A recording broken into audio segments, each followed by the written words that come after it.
The Warlord Chronicles 2. Enemy of God, a novel of Arthur. Written by Bernard Cornwell. Read by Jonathan Keeble. Part 1. The Dark Road. Today I have been thinking about the dead. This is the last day of the old year. The bracken on the hill has turned brown, the elms at the valley's end have lost their leaves, and the winter slaughter of our cattle has begun. Tonight is Samhain Eve. Tonight, the curtain that separates the dead from the living will quiver, fray, and finally vanish. Tonight, the dead will cross the bridge of swords. Tonight, the dead will come from the other world to this world. But we shall not see them. They will be shadows in darkness, mere whispers of wind in a windless night. But they will be here. Bishop Sansom, the saint who rules our small community of monks, scoffs at this belief. The dead, he says, do not have shadow bodies, nor can they cross the sword bridge, but instead they lie in their cold graves and wait for the final coming of our Lord Jesus Christ. It is proper, he says, for us to remember the dead and to pray for their immortal souls, but their bodies are gone. They are corrupt. Their eyes have melted to leave dark holes in their skulls. Worms liquefy their bellies, and mould furs their bones. The saint insists that the dead do not trouble the living on Samhain Eve. Yet even he will take care to leave a loaf of bread beside the monastery hearth this night. He will pretend it is carelessness, but all the same, there will be a loaf of bread and a pitcher of water beside the kitchen ashes tonight. I shall leave more. A cup of mead and a piece of salmon. They are small gifts, but all I can afford, and tonight I shall place them in the shadows by the hearth, then go to my monk's cell and welcome the dead, who will come to this cold house on its bare hill. I shall name the dead: Cynwyn, Guinevere, Nimue, Merlin, Lancelot, Galahad, Diane, Sagramore. The list could fill 2 parchments. So many dead. Their footsteps will not stir a rush on the floor, nor frighten the mice that live in the monastery's thatched roof. But even Bishop Sansom knows that our cats will arch their backs and hiss from the kitchen corners, as the shadows that are not shadows come to our hearth to find the gifts that deter them from working mischief. So, today I have been thinking about the dead. I am old now. Maybe as old as Merlin was, though not nearly so wise. I think that Bishop Sansom and I are the only men living from the great days, and I alone remember them fondly. Maybe some others still live, in Ireland perhaps, or in the wastes north of Lothian, but I do not know of them. Though this much I do know, that if any others do live, then they, like me, cower from the encroaching darkness like cats shrinking from this night's shadows. All that we loved is broken. All that we made is pulled down, and all that we sowed is reaped by the Saxons. We British cling to the high western lands and talk of revenge, but there is no sword that will fight a great darkness. There are times, too frequent now, when all I want is to be with the dead. Bishop Sansom applauds that wish, and tells me it is only right that I should yearn to be in heaven at God's right hand. But I do not think I shall reach the saints' heaven. I have sinned too much, and thus fear hell, but still hope, against my faith, that I will pass to the other world instead. For there, under the apple trees of 4-towered Anwyn, waits a table heaped with food, and crowded with the shadow bodies of all my old friends. Merlin will be cajoling, lecturing, grumbling, and mocking. Galahad will be bursting to interrupt, and Kiluk, bored with so much talk, will steal a larger portion of beef and think no one notices. And Cynwyn will be there. Dear, lovely Cynwyn, bringing peace to the turmoil roused by Nimue. But I am still cursed by breath. I live while my friends feast, and as long as I live I shall write this tale of Arthur. I write at the behest of Queen Igraine, the young wife of King Brockvale of Powys, who is the protector of our small monastery. Igraine wanted to know all I can remember of Arthur, and so I began to write these tales down. But Bishop Sansom disapproves of the task. He says Arthur was the enemy of God, a spawn of the devil. And so I am writing the tales in my native Saxon tongue, that the saint does not speak. Igraine and I have told the saint that I am writing the gospel of our Lord Jesus Christ in the enemy's language, and maybe he believes us, or maybe he is biding his time until he can prove our falsehood, and then punish me. I write each day. Igraine comes frequently to the monastery to pray that God will grant her womb the blessing of a child, and when her prayers are done, she takes the finished skins away and has them translated into British by the clerk of Brockvale's justice. I think she changes the story then, making it match the Arthur she wants, rather than the Arthur who was. But perhaps that does not matter, for who will ever read this tale? I am like a man building a wall of mud and wattle to resist an imminent flood. The darkness comes when no man will read. There will just be Saxons. So I write about the dead, and the writing passes the time until I can join them. The time when Brother Derfel, a humble monk of Dinarac, will again be Lord Derfel Cadarn, Derfel the Mighty, champion of Dumnonia and beloved friend of Arthur. But now I am just a cold old monk, scribbling memories with my one remaining hand. And tonight is Samain Eve, and tomorrow is a new year. The winter is coming. The dead leaves lie in shining drifts against the hedgerows. There are redwings in the stubble, gulls have flown inland from the sea, and woodcock gather under the full moon. It is a good season, Igraine tells me, to write of old things, and so she has brought me a fresh pile of skins, a flask of newly mixed ink, and a sheaf of quills.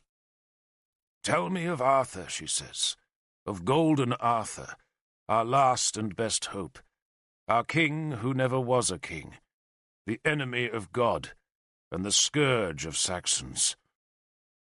Tell me of Arthur. A field after battle is a dreadful thing. We had won, but there was no elation in our souls, just weariness and relief.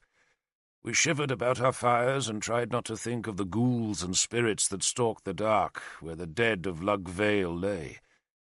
Some of us slept, but none slept well, for the nightmares of battle's end harried us. I woke in the black hours, startled out of sleep by the memory of a spear thrust that had so nearly skewered my belly. Issa had saved me, pushing the enemy's spear away with the edge of his shield. But I was haunted by what had so nearly happened. I tried to sleep again, but the memory of that spear thrust kept me awake, and so at last, shivering and weary, I stood and drew my cloak about me. The vale was lit by guttering fires, and in the dark between the flames there drifted a miasma of smoke and river mist. Some things moved in the smoke, but whether they were ghosts or the living I could not tell. "You can't sleep, Derfel." A voice spoke softly from the doorway of the Roman building, where the body of King Gorfethid lay. I turned to see it was Arthur who watched me. "I can't sleep, Lord," I admitted. He picked his way through the sleeping warriors. He wore one of the long white cloaks that he liked so much, and in the fiery night the garment seemed to shine. There was no mud on it, or any blood, and I realized he must have kept the cloak bundled safe for something clean to wear after battle. The rest of us would not have cared if we had ended the fight stark naked so long as we lived. But Arthur was ever a fastidious man. He was bareheaded, and his hair still showed the indentations where the helmet had clasped his skull. "I never sleep well after battle," he said. "Not for a week, at least. Then comes a blessed night of rest." He smiled at me. "I am in your debt." "No, Lord," I said. Though in truth he was in my debt. Sagramor and I had held Lugvale all that long day, fighting in the shield wall against a vast horde of enemies, and Arthur had failed to rescue us. A rescue had come at last, and victory with it, but of all Arthur's battles, Lugvale was the nearest to a defeat. Until the last battle. "I, at least, will remember the debt," he said fondly, "even if you do not. It is time to make you wealthy, Derfel. You and your men." He smiled and took my elbow to lead me to a bare patch of earth, where our voices would not disturb the restless sleep of the warriors who lay closer to the smoking fires. The ground was damp, and rain had puddled in the deep scars left by the hooves of Arthur's big horses. I wondered if horses dreamed of battle, then wondered if the dead, newly arrived in the other world, still shuddered at the memory of the sword stroke or spear blow that had sent their souls across the bridge of swords. "I suppose Gunlius is dead?" Arthur interrupted my thoughts. "Dead, Lord," I confirmed. The king of Siluria had died earlier in the evening, but I had not seen Arthur since the moment when Nimue had pinched out her enemy's life. "I heard him screaming," Arthur said in a matter-of-fact voice. "All Britain must have heard him screaming," I answered, just as dryly. Nimue had taken the king's dark soul piece by piece, all the while crooning her revenge on the man who had raped her and taken one of her eyes. "So Siluria needs a king," Arthur said, then stared down the long vale to where the black shapes drifted in the mist and smoke. His clean-shaven face was shadowed by the flames, giving him a gaunt look. He was not a handsome man, but nor was he ugly. Rather, he had a singular face, long, bony, and strong. In repose, it was a rueful face, suggesting sympathy and thoughtfulness, but in conversation it was animated by enthusiasm and a quick smile. He was still young then, just 30 years old, and his short-cropped hair was untouched by grey. "Come." He touched my arm and gestured down the vale. "You'd walk among the dead." I pulled back aghast. I would have waited till dawn had chased the ghouls away, before venturing away from the protective firelight. "We made them into the dead, Derfel. You and I," Arthur said. "So they should fear us, should they not?" He was never a superstitious man, not like the rest of us who craved blessings, treasured amulets, and watched every moment for omens that might warn against dangers. Arthur moved through that spirit world like a blind man. "Come," he said, touching my arm again. So we walked into the dark. They were not all dead, those things that lay in the mist, for some called piteously for help, but Arthur, normally the kindest of men, was deaf to the feeble cries. He was thinking about Britain. "I'm going south tomorrow," he said, "to see Tudric." King Tudric of Gwent was our ally, but he had refused to send his men to Lugvale, believing that victory was impossible. The king was in our debt now, for we had won his war for him. But Arthur was not a man to hold a grudge. "I'll ask Tudric to send men east to face the Saxons," Arthur went on. "But I'll send Sagramor as well. That should hold the frontier through the winter. Your men," he gave me a swift smile, "deserve a rest. The smile told me that there would be no rest. "They will do whatever you ask," I answered dutifully. I was walking stiffly, wary of the circling shadows and making the sign against evil with my right hand. Some souls, newly ripped from their bodies, do not find the entrance to the other world, but instead wander the earth's surface looking for their old bodies and seeking revenge on their killers. Many of those souls were in Lug Vale that night, and I feared them. But Arthur, oblivious of their threat, strolled carelessly through the field of death, with one hand holding up the skirts of his cloak to keep it free of the wet grass and thick mud.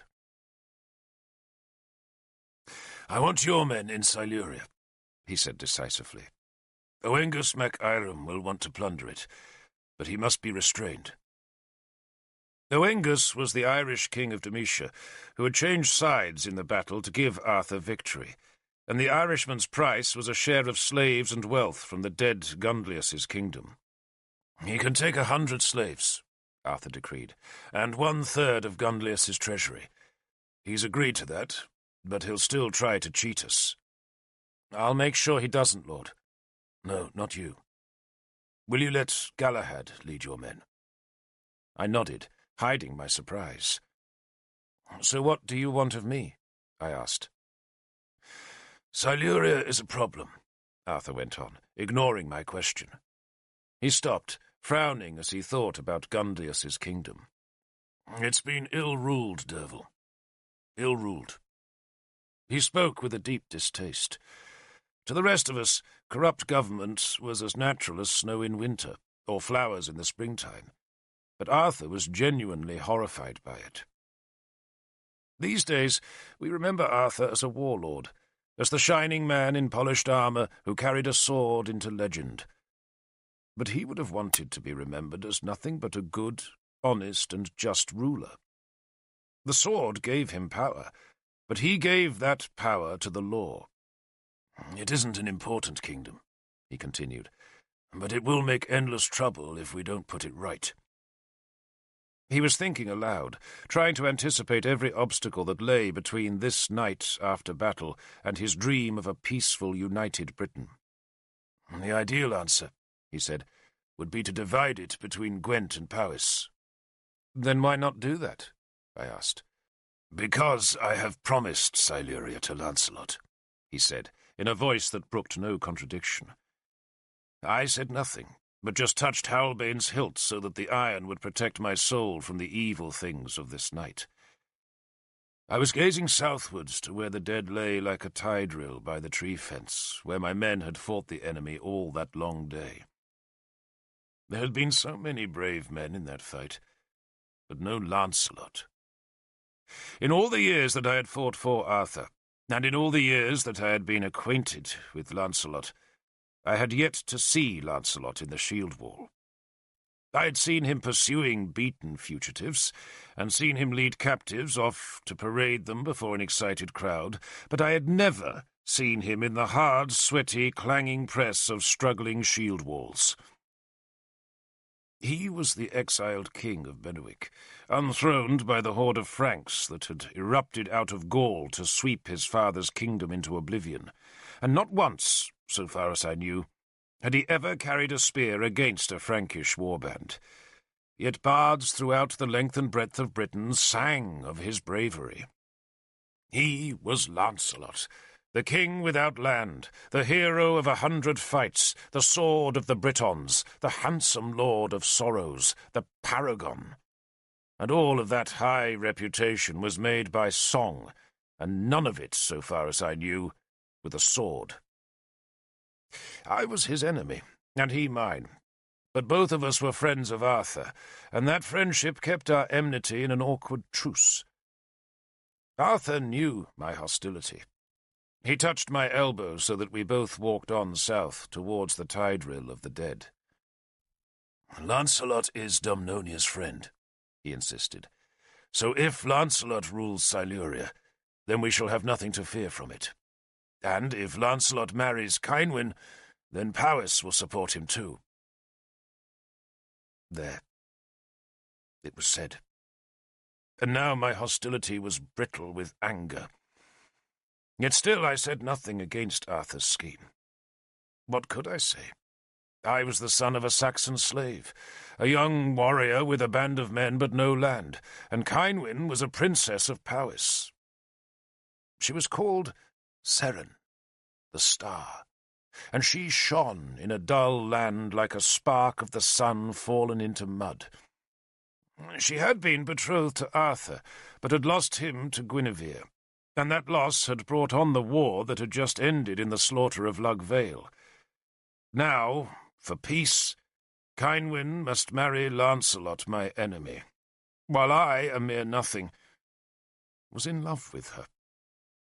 I wore her brooch, and I carried her image in my thoughts. I had even sworn an oath to protect her, and she had not spurned the oath. Her acceptance had filled me with an insane hope that my love for her was not hopeless. But it was. Cynwyn was a princess, and she must marry a king, and I was a slave-born spearman, and would marry where I could. So I said nothing about my love for Cynwyn, and Arthur, who was disposing of Britain in this night after his victory, suspected nothing. And why should he? If I had confessed to him that I was in love with Cynwyn, he would have thought it as outrageous an ambition as a dunghill rooster wanting to mate with an eagle. "You know Cynwyn, don't you?" he asked me. "Yes, Lord." "And she likes you," he said, only half as a question. "So I dare to think," I said truthfully, remembering Cynwyn's pale, silvery beauty, and loathing the thought of it being given into Lancelot's handsome keeping. "She likes me well enough," I went on, "to have told me she has no enthusiasm for this marriage." "Why should she?" Arthur asked. "She's never met Lancelot. I don't expect enthusiasm from her, Derfel. Just obedience." I hesitated. Before the battle, when Tudric had been so desperate to end the war that threatened to ruin his land, I had gone on a peace mission to Gorfithid. The mission had failed, but I had talked with Cynwyn, and told her of Arthur's hope that she should marry Lancelot. She had not rejected the idea, but nor had she welcomed it. Back then, of course, no one believed Arthur could defeat Cynwyn's father in battle, but Cynwyn had considered that unlikely possibility, and had asked me to request one favour of Arthur if he should win. She wanted his protection, and I, falling so hard in love with her, translated that request as a plea that she should not be forced into a marriage she did not want. I told Arthur now that she had begged his protection. "She's been betrothed too often, Lord," I added, "and too often disappointed, and I think she wants to be left alone for a time." "Time?" Arthur laughed. "She hasn't got time, Derfel. She's nearly 20. She can't stay unmarried like a cat that won't catch mice. And who else can she marry?" He walked on a few paces. "She has my protection," he said, "but what better protection could she want than to be married to Lancelot and placed on a throne?" "And what about you?" he asked suddenly. "Me, Lord." For a moment I thought he was proposing that I should marry Cynwyn, and my heart leapt. "You're nearly 30, he said, "and it's time you were married. We'll see to it when we're back in Dumnonia. But for now I want you to go to Powys." "Me, Lord? Powys?" We had just fought and defeated Powys's army, and I could not imagine that anyone in Powys would welcome an enemy warrior. Arthur gripped my arm. "The most important thing in the next few weeks, Derfel, is that Keenaglas is acclaimed king of Powys. He thinks no one will challenge him, but I want to be sure. I want one of my men in Caer Sus to be a witness to our friendship. Nothing more. I just want any challenger to know that he will have to fight me as well as Keenaglas. If you're there, and if you're seen to be his friend, then that message will be clear." "So why not send 100 men?" I asked. "Because then it will look as if we're imposing Keenaglas on Powys's throne. I don't want that. I need him as a friend, and I don't want him returning to Powys looking like a defeated man. Besides," he smiled, You're as good as 100 men, Derfel. You proved that yesterday. I grimaced, for I was always uncomfortable with extravagant compliments. But if the praise meant that I was the right man to be Arthur's envoy in Powys, then I was happy, for I would be close to Kynwyn again. I still treasured the memory of her touch on my hand, just as I treasured the brooch she had given me so many years before. She had not married Lancelot yet, I told myself, and all I wanted was a chance to indulge my impossible hopes. "And once Keenaglass is acclaimed?" I asked. "What do I do then?" "You wait for me," Arthur said.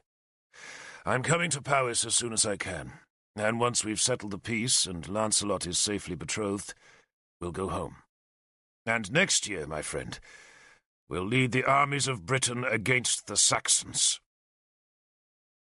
He spoke with a rare relish for the business of making war. He was good at fighting, and he even enjoyed battle for the unleashed thrills it gave his usually so careful soul. But he never sought war if peace was available, because he mistrusted the uncertainties of battle. The vagaries of victory and defeat were too unpredictable, and Arthur hated to see good order and careful diplomacy abandoned to the chances of battle. But diplomacy and tact would never defeat the invading Saxons, who were spreading westwards across Britain like vermin. Arthur dreamed of a well-ordered, lawfully governed, peaceful Britain, and the Saxons were no part of that dream. "We'll march in the spring?" I asked him. "When the first leaves show." "Then I would ask one favour of you first." "Name it," he said, delighted that I should want something in return for helping to give him victory. "I want to march with Merlin, Lord," I said. He did not answer for a while. He just stared down at the damp ground where a sword lay with its blade bent almost double. Somewhere in the dark a man moaned, cried out, then was silent.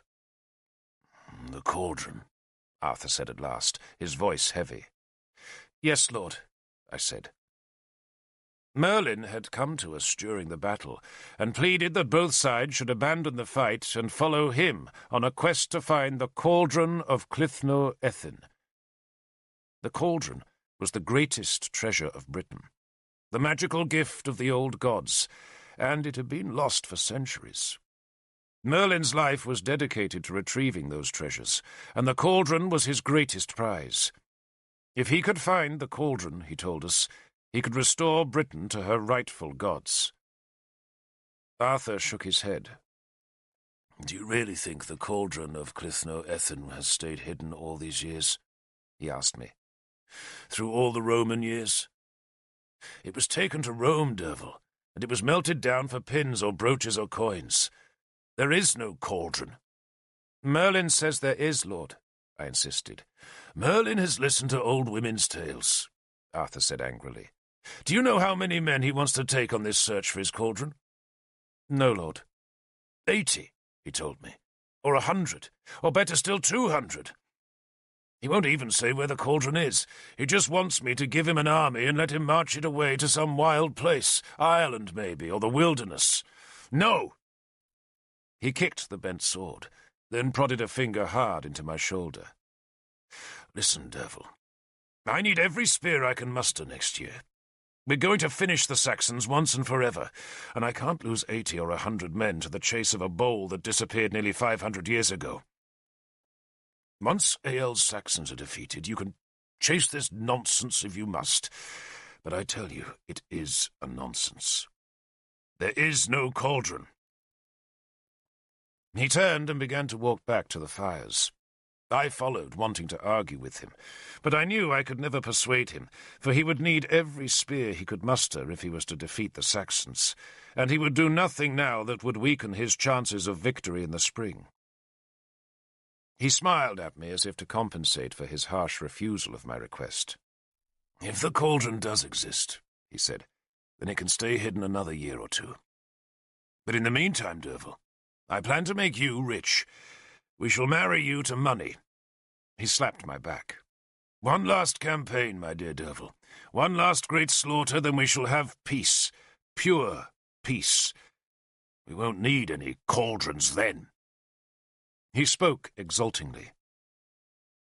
That night, among the dead, he really did see peace coming.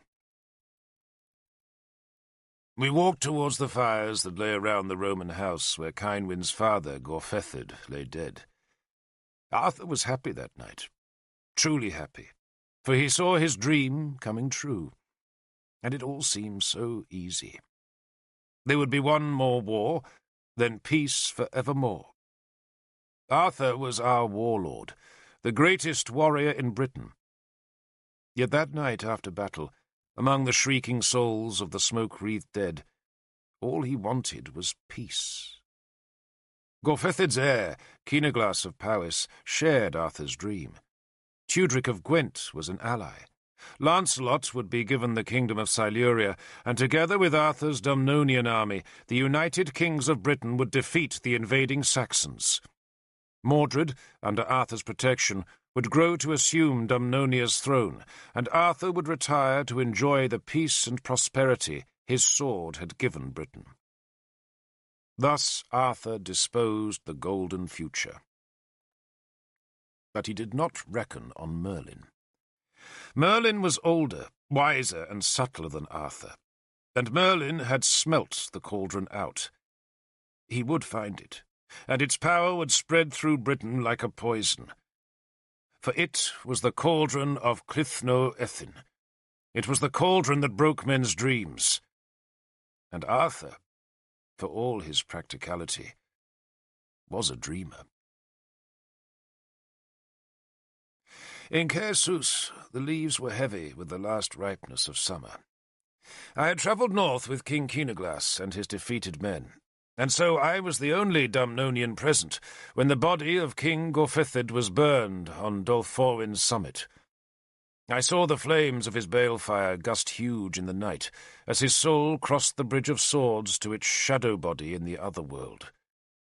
The fire was surrounded by a double ring of Powys's spearmen, who carried flaming torches that swayed together as they sang the death lament of Beli Mar. They sang for a long time, and the sound of their voices echoed from the near hills like a choir of ghosts. There was much sorrow in Caersus. So many in the land had been made widows and orphans, and on the morning after the old king was burned, and when his balefire was still sending a pyre of smoke towards the northern mountains, there was still more sorrow when the news of Ratai's fall arrived. Ratai had been a great fortress on Powys's eastern frontier, but Arthur had betrayed it to the Saxons to buy their peace, while he fought against Gorfethid. None in Powys knew of Arthur's treachery yet, and I did not tell them. I did not see Cynwyn for 3 days, for they were the days of mourning for Gorfethid, and no women went to the balefire. Instead, the women of Powys's court wore black wool, and were shut up inside the women's hall. No music was played in the hall, only water was given for drink, and their only food was dry bread and a thin gruel of oats. Outside the hall, the warriors of Powys gathered for the new king's acclamation, and I, obedient to Arthur's orders, tried to detect whether any man would challenge Kynaglas's right to the throne, but I heard no whisper of opposition. At the end of the 3 days, the door of the women's hall was thrown open. A maidservant appeared in the doorway and scattered rue on the hall's threshold and steps, and a moment later a billow of smoke gushed from the door, and we knew the women were burning the old king's marriage bedding. The smoke swirled from the hall's door and windows, and only when the smoke had dissipated did Cheleth, now Queen of Powys, come down the steps to kneel before her husband, King Kynaglas of Powys. She wore a dress of white linen, which, when Kynaglas raised her, showed muddy marks where she had knelt. He kissed her, then led her back into the hall. Black-cloaked Eorwith, Powys's chief druid, followed the king into the women's hall, while outside, ringing the hall's wooden walls in ranks of iron and leather, the surviving warriors of Powys watched and waited. They waited while a choir of children chanted the love duet of Gwydion and Hranrod, the song of Rhiannon, and then every long verse of Gorfanon's march of Caer Idion. And it was only when that last song was finished that Eorwith, now robed in white and carrying a black staff tipped with mistletoe, came to the door and announced that the days of mourning were at last over. The warriors cheered and broke from the ranks to seek their own women. Tomorrow, Keenaglas would be acclaimed on Dolforwin's summit, and if any man wanted to challenge his right to rule Powys, then the acclamation would provide that chance.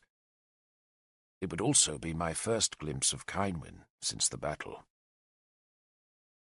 Next day, I stared at Cynwyn as Eorwith performed the rites of acclamation. She stood watching her brother, and I gazed at her in a kind of wonder that any woman could be so lovely. I am old now, so perhaps my old man's memory exaggerates Princess Cynwyn's beauty. But I do not think so. She was not called the Seren, the Star, for nothing. She was of average height, but very slightly built, and that slenderness gave her an appearance of fragility that was, I later learned, a deception, for Cynwyn had, above all things, a will of steel. Her hair, like mine, was fair, only hers was pale gold and sun-bright, while mine was more like the colour of dirty straw. Her eyes were blue, her demeanour was demure, and her face as sweet as honey from a wild comb. That day she was dressed in a blue linen gown that was trimmed with the black-flecked silver-white fur of a winter stoat, the same dress she had worn when she had touched my hand and taken my oath. She caught my eye once and smiled gravely, and I swear my heart checked in its beating. The rites of Powys's kingship were not unlike our own. Keenaglas was paraded about Dolforwin's stone circle. He was given the symbols of kingship, and then a warrior declared him king, and dared any man present to challenge the acclamation. The challenge was answered by silence. The ashes of the great balefire still smoked beyond the circle, to show that a king had died. But the silence about the stones was proof that a new king reigned. Then Keenaglas was presented with gifts. Arthur, I knew, would be bringing his own magnificent present, but he had given me Gorfithid's war sword that had been found on the battlefield, and I now gave it back to Gorfithid's son as a token of Dumnonia's wish to have peace with Powys.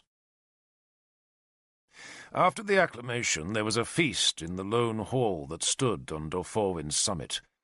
It was a meagre feast, richer in mead and ale than in food, but it was a chance for Keenaglas to tell the warriors his hopes for his reign. He spoke first of the war that had just ended. He named the dead of Lugvale, and promised his men that those warriors had not died in vain. "What they achieved," he said, "is peace between the Britons, a peace between Powys and Dumnonia."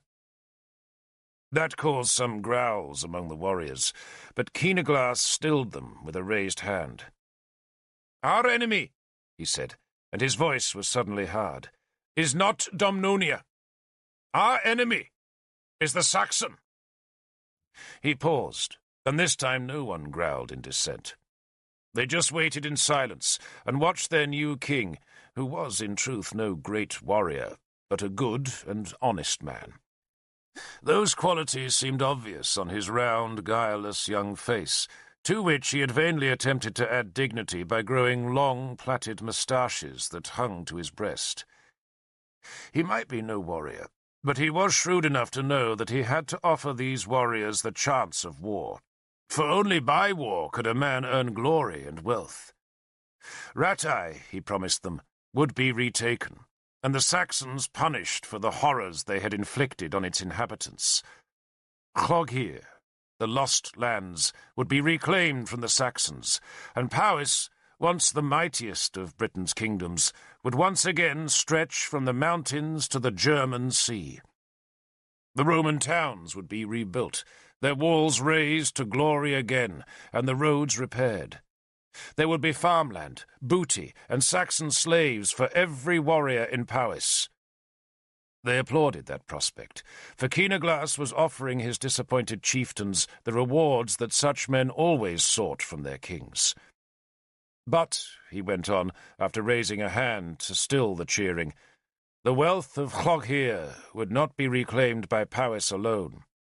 Now, he warned his followers, we march alongside the men of Gwent, and beside the spearmen of Dumnonia. They were my father's enemies, but they are my friends, and that is why my Lord Derfel is here. He smiled at me. And that is why, he continued, under the next full moon, my dear sister will pledge her betrothal to Lancelot. She will rule as queen in Siluria, and the men of that country will march with us, and with Arthur and with Tudric, to rid the lands of Saxons. We shall destroy our true enemy. We shall destroy the Sace. This time the cheers were unstinted. He had won them over. He was offering them the wealth and power of old Britain, and they clapped their hands and stamped their feet to show their approval. Keenaglas stood for a while, letting the acclamation continue. Then he just sat and smiled at me, as if he recognized how Arthur would have approved of all he had just said.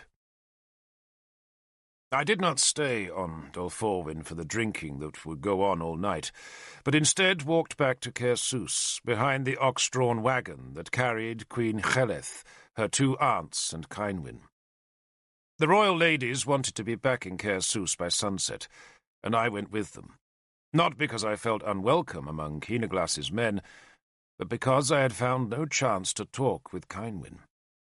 So, like a moonstruck calf, I joined the small guard of spearmen who escorted the wagon homewards. I dressed carefully that day, wanting to impress Cynwyn, and so I had cleaned my mail armour, brushed the mud from my boots and cloak, then woven my long fair hair into a loose plait that hung down my back. I wore her brooch on my cloak as a sign of my allegiance to her. I thought she would ignore me, for all through that long walk back to Caersws she sat in the wagon and stared away from me. But at last, as we turned the corner and the fortress came into sight, she turned and dropped off the wagon to wait for me beside the road. The escorting spearmen moved aside to let me walk beside her. She smiled as she recognized the brooch, but made no reference to it. "We were wondering, Lord Derfel," she said instead. "What brought you here?" "Arthur wanted a Dumnonian to witness your brother's acclamation, lady," I answered. "Or did Arthur want to be sure that he would be acclaimed?" she asked shrewdly. "Well, that too," I admitted. She shrugged. "There's no one else who could be king here. My father made certain of that. There was a chieftain called Valerin who might have challenged Keenaglas for the kingship, but we hear Valerin died in the battle." "Yes, lady, he did," I said. But I did not add that it had been I who had killed Valerin in single combat by the ford at Lug Vale. "He was a brave man, and so was your father. I am sorry for you that he's dead." She walked in silence for a few paces, as Cheleth, Powys's queen, watched us suspiciously from the ox-cart. "My father," Cynwyn said after a while, "was a very bitter man, but he was always good to me." She spoke bleakly, but shed no tears. Those tears had all been wept already, and now her brother was king, and Cynwyn faced a new future. She hitched up her skirts to negotiate a muddy patch. There had been rain the night before, and the clouds to the west promised more soon. "So, Arthur comes here?" she asked. "Any day now, lady." "And brings Lancelot?" she asked. "I would think so." She grimaced. "The last time we met, Lord Derfel, I was to marry Gunlius. Now it is to be Lancelot. One king after another." "Yes, lady," I said. It was an inadequate, even a stupid answer, but I had been struck by the exquisite nervousness that ties a lover's tongue. All I ever wanted was to be with Cynwyn, but when I found myself at her side, I could not say what was in my soul. "And I am to be Queen of Siluria," Cynwyn said, without any relish at the prospect. She stopped and gestured back down the Severn's wide valley. "Just past Dolforwyn," she told me. "There's a little hidden valley with a house and some apple trees. When I was a little girl, I always used to think the other world was like that valley. A small, safe place where I could live, be happy and have children." She laughed at herself and began walking again. "All across Britain there are girls who are dreaming of marrying Lancelot and being a queen in a palace, and all I want is a small valley with its apple trees." "Lady," I said, nerving myself to say what I really wanted to say, but she immediately guessed what was on my mind and touched my arm to hush me. "I must do my duty, Lord Derfel," she said, warning me to guard my tongue. "You have my oath," I blurted out. It was as near to a confession of love as I was capable of at that moment. "I know," she said gravely. "And you are my friend, are you not?" I wanted to be more than a friend, but I nodded. "I am your friend, lady." "Then I will tell you," she said, "what I told my brother." She looked up at me, her blue eyes very serious. "I don't know that I want to marry Lancelot, but I have promised Keenaglass that I will meet him before I make up my mind. I must do that, but whether I shall marry him I don't know." She walked in silence for a few paces, and I sensed she was debating whether to tell me something. Finally, she decided to trust me. "After I saw you last," she went on, "I visited the priestess at Memesweir, and she took me to the dream cave and made me sleep on the bed of skulls. I wanted to discover my fate, you see, but I don't remember having any dreams at all. But when I woke, the priestess said that the next man who wanted to marry me would marry the dead instead." She gazed up at me. "Does that make sense?" "None, lady," I said, and touched the iron on Howelbane's hilt. Was she warning me? We had never spoken of love, but she must have sensed my yearning. "It makes no sense to me either," she confessed. "So I asked Eorwith what the prophecy meant, and he told me I should stop worrying. He said the priestess talks in riddles because she's incapable of talking sense. What I think it means is that I should not marry at all. But I don't know. I only know one thing, Lord Derfel. I will not marry lightly." "You know two things, lady," I said. "You know my oath holds." "I know that too," she said, then smiled at me again. "I'm glad you're here, Lord Derfel." And with those words she ran on ahead and scrambled back into the ox-cart, leaving me to puzzle over her riddle and to find no answer that could give my soul peace. Arthur came to Caersus 3 days later. He came with 20 horsemen and 100 spearmen. He brought bards and harpists. He brought Merlin, Nimue, and gifts of the gold taken from the dead in Lug Vale. And he also brought Guinevere and Lancelot. I groaned when I saw Guinevere. We had won a victory and made peace, yet even so I thought it cruel of Arthur to bring the woman for whom he had spurned Cynwyn. But Guinevere had insisted on accompanying her husband, and so she arrived in Caersus in an ox-drawn wagon that was furnished with furs, hung with dyed linens, and draped with green branches to signify peace. Queen Elaine, Lancelot's mother, rode in the cart with Guinevere. But it was Guinevere, not the queen, who commanded attention. She stood as the cart pulled slowly through Caersus's gate, and she remained standing as the oxen drew her to the door of Keenaglass's great hall, where once she had been an unwanted exile, and to which she now came like a conqueror. She wore a robe of linen dyed gold. She wore gold about her neck and on her wrists, while her springing red hair was trapped by a circle of gold. She was pregnant, but the pregnancy did not show beneath the precious gold linen. She looked like a goddess. Yet if Guinevere looked like a goddess, Lancelot rode into Caersus like a god. Many folk assumed he must be Arthur, for he looked magnificent on a white horse draped with a pale linen cloth that was studded with small golden stars. He wore his white enamelled scale armour. His sword was scabbarded in white, and a long white cloak lined with red hung from his shoulders. His dark, handsome face was framed by the gilded edges of his helmet, that was now crested with a pair of spread swan's wings, instead of the sea-eagle wings he had worn in Innistribes. People gasped when they saw him, and I heard the whispers hurry through the crowd that this was not Arthur after all, but King Lancelot, the tragic hero of the lost kingdom of Benwick, and the man who would marry their own Princess Cynwyn. My heart sank at the sight of him, for I feared his magnificence would dazzle Cynwyn. The crowd hardly noticed Arthur, who wore a leather jerkin and a white cloak, and seemed embarrassed to be in Caersoos at all.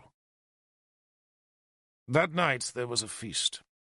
I doubt Keenaglas could have felt much welcome for Guinevere, but he was a patient, sensible man, who, unlike his father, did not choose to take offence at every imagined slight, and so he treated Guinevere like a queen. He poured her wine, served her food, and bent his head to talk with her. Arthur, seated on Guinevere's other side, beamed with pleasure. He always looked happy when he was with his Guinevere, and there must have been a keen pleasure for him to see her treated with such ceremony, in the very same hall where he had first glimpsed her standing among the lesser folk at the back of the crowd. Arthur paid most of his attentions to Cynwyn.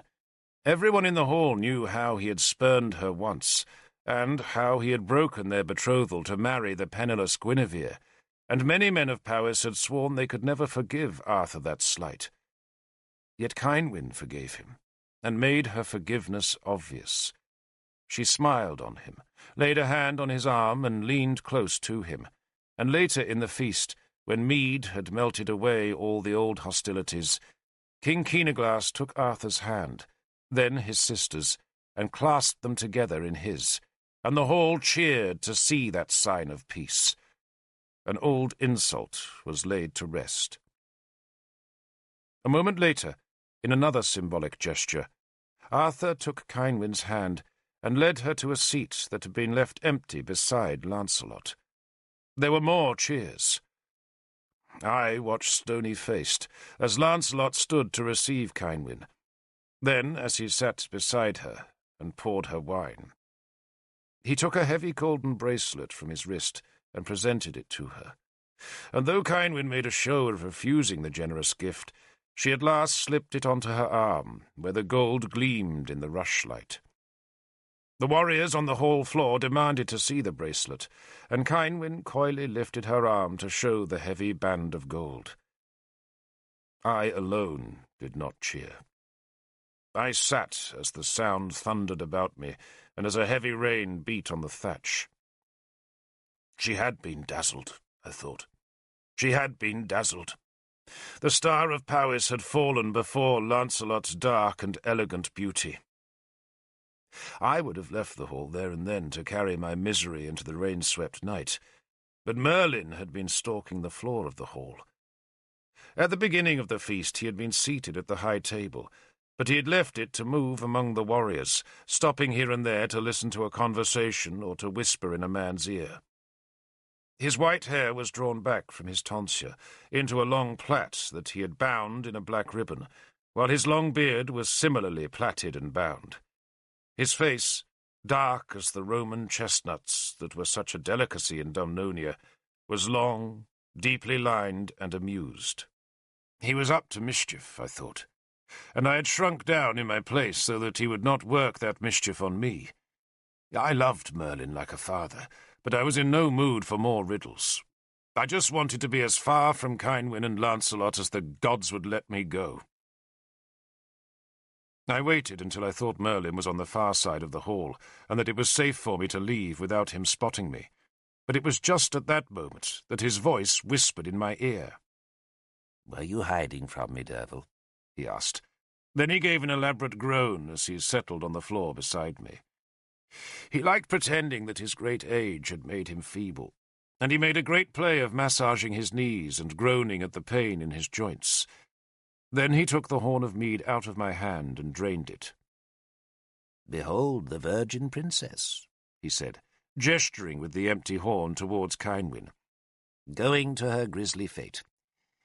Let's see now." He scratched between the plaits of his beard as he thought about his next words. "A half-month till the betrothal, marriage a week or so later, then a handful of months till the child kills her. No chance of a baby coming out of those little hips without splitting her in two." He laughed. "It will be like a pussycat giving birth to a bullock. Very nasty, Derfel." He peered at me, enjoying my discomfort. "I thought," I responded sourly, "that you had made Kynwyn a charm of happiness." "So I did," he said blandly. "But what of it? Women like having babies, and if Kynwyn's happiness consists of being ripped into two bloody halves by her firstborn, then my charm will have worked, will it not?" He smiled at me. "She will never be high," I said, quoting Merlin's prophecy that he had uttered in this very hall not a month before. "And she will never be low, but she will be happy." "What a memory for trivia you do have." "Isn't the mutton awful? Undercooked, you see, and it's not even hot. I can't abide cold food." Which did not stop him stealing a portion from my dish. "Do you think that being Queen of Siluria is high?" "Isn't it?" I asked sourly. "Oh, dear me, no. What an absurd idea. Siluria is the most wretched place on earth, Derfel. Nothing but grubby valleys, stony beaches, and ugly people." He shuddered. "They burn coal instead of wood, and most of the folk are black as Sagramore as a result. I don't suppose they know what washing is." He pulled a piece of gristle from his teeth and tossed it to one of the hounds that scavenged among the feasters. "Lancelot will soon be bored by Siluria. I can't see our gallant Lancelot enduring those ugly coal-blackened slugs for very long. So, if she survives childbirth, which I doubt, poor little Kynwyn will be left all alone with a heap of coal and a squalling baby. That'll be the end of her." He seemed pleased at the prospect. "Have you ever noticed, Derfel, how you find a young woman in the height of her beauty, with a face to snatch the very stars out of their heavens, and a year later you discover her stinking of milk and infant shit, and you wonder how you could ever have found her beautiful? Babies do that to women. So look on her now, Derfel. Look on her now, for she will never again be so lovely." She was lovely. And worse, she seemed happy. She was robed in white this night, and about her neck was hung a silver star looped on a silver chain. Her golden hair was bound by a fillet of silver, and silver raindrops hung from her ears. And Lancelot, that night, looked as striking as Kynwyn. He was said to be the handsomest man in Britain, and so he was if you liked his dark, thin, long, almost reptilian face. He was dressed in a black coat striped with white, wore a gold torque at his throat, and had a circle of gold binding his long black hair that was oiled smooth against his scalp before cascading down his back. His beard, trimmed to a sharp point, was also oiled. "She told me," I said to Merlin, and knowing as I spoke that I revealed too much of my heart to that wicked old man, "that she isn't certain about marrying Lancelot." "Well, she would say that, wouldn't she?" Merlin answered, carelessly, beckoning to a slave who was carrying a dish of pork towards the high table. He scooped a handful of ribs into the lap of his grubby white robe and sucked greedily on one of them. "Kynwyn," he went on when he had sucked most of the rib bare, "is a romantic fool. She somehow convinced herself she could marry where she liked, though the gods alone know why any girl should think that. Now, of course," he said with his mouth full of pork, "everything changes. She's met Lancelot. She'll be dizzy with him by now. Maybe she won't even wait for the marriage. Who knows? Maybe this very night, in the secrecy of her chamber, she'll tap the bastard dry. Oh, but probably not. She's a very conventional girl." He said the last three words disparagingly. "Have a rib," he offered. It's time you were married." "There is no one I want to marry," I said sulkily. "Except Kynwyn, of course. But what hope did I have against Lancelot?" "Marriage is nothing to do with wanting," Merlin said scornfully. "Arthur thought it was, and what a fool for women Arthur is. What you want, Derfel, is a pretty girl in your bed, but only a fool thinks the girl and the wife have to be the same creature. Arthur thinks you should marry Gwenhwyvarch." He said the name carelessly. "Gwenhwyvarch?" I said too loudly. She was Guinevere's younger sister, and was a heavy, dull, pale-skinned girl whom Guinevere could not abide. I had no particular reason to dislike Gwenhwyvarch, but nor could I imagine marrying such a drab, soulless, and unhappy girl. "And why ever not?" Merlin asked in pretended outrage. "A good match, Derfel. What are you, after all, but the son of a Saxon slave? And Gwenhwyvarch is a genuine princess. No money, of course, and uglier than the wild sow of Clafan, but think how grateful she'll be." He leered at me. "And consider Gwenhwyvarch's hips, Derfel. No danger there of a baby getting stuck. She'll spit the little horrors out like greased pips." I wondered if Arthur had really proposed such a marriage, or whether it was Guinevere's idea. More likely it was Guinevere. I watched her as she sat arrayed in gold beside Kyneglas, and the triumph on her face was unmistakable. She looked uncommonly beautiful that night. She was ever the most striking-looking woman in Britain, but on that rainy feast night in Caersus, she seemed to glow. Maybe that was because of her pregnancy, but the likelier explanation was that she was reveling in her ascendancy over these people who had once dismissed her as a penniless exile. Now, thanks to Arthur's sword, she could dispose of these people just as her husband disposed of their kingdoms. It was Guinevere, I knew, who was Lancelot's chief supporter in Dumnonia, and Guinevere who had made Arthur promise Lancelot Siluria's throne, and Guinevere who had decided that Kynwyn should be Lancelot's bride. Now, I suspected, she wanted to punish me for my hostility to Lancelot by making her inconvenient sister into my lumpen bride. "You look unhappy, Derfel," Merlin provoked me. I did not rise to the provocation. "And you, Lord?" I asked. "Are you happy?" "Do you care?" he asked airily. "I love you, Lord, like a father," I said.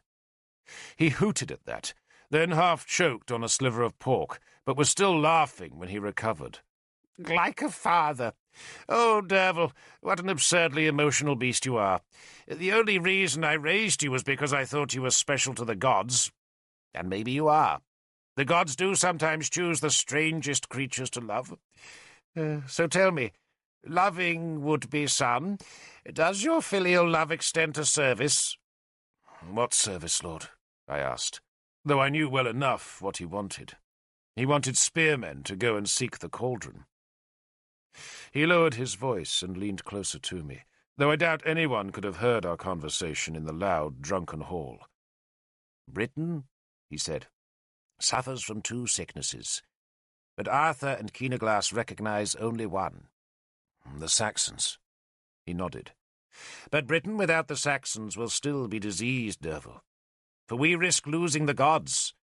Christianity spreads faster than the Saxons, and Christians are a bigger offence to our gods than any Saxon.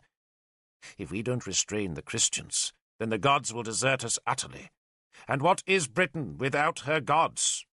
But if we harness the gods and restore them to Britain, then the Saxons and the Christians will both vanish. We attack the wrong disease, Derfel."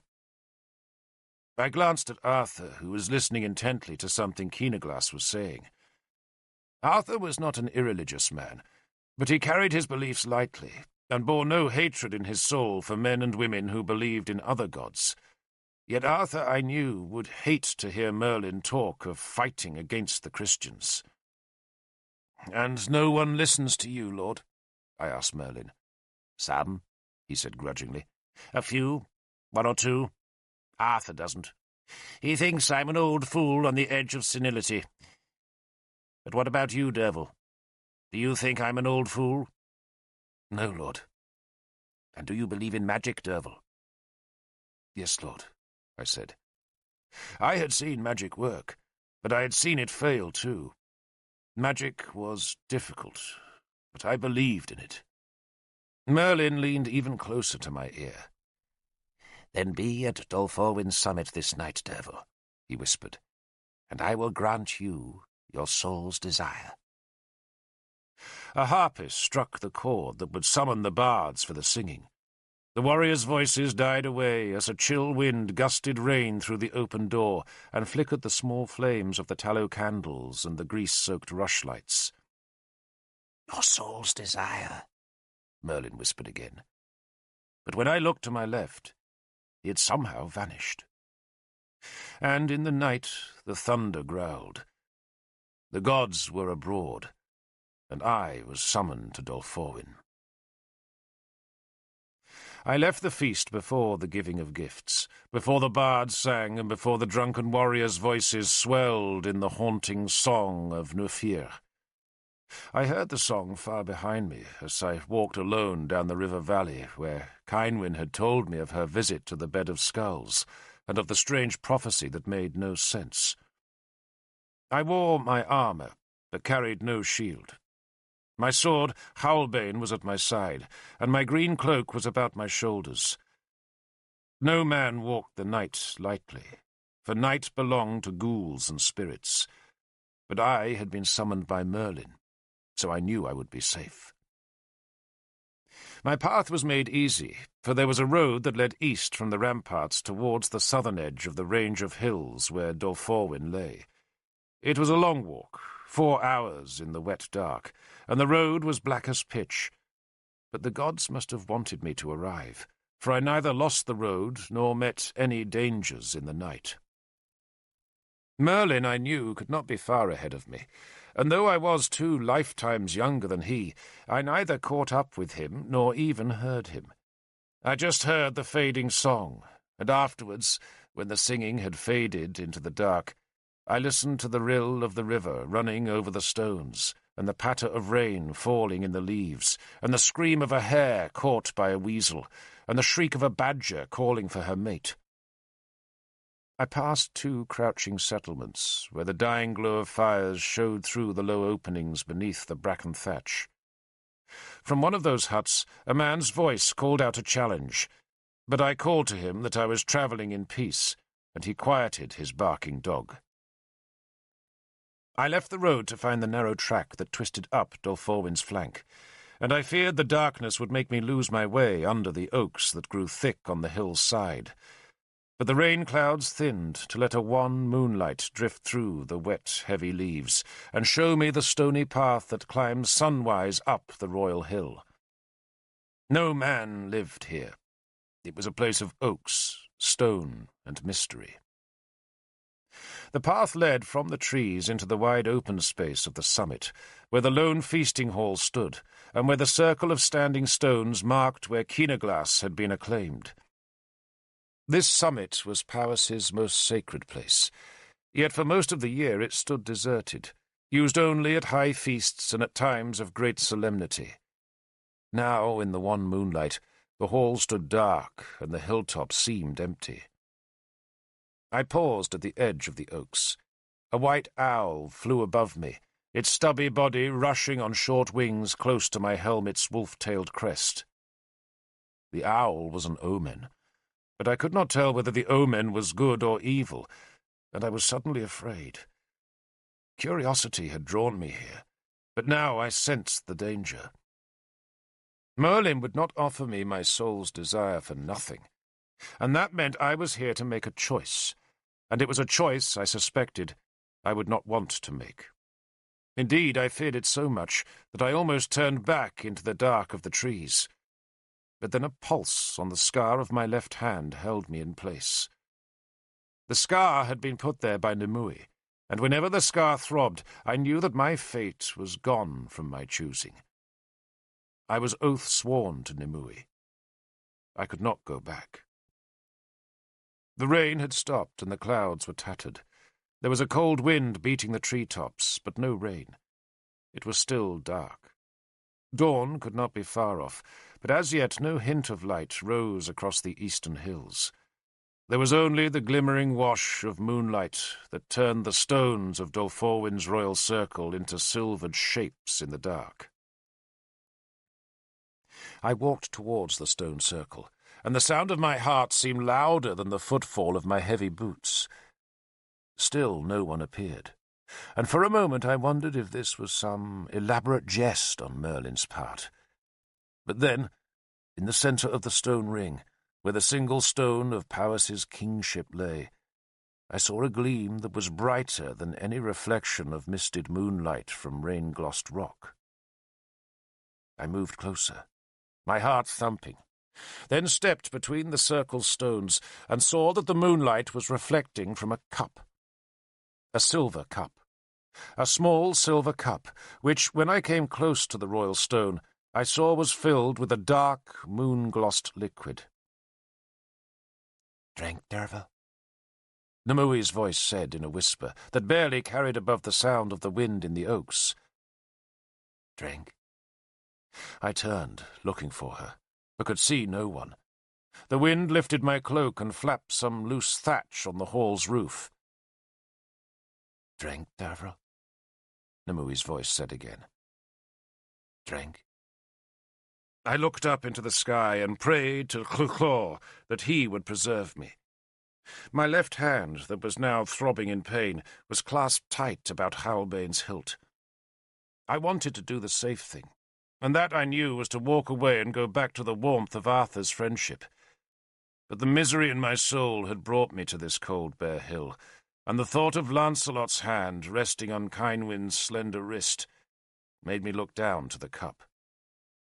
I lifted it, hesitated, then drained it. The liquid tasted bitter, so that I shuddered when it was all gone. The rank taste stayed in my mouth and throat as I carefully laid the cup back on the king's stone. "Nimue?" I called almost beseechingly, but there was no answer except for the wind in the trees. "Nimue!" I called again, for my head was reeling now. The clouds were churning black and grey, and the moon was splintering into spikes of silvered light that slashed up from the distant river and shattered in the thrashing dark of the twisting trees. "Nimue!" I called, as my knees gave way and as my head spun in lurid dreams. I knelt by the royal stone that suddenly loomed as large as a mountain before me. Then I fell forward so heavily that my sprawling arms sent the empty cup flying. I felt sick, but no vomit would come. There were just dreams. Terrible dreams, shrieking ghouls of nightmare that screamed inside my head. I was crying, I was sweating, and my muscles were twitching in uncontrollable spasms. Then hands seized my head. My helmet was dragged from my hair. Then a forehead was pressed against mine. It was a cool white forehead, and the nightmares skittered away to be replaced by a vision of a long, naked white body with slender thighs and small breasts. "Dream, Derfel?" Nimue soothed me, her hand stroking my hair. "Dream, my love? Dream?" I was crying helplessly. I was a warrior, a lord of Dumnonia, beloved of Arthur, and so in his debt after the last battle that he would grant me land and wealth beyond my dreams. Yet now I wept like an orphaned child. My soul's desire was Kynwyn, but Kynwyn was being dazzled by Lancelot, and I thought I could never know happiness again. "Dream, my love," Nimue crooned. And she must have swept a black cloak over both our heads, for suddenly the grey night vanished, and I was in a silent darkness, with her arms about my neck and her face pressed close to mine. We knelt, cheek beside each other's cheek, with my hand shuddering spasmodically and helplessly on the cool skin of her bare thighs. I let my body's twitching weight lean on her slender shoulders, and there, in her arms, the tears ended, the spasms faded, and suddenly I was calm. No vomit edged my throat, the ache in my legs was gone, and I felt warm. So warm that the sweat still poured off me. I did not move, I did not want to move, but just let the dream come. At first it was a wondrous dream, for it seemed I had been given the wings of a great eagle, and I was flying high above a land I did not know. Then I saw it was a terrible land, broken by great chasms and by tall mountains of jagged rock, down which small streams cascaded white towards dark, peaty lakes. The mountains seemed to have no end, nor any refuge, for as I coasted above them on the wings of my dream, I saw no houses, no huts, no fields, no flocks, no herds, no souls, but only a wolf running between the crags and the bones of a deer lying in a thicket. The sky above me was as grey as a sword, the mountains below were dark as dried blood, and the air beneath my wings as cold as a knife in the ribs. "Dream, my love," Nimue murmured. And in the dream I swept low on my wide wings to see a road twisting between the dark hills.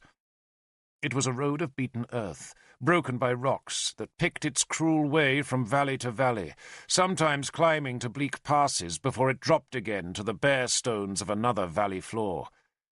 The road edged black lakes, cut through shadowed chasms, skirted snow-streaked hills, but always led towards the north. How it was the north I did not know, but this was a dream in which knowledge needs no reason. The dream wings dropped me down to the road's surface, and suddenly I was flying no longer, but climbing the road towards a pass in the hills. The slopes on either side of the pass were steep black slabs of slate running with water. But something told me the road's end lay just beyond the black pass, and that if I could just keep walking on my tired legs, I would cross the crest and find my soul's desire at the farther side.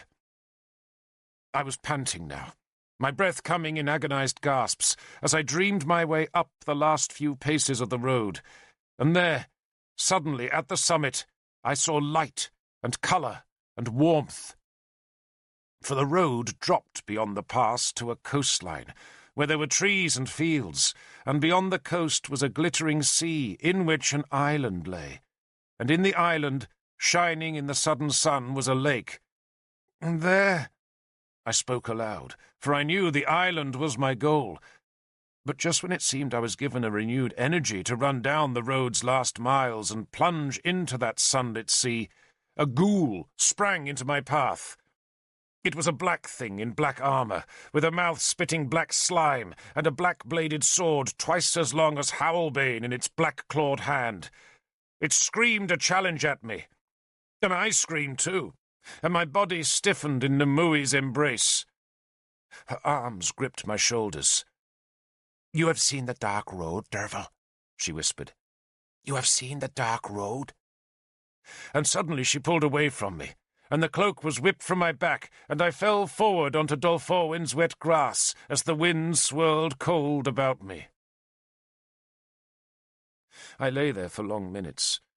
The dream had passed, and I wondered what the dark road had to do with my soul's desire.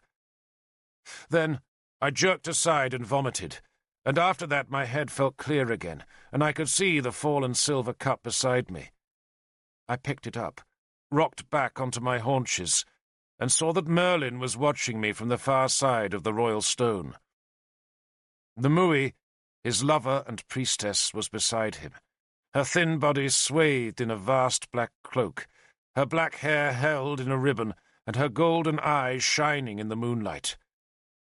The eye in that socket had been prized out by Gondlius, and for that injury he had paid 1,000-fold.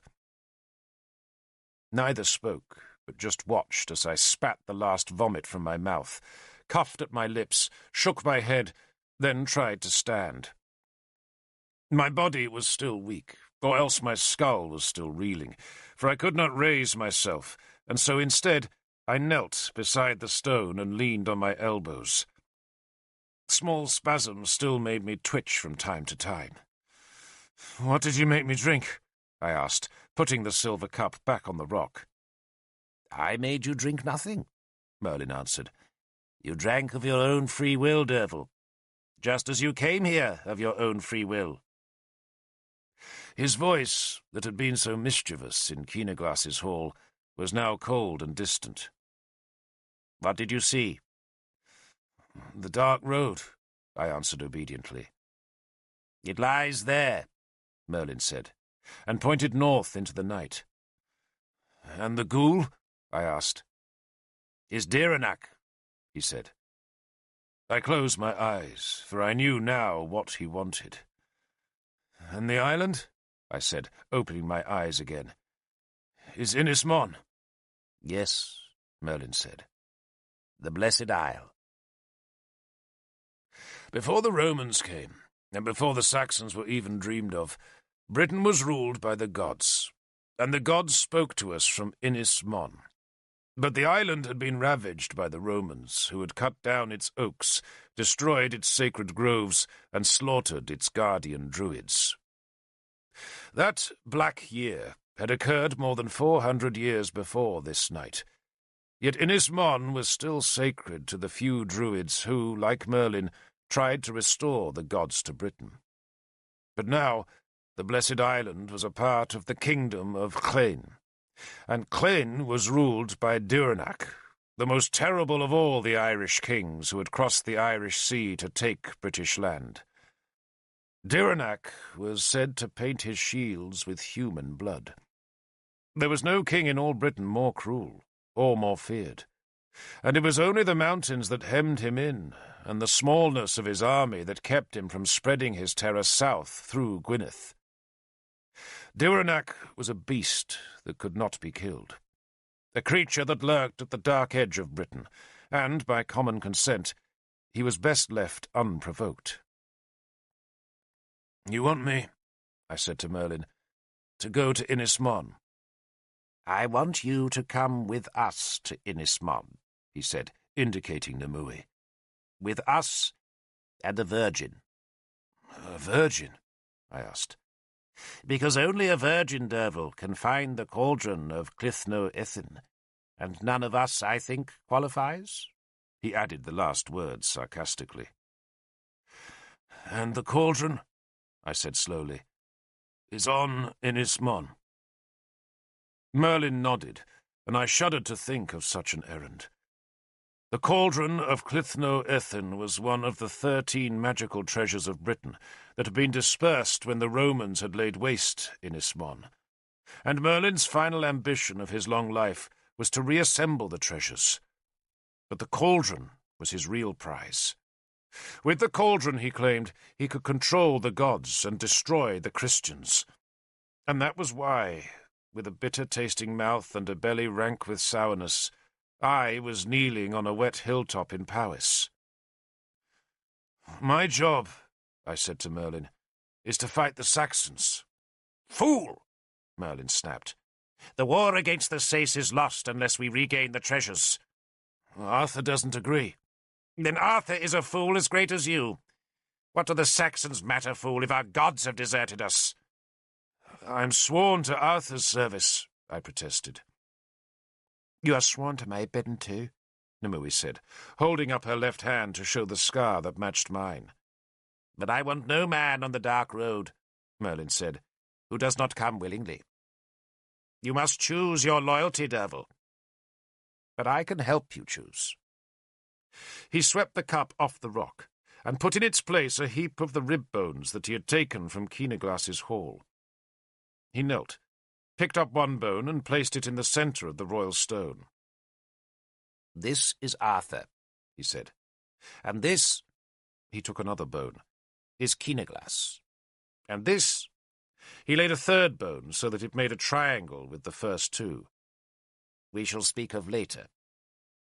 This," he laid a fourth bone across one of the triangle's corners, "is Tudric of Gwent. And this is Arthur's alliance with Tudric. And this is his alliance with Keenaglass."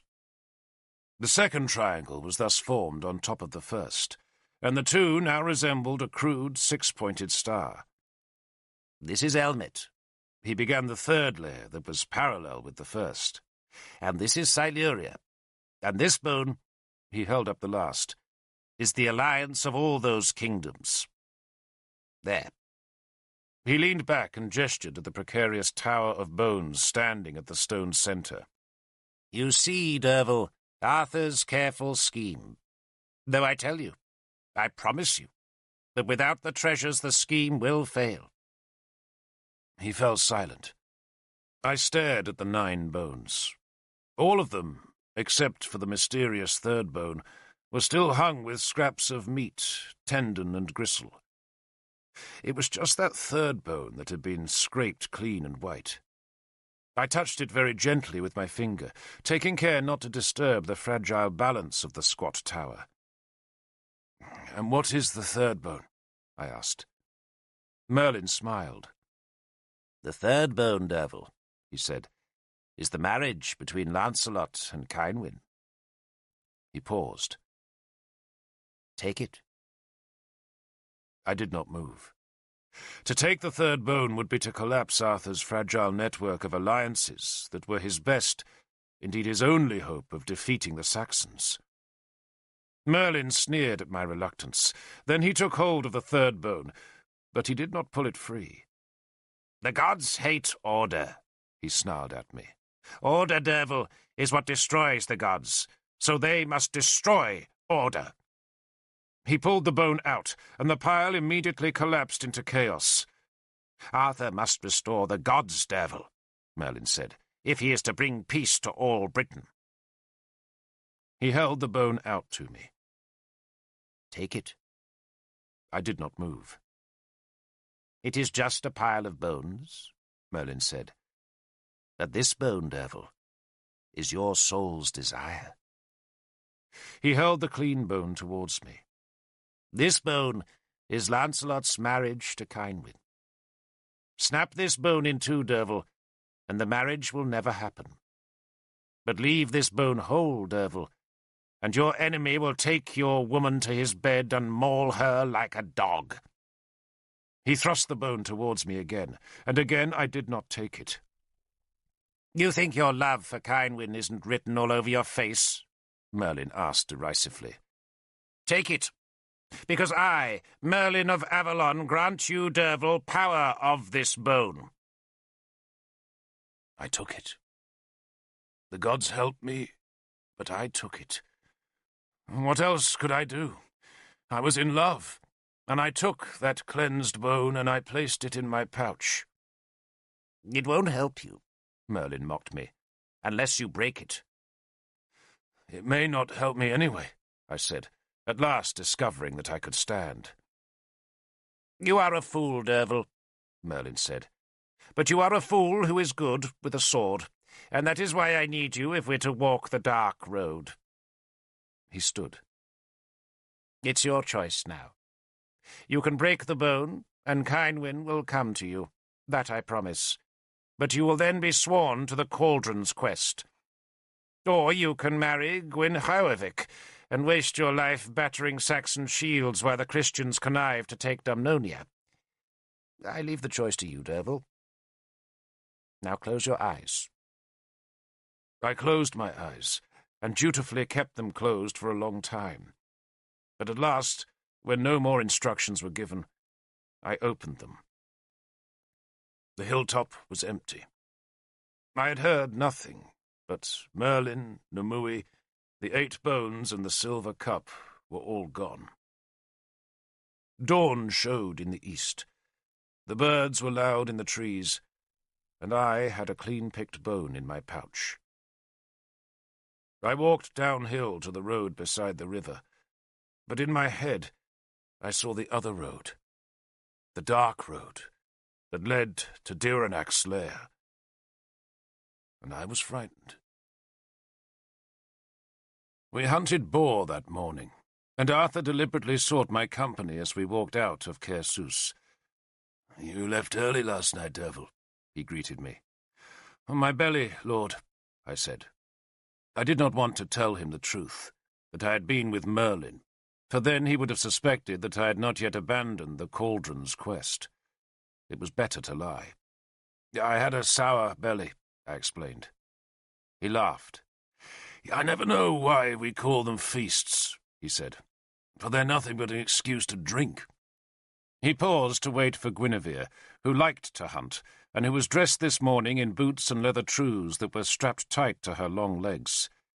She hid her pregnancy beneath a leather jerkin, over which she wore a green cloak. She had brought a brace of her beloved deerhounds, and she handed me their leashes so that Arthur could carry her through the ford that lay beside the old fortress. Lancelot offered the same courtesy to Cynwyn, who cried out in evident delight as Lancelot swept her into his arms. Cynwyn was also dressed in men's clothes, but hers were not cut close and subtle like Guinevere's. Cynwyn had probably borrowed whatever hunting clothes her brother did not want, and the baggy, overlong garments made her look boyish and young beside Guinevere's sophisticated elegance. Neither woman carried a spear, but Bors, Lancelot's cousin and his champion, carried a spare weapon in case Cynwyn wanted to join a kill. Arthur had insisted that the pregnant Guinevere should not carry a spear. "You must take care today," he said, as he restored her to her feet on the Severn's southern bank. "You worry too much," she said, then took the hound's leashes from me and pushed a hand through her thick, springing red hair as she turned back to Cynwyn. "Become pregnant," she said, "and men think you're made of glass." She fell into step beside Lancelot, Cynwyn, and Keenaglass, leaving Arthur to walk beside me towards the leafy valley where Keenaglass's huntsman had reported plenty of game. There might have been 50 of us hunters altogether, mostly warriors, though a handful of women had chosen to come, and 20 of servants brought up the rear. One of those servants sounded a horn to tell the huntsman at the valley's far end that it was time to drive the game down towards the river, and we hunters hefted our long, heavy boar spears as we spread out into a line. It was a cold, late summer's day, cold enough to cloud our breath, but the rain had cleared and the sun shone on fallow fields laced with a morning mist. Arthur was in high spirits, revelling in the day's beauty, his own youth, and the prospect of a hunt. "One more feast," he said to me. "Then you can go home and rest." "One more feast?" I asked dully, my mind fuddled with tiredness and from the lingering effects of whatever Merlin and Nimue had given me to drink on Dolforwin's Peak. Arthur clapped my shoulder. "Lancelot's betrothal, Derfel. Then back to Dumnonia. And to work." He sounded delighted at the prospect, and he enthusiastically told me his plans for the coming winter. There were 4 broken Roman bridges that he wanted rebuilt. Then the kingdom's stonemasons would be sent to finish the royal palace at Lindinis. Lindinis was the Roman town close to Cadarn, the place of Dumnonia's royal acclamations, and Arthur wanted to make it the new capital. "There are too many Christians in Dernavaria," he said, though he hastily and typically added that he had nothing personal against Christians. "It's just, Lord," I said dryly, "that they have something against you." "Some do," he admitted. Before the battle, when Arthur's cause had seemed utterly lost, a party opposed to Arthur had grown bold in Dumnonia, and that party had been led by the Christians, the same Christians who had the guardianship of Mordred. The immediate cause of their hostility had been a loan that Arthur had forced from the church to pay for the campaign that ended in Lug Vale, and that loan had sparked a bitter enmity. It was odd, I thought, how the church preached the merits of poverty, but never forgave a man for borrowing its money. "I wanted to talk to you of Mordred," Arthur said, explaining why he had sought my company on this fine morning. "In 10 years, Arthur went on, he'll be old enough to take the throne. That's not long, Derfel. Not long at all. And he needs to be raised well in those 10 years. He must be taught letters. He must learn to use a sword, and he must learn responsibility." I nodded agreement, though not with any enthusiasm. The 5-year-old Mordred would doubtless learn all the things Arthur wanted, but I did not see what business it was of mine. Arthur had other ideas. "I want you to be his guardian," he said, surprising me. "Me?" I exclaimed. "Nabur cares more about his own advancement than he does about Mordred's character," Arthur said. Nabur was the Christian magistrate who was the Child King's present guardian, and it was Nabur who had plotted most vigorously to destroy Arthur's power. Nabor and, of course, Bishop Sansom. And Nabor is no soldier, Arthur went on. I pray that Mordred will rule in peace, Derfel. But he needs the skills of war. All kings do. And I can think of no one better than you to train him. Not me, I protested. I'm too young. Arthur laughed at that objection. The young should be raised by the young, Derfel, he said. A distant horn sounded to signal that game had been started from the valley's end. We hunters entered the trees and stepped over the tangles of briar and the dead trunks that were thick with fungi. We advanced slowly now, listening for the terrifying sound of a boar crashing through the brush. Besides, I went on, my place is in your shield wall, not in Mordred's nursery. You'll still be in my shield wall. You think I would lose you, Derfel? Arthur said with a grin. I don't want you tied to Mordred. I just want him in your household. I need him to be raised by an honest man. I shrugged that compliment away, then thought guiltily of the clean, unbroken bone in my pouch. Was it honest, I wondered, to use magic to change Kynwyn's mind? I looked at her, and she glanced my way and gave me a shy smile. I have no household, I said to Arthur. But you will, and soon, he said. Then he held up a hand, and I froze, listening to the sounds ahead of us. Something heavy was trampling in the trees, and we both instinctively crouched with our spears held a few inches above the ground. But then we saw that the frightened beast was a fine stag with good antlers, and we relaxed as the animal pounded past. We'll hunt him tomorrow, maybe, Arthur said, watching the stag run past. Give your hounds a run in the morning, he shouted to Guinevere. She laughed and came down the hill towards us, her hounds straining at their leashes. I should like that, she said. Her eyes were bright and her face flushed by the cold. The hunting's better here than in Dumnonia, she said. But not the land, Arthur said to me.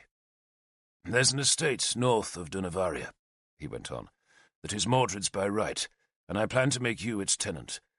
I'll grant you other land, too, for your own, but you can make a hall on Mordred's land and raise him there. You know the estate, Guinevere said. It's the one north of Gilead's holding. I know it, I said. The estate had good riverland for crops and fine uplands for sheep. But I'm not sure I know how to raise a child, I grumbled. The horns sounded loud ahead, and the huntsman's hounds were baying. Cheers sounded far to our right, signifying that someone had found quarry, though our part of the wood was still empty. A small stream tumbled to our left, and the wooded ground climbed to our right. The rocks and twisted tree roots were thick with moss. Arthur dismissed my fears. You won't raise Mordred, he said, but I do want him raised in your hall, with your servants, your manners, your morals, and your judgments. And, Guinevere added, your wife. A snapping of a twig made me look uphill. Lancelot and his cousin Bors were there, both standing in front of Kynwyn. Lancelot's spear shaft was painted white, and he wore tall leather boots and a cloak of supple leather. I looked back to Arthur. The wife, Lord, I said, is news to me. He clasped my elbow, the boar hunt forgotten. I plan to appoint you Dumnonia's champion, Derfel, he said. The honour is above me, Lord, I said cautiously. Besides, you are Mordred's champion. Prince Arthur, Guinevere said, for she liked to call him prince, even though he was bastard-born, is already chief of the council. He can't be champion as well, not unless he's expected to do all Dumnonia's work.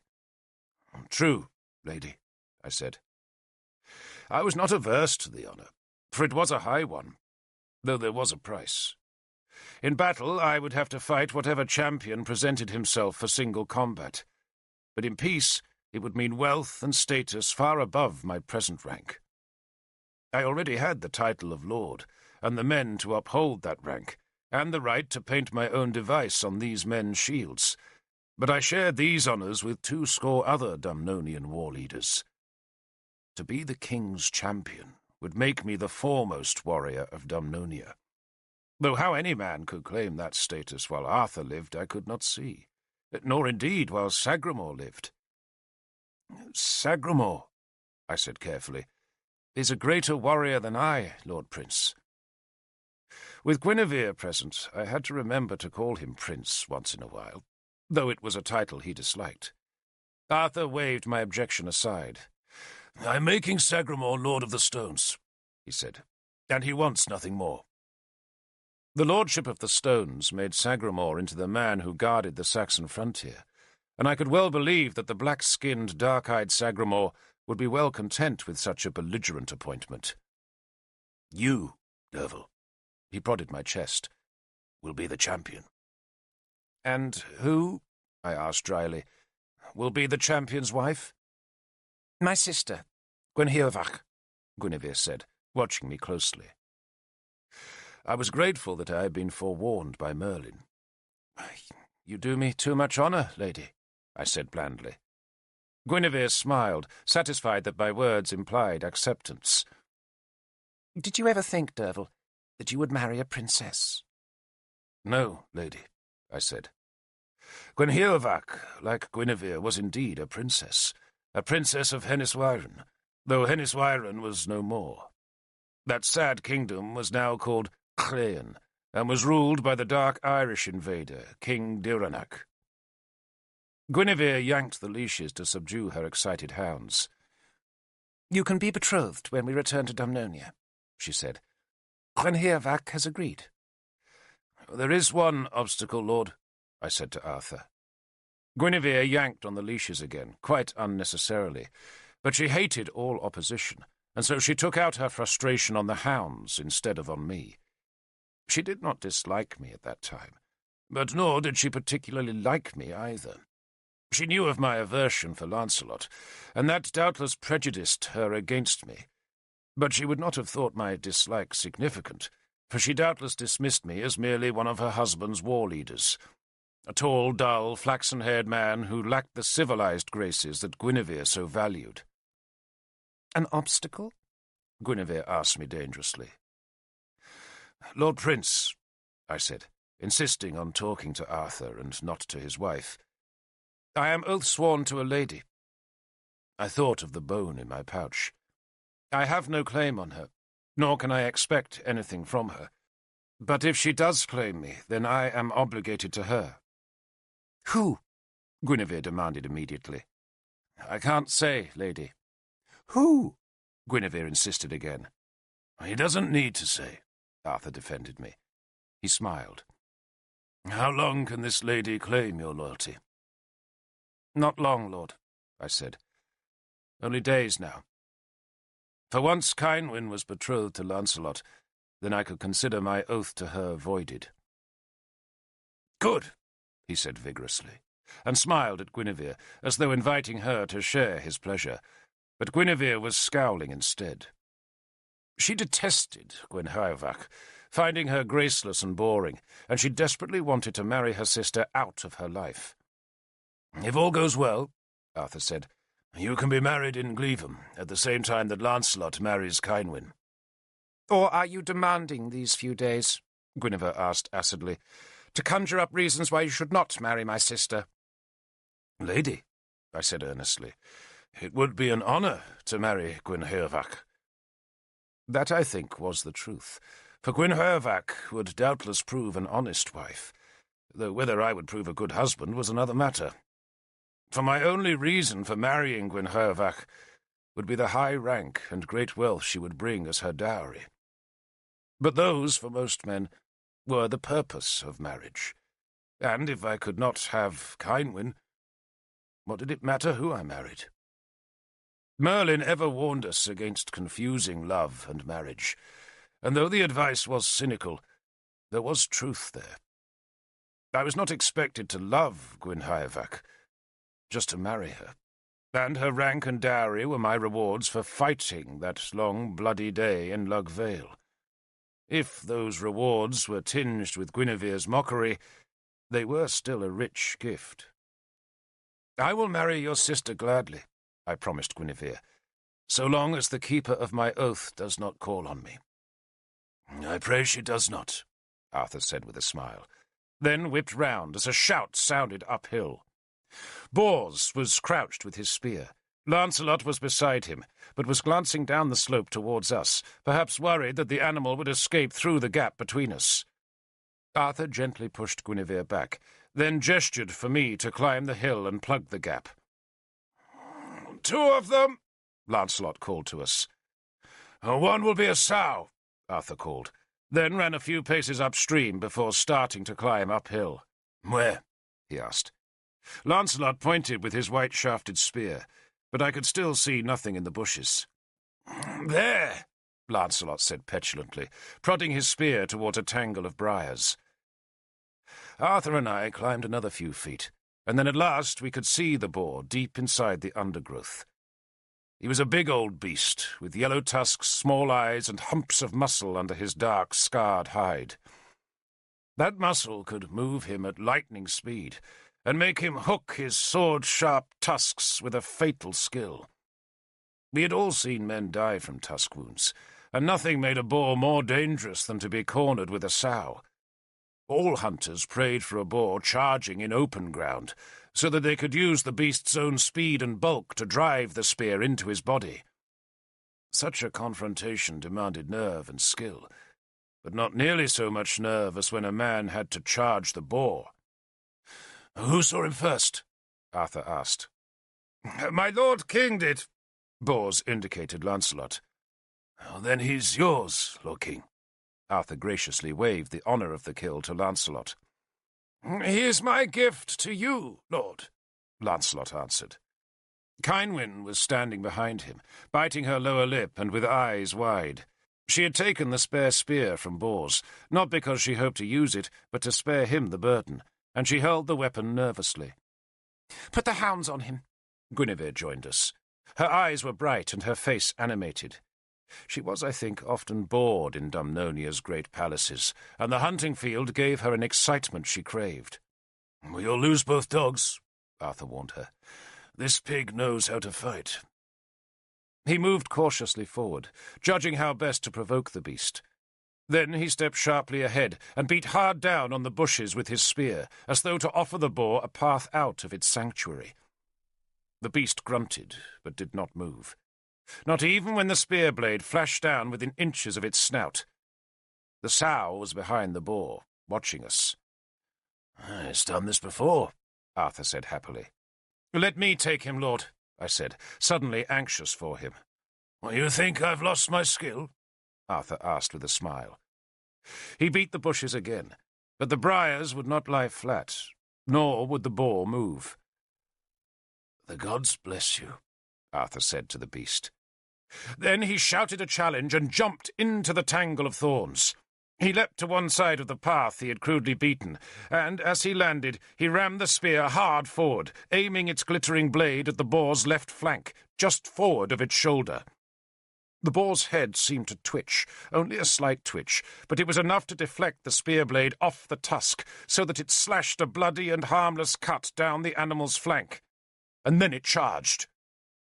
A good boar can come from a still stance into an instant madness with its head down and tusks ready to gut upwards, and this beast was already past Arthur's spearhead when it charged, and Arthur was trapped by the brambles.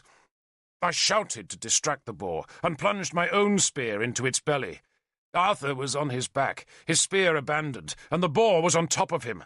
The hounds howled, and Guinevere was shouting at us to help. My spear was deep in the beast's belly, and its blood spurted up to my hands as I levered up and over to roll the wounded beast off my lord.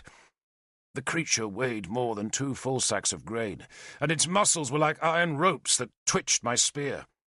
I gripped hard and pushed up, but then the sow charged and swept my feet away from under me. I fell, and my weight pulled the spear shaft down, and thus brought the boar back onto Arthur's belly. Arthur had somehow gripped both of the beast's tusks, and using all his strength was now forcing its head away from his chest. The sow vanished, plunging downhill towards the stream. "Kill him!" Arthur shouted, though he was half laughing as well.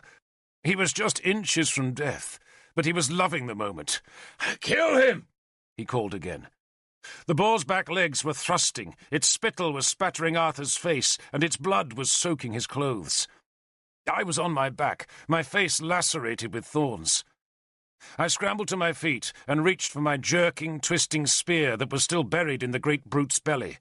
But then Bors plunged a knife into the boar's neck, and I saw the enormous strength of the animal begin to ebb, as Arthur managed to force the squat, stinking, bloody head away from his ribs.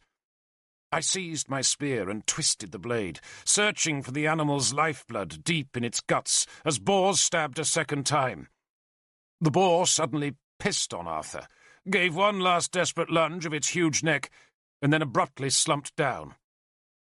Arthur was awash in its blood and urine, and half buried under its bulk. He cautiously let go of the tusks, then dissolved into helpless laughter. Bors and I took a tusk each, and, with a concerted heave, hauled the corpse away from Arthur.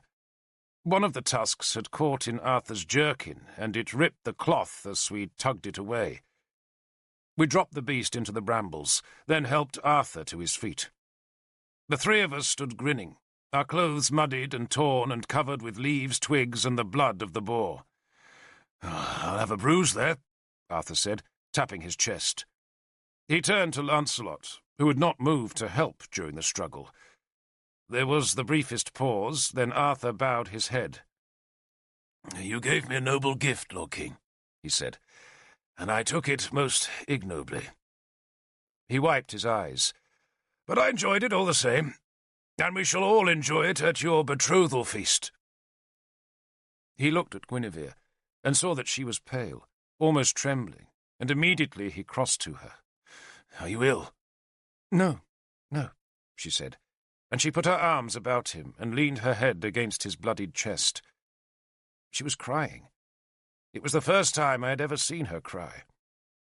Arthur patted her back. "There was no danger, my love," he said. "No danger. I just made a hash of the killing." "Are you hurt?"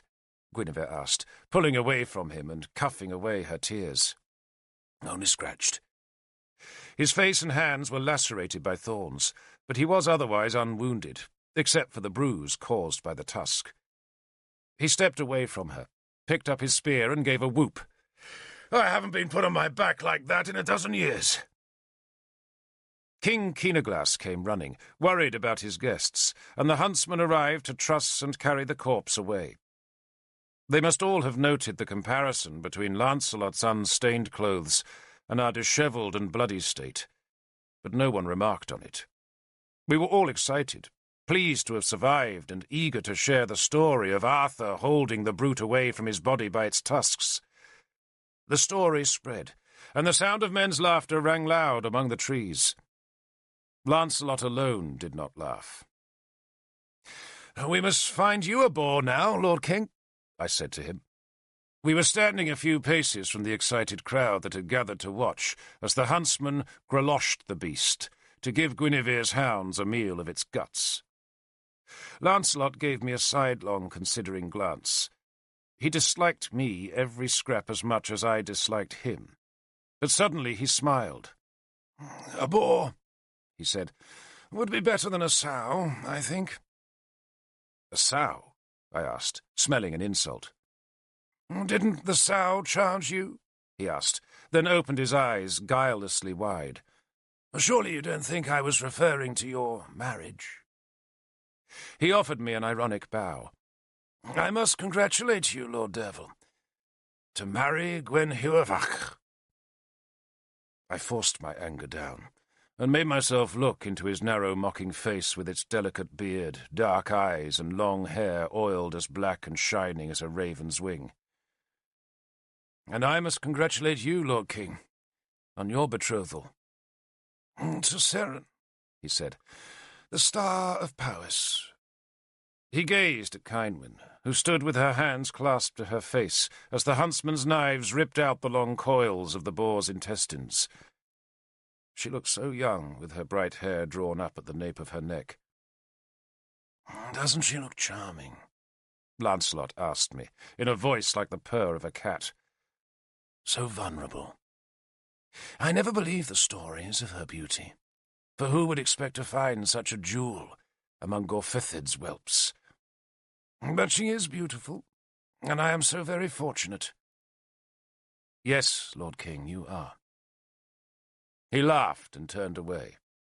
He was a man in his glory, a king come to take his bride, and he was also my enemy. But I had his bone in my pouch. I touched it, wondering if the struggle with the boar had broken the rib. But it was still whole, still hidden, and just waiting for my pleasure. Cavan, my second-in-command, came to Caer Sws on the eve of Cynwyn's betrothal, and brought with him 40 of my spearmen. Galahad had sent them back, reckoning that his work in Siluria could be completed by the 20 remaining men.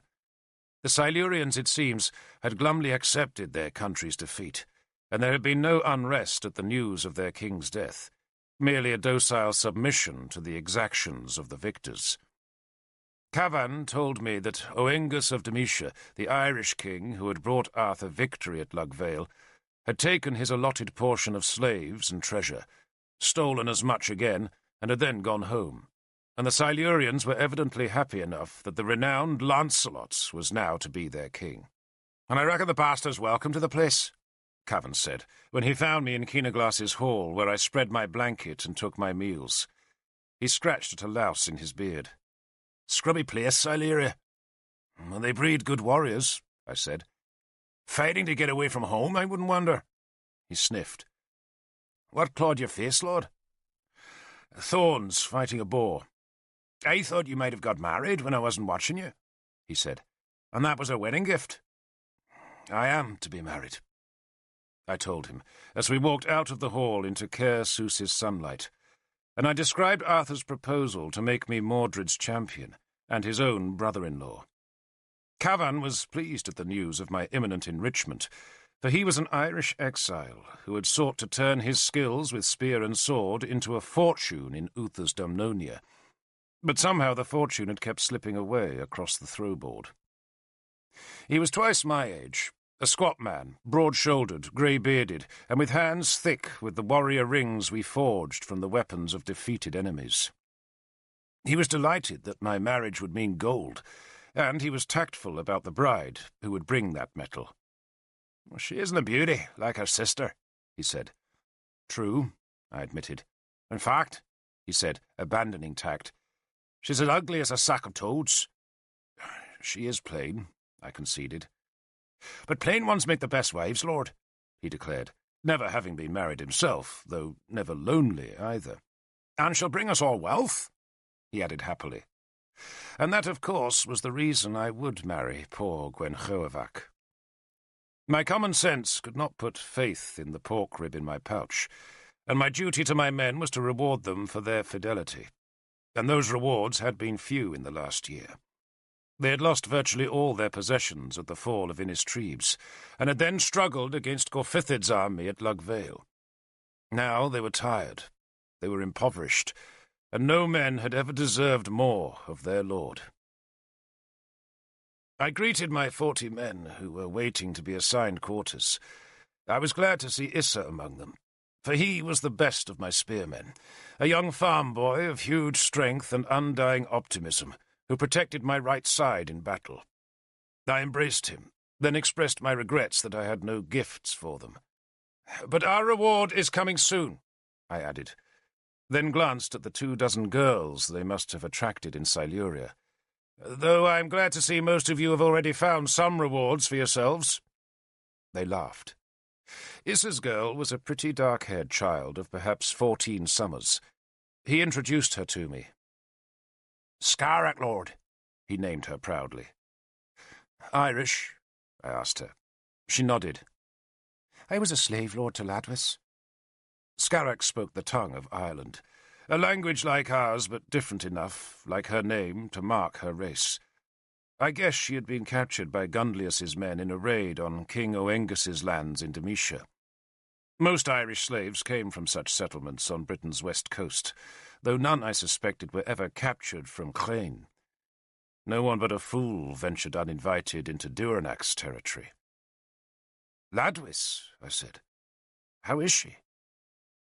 Ladwys had been Gunlius's mistress, a dark, tall woman whom Gunlius had secretly married, though he had been ready enough to disown the marriage when Gorfythid had offered him the prospect of Kynwyn's hand. "She's dead, Lord," Scarach said happily. "We killed her in the kitchen. I put a spit in her belly." "She's a good girl," Issa said eagerly. "Evidently," I said. "So look after her."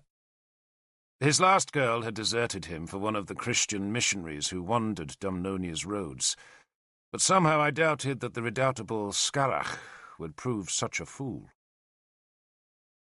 That afternoon, using lime from Keenaglass's stores, my men painted a new device on their shields. The honour of carrying my own device had been granted to me by Arthur on the eve of the battle at Lugvale, but we had been given no time to change the shields, which till now had all carried Arthur's symbol of the bear. My men expected me to choose a wolf's mask as our symbol, to echo the wolf tails that we had begun to wear on our helmets in the forests of Benwick, but I insisted that we each painted a 5-pointed star. "A star?" Cavan growled in disappointment. He wanted something fierce, with claws and beak and teeth, but I insisted on the star. "Seren," I said, "for we are the stars of the shield wall." They liked that explanation, and none suspected the hopeless romanticism that lay behind my choice. So we first laid a coat of black pitch on the round, leather-covered willow-board shields, then painted the stars in lime, using a scabbard to get the edges straight. And when the lime wash had dried, we applied a varnish made of pine resin and egg white that would protect the stars from rain for a few months. "That's different," Cavan grudgingly allowed, when we admired the finished shields. "It's splendid," I said. And that night, when I dined in the circle of warriors who ate on the floor of the hall, Issa stood behind me as shield-bearer. The varnish was still wet, but that only made the star seem brighter. Scarach served me. It was a poor meal of barley gruel, but Caersus's kitchens could provide no better, for they were busy preparing the next night's great feast. Indeed, the whole compound was busy with those preparations. The hall had been decorated with boughs of dusk-red beech, the floor had been swept and strewn with new rushes, and from the women's quarters we heard tales of dresses being made and delicately embroidered. At least 400 warriors were now in residence at Caersus, most of them quartered in crude shelters thrown up on the fields outside the ramparts, and the warriors' women, children, and dogs thronged the fort. Half the men belonged to Keenaglass, the other half were Dumnonians. But despite the recent war, there was no trouble, not even when the news spread that Ratai had fallen to Ael's Saxon horde because of Arthur's treachery. Keenaglass must have suspected that Arthur had purchased Ael's peace by some such means, and he accepted Arthur's oath promise that the men of Dumnonia would extract vengeance for the dead of Powys who lay in the ashes of the captured fortress. I had seen neither Merlin nor Nimue since the night on Dolforwyn. Merlin had left Caersus, but Nimue, I heard, was still in the fortress, and was staying hidden in the women's quarters, where, rumour said, she was much in the Princess Kynwyn's company. That seemed unlikely to me, because Nimue and Kynwyn were so very different. Nimue was a few years older than Kynwyn, and she was dark and intense and forever trembling on the narrow divide between madness and anger, while Kynwyn was fair and gentle, and, as Merlin had told me, so very conventional. I could not imagine that either woman had much to say to the other, and so I assumed that the rumours were false, and that Nimue was with Merlin, who I believed had gone to find the men who would carry their swords into Diranac's dreaded land to seek the cauldron. But would I go with him? On the morning of Kynwyn's betrothal, I walked northwards into the great oaks that lapped around Caersus's wide valley. I sought a particular place, and Keenaglass had told me where to find it. Issa, loyal Issa, came with me, but he had no idea what business took us into the dark, deep wood. This land, the heart of Powys, had been lightly touched by the Romans. They had built forts here, like Caersus, and they had left a few roads that arrowed along the river valleys, but there were no great villas or towns like those that gave Dumnonia its gloss of a lost civilization. Nor, here in Keenaglass's heartland, were there many Christians. The worship of the old gods survived in Powys, without the rancour that soured religion in Mordred's realm, where Christian and pagan vied for royal favour, and the right to erect their shrines in the holy places. No Roman altars had replaced Powys's druid groves, and no Christian churches stood by its holy wells. The Romans had cut down some of the shrines, but many had been preserved, and it was to one of those ancient holy places that Issa and I came in the leafy twilight of the midday forest. It was a druid shrine, a grove of oaks deep within a massive wood. The leaves above the shrine had yet to fade to bronze, but soon they would turn and fall onto the low stone wall that lay in a semicircle at the grove's centre. 2 niches had been made in the wall, and 2 human skulls were set in the niches. Once there had been many such places in Dumnonia, and many more had been remade after the Romans had left. Too often, though, the Christians would come and break the skulls, pull down the dry stone walls and cut down the oaks. But this shrine in Powys might have stood among these deep woods for 1,000 years.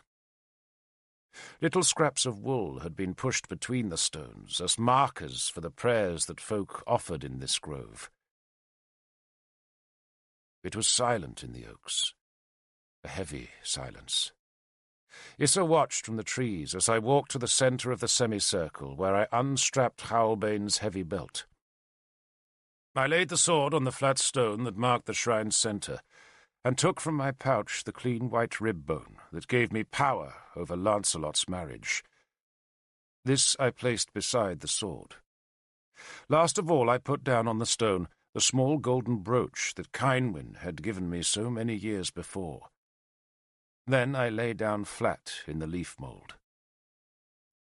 I slept in hope of a dream that would tell me what to do, but no dream came.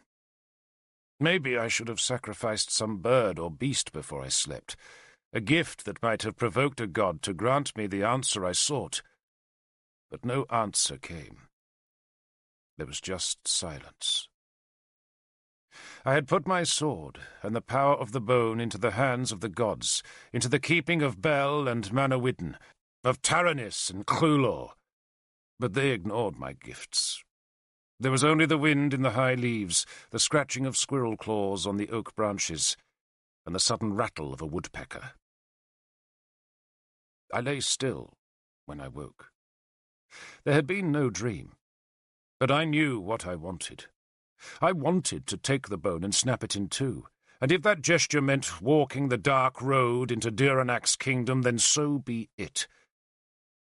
But I also wanted Arthur's Britain to be whole and good and true, and I wanted my men to have gold and land and slaves and rank.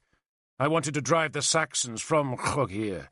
I wanted to hear the screams of a broken shield wall and the blare of war horns as a victorious army pursued a shattered enemy to ruin. I wanted to march my starry shields into the flat eastern land that no free Briton had seen in a generation. And I wanted Kynwyn. I sat up. Issa had come to sit close beside me. He must have wondered why I stared so fixedly at the bone, but he asked no questions. I thought of Merlin's small, squat tower of bones that represented Arthur's dream, and wondered if that dream would really collapse if Lancelot did not marry Kynwyn. The marriage was hardly the clasp that held Arthur's alliance together. It was merely a convenience to give Lancelot a throne and Powys a stake in Siluria's royal house. If the marriage never happened, then the armies of Dumnonia and Gwent and Powys and Elmet would still march against the Sace. All that I knew, and all that was true. Yet I also sensed that the bone could somehow jar Arthur's dream. The moment I snapped the bone in 2, I became sworn to Merlin's search, and that search promised to bring enmity to Dumnonia, The enmity of the old pagans who so hated the upstart Christian religion. Guinevere. I suddenly said the name aloud. Lord? Issa asked in puzzlement. I shook my head to show that I had nothing more to say. Indeed, I had not meant to speak Guinevere's name aloud, yet I had suddenly understood that to break the bone would do more than encourage Merlin's campaign against the Christian god. It would also make Guinevere into my enemy. I closed my eyes. Could my lord's wife be an enemy? And what if she were? Arthur would still love me, and I him, and my spears and starry shields were worth more to him than all Lancelot's fame. I stood and retrieved the brooch, the bone, and the sword. Issa watched as I pulled a thread of green-dyed wool from my cloak and jammed it between the stones. "You were not at Caersus," I asked him, "when Arthur broke his betrothal to Cynwyn?" "No, Lord. I heard about it, though." "It was at the betrothal feast," I said, "just like the one we'll attend tonight. Arthur was sitting at the high table with Cynwyn beside him, and he saw Guinevere at the back of the hall. She was standing in a shabby cloak with her hounds beside her, and Arthur saw her there, and nothing was ever the same again. The gods alone know how many men died because he saw that head of red hair." I turned back to the low stone wall and saw there was an abandoned nest inside one of the mossy skulls. "Merlin tells me that the gods love chaos," I said. "Merlin loves chaos," Issa said lightly, though there was more truth in his words than he knew. "Merlin loves it," I agreed, "but most of us fear chaos, and that's why we try to make order." I thought of the carefully ordered pile of bones. But when you have order, you don't need gods. When everything is well ordered and disciplined, then nothing is unexpected. If you understand everything, I said carefully, then there's no room left for magic. It's only when you're lost and frightened and in the dark that you call on the gods, and they like us to call on them. It makes them feel powerful, and that's why they like us to live in chaos. I was repeating the lessons of my childhood, the lessons given to us on Merlin's tour. "And now we have a choice," I told Issa. "We can live in Arthur's well-ordered Britain, or we can follow Merlin to chaos." "Well, I'll follow you, Lord, whatever you do," Issa said. I do not think he understood what I was saying, but he was content to trust me anyway. "I wish I knew what to do," I confessed. How easy it would be, I thought, if the gods just walked Britain as they used to. Then we could see them, hear them, and talk to them. But now we were like blindfolded men, seeking a clasp pin in a thorn thicket. I strapped the sword back into its place, then tucked the unbroken bone safe back in the pouch. "I want you to give a message to the men," I told Issa. "Not to Cavan, for I'll talk to him myself. But I want you to tell them that if anything strange happens this night, they are released from their oaths to me." He frowned at me. "Released from our oaths?" he asked, then shook his head vigorously. "Not me, Lord." I hushed him. "And tell them," I went on, "that if something strange does happen, and it may not, then loyalty to my oath could mean fighting against Dyranak." "Dyranak?" Issa said. He spat and made the symbol against evil with his right hand. "Tell them that, Issa," I said. "So what might happen tonight?" he asked me anxiously. "Maybe nothing," I said. "Maybe nothing at all." Because the gods had given me no sign in the grove, and I still did not know what I would choose. Order or chaos. Or neither, for maybe the bone was nothing but a piece of kitchen scrap, and its breaking would do nothing except symbolize my own shattered love for Cynwyn. But there was only one way to find out, and that was to break the bone. If I dared. at Kynwyn's betrothal feast. Of all the feasts of those late summer nights, the betrothal feast of Lancelot and Kynwyn was the most lavish. Even the gods seemed to favour it, for the moon was full and clear, and that was a wonderful omen for a betrothal. The moon rose shortly after sunset, a silver orb that loomed huge above the peaks where Dolforwyn lay. I had wondered if the feast would be held in Dolforwyn's hall, but Keenaglas, seeing the huge number to be fed, had decided to keep the celebrations inside Caersus. There were far too many guests for the king's hall, and so only the most privileged were allowed inside its thick wooden walls. The rest sat outside, grateful that the gods had sent a dry night. The ground was still wet from the rain earlier in the week, but there was plenty of straw for men to make dry seats. Pitch-soaked torches had been tied to stakes, and moments after the moonrise, those torches were lit so that the royal compound was suddenly bright with leaping flames. The wedding would be held in the daylight, so that Gwydion, the god of light, and Belenos, the god of the sun, would grant their blessing. But the betrothal was given to the moon's blessing. Every now and then a burning wisp from a torch would float to earth to set alight a patch of straw, and there would be bellows of laughter, screaming children, barking dogs, and a flurry of panic until the fire was extinguished. Over 100 men were guests inside Keenaglas's hall. Tapers and rushlights were clustered together to flicker weird shadows in the high-beamed thatch, where the sprays of beech leaves were now mixed with the year's first clusters of hollyberries. The hall's one table was set on the dais beneath a row of shields, and each shield had a taper below it to illuminate the device painted on the leather. At the centre was Keenaglas's royal shield of Powys, with its spread-winged eagle, and on one side of the eagle was Arthur's black bear, and on the other Dumnonia's red dragon. Guinevere's device of a moon-crowned stag was hung next to the bear, while Lancelot's sea-eagle flew with a fish in its claws next to the dragon. No one was present from Gwent, but Arthur had insisted that Tudric's black bull be hung along with Elmit's red horse and the fox mask of Siluria. The royal symbols marked the Great Alliance, the shield wall that would batter the Saxons back to the sea.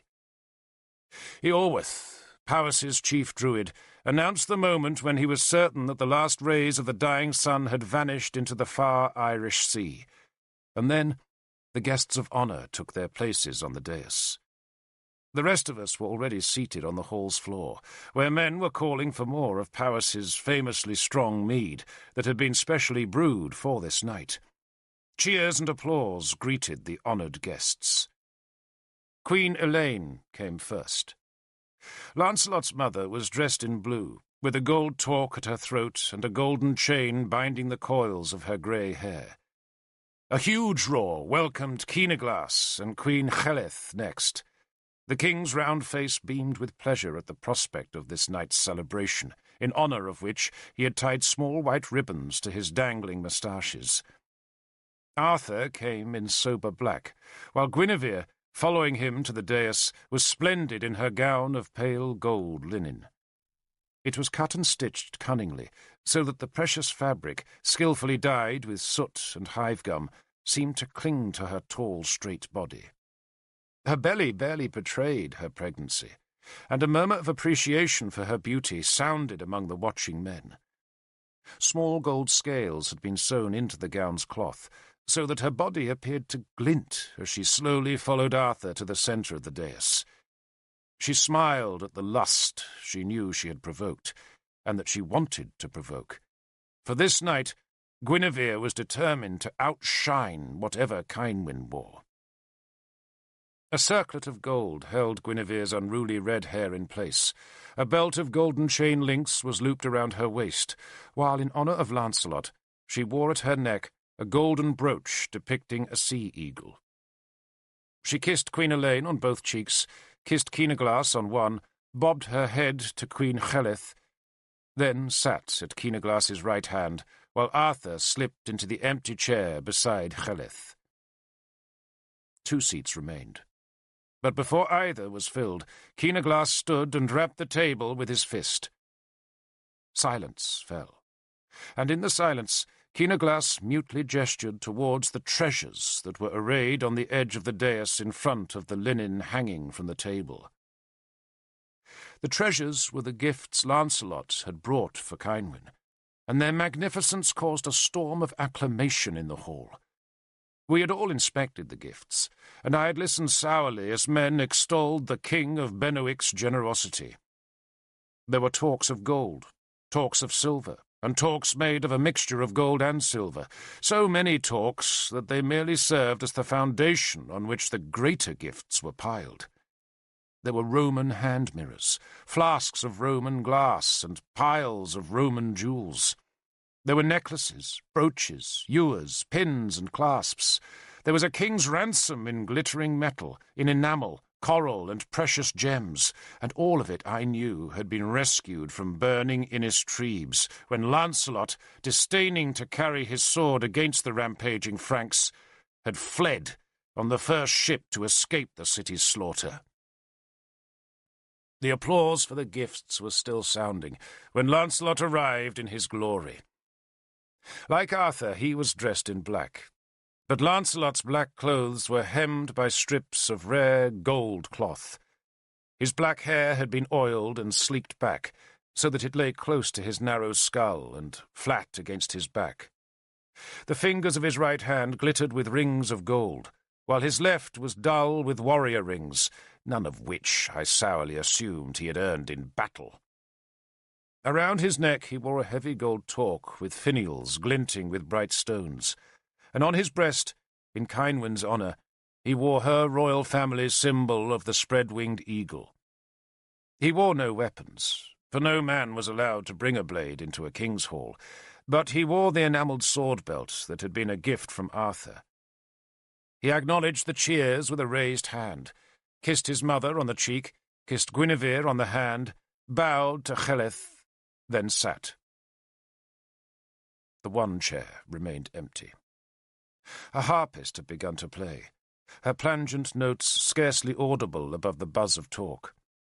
The smell of roasting meat wafted into the hall, where slave girls carried round the jugs of mead. Beorwith, the druid, bustled up and down the hall, making a corridor between the men seated on the rush-strewn floor. He pushed men aside, bowed to the king when the corridor was made, then gestured with his staff for silence. A great cheer erupted from the crowd outside. The guests of honour had entered the hall from the rear, stepping straight from the night shadows onto the dais. But Cynwyn would make her entrance through the large door at the front of the hall, and to reach that door she had to walk through the throng of guests waiting in the firelit compound. The cheer we heard was the sound of those guests applauding her progress from the women's hall, while inside the king's hall we waited for her in expectant silence. Even the harpist lifted her fingers from the strings to watch the door. A child entered first. It was a small girl dressed in white linen, who walked backwards up the aisle made by Beorwith for Cynwyn's passage. The child strewed dried petals of spring flowers on the newly laid rushes. No one spoke. Every eye was fixed on the door, except for mine, for I was watching the dais. Lancelot gazed at the door, a half-smile on his face. Keenaglass kept cuffing tears from his eyes, so great was his happiness. Arthur, the maker of peace, beamed. Guinevere alone was not smiling. She just looked triumphant. She had once been scorned in this hall, and now she was disposing of its daughter in marriage. I watched Guinevere, as with my right hand I took the bone from my pouch. The rib felt smooth in my grasp, and Issa, standing behind me with my shield, must have wondered what significance that piece of kitchen waste carried in this moon-bright night of gold and fire. I looked at the hall's great door, just as Cynwyn appeared, and, in the instant before the cheers began in the hall, there was a gasp of astonishment. Not all the gold in Britain, not all the queens of old could have outshone Cynwyn that night. I did not even need to look at Guinevere to know that she had been utterly outwitted on this night of beauty. This, I knew, was Cynwyn's 4th betrothal feast.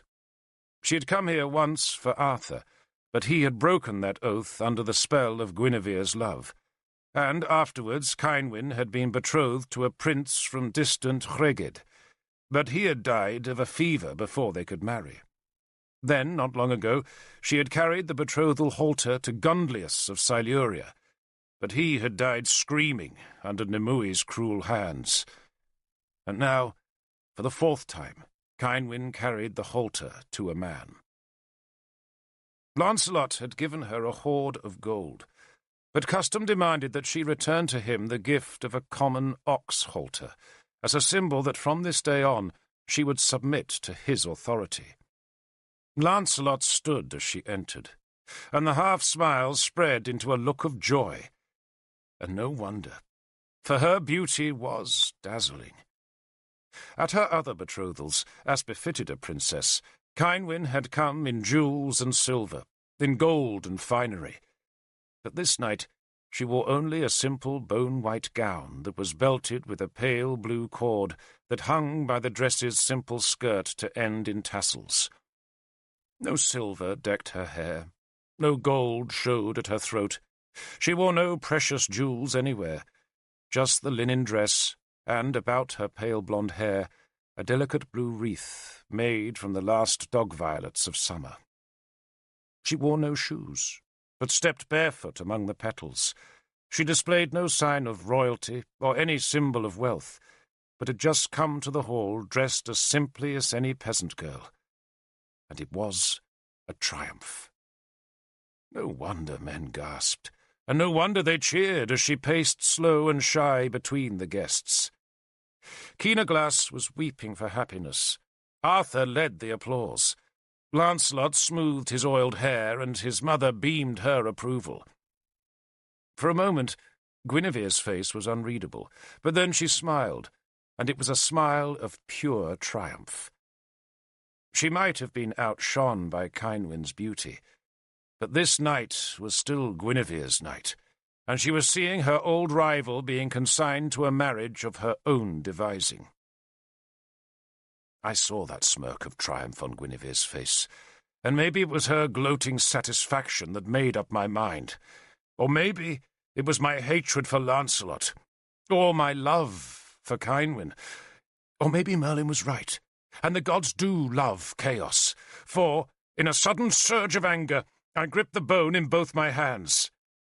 I did not think of the consequences of Merlin's magic, of his hatred for the Christians, or the risk that we would all die pursuing the cauldron in Diranac's realm. I did not think of Arthur's careful order. I was only aware that Cynwyn was being given to a man I hated. I, like the other guests on the floor, was standing and watching Cynwyn between the heads of the warriors. She had reached the great central oak pillar of the high hall, where she was surrounded and besieged by the wolfish din of cheers and whistles. I alone was silent on the floor. I watched her, and I placed my 2 thumbs at the center of the rib and gripped its ends between my fists. Now, Merlin, I thought, now, you old rogue. Let me see your magic now. I snapped the rib. The noise of its splintering was lost among the cheers. I pushed the rib's broken halves into the pouch, and I swear my heart was hardly beating as I watched the Princess of Powys, who had stepped from the night with flowers in her hair, and who now suddenly stopped. Just beside the pillar hung with berries and leaves, she stopped. From the moment Cynwyn had entered the hall, she had kept her eyes on Lancelot, and they were on him still, and a smile was still on her face. But she stopped, and her sudden stillness caused a slow, puzzled silence to fall across the hall. The child, scattering petals, frowned, and looked about for guidance. Cynwyn did not move. Arthur, smiling still, must have thought she had been overcome by nerves, for he beckoned her encouragingly. The halter in her hands trembled. The harpist struck one uncertain chord, then lifted her fingers from the strings. And as her notes died away, in the silence, I saw a black-cloaked figure come from the crowd beyond the pillar. It was Nimue, her one gold eye reflecting the flames in the puzzled hall. Kynwyn looked from Lancelot to Nimue, and then, very slowly, she held out a white-sleeved arm. Nimue took her hand and looked into the princess's eyes with a quizzical expression. Kynwyn paused for a heartbeat, then gave the smallest nod of consent. Suddenly the hall was urgent with talk, as Kynwyn turned away from the dais and, following Nimue's lead, plunged into the crowd. The talk died away, for no one could find any explanation for what was now happening. Lancelot, left standing on the dais, could only watch. Arthur's mouth had dropped open, while Keenaglas, half risen from his seat, stared incredulously as his sister threaded the crowd that edged aside from Nimue's fierce, scarred and derisive face. Guinevere looked ready to kill. Then Nimue caught my eye and smiled, and I felt my heart beating like a trapped wild thing. Then Kynwyn smiled at me, and I had no eyes for Nimue, only for Kynwyn, sweet Kynwyn, who was carrying the ox-halter through the crowd of men towards my place in the hall. The warriors edged aside, but I seemed made of stone, unable to move or to speak, as Kynwyn, with tears in her eyes, came to where I stood. She said nothing, but just held the halter in offering to me. A babble of astonishment brewed all around us, but I ignored the voices. Instead, I fell to my knees and took the halter. Then I seized Kynwyn's hands and pressed them against my face, that, like hers, was wet with tears. The hall was erupting in anger, in protest and amazement, but Issa stood over me with his shield raised. No man carried an edged weapon into a king's hall, but Issa was holding the shield with its 5-pointed star as though he would beat down any man who challenged the astonishing moment. Nimue, on my other side, was hissing curses into the hall, daring any man to challenge the princess's choice. Kynwyn knelt so that her face was close to mine. "You swore an oath, Lord," she whispered, "to protect me." "I did, lady." "I release you from the oath, if that is your wish." "Never," I promised. She pulled away slightly. "I will marry no man, Derfel," she warned me softly, her eyes on mine. "I will give you everything but marriage." "Then you give me everything I could ever want, lady," I said, my throat full and my eyes blurred with tears of happiness. I smiled and gave her back the halter. "Yours," I said. She smiled at that gesture, then dropped the halter into the straw and kissed me softly on the cheek. "I think," she whispered mischievously in my ear, "that this feast will go better without us." Then we both stood, and hand in hand, and ignoring the questions and protests and even some cheers, we walked into the moonlit night. Behind us was confusion and anger, and in front of us was a crowd of puzzled people, through whom we walked side by side. "The house beneath Dolforwyn," Kynwyn said, "is waiting for us." "The house with the apple trees?" I asked, remembering her telling me about the little house that she had dreamed of as a child. "That house," she said. We had left the crowd gathered about the hall doors, and were walking towards Caersus's torchlit gate. Issa had rejoined me after retrieving our swords and spears, and Nimue was at Kynwyn's other side. 3 of Kynwyn's servants were hurrying to join us, as were a score of my men. "Are you certain of this?" I asked Kynwyn, as though somehow she could turn back the last few minutes and restore the halter to Lancelot. "I am more certain," Kynwyn said calmly, "than of anything I ever did before." She gave me an amused glance. "Did you ever doubt me, Derfel?" I doubted myself, I said. She squeezed my hand. I am no man's woman, she said. Only my own. And then she laughed with pure delight, let go of my hand and broke into a run. Violets fell from her hair as she ran for sheer joy across the grass. I ran after her, while behind us, from the astonished hall's doorway, Arthur called for us to come back. But we ran on. To chaos. Next day I took a sharp knife and trimmed the snapped ends of the 2 bone fragments, and then, working very carefully, I made 2 long narrow troughs in Howlbane's wooden hand grips. Issa walked to Kersus and fetched back some glue that we heated over the fire, and once we were sure that the 2 troughs exactly matched the shape of the bone fragments, we coated the troughs with the glue, then pushed the 2 scraps into the sword's hilt. We wiped off the excess glue, then bound the strips with bands of sinew to set them firmly into the wood. "It looks like ivory," Issa said admiringly when the job was done. "Strips of pig bone," I said dismissively, though in fact the 2 scraps did look like ivory, and gave Howlbane a rich appearance. The sword was named for its first owner, Merlin's steward Howl, who had taught me my weapons. "But the bones are magic?" Issa asked me anxiously. "Merlin's magic," I said, but I did not explain any further. Cadarn came to me at midday. He knelt on the grass and bowed his head, but he did not speak, nor did he need to speak, for I knew why he had come. "You are free to go, Cadarn," I told him. "I release you from your oath." He looked up at me, but the business of being freed of an oath was too heavy for him to say anything, so I smiled. "You're not a young man, Cadarn," I said, "and you deserve a lord who will offer you gold and comfort, instead of a dark road and uncertainty." "I have a mind, Lord." He found his voice at last. "To die in Ireland." "To be with your people." "Yes, Lord. But I cannot go back a poor man. I need gold." "Then burn your throwboard," I advised him. He grinned at that, then kissed Howlbane's hilt. "No resentment, Lord?" he asked me anxiously. "No," I said. "And if you ever need my help, send word." He stood and embraced me.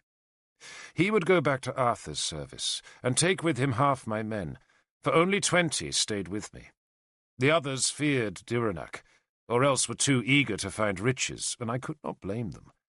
They had earned honour, warrior rings and wolf-tails in my service, but little gold.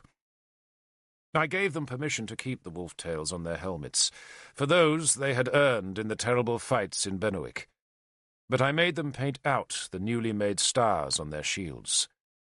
The stars were for the 20 men who stayed with me, and those 20 were the youngest, the strongest, and the most adventurous of my spearmen. And the gods know they needed to be, for by snapping the bone I had committed them to the dark road. I did not know when Merlin would summon us, and so I waited in the small house to which Cynwyn had led us in the moonlight. The house lay north and east of Dolforwyn, in a small valley so steep that the shadows did not flee from the stream until the sun was halfway up its climb in the morning sky. The valley's steep sides were shrouded by oaks, though around the house was a patchwork of tiny fields, where a score of apple trees had been planted. The house had no name, nor even did the valley. It was simply called Cwm Isaf, the lower valley, and it was now our home. My men built huts among the trees on the valley's southern slope. I did not know how I was to provide for 20 men and their families, for Cwm Isaf's little farm would have been hard-pressed to feed a field mouse, let alone a warrior band. But Cynwyn had gold, and, as she promised me, her brother would not let us starve. The farm, she told me, had belonged to her father, one of the thousands of scattered tenancies that had supported Gorfethid's wealth. The last tenant had been a cousin of Kersus's Candleman, but he had died before Lugvale, and no other tenant had yet been chosen. The house itself was a poor thing, a little rectangle of stone with a roof thickly thatched with rye straw and bracken that desperately needed repair. There were 3 chambers inside. One, the central room, had been for the farm's few beasts, and that room we swept clean to give ourselves a living space. The other rooms were sleeping chambers, one for Kynwyn and the other one for me. "I have promised Merlin," she had said that first night in explanation of the 2 sleeping chambers. I felt my flesh crawl. "Promised him what?" I asked. She must have blushed, but no moonlight came into deep Cum Isaf, and so I could not see her face, but only feel the pressure of her fingers in mine. "I have promised him," she said slowly, "that I will stay a virgin till the cauldron is found." I had begun to understand then just how subtle Merlin had been. How subtle and wicked and clever. He needed a warrior to protect him while he travelled into Khane, and he needed a virgin to find the cauldron. And so he had manipulated us both. "No," I protested. "You can't go into Khane." "Only a virgin can discover the cauldron," Nimue had hissed at us from the dark. "Would you have us take a child, Derfel?" "Kynwyn cannot go to Khane," I insisted. "Quiet." Kynwyn had hushed me. "I promised. I made an oath." "Do you know what Khane is?" I asked her. "You know what Durenak does?" "I know," she said, "that the journey there is the price I pay for being here with you. And I promised Merlin," she said again. "I made an oath." And so I slept alone that night. But in the morning, after we had shared a scanty breakfast with our spearmen and servants, and before I put the bone scraps into Howlbane's hilt, Kynwyn walked with me up Cum Isaf stream. She listened to my passionate arguments why she should not travel the dark road, and she dismissed them all by saying that if Merlin was with us, then who could prevail against us? "Durenak could," I said grimly. "But you're going with Merlin?" she asked me. "Yes." "Then don't prevent me," she insisted. "I will be with you, and you with me." And she would hear no more argument. She was no man's woman. She had made up her mind. And then, of course, we spoke of what had happened in the last few days, and our words tumbled out. We were in love, smitten just as hard as Arthur had been smitten by Guinevere, and we could not hear enough of the other's thoughts and stories. I showed her the pork bone, and she laughed when I told her how I had waited till the last moment to snap it in 2. "I really didn't know if I dared turn away from Lancelot," Kynwyn admitted. "I didn't know about the bone, of course. I thought it was Guinevere who made up my mind." "Guinevere?" I asked, surprised. "I couldn't bear her gloating. Is that awful of me? I felt as though I was her kitten, and I couldn't bear it." She walked on in silence for a while. Leaves drifted down from the trees that were still mostly green. That morning, waking to my first dawn in Cum Isaf, I had seen a martin fly away from the thatch. He did not come back, and I guessed we would not see another till the spring. Kynwyn walked barefoot beside the stream, her hand in mine. "And I've been wondering about that prophecy of the skull bed," she went on. "And I think it means I'm not supposed to marry. I've been betrothed 3 times, Derfel. 3 times. And 3 times I've lost the man. And if that isn't a message from the gods, what is?" "I hear Nimue," I said. She laughed. "I like her." "I couldn't imagine the 2 of you liking each other," I confessed. "Why ever not? I like her belligerence. Life is for the taking, not for submission. And all my life, Derfel, I've done what people told me to do. I've always been good," she said, giving the word good a wry stress. "I was always the obedient little girl, the dutiful daughter. It was easy, of course, for my father loved me, and he loved so few people. But I was given everything I ever wanted, and in return all they ever wanted of me was that I should be pretty and obedient. And I was very obedient. Pretty, too." She dug an elbow into my ribs as reproof. A flock of pied wagtails flew up from the mist that shrouded the stream ahead of us. "I was always obedient," Kynwyn said wistfully. "I knew I would have to marry where I was told to marry, and that didn't worry me, because that's what king's daughters do. And I can remember being so happy when I first met Arthur. I thought that my whole lucky life would go on forever. I'd been given such a good man, and then suddenly he vanished." "And you didn't even notice me," I said. I had been the youngest spearman in Arthur's guard when he came to Caer Sws to be betrothed to Kynwyn. It was then that she had given me the small brooch I still wore. She had rewarded all Arthur's escort, but never knew what a fire she started in my soul that day. "I'm sure I did notice you," she said. "Who could miss such a big, awkward, straw-haired lump?" She laughed at me, then let me help her over a fallen oak. She wore the same linen dress she had worn the previous night, though now the bleached skirt was soiled with mud and moss. "Then I was betrothed to Caelgyn of Rheged," she continued her tale, "and I wasn't quite so sure I was lucky any more. He was a sullen beast, but he promised to bring father 100 spearmen and a bride price of gold, and I convinced myself I would be happy all the same, even if I did have to live in Rheged. But Caelgyn died of the fever. Then there was Gunlius." She frowned at that memory. "I realized then that I was just a throw-piece in a game of war. My father loved me, but he would even let me go to Gunlius if that meant more spears to carry against Arthur. And that was when I first understood that I would never be happy unless I made my own happiness. And it was just then that you and Galahad came to see us. Remember?" "Yeah, I remember. I had accompanied Galahad on his failed mission of peace, and Gorfithid, as an insult, had made us dine in the women's hall.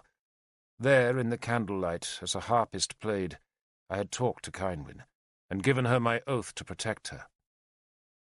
"And you cared whether I was happy," she said. "I was in love with you," I confessed. "I was a dog howling at a star." She smiled. "And then came Lancelot. Lovely Lancelot. Handsome Lancelot, and everyone told me I was the luckiest woman in Britain. But you know what I sensed? That I would be just another possession to Lancelot, and he seems to have so many already. But I still wasn't sure what I should do. Then Merlin came and talked to me, and he left Nimue, and she talked and talked. But I already knew I didn't want to belong to any man. I've belonged to men all my life. So Nimue and I made an oath to Don, and I swore to her that if she gave me the strength to take my own freedom, then I would never marry. I will love you," she promised me, looking up into my face, "but I will not be any man's possession." Maybe not, I thought, but she, like me, was still Merlin's gaming piece. How busy he had been, he and Nimue. But I said nothing of that, nor of the Dark Road. "But you will be Guinevere's enemy now," I warned Kynwyn instead. "Yes," she said, "but I always was, right from the moment when she decided to take Arthur away from me. But I was just a child then, and I didn't know how to fight her. Last night I struck back, but from now on I'll just stay out of sight." She smiled. "And you were to marry Gwynncheovach?"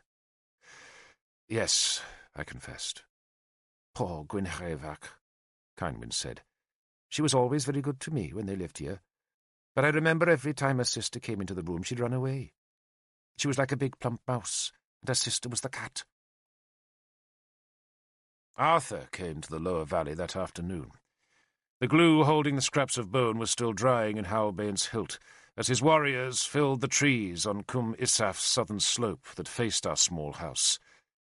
The spearmen did not come to threaten us, but had merely diverted themselves from their long march home to comfortable Dumnonia. There was no sign of Lancelot, nor of Guinevere, as Arthur walked alone across the stream. He carried no sword or shield. We met him at our door. He bowed to Kynwyn, then smiled at her. "Dear lady," he said simply. "Are you angry with me, Lord?" she asked him anxiously. He grimaced. "My wife believes I am, but no." How can I be angry? You only did what I once did, and you had the grace to do it before the oath was given. He smiled at her again. You have perhaps inconvenienced me, but I deserve that. May I walk with Derfel? We followed the same path that I had taken that morning with Kynwyn, and Arthur, once he was out of sight of his spearmen, put an arm about my shoulders. Well done, Derfel, he said quietly. I'm sorry if it hurts you, Lord. Don't be a fool. You did what I once did, and I envy you the newness of it. It just changes things, that's all. It is, as I said, inconvenient. I won't be Mordred's champion, I said. No, but someone will. If it was up to me, my friend, I would take you both home and make you champion and give you all I had to give. But things cannot always be as we want. You mean, I said bluntly, that the Princess Guinevere will not forgive me? No, Arthur said bleakly. Nor will Lancelot. He sighed. What shall I do with Lancelot? Marry him to Gwynhwyvarch, I said, and bury them both in Siluria. He laughed. If only I could. I'll send him to Siluria, certainly, but I doubt Siluria will hold him. He has ambitions above that small kingdom, Derfel. I'd hoped that Kynwyn and a family would keep him there. But now, he shrugged. I would have done better to give the kingdom to you. He took his arm from about my shoulders and faced me. I do not release you from your oaths, Lord Derfel Cadarn, he said formally. You are still my man, and when I send for you, you will come to me. Yes, Lord. That will be in the spring, he said. I am sworn to 3 months' peace with the Saxons, and I will keep that peace. And when the 3 months are up, the winter will keep our spears stacked. But in the spring, we march, and I shall want your men in my shield wall. They will be there, Lord, I promised him. He raised both hands and put them on my shoulders. Are you also sworn to Merlin? He asked, staring into my eyes. Yes, Lord, I admitted. So you'll chase a cauldron that doesn't exist? I shall seek the cauldron, yes. He closed his eyes. Such stupidity. He dropped his hands and opened his eyes. I believe in the gods, Derfel. But do the gods believe in Britain? This isn't the old Britain, he said vehemently. Maybe once we were a people of one blood, but now? The Romans brought men from every corner of the world. Sarmatians, Libyans, Gauls, Numidians, Greeks. Their blood is mingled with ours, just as it seethes with Roman blood and mixes now with Saxon blood. We are what we are, Derfel, not what we once were. We have 100 gods now, not just the old gods, and we cannot turn the years back, not even with the cauldron and every treasure of Britain. Merlin disagrees. And Merlin would have me fight the Christians just so his gods can rule. No, I won't do it, Derfel. He spoke angrily. You can look for your imaginary cauldron, but don't think I'll play Merlin's game by persecuting Christians. Merlin, I said defensively, will leave the fate of the Christians to the gods. And what are we but the gods' implements?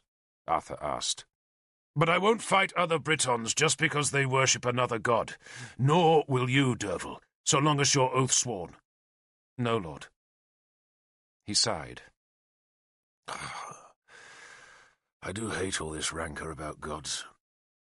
But then Guinevere always tells me I am blind to the gods. She says it's my one fault. He smiled. If you're sworn to Merlin, Derfel, then you must go with him. Where will he take you? To Inis Mon, Lord.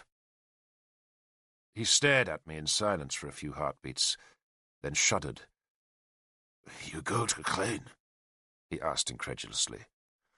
No one comes alive from Clane. I shall, I boasted. Make sure you do, Derfel. Make sure you do. He sounded gloomy. I need you to help me beat the Saxons, and after that, maybe you can return to Dumnonia. Guinevere isn't a woman to hold grudges." I doubted that, but said nothing. "So I shall summon you in the spring," Arthur went on, "and pray you survive clean." He put an arm through mine and walked me back towards the house. "And if anyone asks you, Derfel, then I have just reproved you angrily. I have cursed you, even struck you." I laughed. "I forgive you the blow, Lord. Consider yourself reproved," he said. "And consider yourself," he went on, "the second luckiest man in Britain." The luckiest in the world, I thought, for I had my soul's desire. Or I would have it, the gods preserve us, when Merlin had his. I stood and watched the spearmen go. Arthur's banner of the bear showed briefly in the trees. He waved, hoisted himself onto his horse's back, and then was gone. And we were alone. So I was not in Dumnonia to see Arthur's return. I should have liked that, for he rode back a hero to a country that had dismissed his chances of survival and had plotted to replace him by lesser creatures. Food was scarce that autumn, for the sudden flare of war had depleted the new harvest. But there was no famine, and Arthur's men collected fair taxes. Well, that sounds like a small improvement, but after the recent years it caused a stir in the land. Only the rich paid taxes to the royal treasury. Some paid in gold, but most paid in grain and leather and linen and salt and wool and dried fish that they, in turn, had demanded from their tenants. In the last few years, the rich had paid little to the king, and the poor had paid much to the rich. So Arthur sent spearmen to inquire of the poor what tax had been levied of them, and used their answers to make his own levy of the rich. From the proceeds he returned a third of the yield back to the churches and magistrates, so that they could distribute the food in the winter. That action alone told Dumnonia that a new power had come to the land, and though the wealthy grumbled, none dared raise a shield wall to fight Arthur. He was the warlord of Mordred's kingdom, the victor of Lugvale, the slaughterer of kings, and those who opposed him now feared him. Mordred was moved into the care of Kiluk, Arthur's cousin and a crude, honest warrior who probably took small interest in the fate of a small and troublesome child. Kiluk was too busy suppressing the revolt that had been started by Cadui of Iska, deep in Dumnonia's west, and I heard that he led his spears in a swift campaign across the Great Moor, then south into the wild land on the coast. He ravaged Cadui's heartland, then stormed the rebellious prince in the old Roman stronghold of Iska. The walls had decayed, and the veterans of Lugvale swarmed over the town's ramparts to hunt the rebels through the streets. Prince Cadui was caught in a Roman shrine, and there dismembered. Arthur ordered parts of his body to be displayed in Dumnonia's towns, and his head, with its easily recognizable blue tattoos on the cheeks, to be sent to King Mark of Kernau, who had encouraged the revolt. King Mark sent back a tribute of tin ingots, a tub of smoked fish, 3 polished turtle shells that had washed up on the shores of his wild country, and an innocent disavowal of any complicity in Cadui's rebellion. Kiluk, in capturing Cadui's stronghold, found letters there that he sent to Arthur. The letters were from the Christian party in Dumnonia, and had been written before the campaign that ended in Lugvale, and they revealed the full extent of the plans to rid Dumnonia of Arthur. The Christians had disliked Arthur ever since he had revoked High King Uther's rule that the church was to be exempt from taxes and loans, and they had become convinced that their god was leading Arthur to a great defeat at Gorfithid's hands. It was the prospect of that almost certain defeat that had encouraged them to put their thoughts into writing, and those same writings were now in Arthur's keeping. The letters revealed a worried Christian community, who wanted Arthur's death, but also feared the incursion of Gorfithid's pagan spearmen. To save themselves and their riches, they had been ready to sacrifice Mordred, and the letters encouraged Cadui to march on Durnovaria during Arthur's absence, kill Mordred, and then yield the kingdom to Gorfithid. The Christians promised him help, and hoped that Cadui's spears would protect them once Gorfithid ruled. Instead, it brought them punishment. King Melwas of the Belgi, a client king who had sided with the Christians who opposed Arthur, was made the new ruler of Cadui's land. It was hardly a reward, for it took Melwas far away from his own people, to a place where Arthur could keep him under close watch.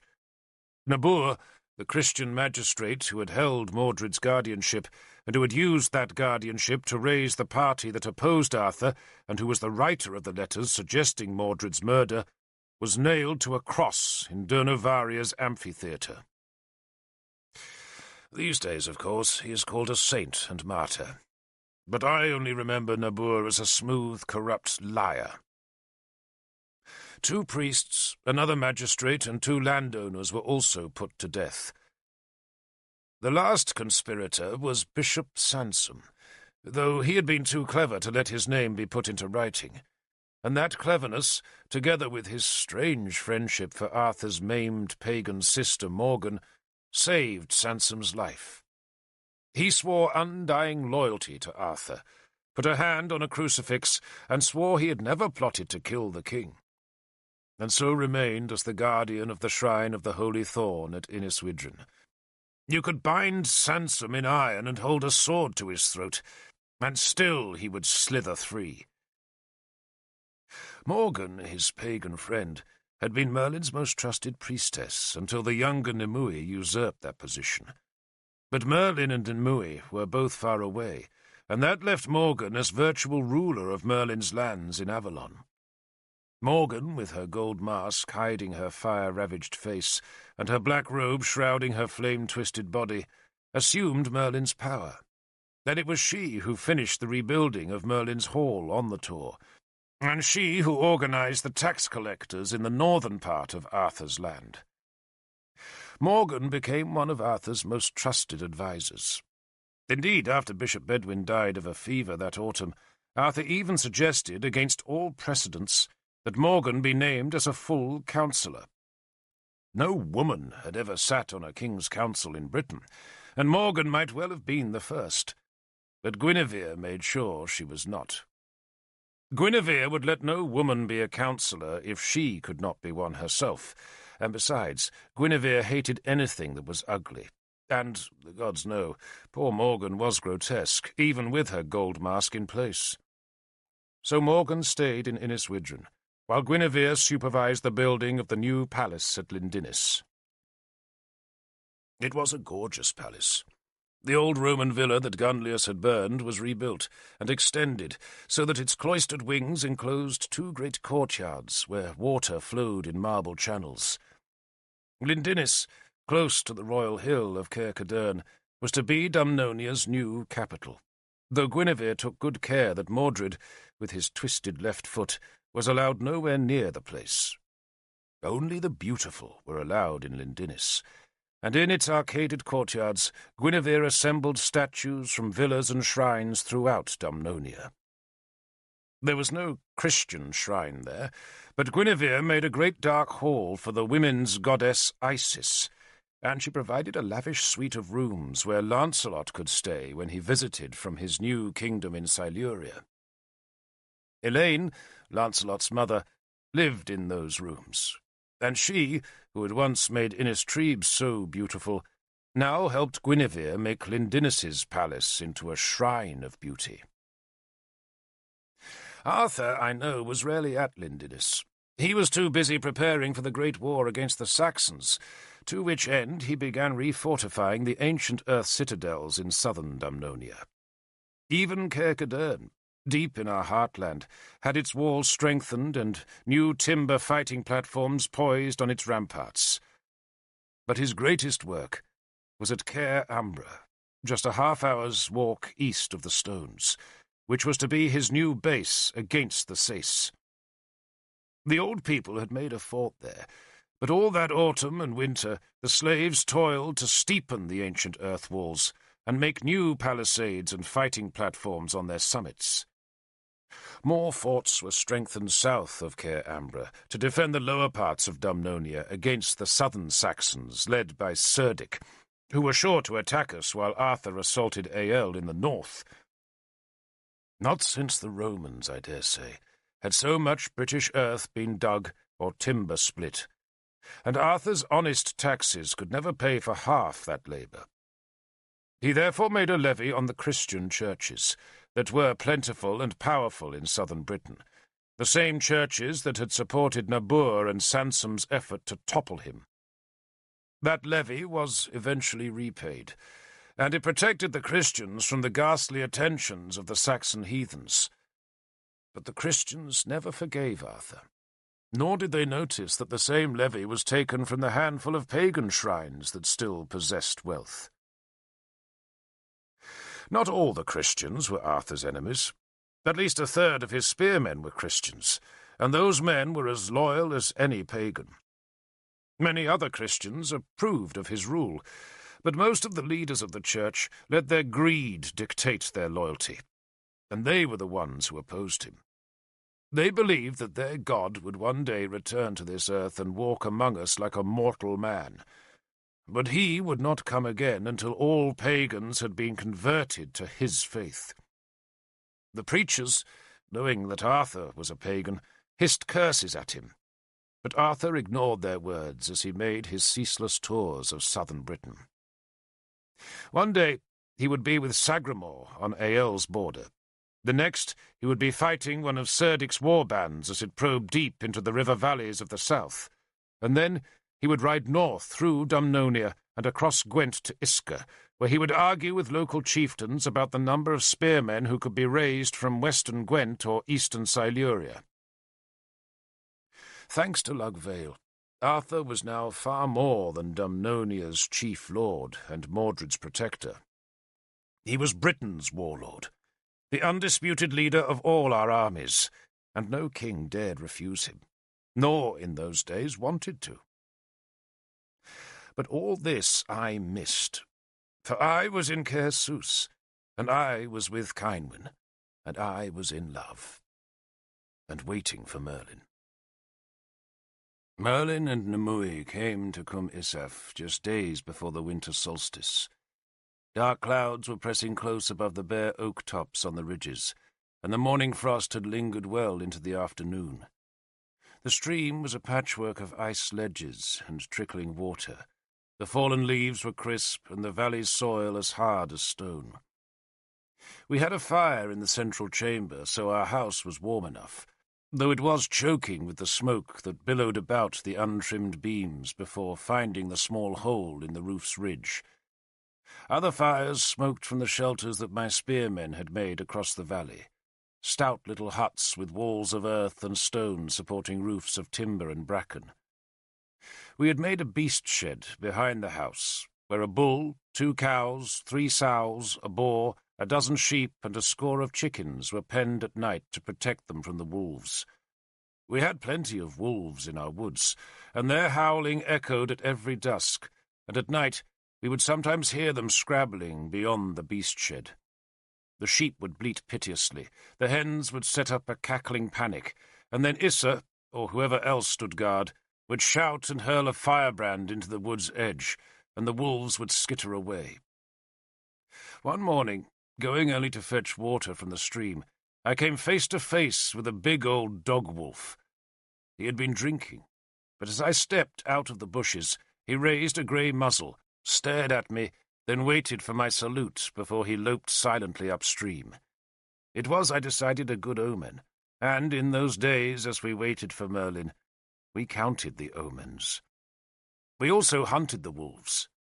Keenaglas gave us 3 brace of long-haired wolfhounds that were bigger and shaggier than the famous Powisian deerhounds like those Guinevere kept in Dumnonia.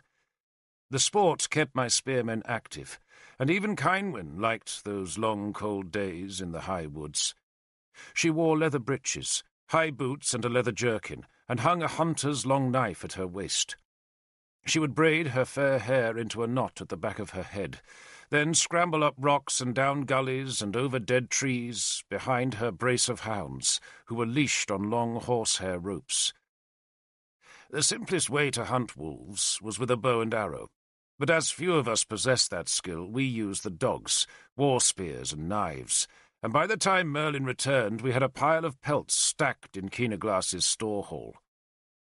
The king had wanted us to move back to Caersus, but Cynwyn and I were as happy as our anticipation of Merlin's ordeal allowed us, and so we stayed in our small valley and counted the days. And we were happy in Cwm Isaf. Cynwyn took a ridiculous pleasure in doing all the things that till now had been done for her by servants, though, strangely, she was never able to wring a chicken's neck, and I always used to laugh when she killed a hen. She had no need to do it, for any one of the servants could have killed the fowl, and my spearmen would do anything for Cynwyn.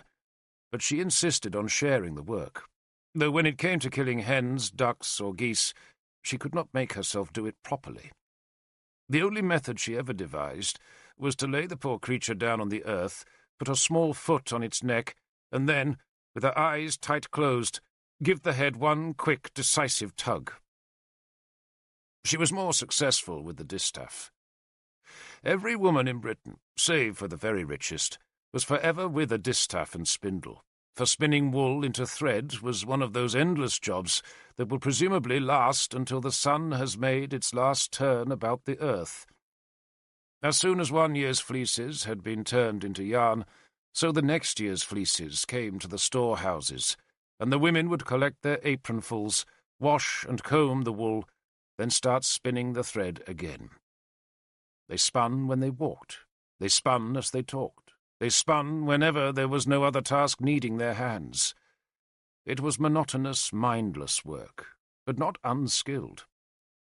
At first, Cynwyn could only produce pathetic little tatters of wool, but she became better, though never as quick as those women who had spun the wool since the very first day their hands were big enough to hold the distaff. She would sit of an evening, telling me about her day, and her left hand would turn the staff, and her right would flick the weighted spindle that hung from the distaff to elongate and twist the emerging thread. When the spindle reached the floor, she would wind the thread around it, fix the spooled yarn with the bone clip on the spindle's top, and then start spinning again. The wool she made that winter was often lumpy, or else fragile, but I loyally wore one of the shirts she made from that thread until it fell apart. Keenaglass visited us often, though his wife Heleth never came. Queen Heleth was truly conventional, and she disapproved deeply of what Cynwyn had done. "She thinks it brings disgrace on the family," Keenaglass told us cheerfully. He became, like Arthur and Galahad, one of my dearest friends. He was, I think, lonely in Caersus, for other than Iorwerth and some of the younger druids, he had few men with whom he could talk of anything but hunting and war, and so I replaced the brothers he had lost. His older brother, who should have become king, had been killed in a fall from a horse. The next son had died of a fever, and the youngest had been killed fighting the Saxons. Keenaglass, like me, deeply disapproved of Cynwyn's going on the dark road, but he told me that nothing short of a sword blow would ever stop her. "Everyone always thinks she's so sweet and kind," he told me, "but there's a will of iron there. Stubborn. Can't kill chickens. I can't even imagine her trying," he laughed. "But she is happy, Derfel, and for that I thank you." It was a happy time, one of the happiest of all our happy times, but always shadowed by the knowledge that Merlin would come and demand the fulfillment of our oaths. He came on a frosty afternoon. I was outside the house, using a Saxon war-axe to split newly chopped logs that would fill our house with smoke, and Cynwyn was inside, hushing a squabble that had risen between her maidservants and the fiery Scarach, when a horn sounded across the valley. The horn was a signal from my spearmen that a stranger approached Cwm Isaf, and I lowered the axe in time to see Merlin's tall figure striding among the trees. Nimue was with him. She had stayed a week with us after the night of Lancelot's betrothal, and then, without a word of explanation, had slipped away one night. But now, dressed in black beside her lord in his long white robe, she returned. Kynwyn came from the house. Her face was smudged with soot, and her hands bloodied from a hair she had been jointing. "I thought he was bringing a warband," she said, her blue eyes fixed on Merlin. That was what Nimue had told us before she left, that Merlin was raising the army that would protect him on the Dark Road.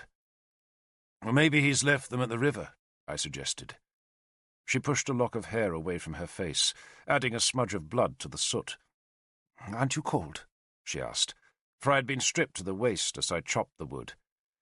"Not yet," I said, though I pulled on a wool shirt as Merlin leapt long-legged over the stream. My spearmen, anticipating news, trailed from their huts to follow him, but they stayed outside the house when he ducked his tall figure under our low lintel. He offered us no greeting, but just went past us into the house. Nimue followed him, and by the time Kynwyn and I entered, they were already squatting beside the fire. Merlin held his thin hands to the blaze, then seemed to give a long sigh. He said nothing, and neither of us wanted to ask his news. I, like him, sat on the fire's edge, while Kynwyn put the half-jointed hair into a bowl, then wiped her hands free of blood. She waved Scarach and the servants out of the house, then sat beside me. Merlin shivered, then seemed to relax. His long back was bowed as he hunched forward with his eyes closed. He stayed thus for a long time. His brown face was deeply lined, and his beard a startling white. Like all druids, he shaved the front part of his skull. But now that tonsure was smothered with a fine layer of short white hair, evidence that he had been a long time on the road without a razor or a bronze mirror. He looked so old that day, and, hunched by the fire, he even looked feeble. Nimue sat opposite him, saying nothing. She did rise once to take Howlbane from its nail hooks in the main beam, and I saw her smile as she recognized the 2 strips of bone set into the handle. She unsheathed the blade, then held it into the smokiest part of the fire, and once the steel was covered in soot, she carefully scratched an inscription into the soot with a piece of straw. The letters were not like these I write now, that both we and the Saxons employ, but were older magical letters, mere strokes slashed by bars, that only the druids and sorcerers used. She propped the scabbard against the wall and hung the sword back on its nails, but did not explain the significance of what she had written. Merlin ignored her. He opened his eyes suddenly, and the appearance of feebleness was replaced by a terrible savagery. "I put a curse," he said slowly, "on the creatures of Siluria." He flicked his fingers towards the fire, and a puff of brighter flame hissed in the wood. "May their crops be blighted," he growled, "their cattle barren, their children crippled, their swords blunted, and their enemies triumphant." It was for him a mild enough curse, but there was a hissing malevolence in his voice. "And on Gwent," he went on, "I give a murrain, and frosts in summer, and wombs shriveled to dry husks." He spat into the flames. "In Elmet," he said, "the tears will make lakes, plagues will fill graves, and rats shall rule their houses." He spat again. "How many men will you bring, Derfel?" "All I have, Lord." I hesitated to admit how few that was, but I finally gave him the answer. 20 shields. "And those of your men who are still with Galahad?" He gave me a quick glance from beneath his bushy white eyebrows. "How many of those?" "I have heard nothing from them, Lord." He sneered. "They form a palace guard for Lancelot. He insists on it. He makes his brother into a doorkeeper." Galahad was Lancelot's half-brother, and as unlike him as any man could be. It is a good thing, lady," Merlin looked at Cynwyn, "that you did not marry Lancelot." She smiled at me. "I think so, Lord." "He finds Siluria tedious. I can't blame him for that, but he'll seek Dumnonia's comforts and be a snake in Arthur's belly." He smiled. "You, my lady, were supposed to be his plaything." "I'd rather be here," Cynwyn said, gesturing at our rough stone walls and smoke-stained roof beams. "But he'll try to strike at you," Merlin warned her. "His pride climbs higher than Cthulhu's eagle, lady. And Guinevere is cursing you. She killed a dog in her temple of Isis and draped its pelt on a crippled bitch that she gave your name." Cynwyn looked pale, made the sign against evil and spat into the fire. Merlin shrugged. "I have counted the curse, lady," he said, then stretched his long arms and bent his head back so that his ribboned plaits almost touched the rush-covered floor behind him. "Isis is a foreign goddess," he said, "and her power is feeble in this land." He brought his head forward again, then rubbed his eyes with his long hands. "I have come empty-handed," he said bleakly. "No man in Elmet would step forward, and none elsewhere. Their spears, they say, are dedicated to Saxon bellies. I offered them no gold. I offered no silver. Only a fight on behalf of the gods, and they offered me their prayers, then let their womenfolk talk to them of children and hearths and cattle and land. And so they slunk away. 80 men! That's all I wanted. Dyranak can field 200, maybe a handful more, but 80 would have sufficed. Yet there were not even 8 men who would come. Their lords are sworn to Arthur now. The cauldron, they tell me, can wait till Llogir is ours again. They want Saxon land and Saxon gold, and all I offered them was blood and cold on the dark road." There was a silence. A log collapsed in the fire to spring a constellation of sparks toward the blackened roof. "Not one man offered a spear?" I asked, shocked at the news. "A few," he said dismissively, "but none I would trust. None worthy of the cauldron." He paused, then looked tired again. "I am struggling against the lure of Saxon gold, and against Morgan. She opposes me." Morgan? I could not hide my astonishment. Morgan, Arthur's eldest sister, had been Merlin's closest companion until Nimue usurped her place. And though Morgan hated Nimue, I did not think that hatred extended to Merlin. "Morgan," he said flatly. "She has spread a tale through Britain. The tale says that the gods oppose my quest, and that I am to be defeated, and that my death will embrace all my companions. She dreamed the tale, and folk believe her dreams. I am old, she says, and feeble, and loose-witted." "She says," Nimue spoke softly, "that a woman will kill you, not Dyranak." Merlin shrugged. "Morgan plays her own game, and I don't yet understand it." He rooted about in a pocket of his gown and brought out a handful of dried knotted grasses. Each knotted stem looked alike to me, but he sorted through them and selected one that he held towards Cynwyn. "I release you from your oath, lady." Cynwyn glanced at me, then looked back to the knot of grass. "Will you still take the dark road, Lord?" she asked Merlin. "Yes." "But how will you find the cauldron without me?" He shrugged, but offered no answer. "How will you find it with her?" I asked, for I still did not understand why a virgin must find the cauldron, or why that virgin should have to be Cynwyn. Merlin shrugged again. "The cauldron," he said, "was ever under the guard of a virgin. One guards it now, if my dreams tell me correctly, and only another virgin can reveal its hiding place. You will dream it," he said to Cynwyn, "if you are willing to come." "I shall come, Lord," Cynwyn said, "as I promised you." Merlin pushed the grass knot back into the pocket, before rubbing his face again with his long hands. "We leave in 2 days," he announced flatly.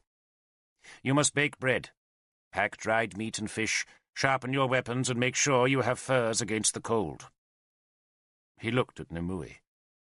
"We shall sleep at Kersus. Come."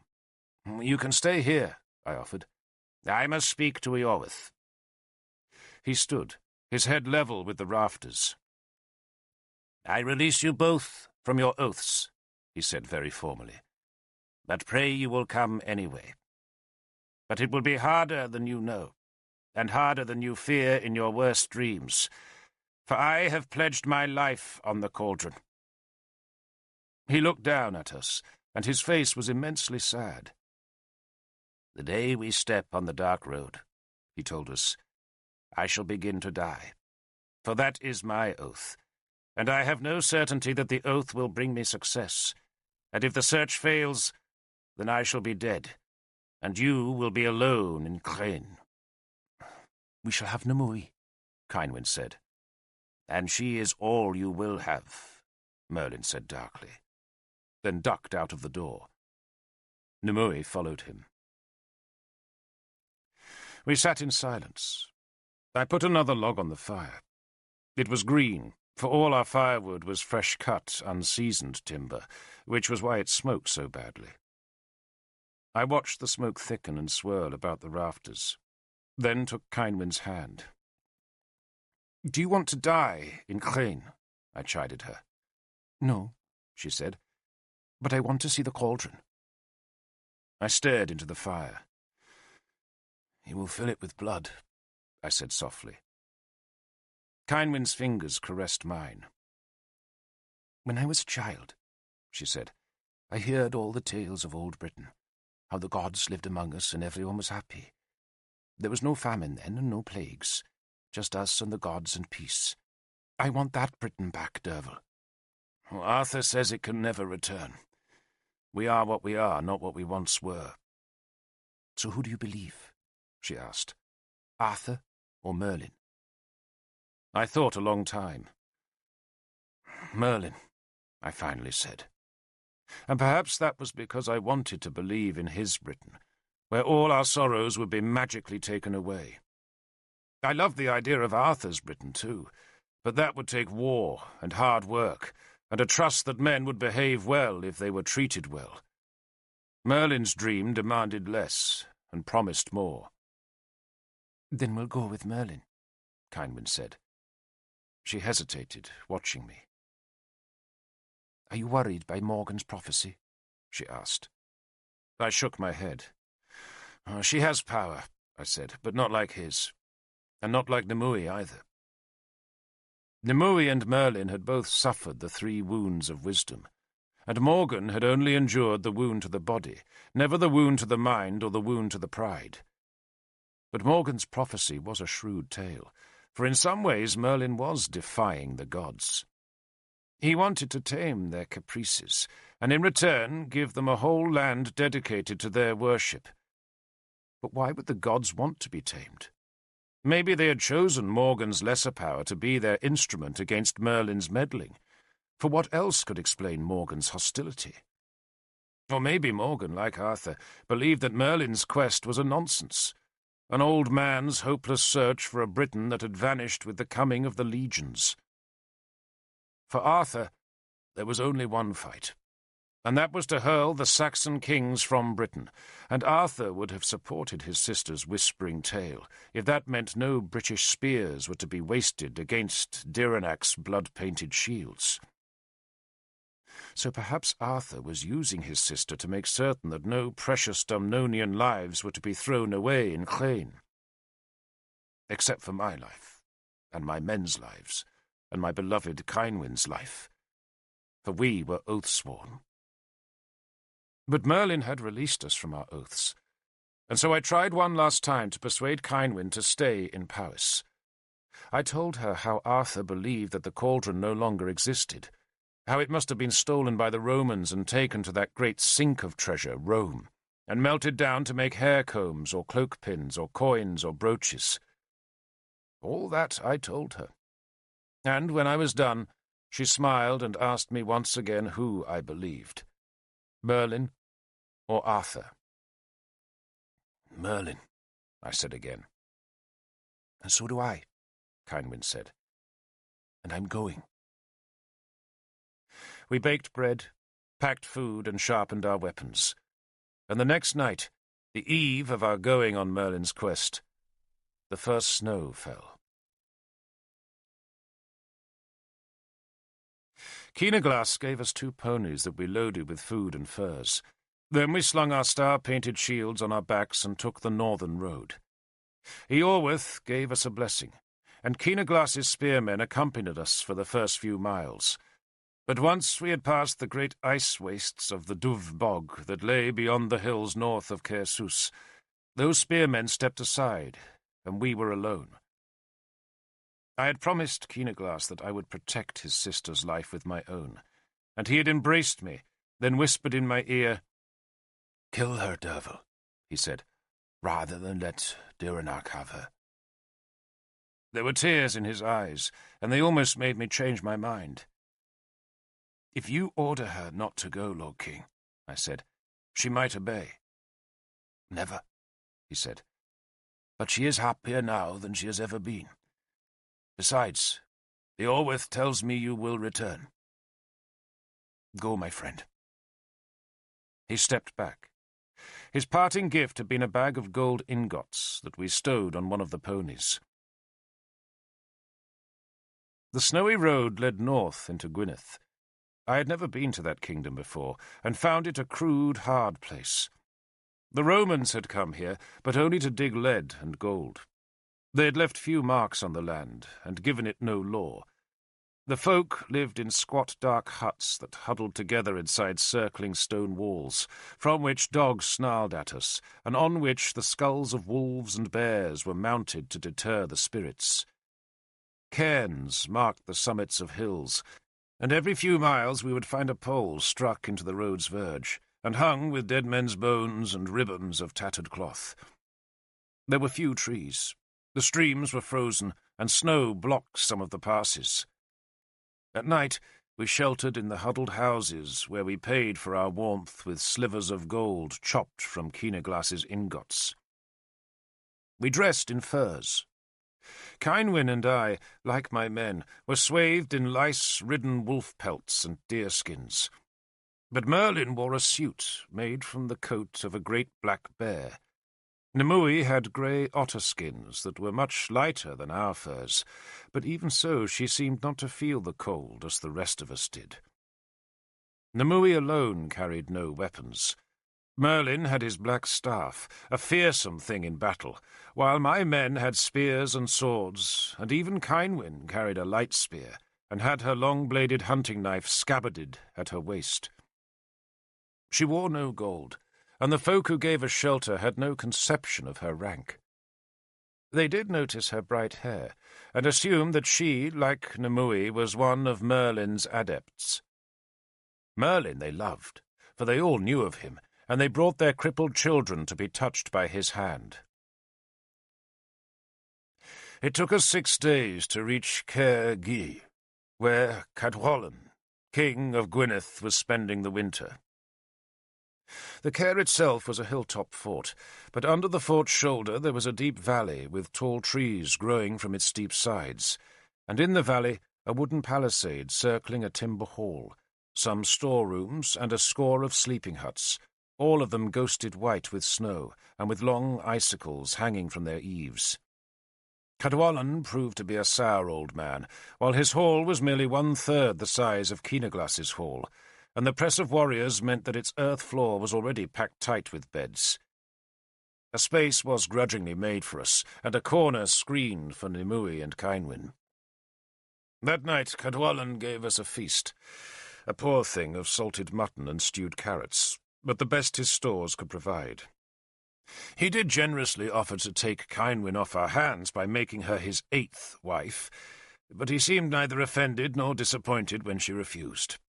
His 7 existing wives were dark, sullen women, who shared a round hut where they squabbled and persecuted each other's children. It was a wretched place, Caer Gy, though a royal one, and it was hard to believe that Cadwalladen's father, Cunetha, had been the High King before Uther of Dumnonia. Gwyneth's spears had fallen on lean times since those great days. It was hard to believe, too, that it was here, beneath the high peaks that were now brilliant with ice and snow, that Arthur had been raised. I went to see the house where his mother had been given shelter after Uther had rejected her, and found it to be an earth-walled hall about the same size as our house in Cum Isaf. It stood among fir trees, whose boughs were bent low by snow, and it looked north towards the dark road. The house was now home to 3 spearmen, their families and livestock.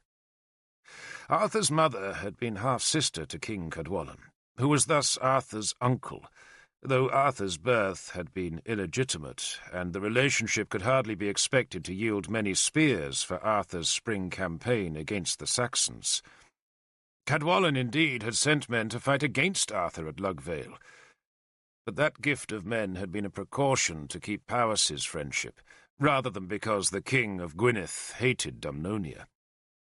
Most of the time, Cadwallon's spears faced north, towards Clane. The king summoned Beethig, his edling, to the feast, so that he could tell us of Clane. Prince Beethig was a short, squat man, with a scar running from his left temple across his broken nose and down into his thick beard. He had only 3 teeth, which made his efforts to chew meat lengthy and messy. He would use his fingers to chafe the meat against his one front tooth, thus abrading the food into shreds that he washed down with mead, and the laborious work had left his bristling black beard filthy with meat juices and half-chewed scraps. Cadwallon, in his gloomy manner, offered him as a husband to Cynwyn, and again seemed unmoved by her gentle refusal. Duanac, Prince Beethig told us, had his home at Boduan, a fort that lay far to the west in the peninsula of Clane. The king was one of the Irish lords across the sea, but his warband, unlike that of Oengus of Demetia, was not composed of men from a single Irish tribe, but was a collection of fugitives from every tribe. "He welcomes whatever comes across the water, and the more murderous they are, the better," Beethig told us. "The Irish use them to rid themselves of their outlaws, and there have been many of those of late." "The Christians," Cadwallon grumbled in curt explanation, then spat. "Clane is Christian?" I asked in surprise. "No," Cadwallon snapped, as though I should have known better. "But Ireland is bowing to the Christian God. Bowing in droves, and those who can't stand that God flee to Clane." He pulled a scrap of bone from his mouth and inspected it gloomily. "We'll have to fight them soon," he added. "Duanac's numbers increase?" Merlin asked. "So we hear, though we hear little enough," Cadwallon replied. He looked up as the heat in the hall melted a swathe of snow from the sloping roof. There was a scraping rumble, then a soft crash as the mass slid off the thatch. "Duanac," Beethig explained, his voice made sibilant by his ravaged teeth, "asks only to be left alone. If we do not disturb him, he will only occasionally disturb us. His men come to take slaves, but we have few people left in the north now, and his men will not travel far. But if his warband grows too large for Clane's crops, then he will seek new land somewhere." "Inismon is famous for its crops," Merlin said. Inismon was the big island that lay off Clane's northern coast. "Inismon could feed 1,000, Cadwallon agreed, "but only if its people are spared to plough and reap, and its people are not spared. No one is. Any Briton with sense left Clane years ago, and the ones who are left crouch in terror. So would you, if Duanac came visiting to search for what he wants." "Which is?" I asked. Cadwallon looked at me, paused, then shrugged. "Slaves," he said. "In which," Merlin asked silkily, "you pay him tribute?" "A small price for peace." Cadwallon dismissed the accusation. "How much?" Merlin demanded. 40 a year," Cadwallon finally admitted. Mostly orphan children and maybe some prisoners. He's happiest, though, with girls. He looked broodingly at Kynwyn.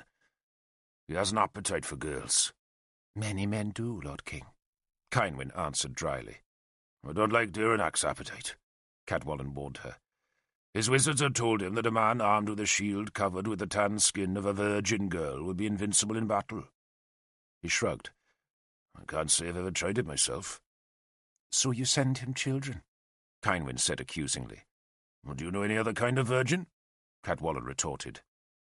We think he's touched by the gods, Beatrix said, as though that explained Direnac's appetite for virgin slaves. For he seems mad. One of his eyes is red. He paused to grind a piece of grey mutton on his front tooth. He covers his shields in skin, he went on, when the meat had been reduced to a tissue. Then paints them with blood, and that's why his men call themselves the Blood Shields. Cadwallon made the sign against evil. And some men say he eats the girl's flesh, Beatrix went on. But we don't know that. Who knows what the mad do? The mad are close to the gods, Cadwallon growled. He was plainly terrified of his northern neighbour, and no wonder, I thought. Some of the mad are close to the gods, Merlin said. Not all. Direnac is, Cadwallon warned him. He does what he wants, to whom he wants, how he wants, and the gods keep him safe while he does it.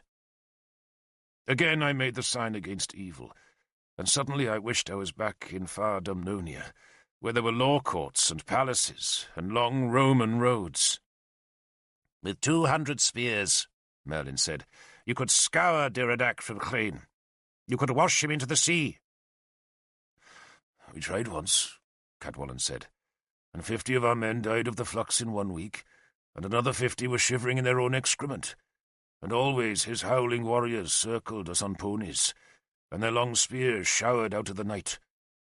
When we reached Bodwin, there was only a great wall hung with dying things that bled and screamed, and twisted on their hooks, and none of my men would scale that horror.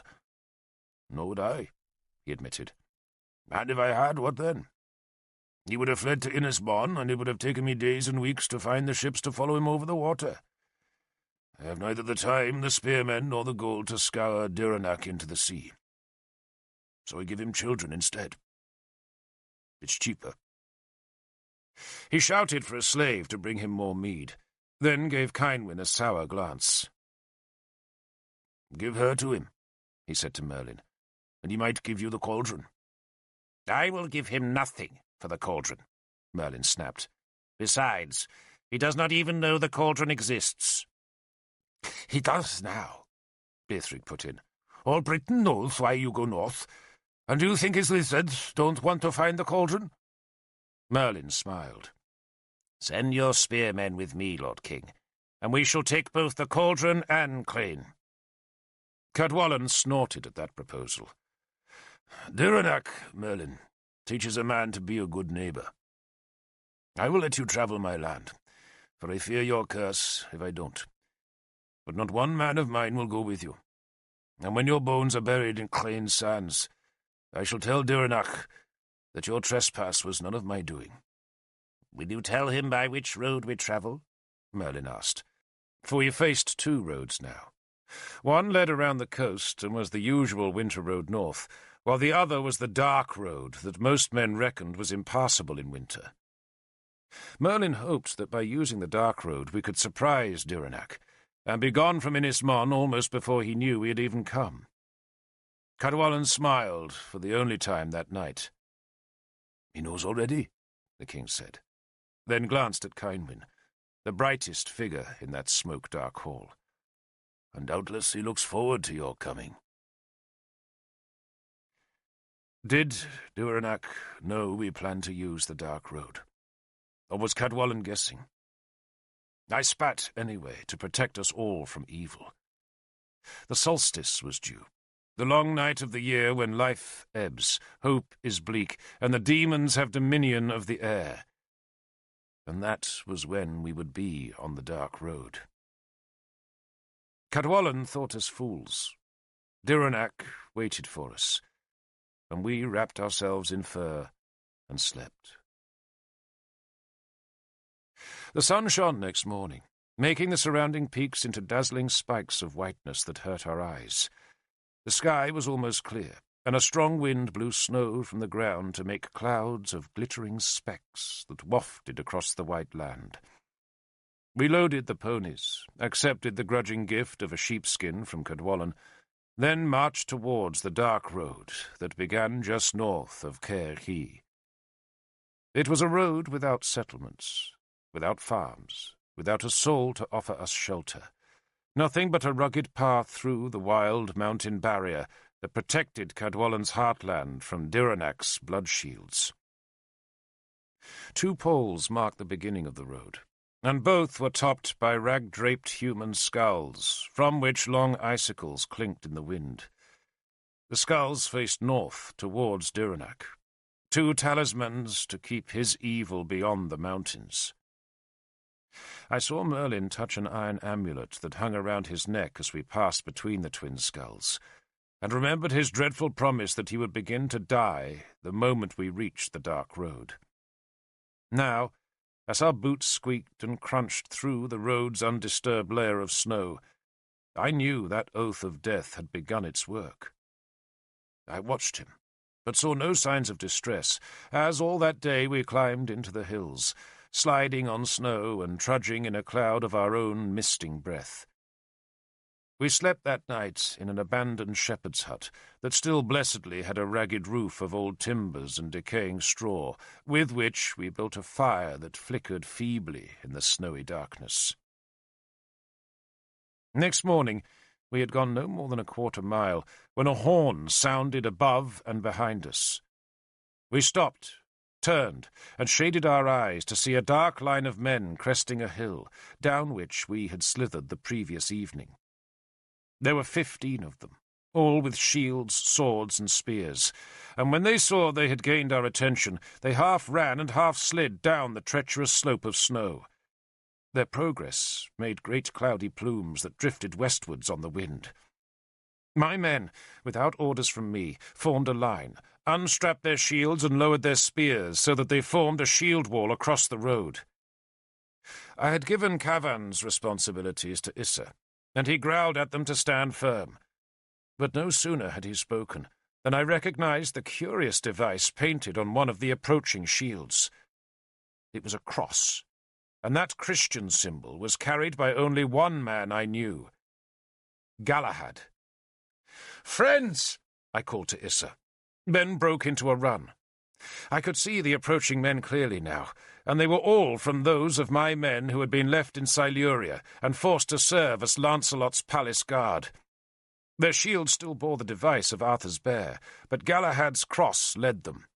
He was waving and shouting, and I was doing the same, so that neither of us heard a word the other spoke until we had already met and embraced. "Lord Prince," I greeted him, then embraced him again, for of all the friends I ever had in this world, he was the best. He had fair hair, and a face as broad and strong as his half-brother Lancelot's was narrow and subtle. Like Arthur, he invited trust on sight, and if all Christians had been like Galahad, I think I would have taken the cross in those early days. "We slept all night across the ridge," he gestured back up the road, "and half froze, while you must all have rested there." He pointed towards the wisp of smoke still drifting from our fire. "Warm and dry," I said. And then, when the newcomers had greeted their old companions, I embraced them all and gave their names to Cynwyn. One by one they knelt and swore her loyalty. They had all heard how she had fled her betrothal feast to be with me, and they loved her for that, and now held their naked sword blades for her royal touch. "What of the other men?" I asked Galahad. "Gone to Arthur," he grimaced. "None of the Christians came, sadly. Except me." "You think this is worth a pagan cauldron?" I asked, gesturing towards the cold road ahead. "Diranac lies at the road's end, my friend," Galahad said, "and I hear he is a king as evil as anything that ever crawled from the devil's pit. A Christian's task is to fight evil. So here I am." He greeted Merlin and Nimue, and then, because he was a prince, and so of equal rank to Cynwyn, embraced her. "You are a fortunate woman," I heard him whisper. She smiled and kissed his cheek. "More fortunate now that you are here, Lord Prince." Well, that's true, of course. Galahad stepped back and looked from her to me, and from me to her. All Britain speaks of you two. Because all Britain is stuffed with idle tongues, Merlin snapped, in a surprising burst of shrewishness.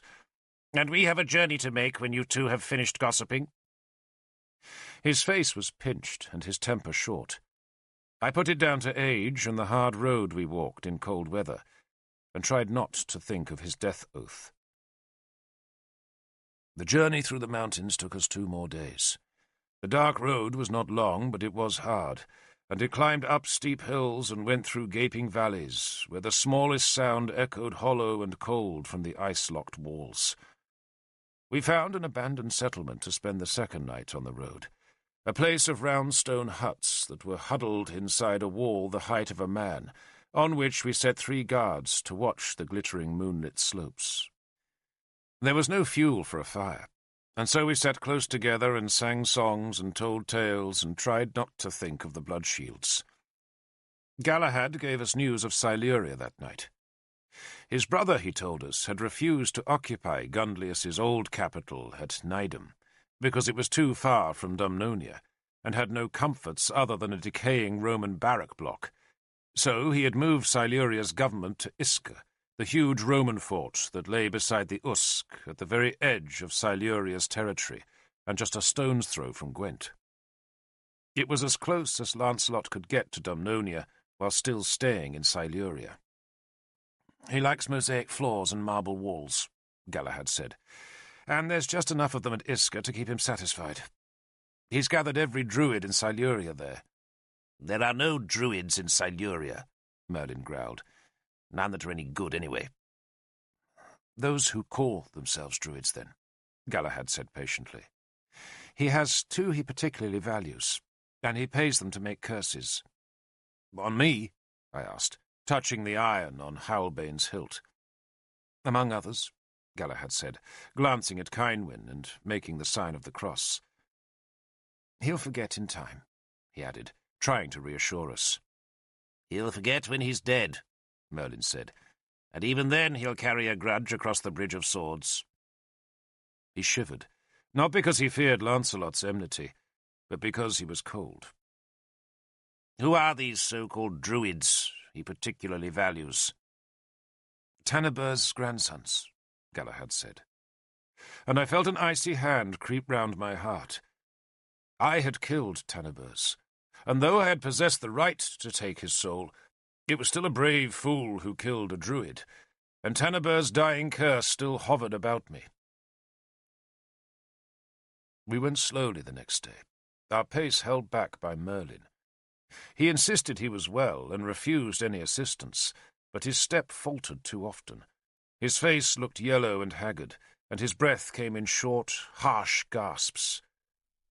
We had hoped to be over the last pass by nightfall, but we were still climbing towards it as the short day's light faded. All afternoon the dark road had twisted uphill, though to call it a road was a mockery, for it was nothing but a stony, dreadful path that crossed and recrossed a frozen stream, where the ice hung thick from the ledges of the frequent small waterfalls. The ponies kept slipping, and sometimes refused to move at all. It seemed we spent more time supporting them than leading them.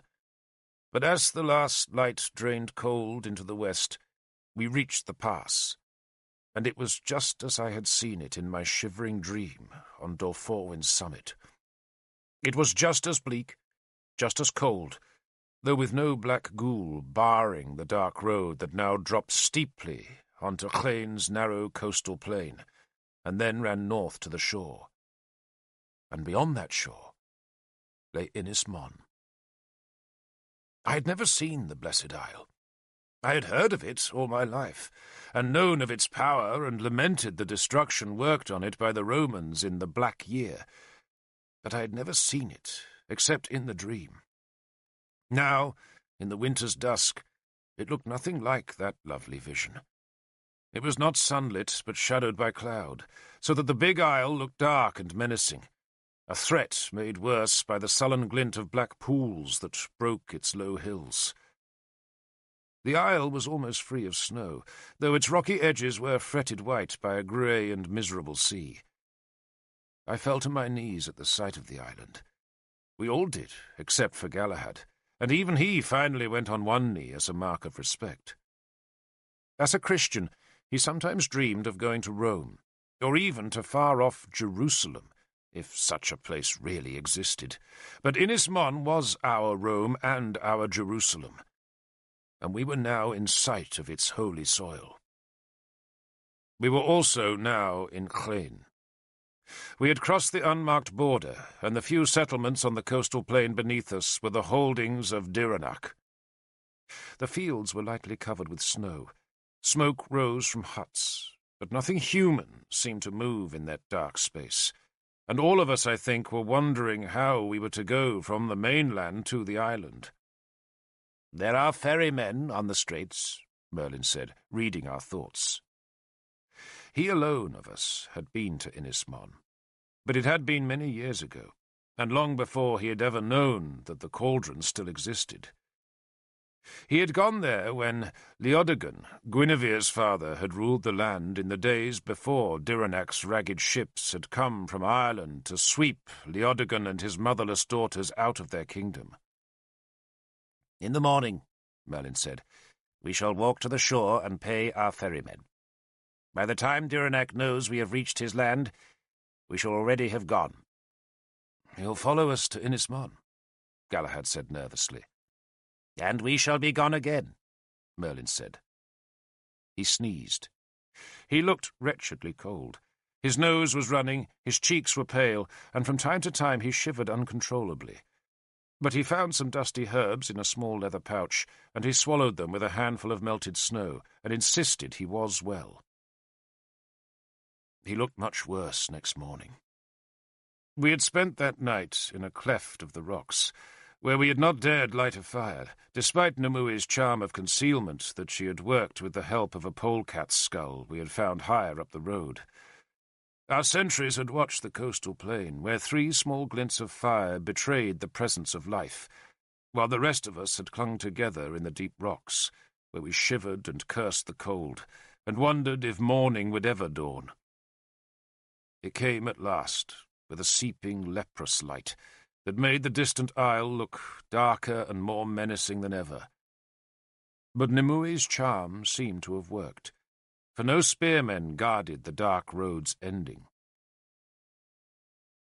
Merlin was shaking now, and was much too weak to walk, and so 4 of my spearmen carried him in a litter made of cloaks and spears, as we slid and edged our way down to the first small wind-bent trees in the hedgerows of Llyn.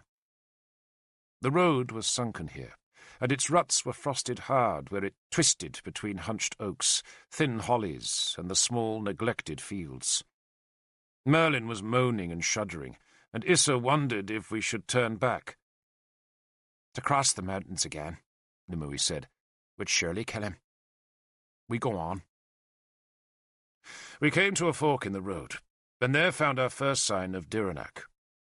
It was a skeleton, bound together with horsehair ropes and hung from a pole so that its dry bones rattled in the brisk west wind. 3 crows had been nailed to the post below the human bones, and Nimue sniffed their stiffened bodies to decide what kind of magic had been imbued into their deaths. "Piss! Piss!" Merlin managed to say from his litter. "Quick, girl! Piss!" He coughed horribly, then turned his head to spit the sputum towards the ditch. "I won't die," he said to himself. "I will not die." He lay back as Nimue squatted by the pole. "He knows we're here," Merlin warned me. "Is he here?" I asked, crouching beside him. "Someone is. Be careful, Derfel." He closed his eyes and sighed. "I am so old," he said softly. "So horribly old. And there's badness here, all about us." He shook his head. Get me to the island. That's all. Just reach the island. The cauldron will cure all."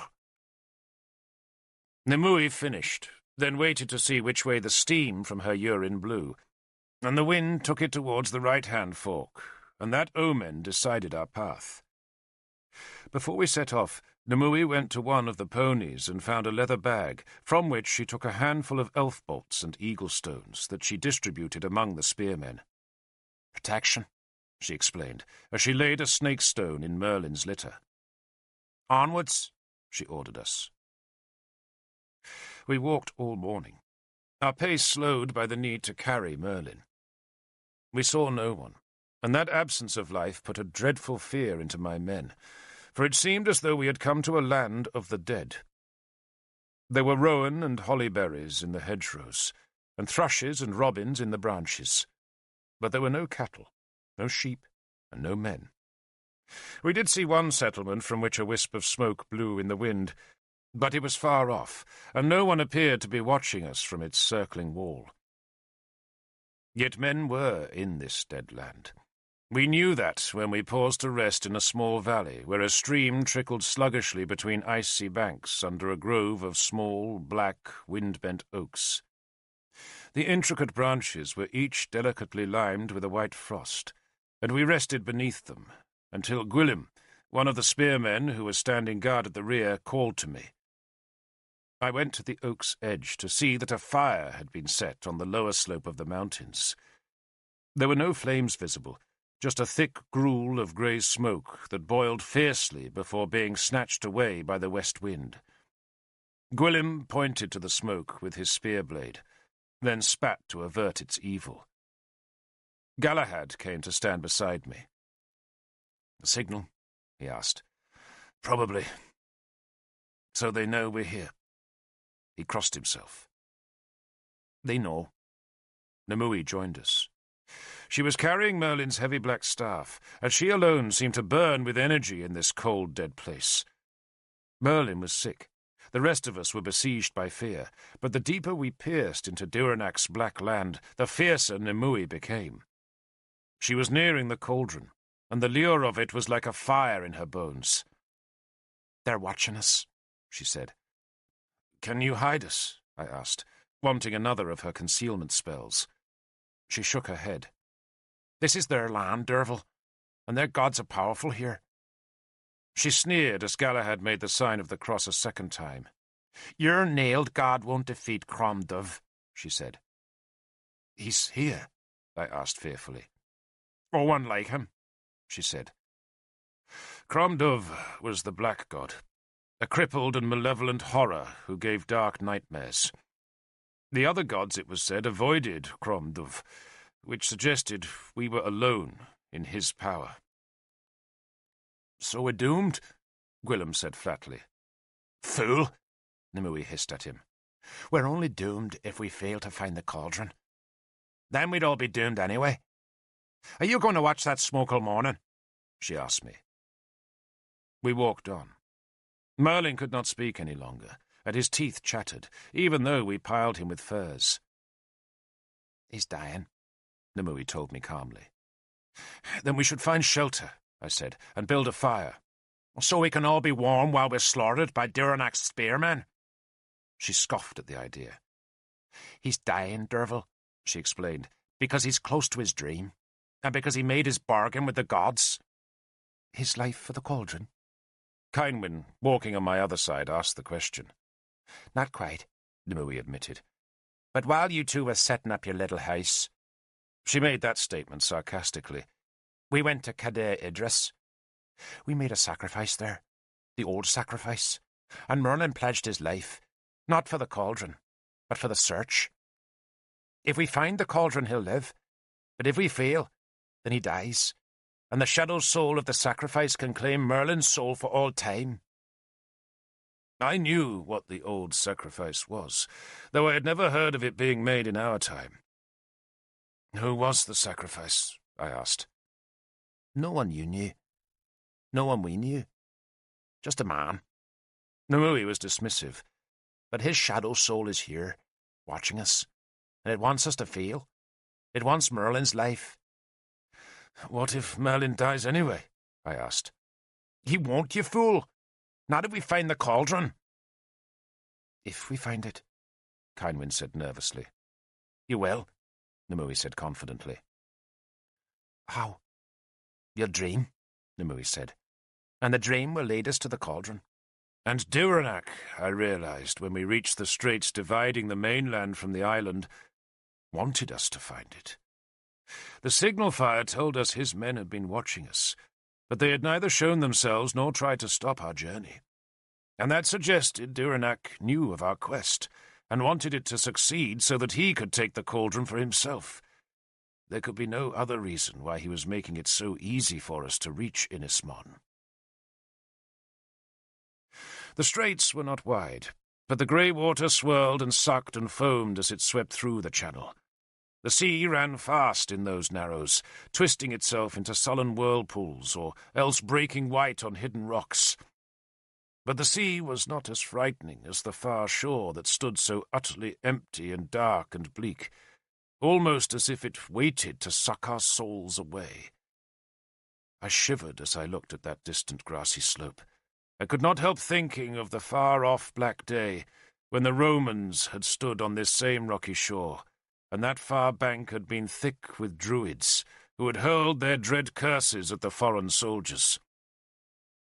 The curses had failed, the Romans had crossed, and Inismon had died. And now we stood in the same place, in a last desperate attempt to wind back the years and spool back the centuries of sadness and hardship, so that Britain would be restored to its blessed state before the Romans came. It would be Merlin's Britain then, a Britain of the gods, a Britain without Saxons, a Britain full of gold and feasting halls and miracles. We walked east towards the narrowest part of the straits, and there, rounding a point of rock and beneath the earth loom of a deserted fortress, we found 2 boats hauled up on the pebbles of a tiny cove. A dozen men waited with the boats, almost as though they expected us. "The ferrymen?" Kynwyn asked me.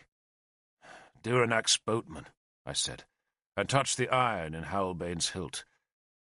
"They want us to cross," I said, and I was afraid, because the king was making it so easy for us. The sailors were quite unafraid of us. They were squat, hard-looking creatures with fish scales sticking to their beards and their thick woolen clothes. They carried no weapons other than their gutting knives and fish spears. Galahad asked if they had seen any of Duranak's spearmen, but they simply shrugged as if his language made no sense to them. Nimue spoke to them in her native Irish, and they responded politely enough. They claimed to have seen no blood shields, but did tell her that we must wait until the tide had reached its height before we could cross. Only then, it seemed, were the straits safe for boats. We made Merlin a bed in one of the boats. Then Issa and I climbed to the deserted fort and stared inland. A second pyre of smoke blew skyward from the valley of twisted oaks, but otherwise nothing had changed and no enemies were in sight. But they were there. You did not need to see their blood-daubed shields to know that they were close. Issa touched his spear-blade. "It seems to me, Lord," he said, "that Inismon would be a good place to die." I smiled. "It would be a better place to live," I said. "But our souls will surely be safe if we die in the Blessed Isle?" he asked anxiously. "They will be safe," I promised him. "And you and I will cross the Bridge of Swords together." And Kynwyn, I promised myself, would be just a pace or 2 ahead of us, for I would kill her myself before any of Duranak's men could lay their hands on her. I drew Halbane, its long blade still smeared with the soot in which Nimue had written her charm, and I held its tip to Issa's face. "Make me an oath," I ordered him. He went on one knee. "Say it, Lord." "If I die, Issa, and Kynwyn still lives, then you must kill her with one sword stroke before Duranak's men can take her." He kissed the sword's tip. "I swear it, Lord." At high tide, the swirling currents died away, so that the sea lay still, except for the wind-fretted waves that had floated the two boats up from the shingle. We lifted the ponies on board, then took our places. The boats were long and narrow, and as soon as we had settled amidst the sticky fishing nets, the boatman gestured that we were to bail out the water that seeped between the tarred planks. We used our helmets to scoop the cold sea back to its place, and I prayed to Manawyddan, the sea god, that he would preserve us as the boatmen put their long oars between the tholes. Merlin shivered. His face was whiter than I had ever seen it, but touched by a nauseous yellow and smeared by flecks of foam that dribbled from the corners of his lips. He was not conscious, but muttered odd things in his delirium. The boatmen chanted a strange song as they pulled on their oars, but fell silent when they reached the middle of the straits. They paused there, and one man in each boat gestured back towards the mainland. We turned. At first I could only see the dark strip of the shore beneath the snow-white and slate-black loom of the mountains beyond. But then I saw a ragged black thing moving just beyond the stony beach. It was a banner, mere fluttering strips of rags tied to a pole, but an instant after it appeared, a line of warriors showed themselves above the strait's bank.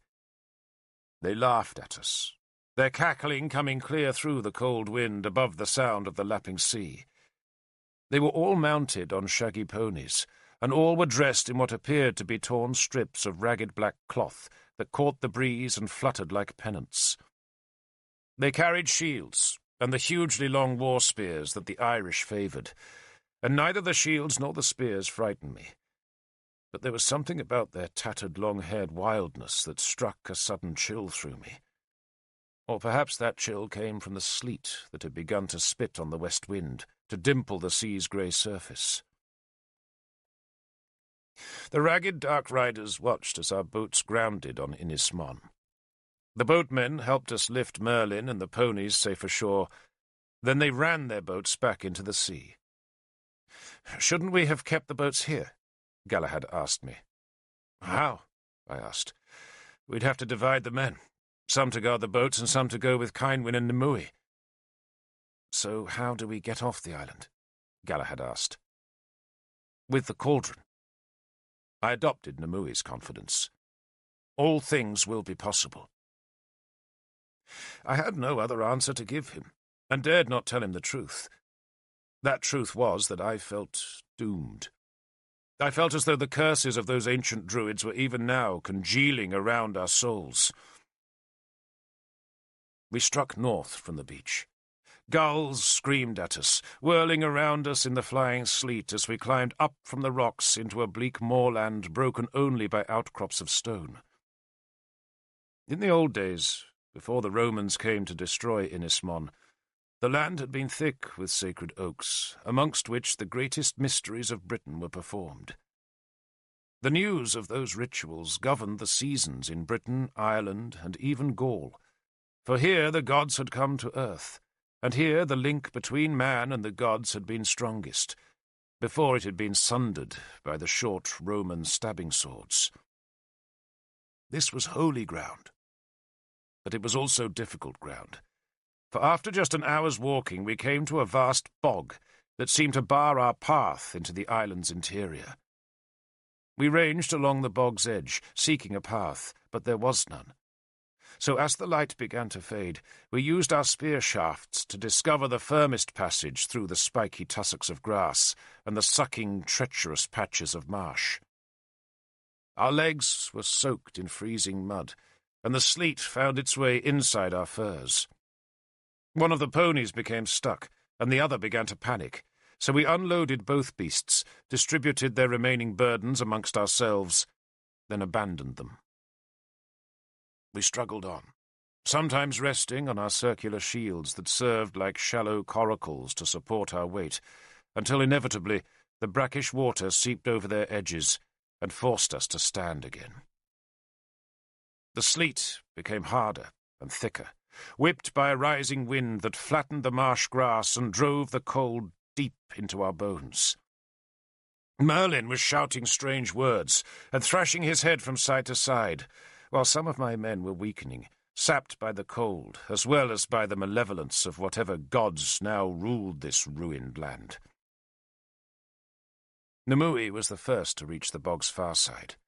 She leapt from tussock to tussock, showing us a path, and finally reached firm ground where she jumped up and down to show us that safety was close. Then, for a few seconds, she froze, before pointing Merlin's staff back the way we had come. We turned to see that the dark riders were with us, only now there were more of them. A whole horde of tattered blood shields was watching us from the bog's far side. 3 ragged banners were hoisted above them, and one of those banners was lifted in ironic salute before the riders turned their ponies eastwards. "I should never have brought you here," I said to Kynwyn. "You didn't bring me, Derfel," she said. "I came of my own will." She touched a gloved finger to my face. "And we shall leave the same way, my love." We climbed up from the bog to find, beyond a low crest, a landscape of small fields that lay between lumpish moors and sudden rock outcrops. We needed a refuge for the night, and found it in a settlement of 8 stone huts that was circled by a wall the height of a spear. The place was deserted, though people clearly lived there, for the small stone huts were swept clean, and the ashes in the hearth were still just warm to the touch. We stripped the turf roof off one hut and cut the roof timbers into shreds, with which we made a fire for Merlin, who was now shivering and raving. We set a guard, then stripped off our furs and tried to dry our sopping boots and wet leggings. Then, as the very last of the light seeped from the grey sky, I went to stand on the wall and searched all about the landscape. I saw nothing. 4 of us stood guard for the first part of the night. Then Galahad and another 3 spearmen watched through the rest of that rainy darkness, and not one of us heard anything other than the wind and the crackle of the fire in the hut. We heard nothing. We saw nothing. Yet in the morning's first wan light, there was a newly severed head of a sheep, dripping blood on one part of the wall. Nimue angrily pushed the sheep's head off the wall's coping, then screamed a challenge towards the sky. She took a pouch of grey powder and scattered it on the fresh blood, and afterwards she rapped the wall with Merlin's staff and told us the malevolence had been countered. We believed her because we wanted to believe her, just as we wanted to believe that Merlin was not dying. But he was deathly pale, breathing shallowly and making no sound. We tried to feed him with the last of our bread, but he clumsily spat the crumbs out. "We must find the cauldron today," Nimue said calmly, "before he dies." We gathered our burdens, hoisted our shields onto our backs, picked up our spears, and followed her northwards. Nimue led us. Merlin had told her all he knew of the Sacred Isle, and that knowledge took us northwards all morning long. The blood shields appeared soon after we had left our shelter, and now that we neared our goal, they became bolder, so that at any one time there were always a score in sight, and sometimes 3 times that number. They formed a loose ring about us, but took care to stay well outside the range of our spears. The sleet had stopped with the dawn, leaving just a cold, damp wind that bent the grass on the moors and lifted the black tatters of the dark riders' cloaks. It was just after midday that we came to the place Nimue called Llyn Cerrig Bach. The name means the Lake of Little Stones, and it was a dark sheet of shallow water, surrounded by bogs. Here, Nimue said, the old Britons had held their most sacred ceremonies, and here too, she told us, our search would begin. But it seemed a bleak place in which to seek the greatest treasure of Britain. To the west was a small shallow neck of the sea, beyond which lay another island. To the south and north were just farmlands and rocks, and to the east there rose a very small steep hill that was crowned with a group of grey rocks like a score of other such outcrops we had passed that morning. Merlin lay as if dead. I had to kneel beside him and put my ear close to his face to hear the tiny scratching of each laboured breath. I laid my hand on his forehead and found it was cold. I kissed his cheek. "Live, Lord," I whispered to him. "Live." Nimue told one of my men to plant a spear in the ground. He forced the point into the hard soil. Then Nimue took a half-dozen cloaks, and by hanging them from the spear's butt and weighting their hems with stones, she formed a kind of tent. The dark riders made a ring about us, but stayed far enough away so that they could not interfere with us, nor we with them. Nimue groped under her otter-skins and brought out the silver cup from which I had drunk on Dolforwyn, and a small clay bottle stoppered with wax. She ducked under the tent and beckoned Kynwyn to follow. I waited and watched as the wind chased black ripples across the lake. Then suddenly, Kynwyn screamed. She screamed again, terribly, and I started towards the tent, only to be stopped by Issa's spear. Galahad, who as a Christian was not supposed to believe in any of this, stood beside Issa and shrugged at me. "We've come this far," he said. "We should see it to the end." Kynwyn screamed again, and this time Merlin echoed the noise by uttering a faint and pathetic moan. I knelt beside him and stroked his forehead, and tried not to think what horrors Kynwyn dreamed inside the black tent. "Lord," Issa called to me. I twisted round to see that he was looking southwards, to where a new group of riders had joined the Bloodshield's ring. Most of the newcomers were on ponies, but one man was mounted on a gaunt black horse. That man, I knew, had to be Dyranak. His banner flew behind him, a pole on which was mounted a crosspiece, and from the crosspiece there hung 2 skulls and a clutch of black ribbons. The king was cloaked in black, and his black horse was hung with a black saddlecloth, and in his hand was a great black spear that he raised vertically into the air before riding slowly forward. He came alone, and when he was 50 paces from us, he unslung his round shield and ostentatiously turned it about, to show that he did not come looking for a fight. I walked to meet him. Behind me, Kynwyn gasped and moaned inside the tent, about which my men made a protective ring. The king was dressed in black leather armour beneath his cloak, and wore no helmet. His shield looked flaky with rust, and I suppose the flakes had to be the layers of dried blood, just as its leather covering had to be the flayed skin of a slave girl. He let the grim shield hang beside his long black sword scabbard, as he curbed his horse and rested the great spear's butt on the ground. "I am Dyranak," he said. I bowed my head to him. "I am Derfel, Lord King." He smiled. "Welcome to Ennismon, Lord Derfel Cadarn," he said.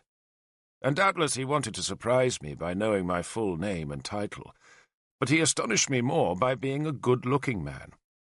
I had expected a hook-nosed ghoul, a thing from nightmare, but Dyranak was in early middle age and had a broad forehead, a wide mouth, and a short-clipped black beard that accentuated his strong jawline. There was nothing mad about his appearance, but he did have one red eye, and that was enough to make him fearsome. He leaned his spear against his horse's flank and took an oatcake from a pouch.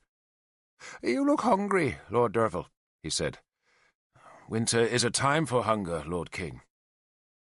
"But you will not refuse my gift, surely." He broke the oatcake into halves and tossed one half to me. "Eat." I caught the oatcake, then hesitated. "I am sworn not to eat, Lord King, till my purpose is finished." "Your purpose?" he teased me, then slowly put his half of the oatcake into his mouth. "It wasn't poison, Lord Derfel," he said when it was eaten. "Why should it be, Lord King?" "Because I am Dyranak, and I kill my enemies in so many ways." He smiled again. "Tell me about your purpose, Lord Derfel." "I come to pray, Lord King." "Ah," he said, drawing the sound out as if to suggest that I had cleared up all the mystery. "A prayer said in Domnonia so very ineffective." "This is holy ground, Lord King," I said. "It is also my ground, Lord Derfel Cadarn," he said, "and I believe strangers should seek my permission before they dung its soil or piss on its walls." "If we have offended you, Lord King," I said, "then we apologize." "Too late for that," he said mildly. "You're here now, Lord Derfel, and I can smell your dung. Too late. So, what shall I do with you?" His voice was low, almost gentle, suggesting that here was a man who would see reason very easily. "What shall I do with you?" he asked again, and I said nothing. The ring of dark riders was unmoving. The sky was leaden with cloud, and Kynwyn's moans had subsided to small whimpers. The king lifted his shield, not in threat, but because its weight rested uncomfortably on his hip, and I saw with horror that the skin of a human arm and hand hung from its lower edge. The wind stirred the fat fingers of the hand. Dyranak saw my horror and smiled. "She was my niece," he said. Then he stared past me, and another slow smile showed on his face. "The vixen is out of the covert, Lord Derfel," he said. I turned to see that Kynwyn had come out from under the tent.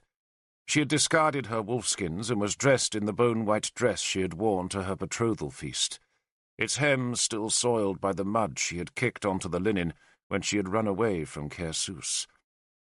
She was barefoot. Her golden hair had been unloosed, and to me it seemed she was in a trance. "The Princess Kynwyn, I believe," Dyranak said. "Indeed, Lord King."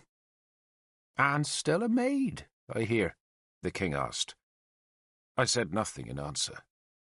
Dyranak leaned forward to ruffle his horse's ears fondly. "It would have been courteous of her, do you not think, to have greeted me when she arrived in my country?" "She too has prayers to say, Lord King." "And let us hope they work." He laughed. "Give her to me, Lord Derfel, or else you will die the slowest of deaths. I have men who can take the skin from a man inch by inch until he is nothing but a thing of raw flesh and blood, and yet still he can stand. He can even walk."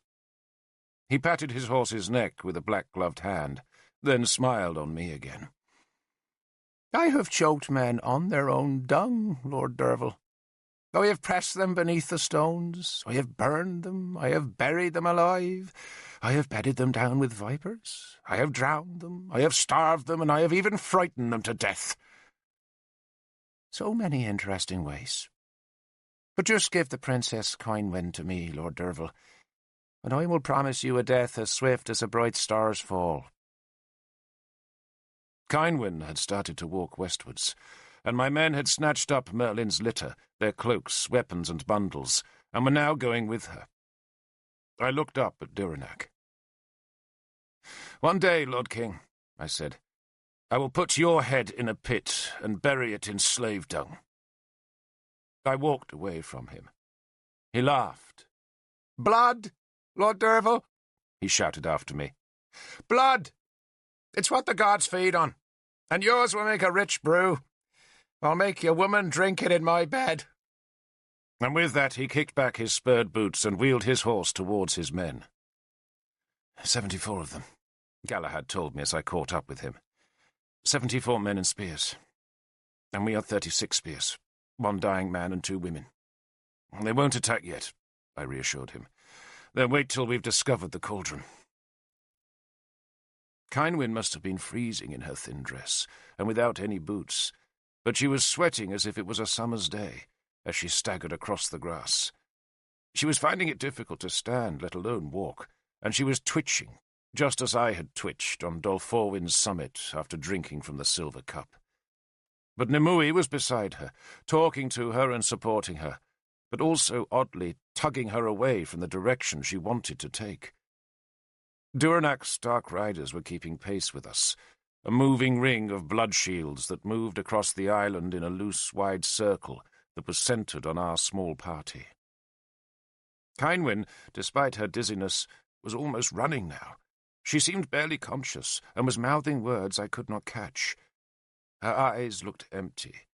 Nimue constantly dragged her to one side, making her follow a sheep path that twisted north about the knoll that was crowned with grey stones. But the closer we came to those high and lichen-covered rocks, the more Kynwyn resisted, until Nimue was forced to use all her wiry strength to keep her on the narrow path. The front edge of the ring of dark riders had already gone past the steep knoll, so that it, like us, lay within their circle. Kynwyn was whimpering and protesting. Then she began to hit at Nimue's hands, but Nimue held her hard and dragged her on, and all the while Duranac's men moved with us. Nimue waited until the path was at its closest point to the steep crest of rocks. Then at last she let Kynwyn run free. "To the rocks!" she shrieked. "All of you! To the rocks! Run!" We ran. I saw then what Nimue had done. Duranac dared not touch us until he knew where we were going, and if he had seen Kynwyn heading for the rocky knoll, he would surely have sent a dozen spearmen to garrison its summit, then sent the rest of his men to capture us. But now, thanks to Nimue's cleverness, we would have the steep jumble of huge boulders to protect us.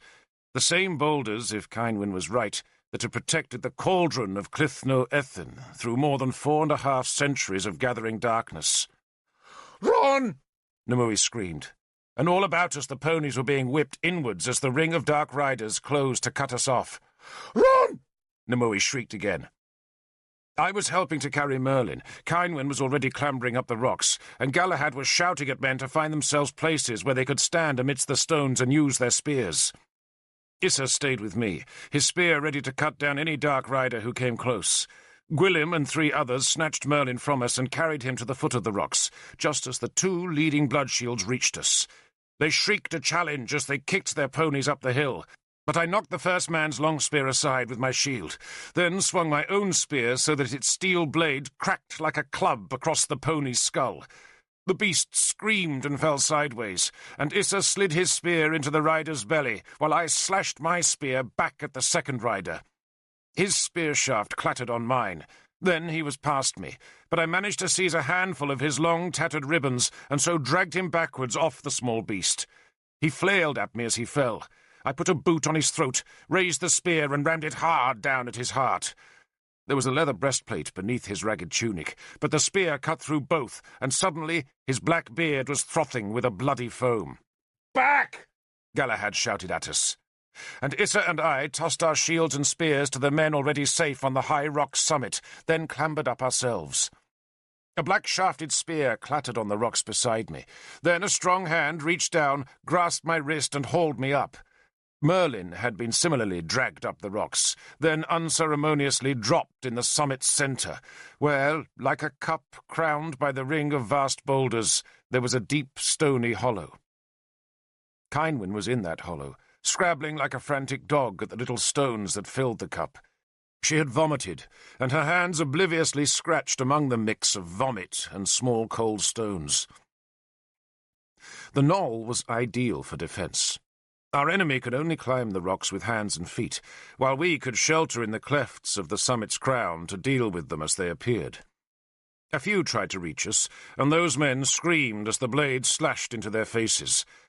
A shower of spears was thrown at us, but we held our shields aloft, and the weapons clattered harmlessly away.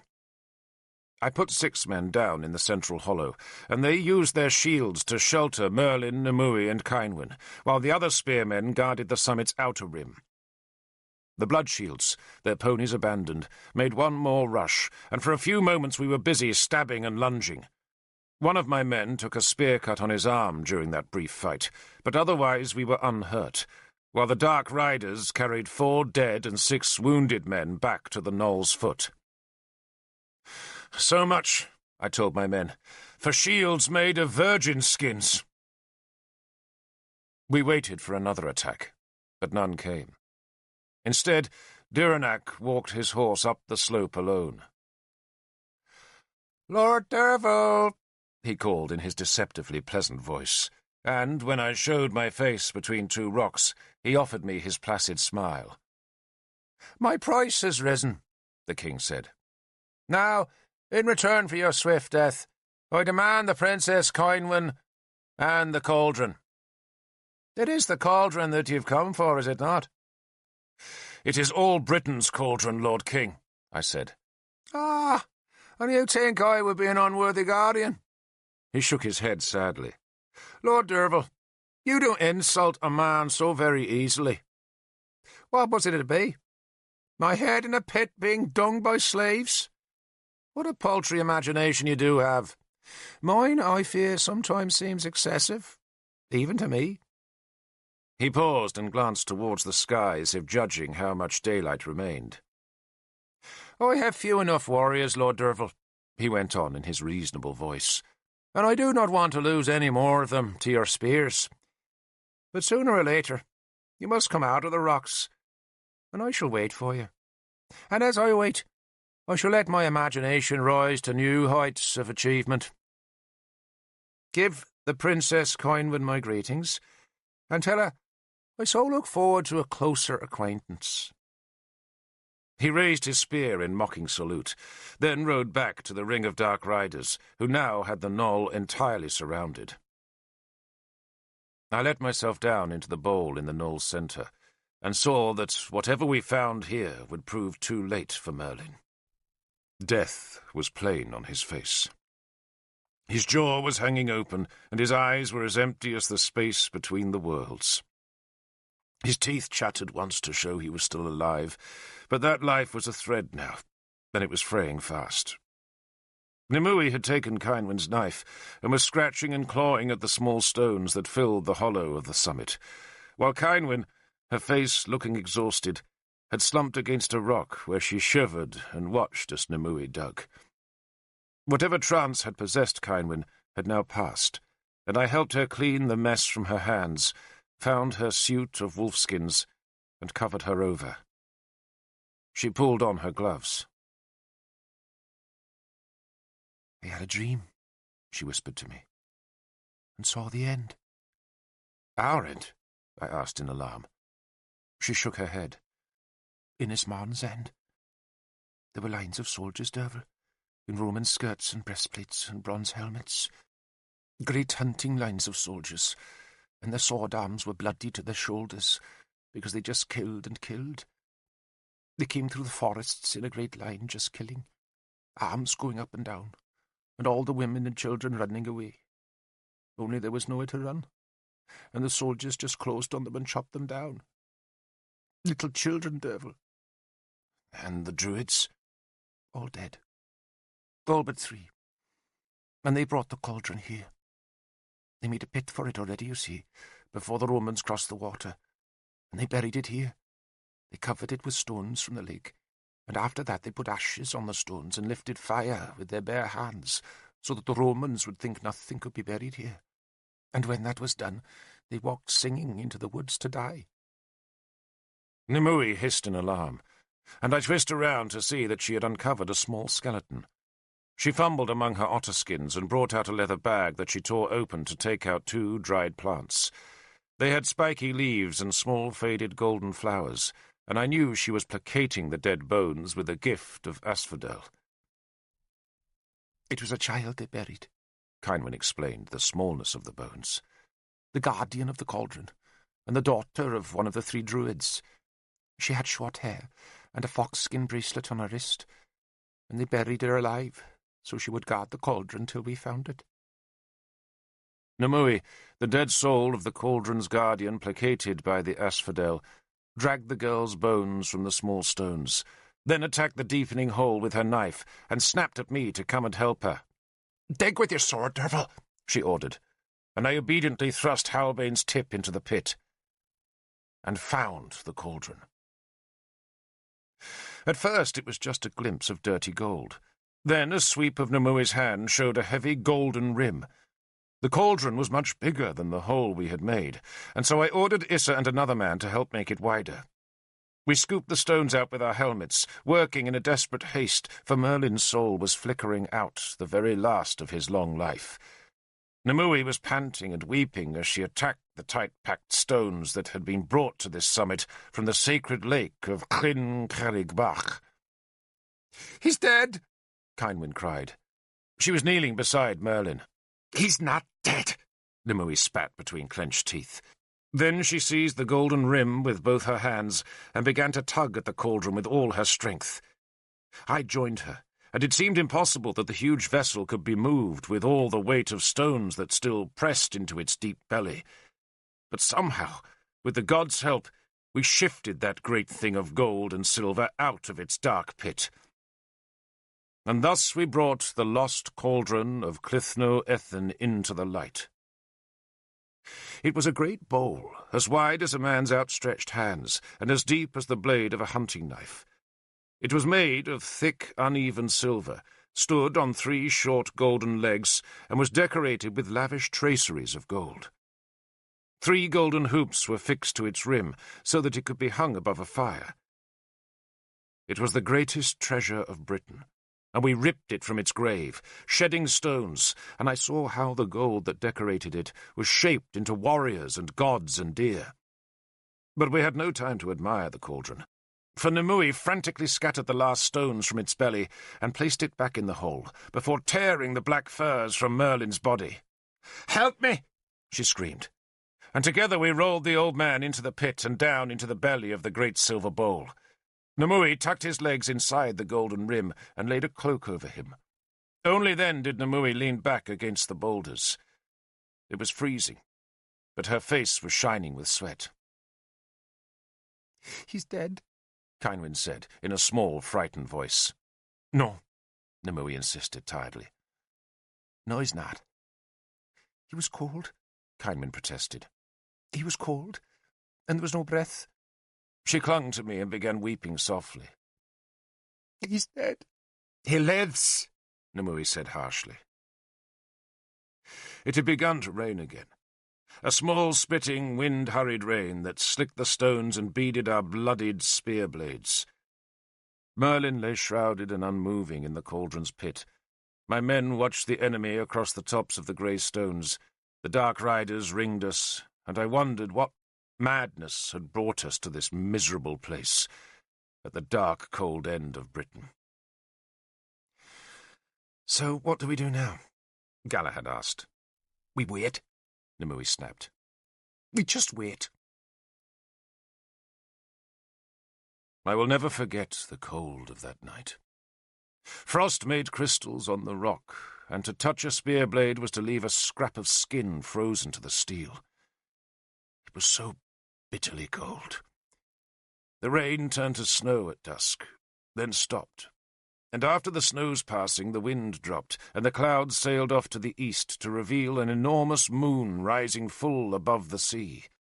It was a moon full of portent, a great swollen silver ball that was hazed by a shimmer of distant cloud above an ocean crawling with black and silver waves. The stars had never seemed so bright. The great shape of Bel's chariot blazed above us, eternally chasing the constellation we called the Trout. The gods lived among the stars, and I sent a prayer winging up through the cold air in the hope that it would reach those far, bright fires. Some of us dozed, but it was the shallow sleep of weary, cold, and frightened men. Our enemies, ringing the knoll with their spears, had made fires. Ponies brought the blood shield's fuel, and the flames burned vast in the night to spew sparks into the clear sky. Nothing moved in the cauldron's pit, where Merlin's cloaked body was shadowed from the moon by the loom of high rock, where we took turns to watch the riders' shapes against the fires. At times a long spear would fly out of the night, and its head would glitter in the moonlight before the weapon clattered harmlessly against the stones. "So what will you do with the cauldron now?" I asked Nimue. "Nothing, till Semaine," she said dully. She lay crumpled near the heap of discarded bundles that had been thrown into the summit's hollow, her feet resting on the spoil we had scrabbled so desperately from the pit. "Everything has to be right, Derfel. The moon must be full, the weather right, and all the 13 treasures assembled." "Tell me of the treasures," Galahad said from the hollow's farther side. Nimue spat. "So you can mock us, Christian?" she challenged him. Galahad smiled. "There are thousands of folk, Nimue, who mock you. They say the gods are dead and that we should put our faith in men. We should follow Arthur, they say. And they believe your search for cauldrons and cloaks and knives and horns is so much nonsense that died with Innis Mon. How many kings of Britain would send you men for this search?" He stirred, trying to find some comfort in this cold night. "None, Nimue. None, because they mock you. It's all too late, they say. The Romans changed everything, and sensible men say that your cauldron is as dead as Innis Treves. The Christians say you are doing the devil's work. But this Christian, dear Nimue, carried his sword to this place. And for that, dear lady, you owe me at least civility." Nimue was not used to being reprimanded, except perhaps by Merlin, and she stiffened at Galahad's mild rebuke. But then, at last, she relented. She pulled Merlin's bearskin about her shoulders and hunched forward. "The treasures," she said, "were left to us by the gods. It was long ago, when Britain was quite alone in all the world. There were no other lands, just Britain and a wide sea that was covered by a great mist. There were 12 tribes in Britain then, and 12 kings, and 12 feasting halls, and just 12 gods. Those gods walked as we do on the land, and one of them, Bel, even married a human. Our lady here," she gestured towards Kynwyn, who was listening as avidly as any of the spearmen, "is descended from that marriage." She paused as a shout sounded from the ring of fires, but the shout presaged no threat, and silence fell on the night again as Nimue went on with her tale. "But other gods who were jealous of the 12 who ruled Britain came from the stars and tried to take Britain from the 12 gods. And in the battles, the 12 tribes suffered. One spear stroke from a god could kill 100 people, and no earthly shield could stop a god's sword. So the 12 gods, because they loved Britain, gave the 12 tribes 12 treasures. Each treasure was to be kept in a royal hall, and the presence of the treasure would keep the spears of the gods from falling on the hall or any of its people. They were not grand things. If the 12 gods had given us splendid things, then the other gods would have seen them, guessed their purpose, and stolen them for their own protection. So the 12 gifts were just common things. A sword, a basket, a horn, a chariot, a halter, a knife, a whetstone, a sleeved coat, a cloak, a dish, a throw-board, and a warrior ring. 12 ordinary things.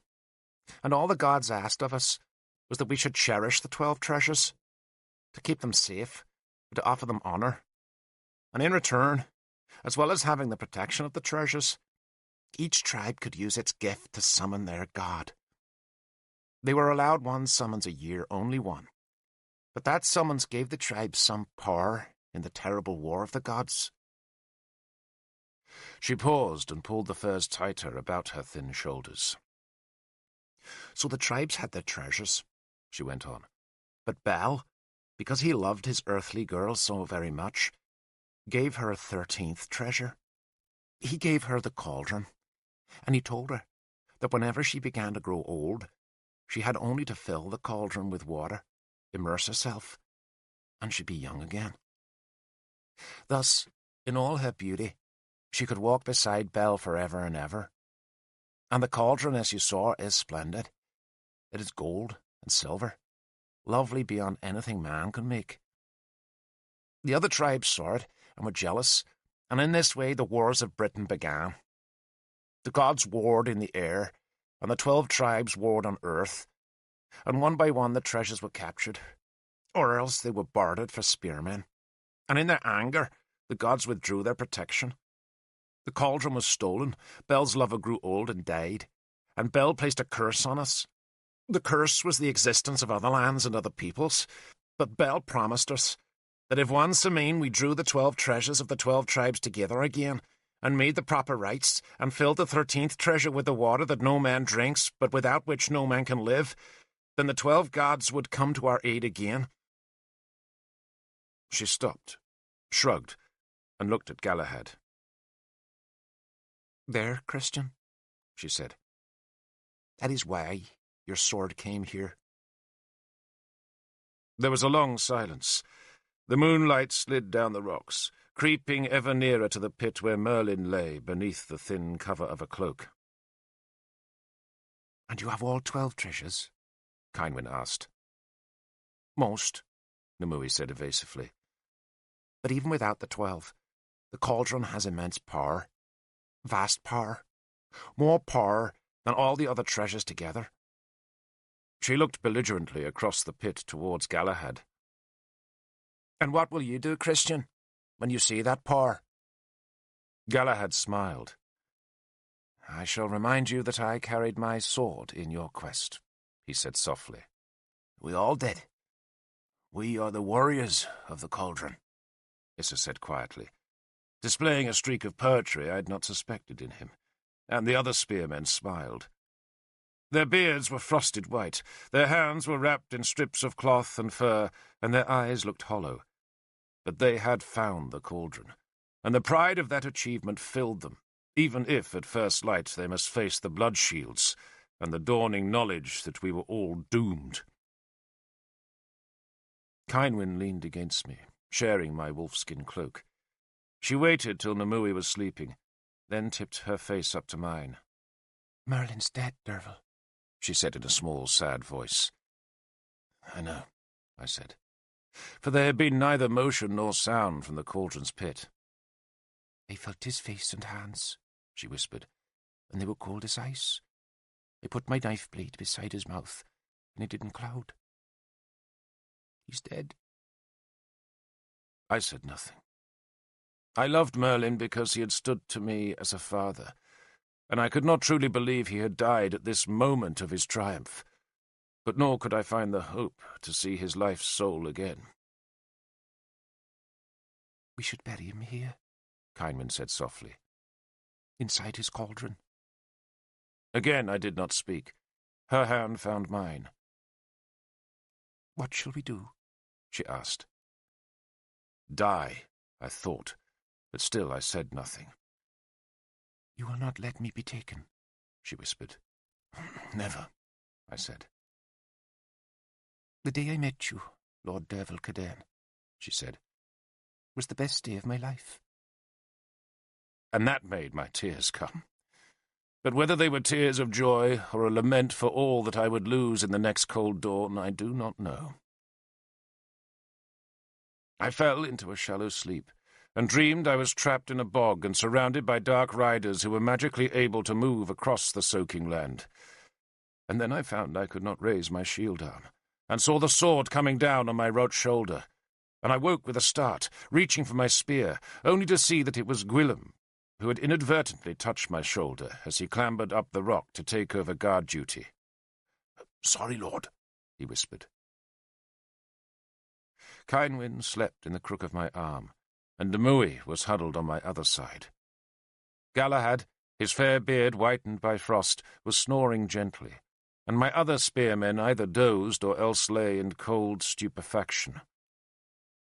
The moon was almost above me now, its light slanting down to show the stars painted on my men's stacked shields, and on the stony side of the pit we had scrabbled in the summit's hollow. The mist that had shimmered the moon's swollen face when it had hung just above the sea was gone, and now it was a pure, hard, clear, cold disk, etched as sharp as a newly minted coin.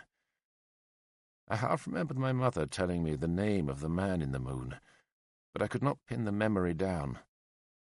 My mother was a Saxon, and I had been in her belly when she had been captured in a Dumnonian raid. I had been told she was still alive in Siluria, but I had not seen her since the day the druid Tanaburs had snatched me from her arms and tried to kill me in the death pit.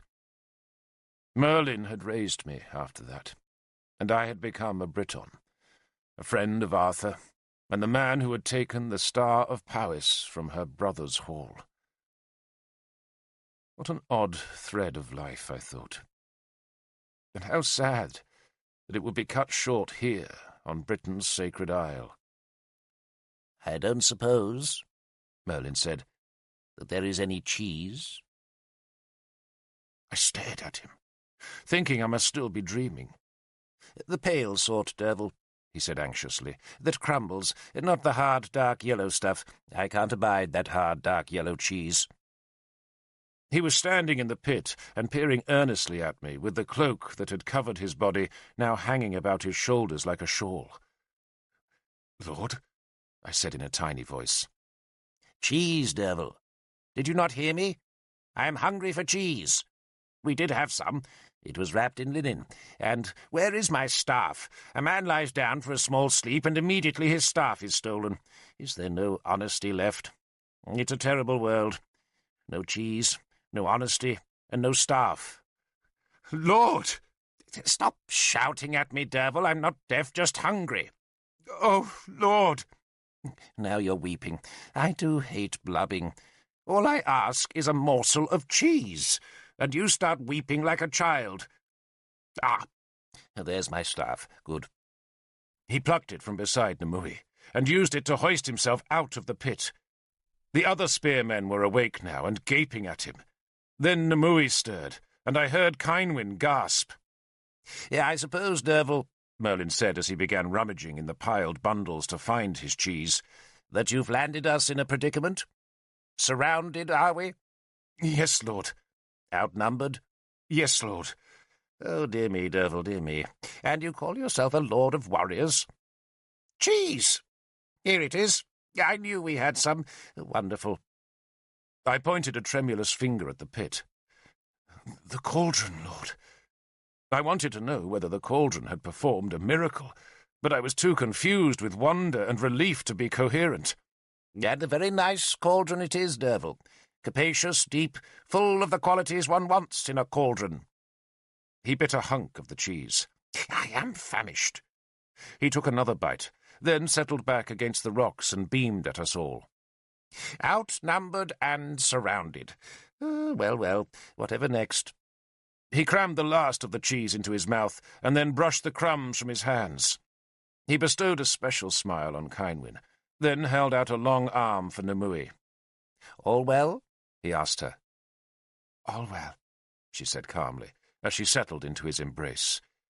She alone did not seem surprised by his appearance, or by his evident health.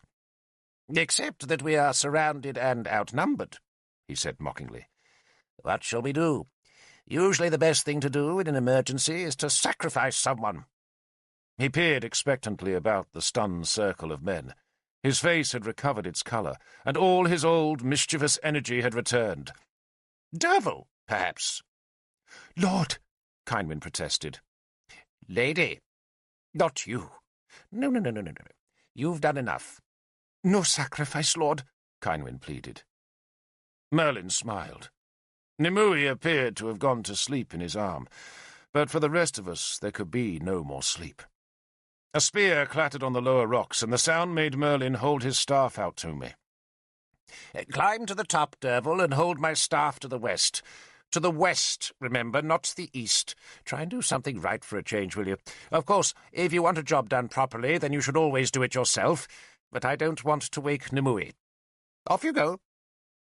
I took the staff and clambered up the rocks to stand on the highest point of the knoll, and there, following Merlin's instructions, I pointed it towards the distant sea. "Don't prod with it," Merlin called up to me. "Point it. Feel its power. It isn't an ox goad, boy. It's a druid's staff." I held the staff westward. Duranek's dark riders must have scented magic, for his own sorcerers suddenly howled, and a pack of spearmen scuttled up the slope to hurl their weapons at me. "Now," Merlin called as the spears fell beneath me, "give it power, Derfel. Give it power." I concentrated on the staff, but truly felt nothing, though Merlin seemed satisfied with my effort. "Bring it down now," he said, "and get some rest. We have a fair walk to make in the morning. Oh, is there any more cheese? I could eat a sackful." We lay in the cold. Merlin would not discuss the cauldron, nor his illness, but I sensed the change of mood in all of us. We were suddenly hopeful. We would live, and it was Kynwyn who first saw the way of our salvation. She prodded my side, then pointed up at the moon, and I saw that what had been a clear, clean shape was now hazed by a talk of shimmering mist. That misty talk looked like a ring of powdered gems. So hard and bright did those tiny points shine about the full silver moon. Merlin did not care about the moon. He was still talking of cheese. There used to be a woman in Dunsilo who made the most wonderful soft cheese, he told us. She wrapped it in nettle leaves, as I remember, then insisted it spent 6 months sitting in a wooden bowl that had been steeped in ram's urine.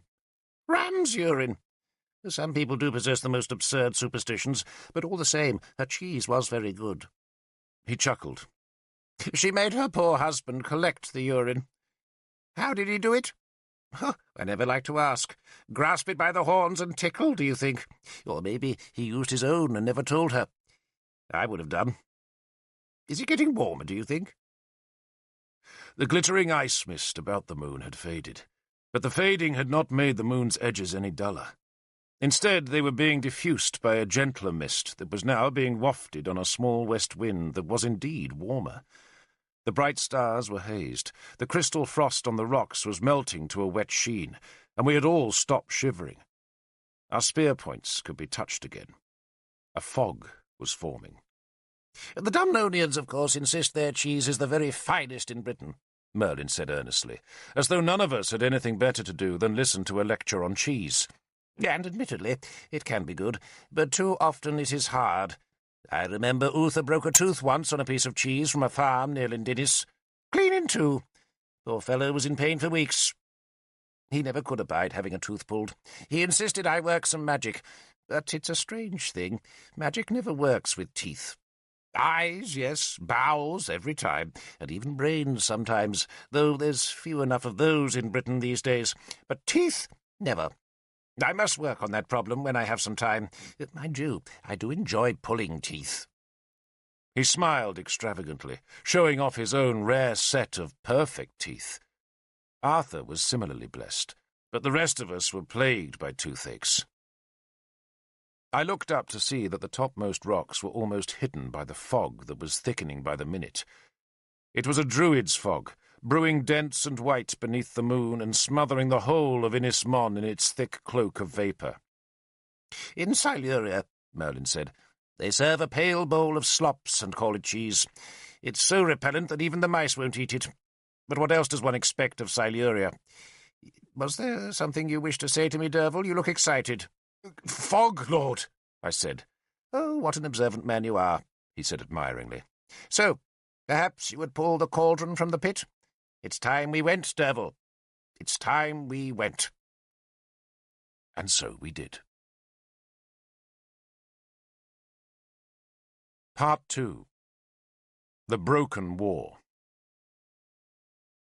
No, Igraine protested, when she looked at the last parchments in the pile. No? I asked politely. You can't just leave the story there, she said. What happened? We walked out, of course. Oh, Derfel. She threw the parchment down. There are scullions who know how to tell a tale better than you. Tell me how it happened, I insist. So I told her.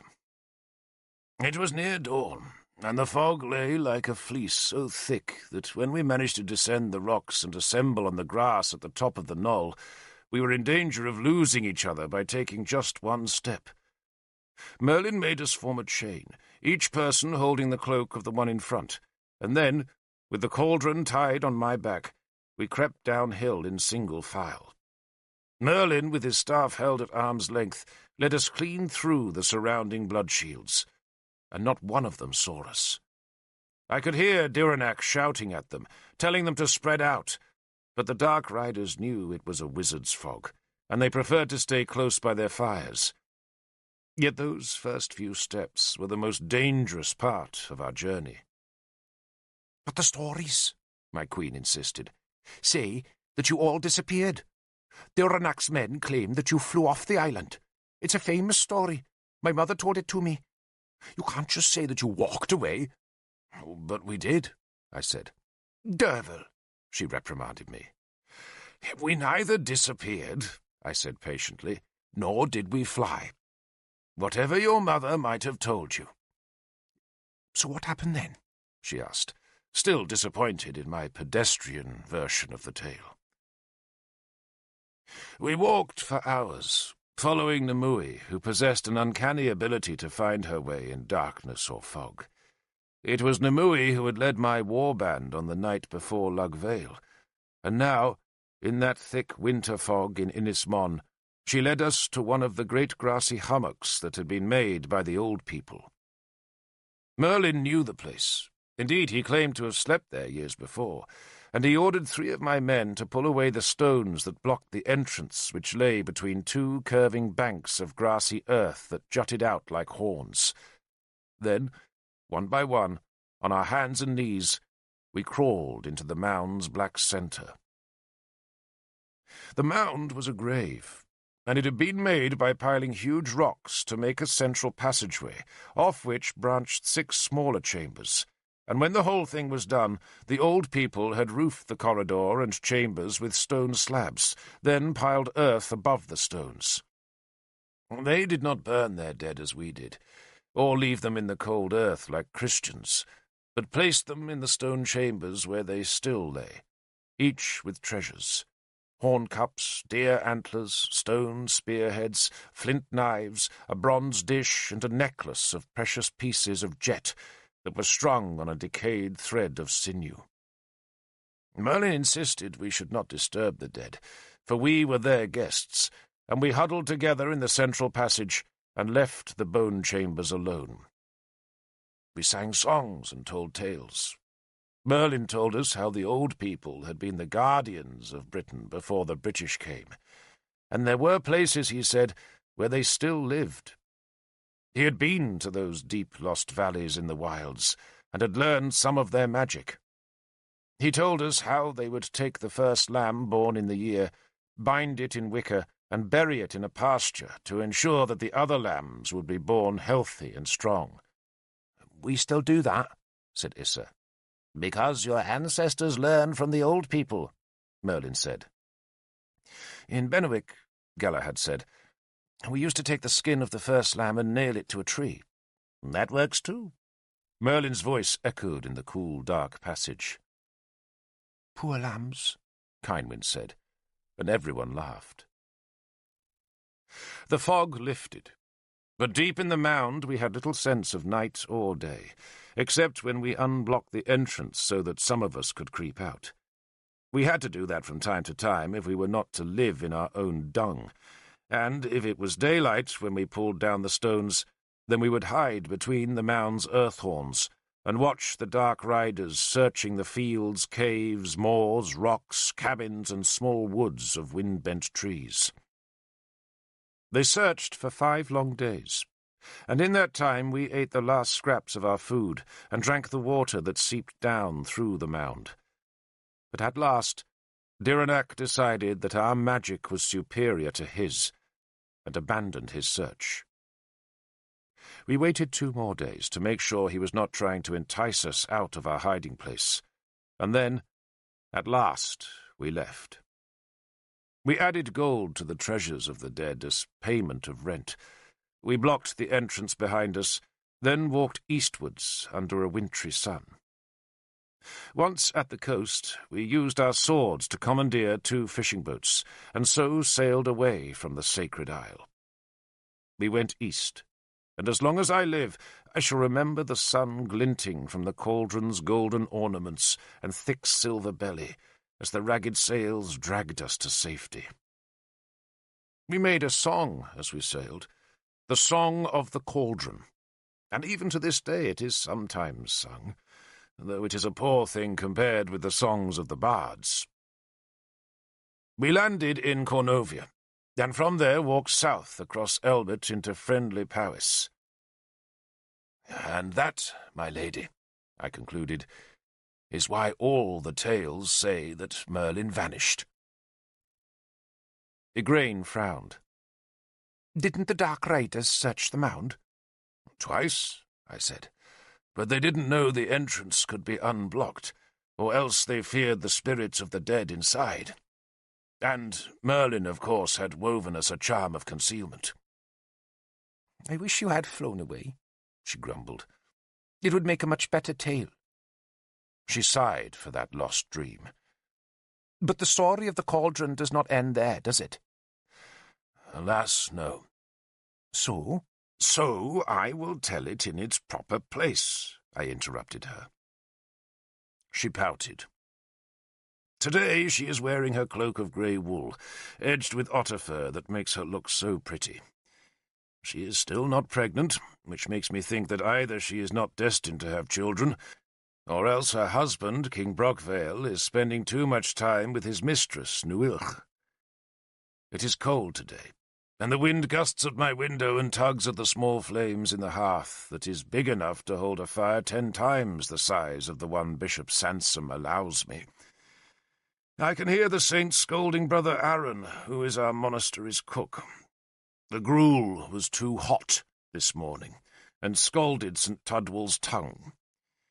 Tudwell is a child in our monastery, the bishop's close companion in Christ Jesus, and last year the bishop declared Tudwell to be a saint. The devil sets many snares in the path of true faith. So it was you and Kynwyn? Igraine accuses me. Was what? I asked. You were her lover, Igraine said. For life, lady, I confessed. And you never married? Never. She took her oath, remember? But nor did she split in two with a baby, Igraine said. The third child almost killed her, I said. But the others were much easier. Igraine was crouching by the fire, holding her pale hands to its pathetic flames. You are lucky, Derfel. I am. To have known a love like that. She looked wistful. The Queen is no older than Kynwyn when I first knew her, and like Kynwyn, Igraine is beautiful and deserves a love fit for a bard's song. I was lucky, I admitted. Outside my window, Brother Maelgwyn is finishing the monastery's log pile, splitting the trunks with a maul and hammer, and singing as he goes about his business. His song tells the love story of Ritherch and Morag, which means he will be reprimanded as soon as St. Sansom has finished humiliating Aaron. We are brothers in Christ, the saint tells us, united in love. Wasn't Keenaglass angry with his sister for running away with you? Igraine asks me. Not even a bit? Not in the least, I said. He wanted us to move back to Kersus, but we both liked it in Cum Isaf. And Kynwyn never really liked her sister-in-law. Cheleth was a grumbler, you see, and she had 2 aunts who were very tart, and they all disapproved of Kynwyn, and they were the ones who started all the stories of scandal. But we were never scandalous. I paused, remembering those early days. Most people were very kind, in fact, I went on. In Powys, you see, there was still some resentment about Slug Vale. Too many people had lost fathers, brothers, and husbands, and Kynwyn's defiance was a kind of recompense to them. They enjoyed seeing Arthur and Lancelot embarrassed, so, other than Cheleth and her ghastly aunts, no one was unkind to us. And Lancelot didn't fight you for her? Asked Igraine, shocked. I wish he had, I said dryly. I would have enjoyed that. And Kynwyn just made up her own mind? Igraine asked, astonished at the very thought of a woman daring to do such a thing. She stood and walked to the window, where she listened for a while as Maelgwyn sang. Poor Gwynhewfach, she said suddenly. You make her sound very plain and plump and dull. Well, she was all of those things, alas. Not everyone can be beautiful, she said, with the assurance of one who was. No, I agreed. But you do not want tales of the commonplace. You want Arthur's Britain to be livid with passion, and I could feel no passion for Gwynhewfach. You cannot command love, lady. Only beauty or lust does that. Do you want the world to be fair? Well, then just imagine a world with no kings, no queens, no lords, no passion, and no magic. You would want to live in such a dull world? That has nothing to do with beauty, Igraine protested. It has everything to do with beauty. What is your rank but the accident of your birth? And what is your beauty but another accident? If the gods—" I paused and corrected myself. "If God wanted us to be equal, then he would have made us equal. And if we were all the same, where would your romance be?" She abandoned the argument. "Do you believe in magic, Brother Derfel?" She challenged me instead. I thought about it. "Yes," I said. "And even as Christians we can believe in it. What else are the miracles but magic?" "And Merlin could really make a fog?" I frowned. "Everything Merlin did, my lady, had another explanation. Fogs do come from the sea, and lost things are found every day." "And the dead come to life?" "Lazarus did," I said. "And so did our Saviour." I crossed myself. Igraine dutifully made the sign of the cross. "But did Merlin rise from the dead?" she demanded. "Well, I don't know that he was dead," I said carefully. "But Cynwen was certain."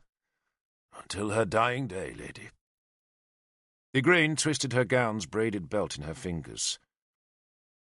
"But wasn't that the cauldron's magic? That it could restore life?" "So we are told."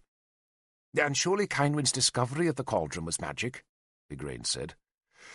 "Perhaps," I said, "but maybe it was just common sense. Merlin had spent months discovering every stray memory about Inismon. He knew where the Druids had their sacred centre, and that was beside Llyn Cerrig Bach. And Cynwen merely led us to the nearest place where the cauldron could be safely hidden. She did have her dream, though." "And so did you," Igraine said. "On Dorforwyn. What was it that Merlin gave you to drink?" "The same thing Nimue gave Cynwen at Llyn Cerrig Bach," I said. "And that was probably an infusion of the redcap." "The mushroom?" Igraine sounded appalled. I nodded. "And that was why I was twitching and couldn't stand." "But you could have died," she protested. I shook my head. "Not many die from redcaps. And besides, Nimue was skilled in such things." I decided not to tell her that the best way to make the redcap safe was for the wizard himself to eat the mushroom, then give the dreamer a cup of his urine to drink. "Or maybe she used rye blight," I said instead. "But I think it was redcap." Igraine frowned as St. Sansom ordered Brother Maelgwyn to stop singing his pagan song. "The saint is in a testier mood than usual these days. He suffers pain when passing urine, maybe because of a stone. We pray for him." "So what happens now?" Igraine asked, ignoring Sansom's ranting. "We went home," I said. "Back to Powys." "And to Arthur?" she asked eagerly. "To Arthur, too," I said. "For this is his tale.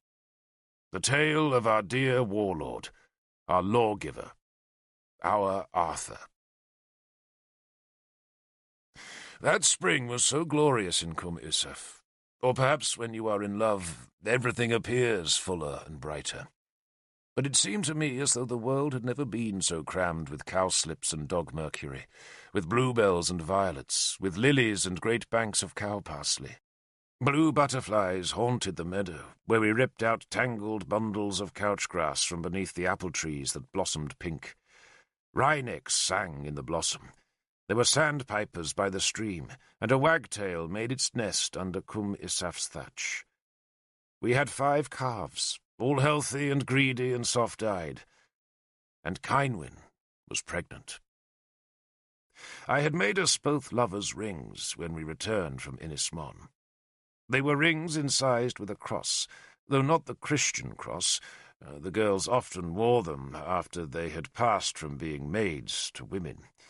Most girls took a twist of straw from their lovers and wore it as a badge, and spearmen's women usually wore a warrior ring on which the cross had been scratched, while women of the highest rank rarely wore the rings at all, despising them as vulgar symbols. Some men wore them too, and it had been just such a crossed lover's ring that Valerian, the chieftain of Powys, had worn when he died at Lug Vale. Valerian had been Guinevere's betrothed before she met Arthur. Our rings were both warrior rings, made from a Saxon axe-head. But before I left Merlin, who was continuing his journey southwards to Inniswydren, I secretly broke off a fragment of the cauldron's decoration. It was a miniature golden spear carried by a warrior, and it came off easily. I hid the gold in a pouch, and once back at Cum Isaf, I took the scrap of gold and the 2 warrior rings to a metalworker there, and watched as he melted and fashioned the gold into 2 crosses that he burned onto the iron. I stood over him to make sure he did not substitute some other gold, and then I carried one of the rings to Cynwyn and wore the other myself.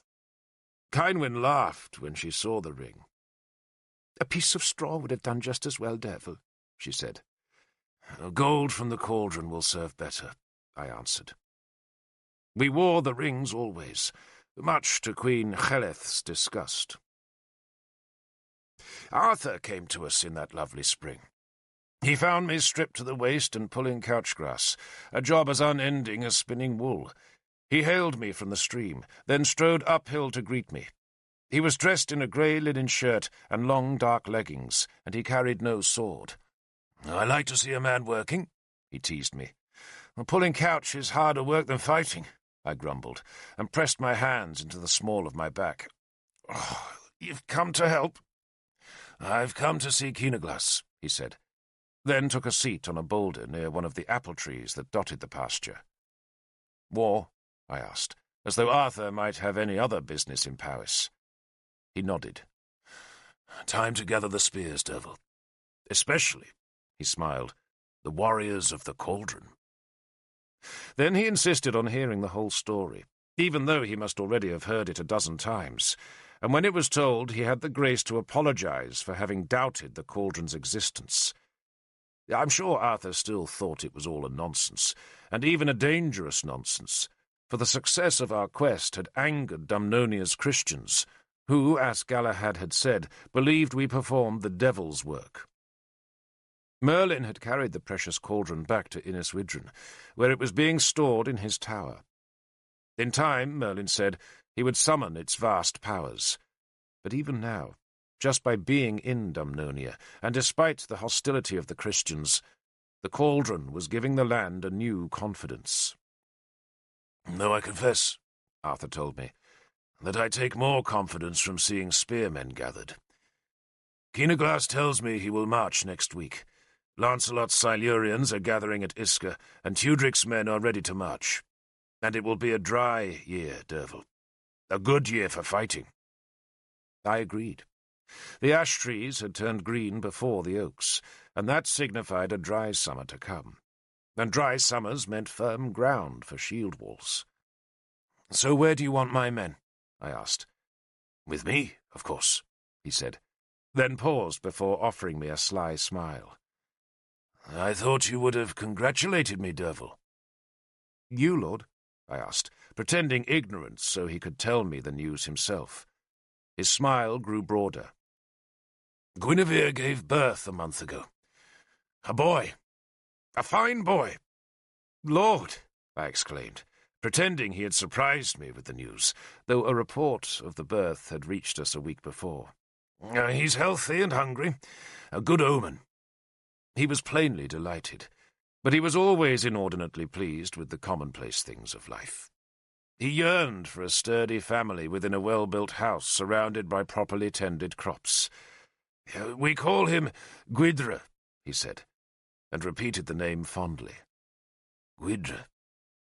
"A good name, Lord," I said. Then told him of Cynwyn's pregnancy. And Arthur immediately decreed that her child must be a daughter, and, of course, would marry his Gwyddra when the time came. He put an arm round my shoulder and walked me up to the house, where we found Cynwyn skimming cream from a dish of milk. Arthur embraced her warmly, then insisted she leave the cream-making to her servants and come into the sunlight to talk. We sat on a bench Issa had made under the apple tree that grew beside the house door. Cynwyn asked him about Guinevere. Was it an easy birth? She asked. It was. He touched an iron amulet that hung at his neck. It was indeed, and she's well. He grimaced. She worries a little that having a child will make her look old, but that's nonsense. My mother never looked old, and having a child will be good for Guinevere. He smiled, imagining that Guinevere would love a son as much as he would himself. Gwyddra, of course, was not his first child. His Irish mistress, Eileen, had given him twin boys, Amhar and Loholt, who were now old enough to take their places in the shield wall. But Arthur was not looking forward to their company. "They're not fond of me," he admitted when I asked about the twins. "But they do like our old friend Lancelot." He offered us both a ruefully apologetic glance at the mention of that name. "And they will fight with his men," he added. "Fight?" Kynwyn asked warily. Arthur gave her a gentle smile. "I come to take Derfel away from you, my lady." "Bring him back to me, lord," was all she said. "With riches enough for a kingdom," Arthur promised. But then he turned and looked at Cwm Isaf's low walls, and the bulging heap of thatch that kept us warm, and the steaming dung heap that lay beyond the gable's end. It was not as big as most farmhouses in Dumnonia, but it was still the kind of croft a prosperous freeman of Powys might own, and we were fond of it. I thought Arthur was about to make some comment comparing my present humble state with my future wealth, and I was ready to defend Cwm Isaf against such a comparison. But instead he looked rueful. "I do envy you this, Derfel." "It's yours for the taking, lord," I said, hearing the yearning in his voice. "I am doomed to marble pillars and soaring pediments." He laughed the moment away. "I leave tomorrow," he said. "Keenaglas will follow within 10 days. Would you come with him? Or earlier, if you can, and bring as much food as you can carry." "To where?" I asked. "Corinium," he replied, then stood and gazed up the Cwm before smiling down at me. "One last word," he requested. "I must be sure Scarach isn't scalding the milk," Kynwyn said, taking his broad hint. "I wish you victory, lord," she said to Arthur, then stood to give him a parting embrace.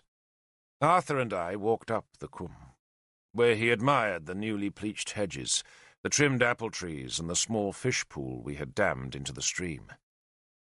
"Don't become too rooted in this soil, Derfel," he told me. "I want you back in Dumnonia." "Nothing would give me more pleasure, lord," I said, knowing it was not Arthur who kept me from my homeland, but his wife and her ally Lancelot. Arthur smiled, but said nothing more of my return. "Kynwyn," he said instead, "seems very happy." "She is. We are." He hesitated a second. "You might discover," he said with the authority of a new father, "that pregnancy will make her turbulent." "Not so far, lord," I said, "though these are early weeks." "You are fortunate in her," he said softly. And looking back, I think that was the very first time I ever heard him utter the faintest criticism of Guinevere. "Childbirth is a stressful time," he added in hasty explanation, "and these preparations for war don't help. Alas, I can't be at home as much as I'd like." He stopped beside an ancient oak that had been riven by lightning, so that its fire-blackened trunk was split in two, though even now the old tree was struggling to put out new green shoots. "I have a favour to ask of you," he said softly. "Anything, lord." "Don't be hasty, Derfel. You don't know the favour yet." He paused, and I sensed the request would be hard, for he was embarrassed to be making it. For a moment or two he could not make the request at all, but instead stared towards the woods on the southern side of the Cwm, and muttered something about deer and bluebells. "Bluebells?" I asked, thinking I must have misheard him. "I was just wondering why deer never eat bluebells," he said evasively. "They eat everything else." "I don't know, lord." He hesitated a heartbeat, then looked into my eyes. I have asked for a gathering of Mithras at Corinium, he finally admitted. I understood what was coming then, and hardened my heart to it. War had given me many rewards, but none so precious as the fellowship of Mithras. He had been the Roman god of war, and he had stayed in Britain when the Romans left. The only men admitted to his mysteries were those elected by his initiates. Those initiates came from every kingdom, and they fought against each other as often as they fought for each other. But when they met in Mithras's hall, they met in peace, and they would only elect the bravest of the brave to be their fellows. To be an initiate of Mithras was to receive the praise of Britain's finest warriors, and it was an honour that I would not give lightly to any man. No women, of course, were permitted to worship Mithras. Indeed, if a woman ever saw the mysteries, she would be killed. "I have called the gathering," Arthur said, "because I want us to admit Lancelot to the mysteries." I had known that was the reason. Guinevere had made the same request of me the year before, and in the months that followed I had hoped her idea would fade away. But here, on the eve of war, it had returned. I gave a politic answer. "Would it not be better, Lord," I asked, "if King Lancelot were to wait until the Saxons are defeated? Then surely we will have seen him fight." None of us had yet seen Lancelot in the shield wall, and to be truthful, I would be astonished to see him fight in this coming summer. But I hoped the suggestion would delay the terrible moment of choice for a few further months. Arthur offered a vague gesture as though my suggestion was somehow irrelevant. "There is pressure," he said vaguely, "to elect him now." "What pressure?" I asked. "His mother is unwell." I laughed. "There's hardly a reason to elect a man to Mithras, Lord." Arthur scowled, knowing his arguments were feeble. "He is a king, Derfel," he said, "and he leads a king's army to our wars. He doesn't like Siluria, and I can't blame him.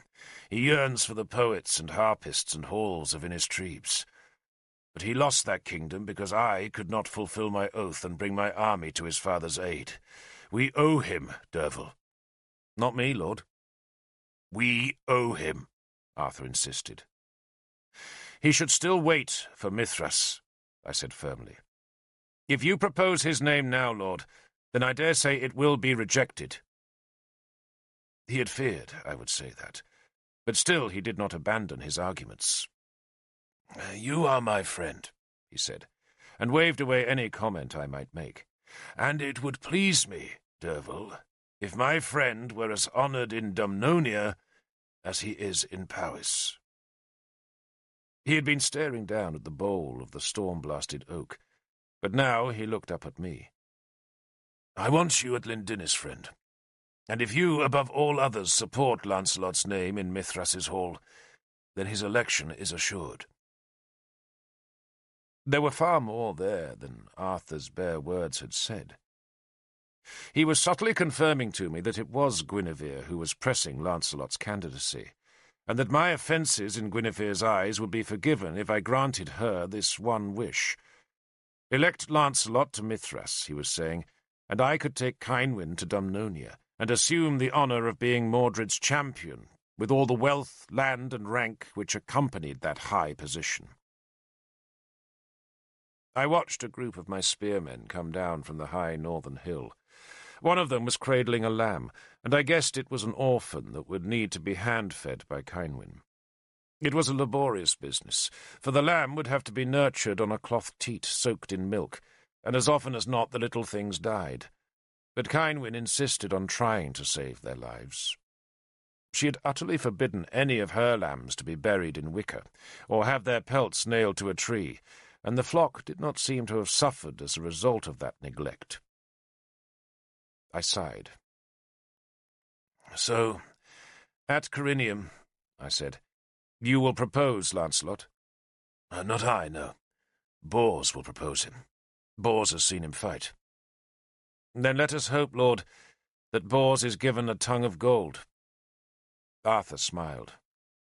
"You can give me no answer now?" None that you would want to hear, Lord. He shrugged, took my arm and walked me back. I do hate these secret guilds, he said mildly. And I believed him, for I had never yet seen Arthur at a meeting of Mithras, even though I knew he had been initiated many years before. Cults like Mithras, he said, are supposed to bind men together, but they only serve to drive them apart. They rouse envy. But sometimes, Derfel, you have to fight one evil with another, and I'm thinking of starting a new guild of warriors. Those men who bear arms against the Saxons will belong, all of them, and I shall make it the most honoured band in all Britain. The largest, too, I hope, I said. And not the levies, he added, thus restricting his honoured band to those men who carried a spear by oath duty, rather than by land obligation. Men will rather belong to my guild than to any secret mystery. What will you call it? I asked. I don't know. Warriors of Britain, the Comrades, the Spears of Cadarn. He spoke lightly, but I could tell he was serious. And you think that if Lancelot belongs to these Warriors of Britain, I said, snatching one of his suggested titles, then he won't mind being barred from Mithras? It might help, he admitted, but it isn't my prime reason. I shall impose an obligation on these warriors. To join, they will have to take a blood oath never to fight each other again. He gave a swift smile. If the kings of Britain squabble, then I shall make it impossible for their warriors to fight each other. Hardly impossible, I said tartly. A royal oath supersedes all others, even your blood oath. Then I shall make it difficult, he insisted, because I shall have peace, Derfel. I shall have peace. And you, my friend, will share it with me, in Dumnonia. I hope so, Lord. He embraced me. I shall meet you in Corinium, he said. He raised a hand in greeting to my spearmen, then looked back to me. Think about Lancelot, Derfel, and consider the truth that sometimes we must yield a little pride in return for a great peace. And with those words he strode away, and I went to warn my men that the time for farming was over.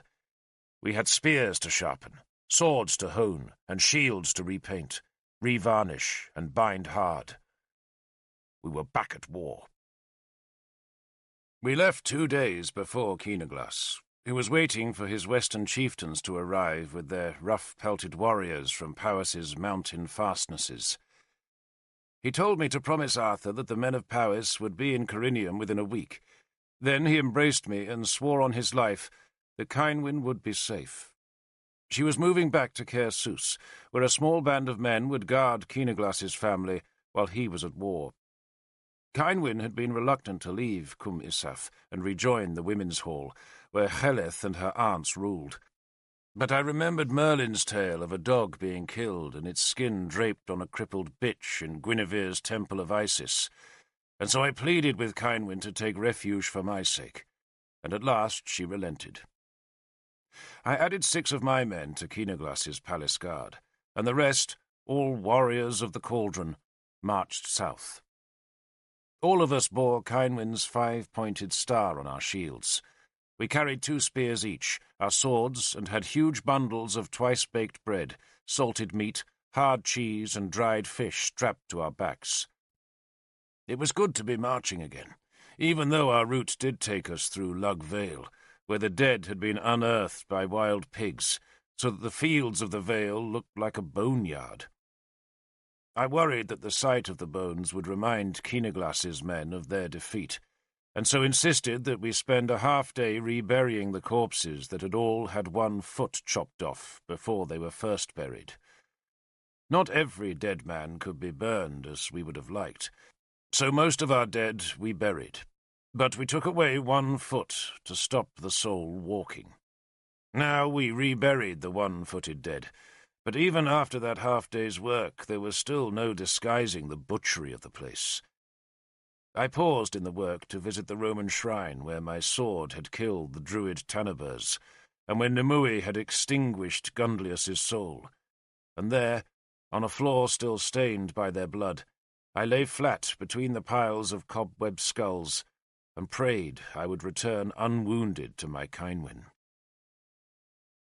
We spent the next night at Magnus, a town that was a whole world away from fog-shrouded cauldrons and night-time tales of the treasures of Britain. This was Gwent, Christian territory, and everything here was grim business. The blacksmiths were forging spearheads, the tanners were making shield covers, scabbards, belts, and boots, while the town's women were baking the hard, thin loaves that could keep for weeks on a campaign. King Tudric's men were in their Roman uniforms of bronze breastplates, leather skirts, and long cloaks. 100 such men had already marched to Corinium. Another 200 would follow, though not under the command of their king, for Tudric was sick. His son, Murig, the Edling of Gwent, would be their titular leader, though in truth Agricola would command them. Agricola was an old man now, but his back was straight and his scarred arm could still wield a sword. He was said to be more Roman than the Romans, and I had always been a little scared of his severe frown. But on that spring day outside Magnus, he greeted me as an equal. His close-cropped grey head ducked under the lintel of his tent. Then, dressed in his Roman uniform, he strode towards me, and, to my astonishment, greeted me with an embrace. He inspected my 34 spearmen. They looked shaggy and unkempt beside his clean-shaven men, but he approved of their weapons, and approved even more of the amount of food we carried. "I've spent years," he growled, "teaching that it's no use sending a spearman to war without a pack full of food. But what does Lancelot of Siluria do? Sends me 100 spearmen without a peck of bread between them." He had invited me into his tent, where he served me a sour, pale wine. "I owe you an apology, Lord Derfel," he said. "I doubt that, Lord," I said. I felt embarrassed to be in such intimacy with a famous warrior, who was old enough to be my grandfather. He waved away my modesty. "We should have been at Lugvale." "It seemed a hopeless fight, Lord," I said, "and we were desperate. You were not." "But you won, didn't you?" he growled. He turned as a lick of wind tried to dislodge a wood shaving from his table that was covered with scores of other such shavings, each bearing lists of men and rations. He weighted the wisp of wood with an inkhorn, then looked back at me. "I hear we are to meet with the bull." "At Corinium," I confirmed. Agricola, unlike his master Tudric, was a pagan, though Agricola had no time for the British gods, only for Mithras. "To elect Lancelot," Agricola said sourly. He listened as a man shouted orders in his camp lines, heard nothing that would spring him out of the tent, and so looked back to me. "What do you know of Lancelot?" he asked.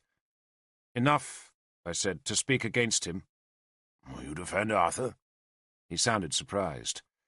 "I either offend Arthur," I said bitterly, "or Mithras." I made the sign against evil. "And Mithras is a god." "Arthur spoke to me on his way back from Powys," Agricola said, "and told me that electing Lancelot would bind Britain's union." He paused, looking morose. "He hinted that I owed him a vote to make up for our absence at Lugvale." Arthur, it seemed, was buying votes however he could. "Then vote for him, Lord," I said, "for his exclusion only needs one vote, and mine will suffice." "I don't tell lies to Mithras," Agricola snapped, "and nor do I like King Lancelot. He was here 2 months ago, buying mirrors." "Mirrors?" I had to laugh. Lancelot had always collected mirrors, and in his father's high, airy sea palace at Innistribes he had kept the walls of a whole room covered with Roman mirrors. They must all have melted in the fire when the Franks swarmed over the palace walls, and now, it seemed, Lancelot was rebuilding his collection. "Tudric sold him a fine electrum mirror," Agricola told me, "big as a shield and quite extraordinary. It was so clear that it was like looking into a black pool on a fine day, and he paid well for it." He would have had to, I thought, for mirrors of electrum, an amalgam of silver and gold, were rare indeed.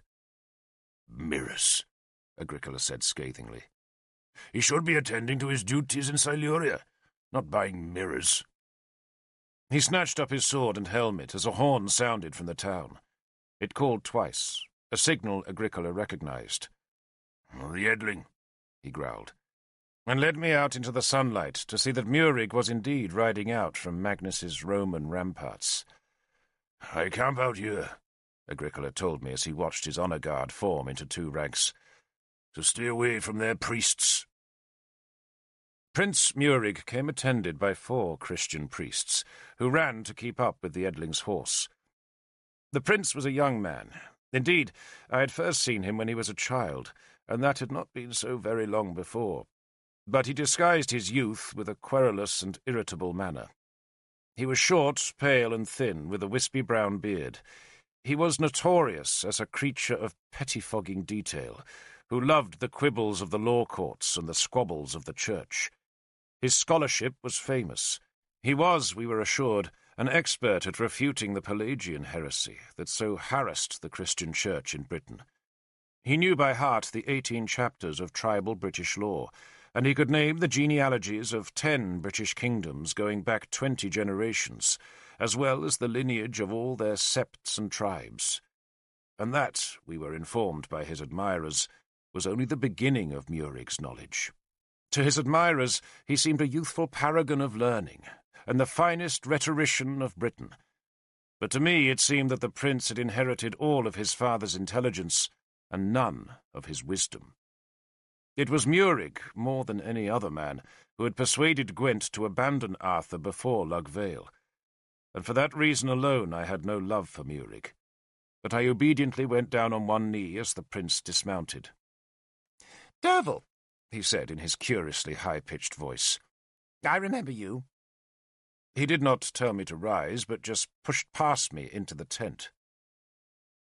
Agricola beckoned me inside, thus sparing me the company of the 4 panting priests, who had no business here except to stay close to their prince, who, dressed in a toga, with a heavy wooden cross hanging on a silver chain about his neck, seemed irritated by my presence. He scowled at me, then went on with a querulous complaint to Agricola, but as they spoke in Latin I had no idea what they talked about. Murig was buttressing his argument with a sheet of parchment that he waved in front of Agricola, who endured the harangue patiently. Murig at last abandoned his argument, rolled up the parchment and thrust it into his toga. He turned to me. "You will not," he said, speaking British again, "be expecting us to feed your men?" "We carry our own food, Lord Prince," I said, then inquired after his father's health. "The king suffers from fistula in the groin," Murig explained in his squeaking voice.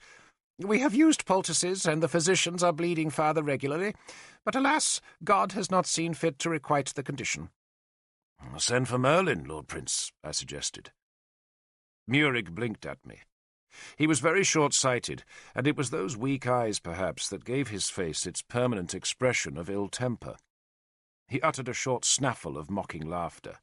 "You, of course, if you will forgive the remark," he said snidely, "are famous as one of the fools who risked Dyranak to bring a bowl back to Dumnonia. A mixing bowl, yes?" "A cauldron, Lord Prince." Murig's thin lips flickered in a quick smile. "You did not think, Lord Derfel, that our smiths could have hammered you a dozen cauldrons in as many days?" "I shall know where to come for my cooking pots next time, Lord Prince," I said. Murig stiffened at the insult, but Agricola smiled. "Did you understand any of that?" Agricola asked me when Murig had left. "I have no Latin, Lord." "He was complaining because a chieftain hasn't paid his taxes. The poor man owes us 30 smoked salmon and 20 cartloads of cut timber, and we've had no salmon from him and only 5 carts of wood. But what Murig won't grasp is that poor Chillig's people have been struck by the plague this last winter. The River Wye's been poached empty, and Chillig is still bringing me 24 spearmen." Agricola spat in disgust. 10 times a day, he said. 10 times a day the prince will come out here with a problem that any half-witted treasury clerk could solve in 20 heartbeats.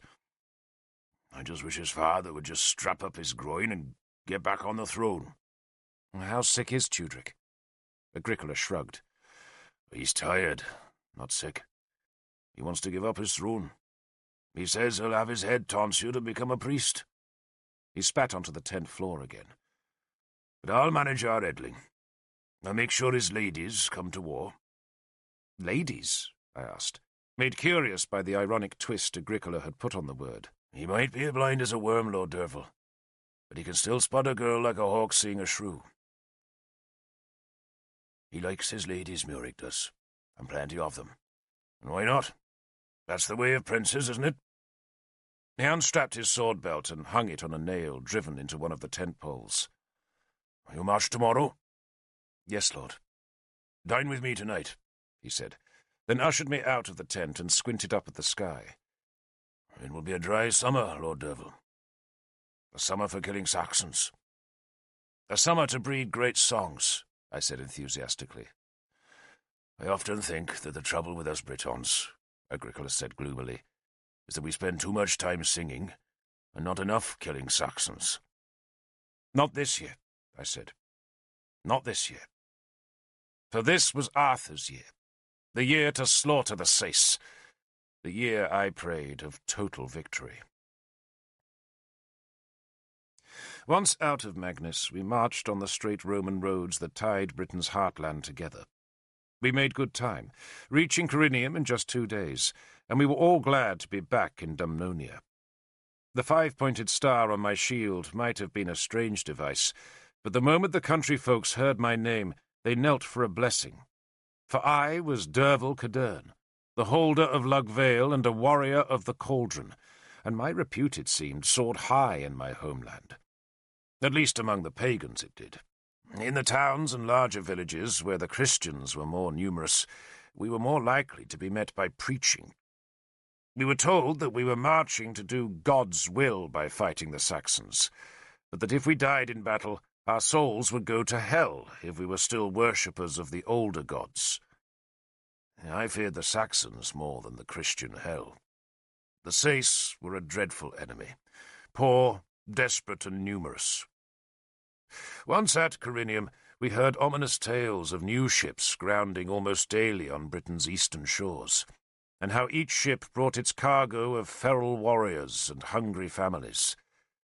The invaders wanted our land, and to take it they could muster hundreds of spears, swords, and double-edged axes. Yet still we had confidence. Fools that we were, we marched almost blithely to that war. I suppose, after the horrors of Lugvale, we believed we could never be beaten. We were young, we were strong, we were loved by the gods, and we had Arthur. I met Galahad in Corinium. Since the day we had parted in Powys, he had helped Merlin carry the cauldron back to Inniswydren.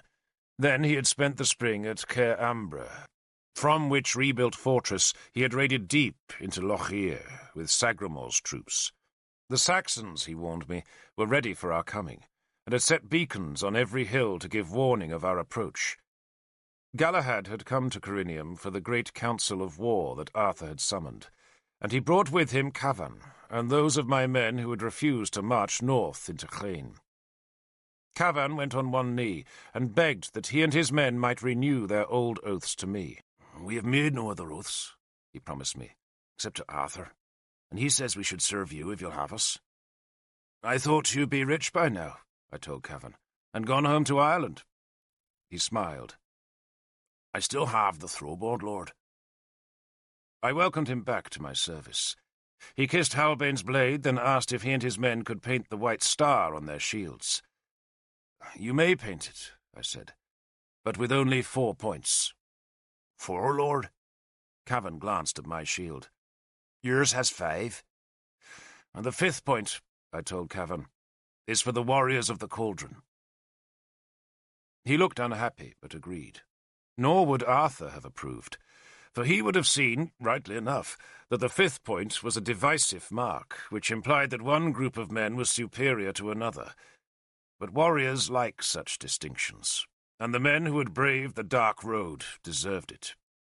I went to greet the men who accompanied Cavan, and found them camped beside the river Churn that flowed to the east of Corinium. At least 100 men were bivouacked beside that small river, for there was not nearly enough space inside the town for all the warriors who had assembled about the Roman walls. The army itself was gathering close to Caer Ambra, but every leader who had come for the council of war had brought some retainers, and those men alone were sufficient to give the appearance of a small army in the Churn's water meadows. Their stacked shields showed the success of Arthur's strategy, for at a glance I could see the black bull of Gwent, the red dragon of Dumnonia, the fox of Siluria, Arthur's bear, and the shields of men, like me, who had the honour of carrying their own device: stars, hawks, eagles, boars, Sagramor's dread skull, and Galahad's lone Christian cross. Killoch, Arthur's cousin, was camped with his own spearmen, but now hurried to greet me. It was good to see him again. I had fought at his side in Benwick, and had come to love him like a brother. He was vulgar, funny, cheerful, bigoted, ignorant, and coarse, and there was no better man to have alongside in a fight. "I hear you've put a loaf in the princess's oven," he said when he had embraced me. "You're a lucky dog. Did you have Merlin cast you a spell?" 1,000. He laughed. "I can't complain. I've 3 women now, all clawing each other's eyes out, and all of them pregnant." He grinned, then scratched at his groin. "Lice," he said. "Can't get rid of them, but at least they've infested that little bastard Mordred." "Our Lord King?" I teased him. "Little bastard," he said vengefully. "I tell you, Derfel, I've beaten him bloody and he still won't learn. Sneaky little toad," he spat. "So, tomorrow you speak against Lancelot." "How do you know?" I had told no one but Agricola of that firm decision, but somehow news of it had preceded me to Corinium. Or else my antipathy to the Silurian king was too well known for men to believe I could do anything else. "Everyone knows," Killoch said, "and everyone supports you." He looked past me and spat suddenly. "Crows," he growled. I turned to see a procession of Christian priests walking alongside the Churn's far bank. There were a dozen of them, all black-gowned, all bearded, and all chanting one of the dirges of their religion. A score of spearmen followed the priests, and their shields, I saw with surprise, bore either Siluria's fox or Lancelot's sea-eagle. "I thought the rites were in 2 days' time," I said to Galahad, who had stayed with me. "They are," he said.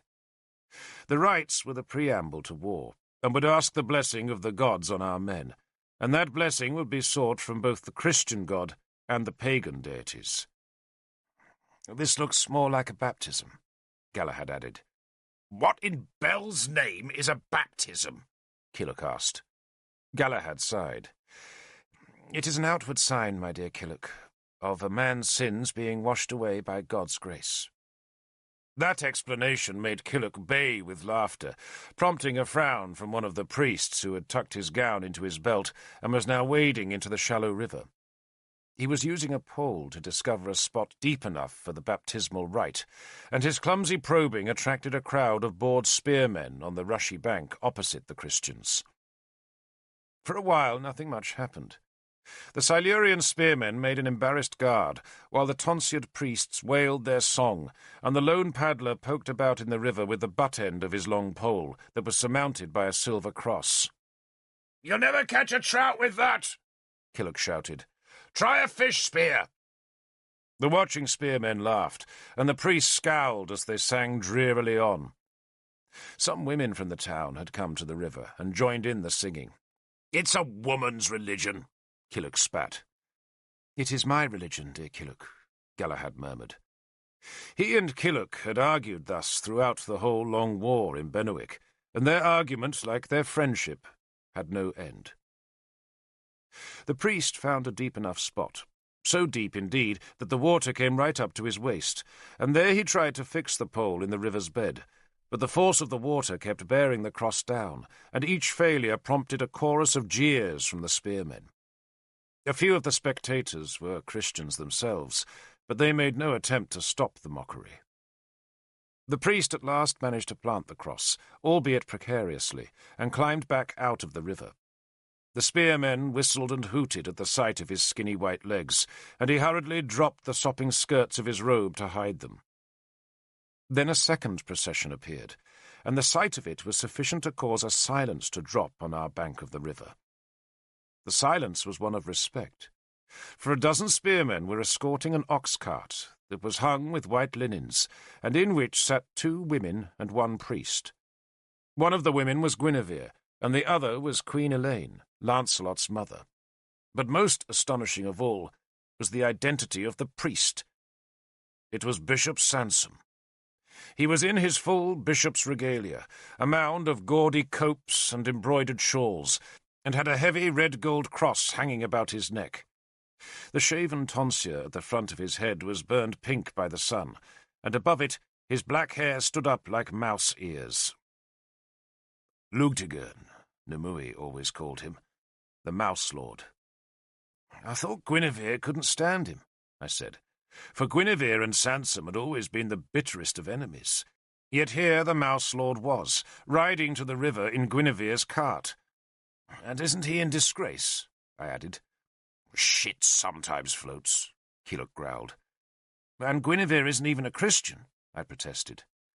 And look at the other shit who's with her, Killock said, and pointed to a group of 6 horsemen who followed the lumbering cart. Lancelot led them. He was mounted on a black horse, and wore nothing but a simple pair of trews and a white shirt. Arthur's twin sons, Amhar and Loholt, flanked him, and they were dressed in full war gear with plumed helmets, mail coats, and long boots. Behind them rode 3 other horsemen, one in armour, and the other 2 in the long white robes of druids. Druids, I said. At a baptism? Galahad shrugged, no more able to find an explanation than I. The 2 druids were both muscular young men, with dark, handsome faces, thick black beards, and long, carefully brushed black hair that grew back from their narrow tonsures. They carried black staffs tipped with mistletoe, and, unusually for druids, had swords scabbarded at their sides. The warrior who rode with them, I saw, was no man but a woman, a tall, straight-backed, red-haired woman, whose extravagantly long tresses cascaded from beneath her silver helmet to touch the spine of her horse. "Aid, she's called," Killock told me. "Who is she?" I asked. "Who do you think? His kitchen maid? She keeps his bed warm." Killock grinned. "Does she remind you of anyone?" She reminded me of Ladwis, Gunglius's mistress. Was it the fate of Silurian kings, I wondered, always to have a mistress who rode a horse and wore a sword like a man? Aid had a long sword at her hip, a spear in her hand, and the sea-eagle shield on her arm. Gunglius's mistress, I told Killock. "With that red hair?" Killock said dismissively. "Guinevere," I said. And there was a distinct resemblance between Aid and the haughty Guinevere, who sat next to Queen Elaine in the cart. Elaine was pale, but otherwise I could see no evidence of the sickness that was rumoured to be killing her. Guinevere looked as handsome as ever, and betrayed no sign of the ordeal of childbirth. She had not brought her child with her, but nor would I have expected her to. Gwyddra was doubtless in Lyndinis, safe in a wet nurse's arms, and far enough away so that his cries could not disturb Guinevere's sleep. Arthur's twins dismounted behind Lancelot. They were still very young, only just old enough indeed to carry a spear to war. I had met them many times, and did not like them, for they had none of Arthur's pragmatic sense. They had been spoiled since childhood, and the result was a pair of tempestuous, selfish, greedy youths, who resented their father, despised their mother Eileen, and took revenge for their bastardy on people who dared not fight back against Arthur's progeny. They were despicable. The 2 druids slid off their horses' backs and stood beside the ox-cart. It was Killock who first understood what Lancelot was doing. "If he's baptized," he growled to me, "then he can't join Mithras, can he?" "Bedwin did," I pointed out, "and Bedwin was a bishop." "Dear Bedwin," Killock explained to me, "played both sides of the throwboard. When he died, we found an image of Bel in his house, and his wife told us he'd been sacrificing to it. No, you see if I'm not right. This is how Lancelot evades being rejected from Mithras. Maybe he has been touched by God, Galahad protested. Then your god must have filthy hands by now, Killick responded. Begging your pardon, seeing as he's your brother. Half-brother, Galahad said, not wanting to be too closely associated with Lancelot. The cart had stopped very close to the riverbank. Sansom now clambered down from its bed, and, without bothering to tuck up his splendid robes, pushed through the rushes and waded into the river. Lancelot dismounted, and waited on the bank as the bishop reached and grasped the cross. He's a small man, Sansom, and the water came right up to the heavy cross on his narrow chest. He faced us, his unwitting congregation, and raised his strong voice. "This week," he shouted, "you will carry your spears against the enemy, and God will bless you. God will help you. And today, here in this river, you will see a sign of our God's power." The Christians in the meadow crossed themselves, while some pagans, like Killick and I, spat to avert evil. "You see here, King Lancelot," Sansom bellowed, throwing a hand towards Lancelot as though none of us would have recognized him. "He is the hero of Benwick, the king of Siluria, and the lord of eagles." "The lord of what?" Killick asked. "And this week," Sansom went on, "this very week, he was to be received into the foul company of Mithras, that false god of blood and anger." "He was not," Killick growled amidst the other murmurs of protest from the men in the field who were Mithraists. "But yesterday," Sansom's voice beat down the protest, "this noble king received a vision. A vision! Not some belly-given nightmare spawned by a drunken wizard, but a pure and lovely dream sent on golden wings from heaven. A saintly vision." "Aid lifted her skirts," Killick muttered. "The holy and blessed Mother of God came to King Lancelot," Sansom shouted. "It was the Virgin Mary herself, that Lady of Sorrows, from whose immaculate and perfect loins was born the Christ-child, the Saviour of all mankind. And yesterday, in a burst of light, in a cloud of golden stars, she came to King Lancelot and touched her lovely hand to Tancladwyr." He gestured behind him again, and Aid solemnly drew out Lancelot's sword that was called Tancladwyr, which meant bright killer, and held it aloft. The sun slashed its reflection off the steel, blinding me for an instant. "With this sword," Sansom shouted, "our blessed lady promised the king that he would bring Britain victory. This sword, our lady said, has been touched by the nail-scarred hand of the sun and blessed by the caress of his mother. From this day on, our lady decreed, this sword shall be known as the Christ blade, for it is holy." Lancelot, to give him credit, looked exquisitely embarrassed at this sermon. Indeed, the whole ceremony must have embarrassed him, for he was a man of vast pride and fragile dignity. But even so, it must have seemed better to him to be dunked in a river than publicly humiliated by losing election to Mithras. The certainty of his rejection must have prompted him to this public repudiation of all the pagan gods. Guinevere, I saw, pointedly stared away from the river, gazing instead towards the war banners that had been hoisted on Corinium's earth and wooden ramparts. She was a pagan, a worshipper of Isis. Indeed, her hatred of Christianity was famous. Yet that hatred had clearly been overcome by the need to support this public ceremony that spared Lancelot from Mithras's humiliation. The two druids talked softly with her, sometimes making her laugh. Sansom turned and faced Lancelot. "Lord King!" he called, loudly enough for those of us on the other bank to hear. "Come now! Come now to the waters of life!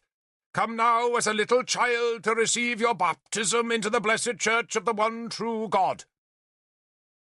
Guinevere slowly turned to watch as Lancelot walked into the river. Galahad crossed himself. The Christian priests on the far bank had their arms spread wide in an attitude of prayer, while the townswomen had fallen to their knees as they gazed ecstatically at the handsome, tall king who waded out to Bishop Sansom's side. The sun glittered on the water and slashed gold from Sansom's cross. Lancelot kept his eyes lowered, as though he did not want to see who witnessed this humiliating rite. Sansom reached up and put his hand on the crown of Lancelot's head. "Do you," he shouted so we could all hear, "embrace the one true faith, the only faith, the faith of Christ who died for our sins?" Lancelot must have said yes, though none of us could hear his response. "And do you," Sansom bellowed even louder, "hereby renounce all other gods, and all other faiths, and all the other foul spirits and demons and idols and devil's spawn, whose filthy acts deceive this world?" Lancelot nodded and mumbled his assent. "And do you," Sansom went on with relish, "denounce and deride the practices of Mithras, and declare them to be, as indeed they are, the excrement of Satan and the horror of our Lord Jesus Christ?" "I do." That answer of Lancelot's came clear enough to us all. "Then in the name of the Father," Sansom shouted, "and of the Son, and of the Holy Ghost, I pronounce you Christian." And with that he gave a great heave that pushed down on Lancelot's oiled hair, and so forced the king under the churn's cold water. Sansom held Lancelot there for so long that I thought the bastard would drown, but at last Sansom let him up. "And," Sansom finished, as Lancelot sputtered and spat out water, "I now proclaim you blessed, name you a Christian, and enroll you in the holy army of Christ's warriors." Guinevere, uncertain how to respond, clapped politely. The women and priests burst into a new song that, for Christian music, was surprisingly sprightly. "What in the holy name of a holy harlot," Culloch asked Galahad, "is a holy ghost?" But Galahad did not wait to answer. In a rush of happiness caused by his brother's baptism, he had plunged into the river, and now waded across so that he emerged from the water at the same time as his blushing half-brother. Lancelot had not expected to see him, and for a second he stiffened, doubtless thinking of Galahad's friendship for me. But then he suddenly remembered the duty of Christian love that had just been imposed upon him, and so he submitted to Galahad's enthusiastic embrace. "Shall we kiss the bastard too?" Culloch asked me with a grin.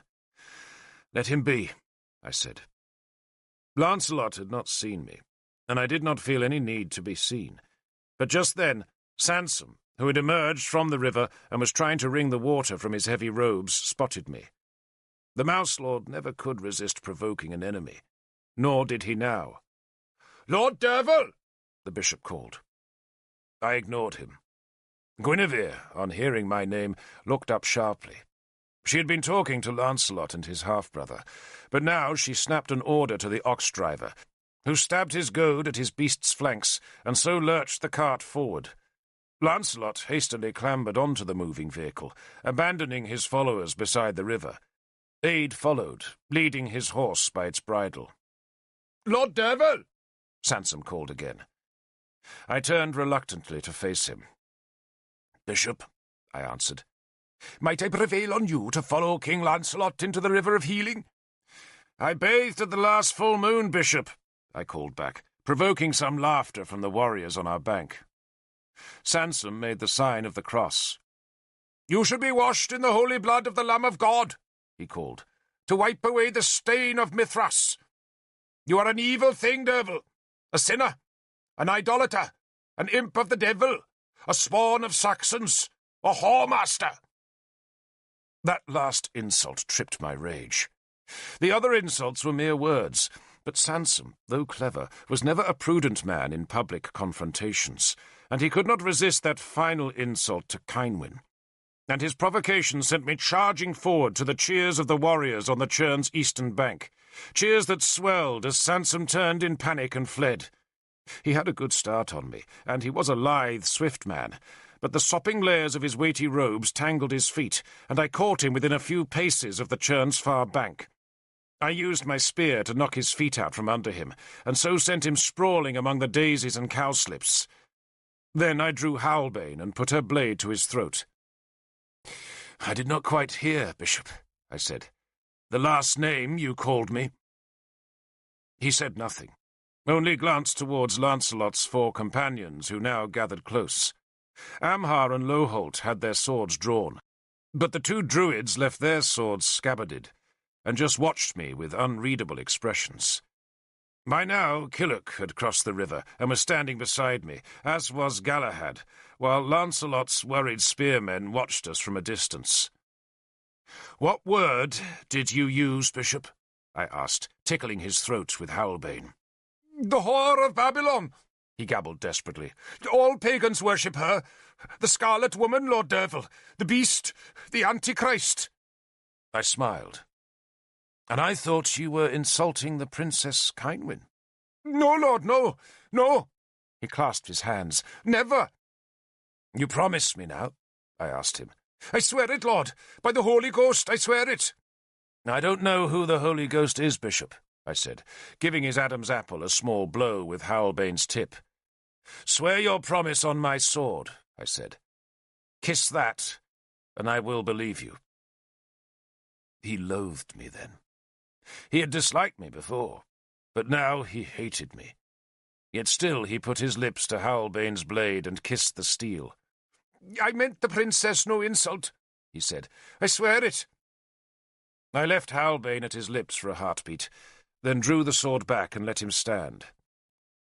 "I thought, Bishop," I said, "that you had a holy thorn to guard in Inniswydran." He brushed grass off his wet robes. "God calls me to higher things," he snapped. "Tell me of them." He looked up at me, hate in his eyes, but his fear overcame his hate. "God called me to King Lancelot's side, Lord Derfel," he said, "and his grace served to soften the Princess Guinevere's heart.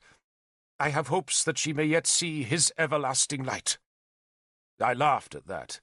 "She has the light of Isis, Bishop, and you know it, and she hates you, you foul thing. So what did you bring her to change her mind?" "Bring her, Lord?" he asked disingenuously. "What have I to bring a princess? I have nothing. I am made poor in God's service. I am but an humble priest." "You are a toad, Sansom," I said, sheathing Howlbane. "You are dirt beneath my boots." I spat to avert his evil. I guessed from his words that it had been his idea to propose baptism to Lancelot, and that idea had served well enough to spare the Silurian king his embarrassment with Mithras. But I did not believe the suggestion would have been sufficient to reconcile Guinevere to Sansom and his religion. He must have given her something, or promised her something, but I knew he would never confess it to me. I spat again, and Sansom, taking the spittle as his dismissal, scuttled off towards the town. "A pretty display," one of the 2 druids said caustically. "And the Lord Derfel Cadarn," the other said, "does not have a reputation for prettiness." He nodded when I glared at him. "Dinas," he said, introducing himself. "And I am Lavain," said his companion. They were both tall young men, both built like warriors and both with hard, confident faces. Their robes were dazzling white, and their long black hair was carefully combed, betraying a fastidiousness that was made somehow chilling by their stillness. It was the same stillness that men like Sagramor possessed. Arthur did not. He was too restless, but Sagramor, like some other great warriors, had a stillness that was chilling in battle. I never fear the noisy men in a fight, but I take care when an enemy is calm, for those are the most dangerous men, and these 2 druids had that same calm confidence. They also looked very alike, and I supposed them to be brothers. "We are twins," Dinas said, perhaps reading my thoughts.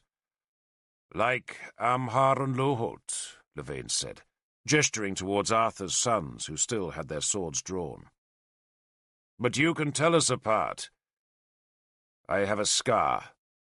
"Here," Lavain said, touching his right cheek, where a white scar buried itself in his bristling beard. "Which he took at Lugvale," Dinas said. Like his brother, he had an extraordinarily deep voice, a grating voice that did not match his youth. "I saw Tanabers at Lugvale," I said, "and I remember Iorwerth. But I recall no other druids in Gorfethid's army." Dinas smiled. "At Lugvale," he said, "we fought as warriors."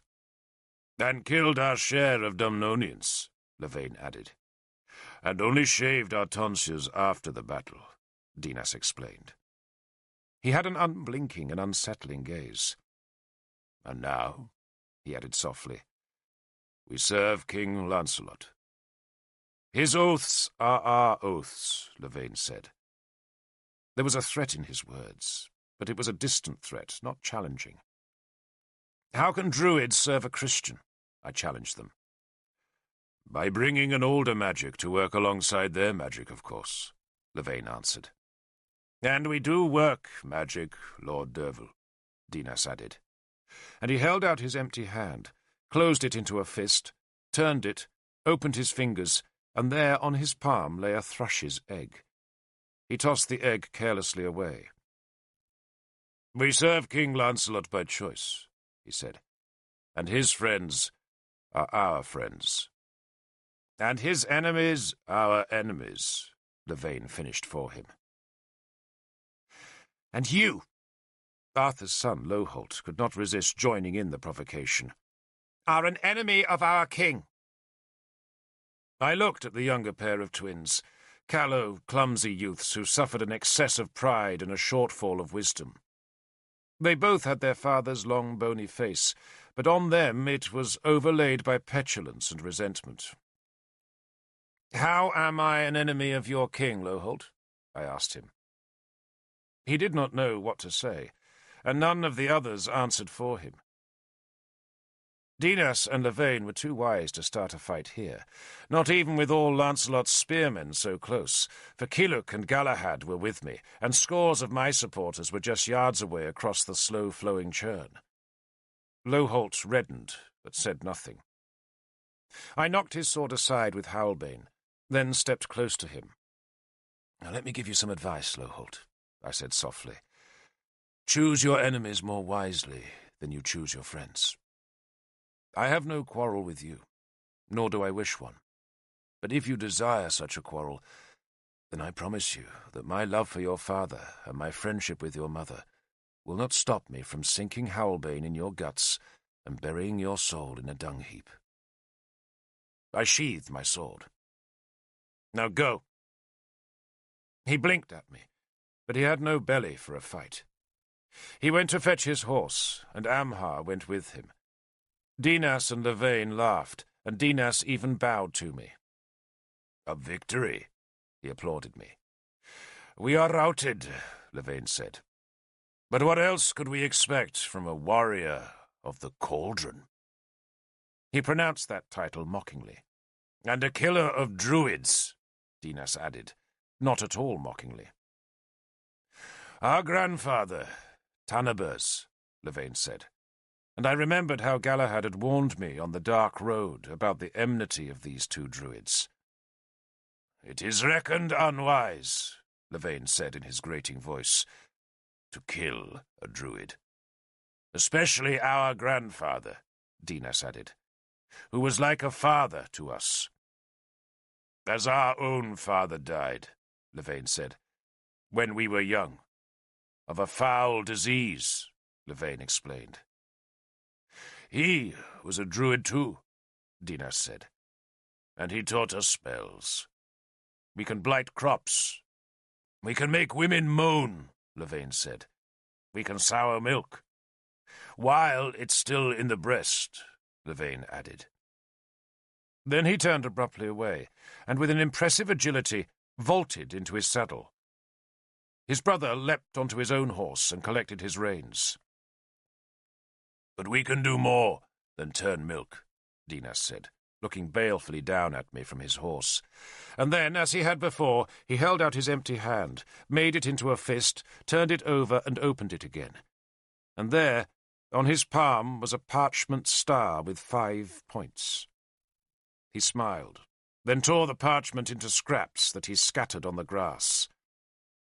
"We can make stars vanish," he said as a farewell, then kicked his heels back. The two galloped away. I spat. Killock retrieved my fallen spear and handed it to me. "Who in all the world are they?" he asked.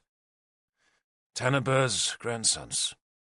I spat a second time to avert evil. The whelps of a bad druid. "And they can make the stars disappear?" He sounded dubious. "One star." I gazed after the two horsemen. Kynwyn, I knew, was safe in her brother's hall, but I also knew I would have to kill the Silurian twins if she was to remain safe. Tanaber's curse was on me, and the curse was called Dinas and Levain. I spat a third time, then touched Howlbane's sword hilt for luck. "We should have killed your brother in Benwick," Killock growled to Galahad. "God forgive me," Galahad said. "But you're right." 2 days later, Keenaglas arrived, and that night there was a council of war. And after the council, under the waning moon and by the light of flaming torches, we pledged our spears to the war against the Saxons. We warriors of Mithras dipped our blades in bull's blood, but we held no meeting to elect new initiates. There was no need. Lancelot, by his baptism, had escaped the humiliation of rejection, though how any Christian could be served by druids was a mystery that no one could explain to me. Merlin came that day, and it was he who presided over the pagan rites. Eorwith of Powys helped him, but there was no sign of Dinas or Levain. We sang the battle song of Belimar. We washed our spears in blood. We vowed ourselves to the death of every Saxon. And next day, we marched. There were two important Saxon leaders in Hrogir. Like us, the Saxons had chiefs and lesser kings. Indeed, they had tribes, and some of the tribes did not even call themselves Saxons, but claimed to be Angles or Jutes. But we called them all Saxons, and knew they only possessed two important kings, and those two leaders were called Ael and Cerdic. They hated each other. Ael, of course, was then the famous one. He called himself the Bretwalder, which in the Saxon tongue meant the ruler of Britain, and his land stretched from south of the Thames to the border of distant Elmet. His rival was Cerdic, whose territory lay on Britain's southern coast, and whose only borders were with Ael's lands and Dumnonia. Of the two kings, Ael was older, richer in land, and stronger in warriors, and that made Ael our chief enemy. Defeat Ael, we believed, and Cerdic would inevitably fall afterwards.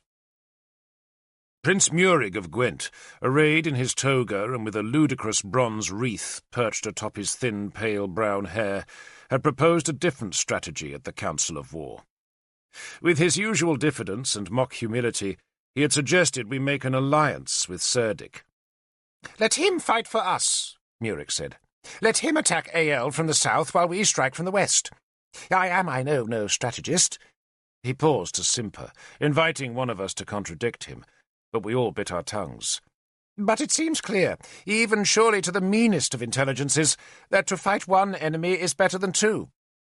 "But we have two enemies," Arthur said plainly. "Indeed we do. I have made myself master of that point, Lord Arthur, but my point, if you can seize it in turn, is to make one of those enemies our friend." He clasped his hands together and blinked at Arthur. "An ally," Murig added, in case Arthur had still not understood him.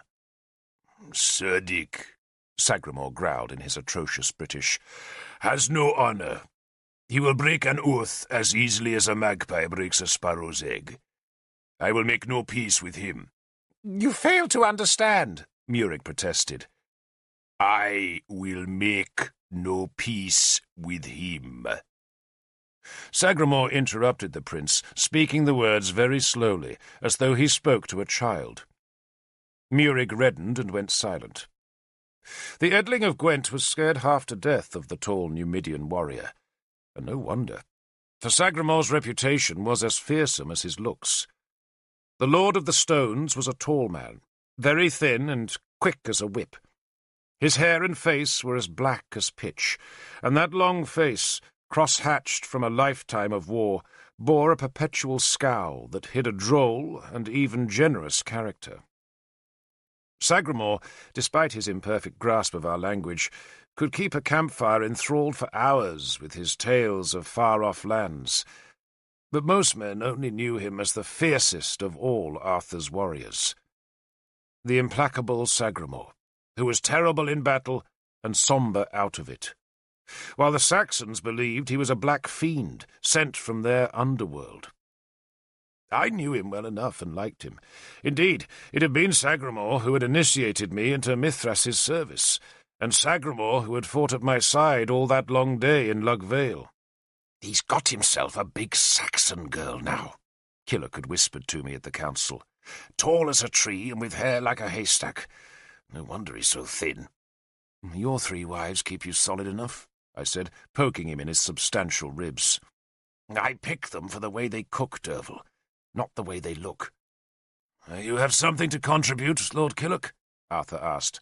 "Nothing, cousin," Killock responded cheerfully. "Then we shall continue," Arthur said. He asked Sagramore what chance there was of Cerdic's men fighting for Ael, and the Numidian, who had guarded the Saxon frontier all winter, shrugged and said that anything was possible with Cerdic.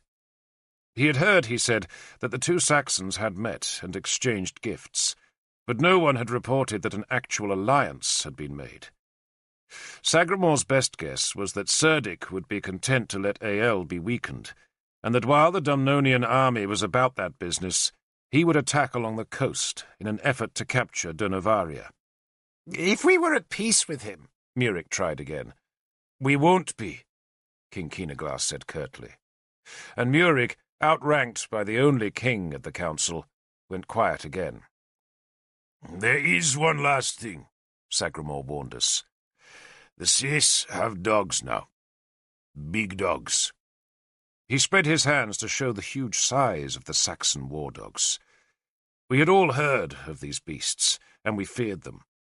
It was said that the Saxons released the dogs just seconds before the shield walls clashed, and that the beasts were capable of tearing huge holes in the wall into which the enemy's spearmen poured. "I will deal with the dogs," Merlin said. It was the only contribution he made to the council, but the calm, confident statement relieved some worried men. Merlin's unexpected presence with the army was contribution enough, for his possession of the cauldron made him, even for many of the Christians, a figure of more awesome power than ever. Not that many understood the purpose of the cauldron, but they were pleased that the Druid had declared his willingness to accompany the army. With Arthur at our head, and Merlin on our side, how could we lose? Arthur made his dispositions. King Lancelot, he said, with the spearmen of Siluria and a detachment of men from Dumnonia, would guard the southern frontier against Cerdic. The rest of us would assemble at Caer Ambra and march due east along the valley of the Thames.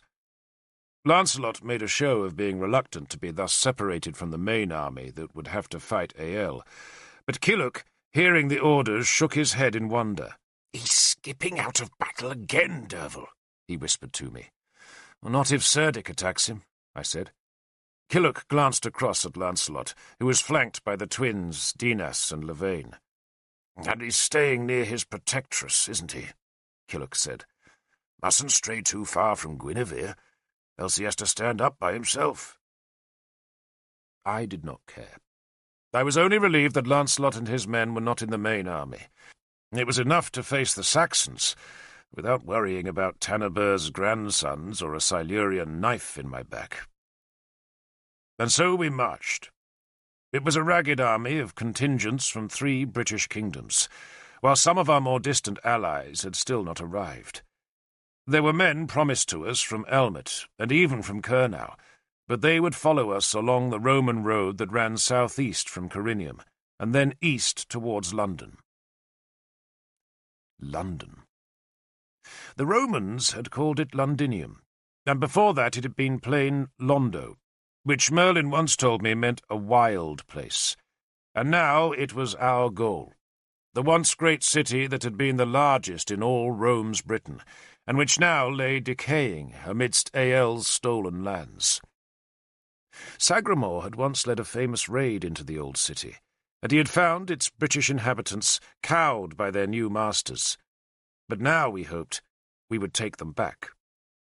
That hope spread like wildfire through the army, though Arthur consistently denied it. Our task, he said, was to bring the Saxons to battle, and not be lured by the ruins of a dead city. But in this, Arthur was opposed by Merlin. "I'm not coming to see a handful of dead Saxons," he told me scornfully. "What use am I in killing Saxons?" "Well, every use, Lord," I told him. "Your magic frightens the enemy." "Don't be absurd, Derfel. Any fool can hop about in front of an army making faces and hurling curses. Frightening Saxons isn't skilled work. Even those ludicrous druids of Lancelot's could just about manage that. Not that they're real druids." "Well, they're not." "Of course they're not. To be a real druid, you have to study. You have to be examined. You have to satisfy other druids that you know your business. And I never heard of any druid examining Dinas and Lavain. Unless Tanabers did. And what kind of druid was he? Not a very good one, plainly, else he'd never have let you live. I do deplore inefficiency." "They can make magic, Lord," I said. "Make magic?" He hooted at that. "One of the wretches produces a thrush's egg, and you think that's magic? Thrushes do it all the time. Now, if he'd made a sheep's egg, I'd take some notice." "He produced a star too, Lord." "Derfel! What an absurdly credulous man you are," he exclaimed. "A star made of scissors and parchment. Don't worry. I heard about that star, and your precious Kynwyn isn't in any danger. Nimue and I made sure of that by burying 3 skulls. You don't need to know the details, but you can rest assured that if those frauds go anywhere near Kynwyn, they'll be changed into grass snakes. Then they can lay eggs forever." I thanked him for that, then asked him just why he was accompanying the army, if not to help us against Ael. "Because of the scroll, of course," he told me, and patted a pocket of his dirty black robe to show me the scroll was safe. "Calethin's scroll?" I asked. "Is there another?" he countered. Calethin's scroll was the treasure Merlin had brought from Innistribes, and in his eyes it was as valuable as all the treasures of Britain. And no wonder, for the secret of those treasures was described in the ancient document. Druids were forbidden to write anything down, because they believed that to record a spell was to destroy the writer's power to work the magic, and thus all their lore and rites and knowledge were handed down by voice alone. Yet the Romans, before they attacked Inismon, had so feared the British religion that they had suborned a druid named Calethin, and had persuaded him to dictate all he knew to a Roman scribe. And Calethin's traitorous scroll had thus preserved all the ancient knowledge of Britain. Much of it, Merlin once told me, had been forgotten in the passing centuries, for the Romans had persecuted the Druids cruelly, and much of the old knowledge had vanished into time.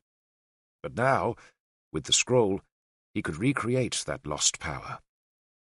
"And the scroll," I ventured, "mentions London." My, how curious you are," Merlin mocked me. But then, perhaps because it was a fine day and he was in a sunny mood, he relented. "The last treasure of Britain is in London," he said. "Or it was," he added hastily. "It's buried there. Now, I thought of giving you a spade and letting you dig the thing up, but you were bound to make a mess of it. Just look at what you did on Inismon. Outnumbered and surrounded, indeed. Unforgivable. So I decided to do it myself. I have to find where it's buried first, of course, and that could be difficult." "And is that, Lord," I asked, "why you brought the dogs?" For Merlin and Nimue had collected a mangy pack of snapping mongrels that now accompanied the army. Merlin sighed. "Allow me, Derfel," he said, "to give you some advice. You do not buy a dog and bark yourself. I know the purpose of the dogs. Nimue knows their purpose, and you do not. That is how the gods intended it to be. Do you have any more questions, or may I now enjoy this morning's walk?" He lengthened his stride, thumping his big black staff into the turf with each emphatic step. The smoke of great beacons welcomed us once we had passed Clever. Those fires were the enemy's signals that we were in sight, and whenever a Saxon saw such a plume of smoke, he was under orders to waste the land. The grain stores were emptied, the houses were burned, and the livestock driven away. And always Ael withdrew, staying ever a day's march ahead of us, and thus tempting us forward into that wasted land. Wherever the road passed through woodland, it would be blocked by trees.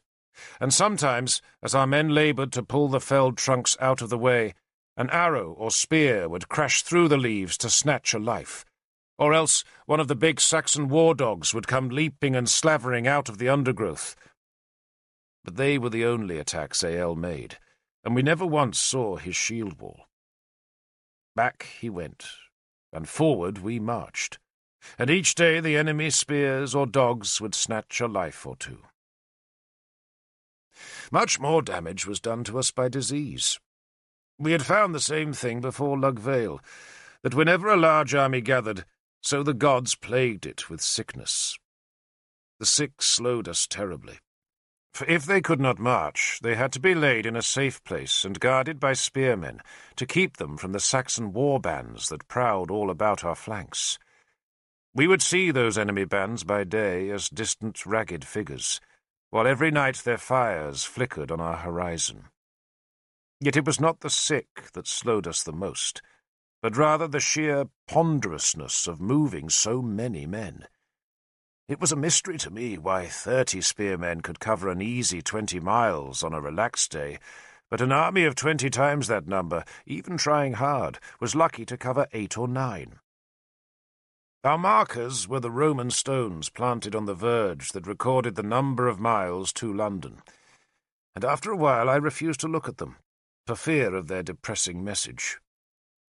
The ox wagons also slowed us. We were equipped with 40 capacious farm wagons that carried our food and spare weapons, and those wagons lumbered at a snail's pace in the army's rear. Prince Murig had been given command of that rearguard, and he fussed over the wagons, counted them obsessively, and forever complained that the spearmen ahead were marching too fast. Arthur's famed horsemen led the army. There were 50 of them now, all mounted on the big shaggy horses that were bred deep inside Dumnonia. Other horsemen, who did not wear the mail armour of Arthur's band, ranged ahead as our scouts, and sometimes those men failed to return, though we would always find their severed heads waiting for us on the road as we advanced. The main body of the army was composed of 500 spearmen. Arthur had decided to take no levies with him, for such farmers rarely carried adequate weapons. So we were all oath-sworn warriors, and all carried spears and shields, and most possessed swords too.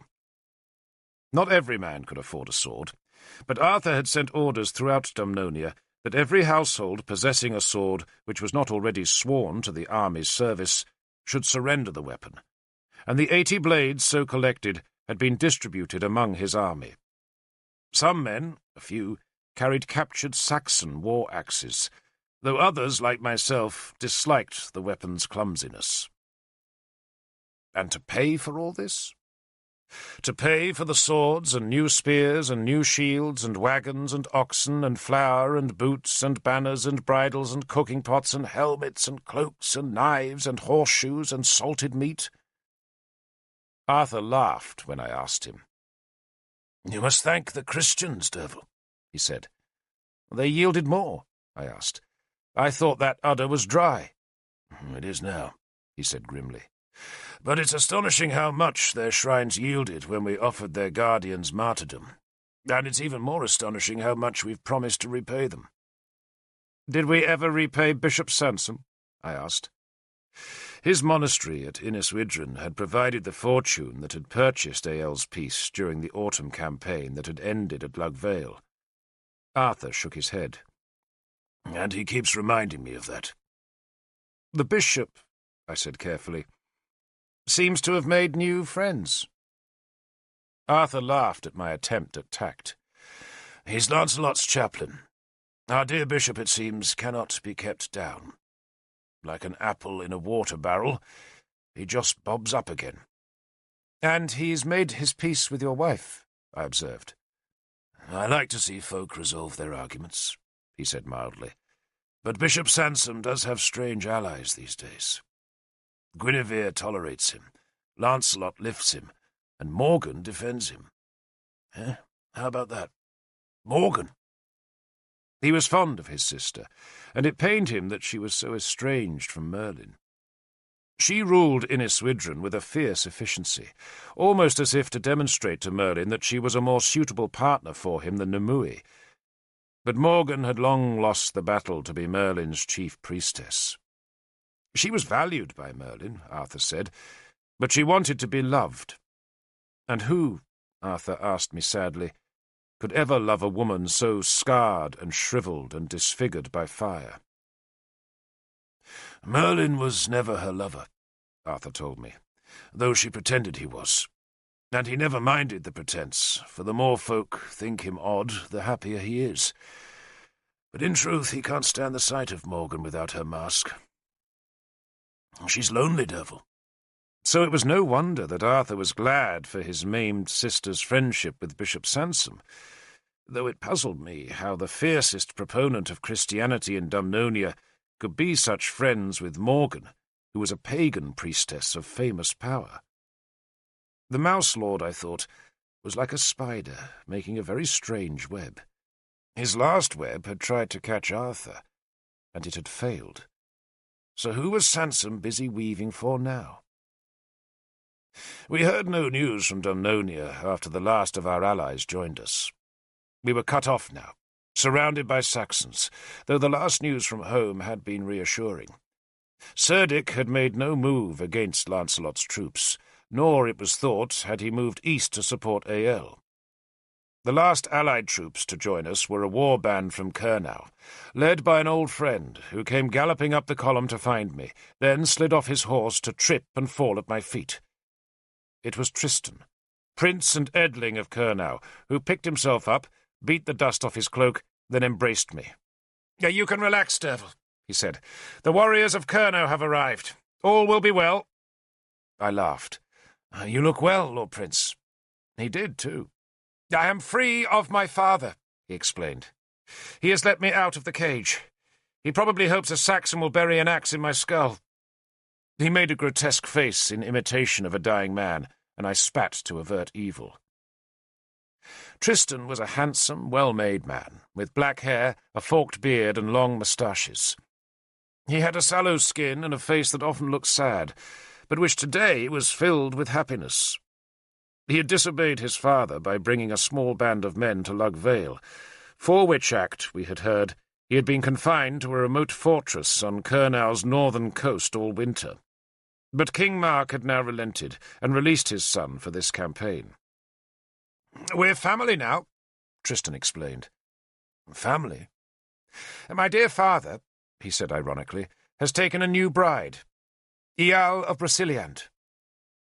Brasiliand was the remaining British kingdom in Armorica, and it was ruled by Budic ap Camran, who was married to Arthur's sister Anna, which meant that Eal was Arthur's niece. "What's this?" I asked. "Your 6th stepmother?" "7th, Tristan said. "And she's only 15 summers old. And father must be 50 at least. I'm already 30, he added gloomily. "And not married?" "Not yet. But my father marries enough for both of us. Poor Eal. Give her 4 years, Derfel, and she'll be dead like the rest. But he's happy enough for now. He's wearing her out like he wears them all out." He put an arm round my shoulders. "And I hear you're married." "Well, not married, but well harnessed." "To the legendary Kynwyn?" He laughed. "Well done, my friend, well done." "One day I'll find my own Kynwyn." "May it be soon, Lord Prince." "It'll have to be. I'm getting old, ancient. I saw a white hair the other day, here, in my beard." He poked at his chin. "See it?" he asked anxiously. "It?" I mocked him. "You look like a badger." There might have been 3 or 4 grey strands among the black, but that was all. Tristan laughed, then glanced at a slave who was running beside the road with a dozen leashed dogs. "Emergency rations?" he asked me. "Merlin's magic, and he won't tell me what they're for." The druid's dogs were a nuisance. They needed food we could not spare, kept us awake at night with their howling, and fought like fiends against the other dogs that accompanied our men. On the day after Tristan joined us, we reached Pontis, where the road crossed the Thames on a wondrous stone bridge made by the Romans. We'd expected to find the bridge broken, but our scouts reported it whole, and, to our astonishment, it was still whole when our spearmen reached it. That was the hottest day of the march. Arthur forbade anyone to cross the bridge until the wagons had closed up on the main body of the army, and so our men sprawled by the river as they waited. The bridge had 11 arches, 2 on either bank, where they lifted the roadway onto the 7-arch span that crossed the river itself. Tree trunks and other floating debris had piled against the upstream side of the bridge, so that the river to the west was wider and deeper than to the east, and the makeshift dam made the water race and foam between the stone pilings. There was a Roman settlement on the far bank, a group of stone buildings surrounded by the remnants of an earth embankment, while at our end of the bridge a great tower guarded the road that passed beneath its crumbling arch, on which a Roman inscription still existed. Arthur translated it for me, telling me that the Emperor Adrian had ordered the bridge to be built. "Imperator," I said, peering up at the stone plaque. "Does that mean emperor?" "It does." "And an emperor is above a king?" I asked. "An emperor is a lord of kings," Arthur said. The bridge had made him gloomy. He clambered about its landward arches, then walked to the tower and laid a hand on its stones as he peered up at the inscription. "Suppose you and I wanted to build a bridge like this," he said to me. "How would we do it?" I shrugged. "Make it from timber, Lord. Good elm pilings, the rest from split oak." He grimaced. "And would it still be standing when our great-great-grandchildren live?" "Well, they can build their own bridges," I suggested. He stroked the tower. "We have no one who can dress stone like this. No one who knows how to sink a stone pier into a riverbed. No one who even remembers how. We're like men with a treasure hoard, Derfel, and day by day it shrinks, and we don't know how to stop it or how to make more." He glanced back and saw the first of Murig's wagons appearing in the distance. Our scouts had probed deep into the woods that grew either side of the road, and they had reported neither sight nor smell of any Saxons. But Arthur was still suspicious. "If I was them, I'd let our army cross, then attack the wagons," he said. So instead he had decided to throw an advance guard over the bridge, cross the wagons into what remained of the settlement's decaying earth wall, and only then bring the main part of his army over the river. My men formed the advance guard. The land beyond the river was less thickly wooded, and though some of the remaining trees grew close enough to hide a small army, no one appeared to challenge us. The only sign of the Saxons was a severed horse's head waiting at the bridge's centre. None of my men would pass it until Numui came forward to dispel its evil. She merely spat at the head. Saxon magic, she said, was feeble stuff, and once its evil had been dissipated, Issa and I heaved the thing over the parapet. My men guarded the earth wall as the wagons and their escort crossed. Galahad had come with me, and the two of us poked about the buildings inside the wall. Saxons, for some reason, were loath to use Roman settlements, preferring their own timber and thatched halls, though some folk had been living here till recently, for the hearths contained ashes and some of the floors were swept clean. "It could be our people," Galahad said, "for plenty of Britons lived among the Saxons, many of them as slaves, but some as free people who had accepted the foreign rule." The buildings appeared to have been barracks once, but there were also 2 houses, and what I took to be a huge granary, which, when we pushed open its broken door, proved to be a beast house where cattle were sheltered overnight to protect them from wolves. The floor was a deep mire of straw and dung that smelt so rank that I would have left the building there and then, but Galahad saw something in the shadows at its far end, and so I followed him across the wet, viscous floor. The building's far end was not a straight gabled wall, but was broken by a curved apse. High on the apse's stained plaster, and barely visible through the dust and dirt of the years, was a painted symbol that looked like a big X, on which was superimposed a P. Galahad stared up at the symbol and made the sign of the cross. "It used to be a church, Derfel," he said in wonder. "It stinks," I said. He gazed reverently at the symbol. "There were Christians here." "Not any longer." I shuddered at the overwhelming stench and batted helplessly at the flies that buzzed around my head. Galahad did not care about the smell. He thrust his spear butt into the compacted mass of cow dung and rotting straw, and finally succeeded in uncovering a small patch of the floor. What he found only made him work harder, until he had revealed the upper part of a man, depicted in small mosaic tiles. The man wore robes like a bishop, had a sun halo round his head, and in one uplifted hand was carrying a small beast with a skinny body and a great shaggy head. "St. Mark and his lion," Galahad told me. "I thought lions were huge beasts," I said, disappointed. "Sagramore says they're bigger than horses and fiercer than bears." I peered at the dung-smeared beast. "Well, that's just a kitten." "It's a symbolic lion," he reproved me. He tried to clear more of the floor, but the filth was too old, thick, packed, and glutinous.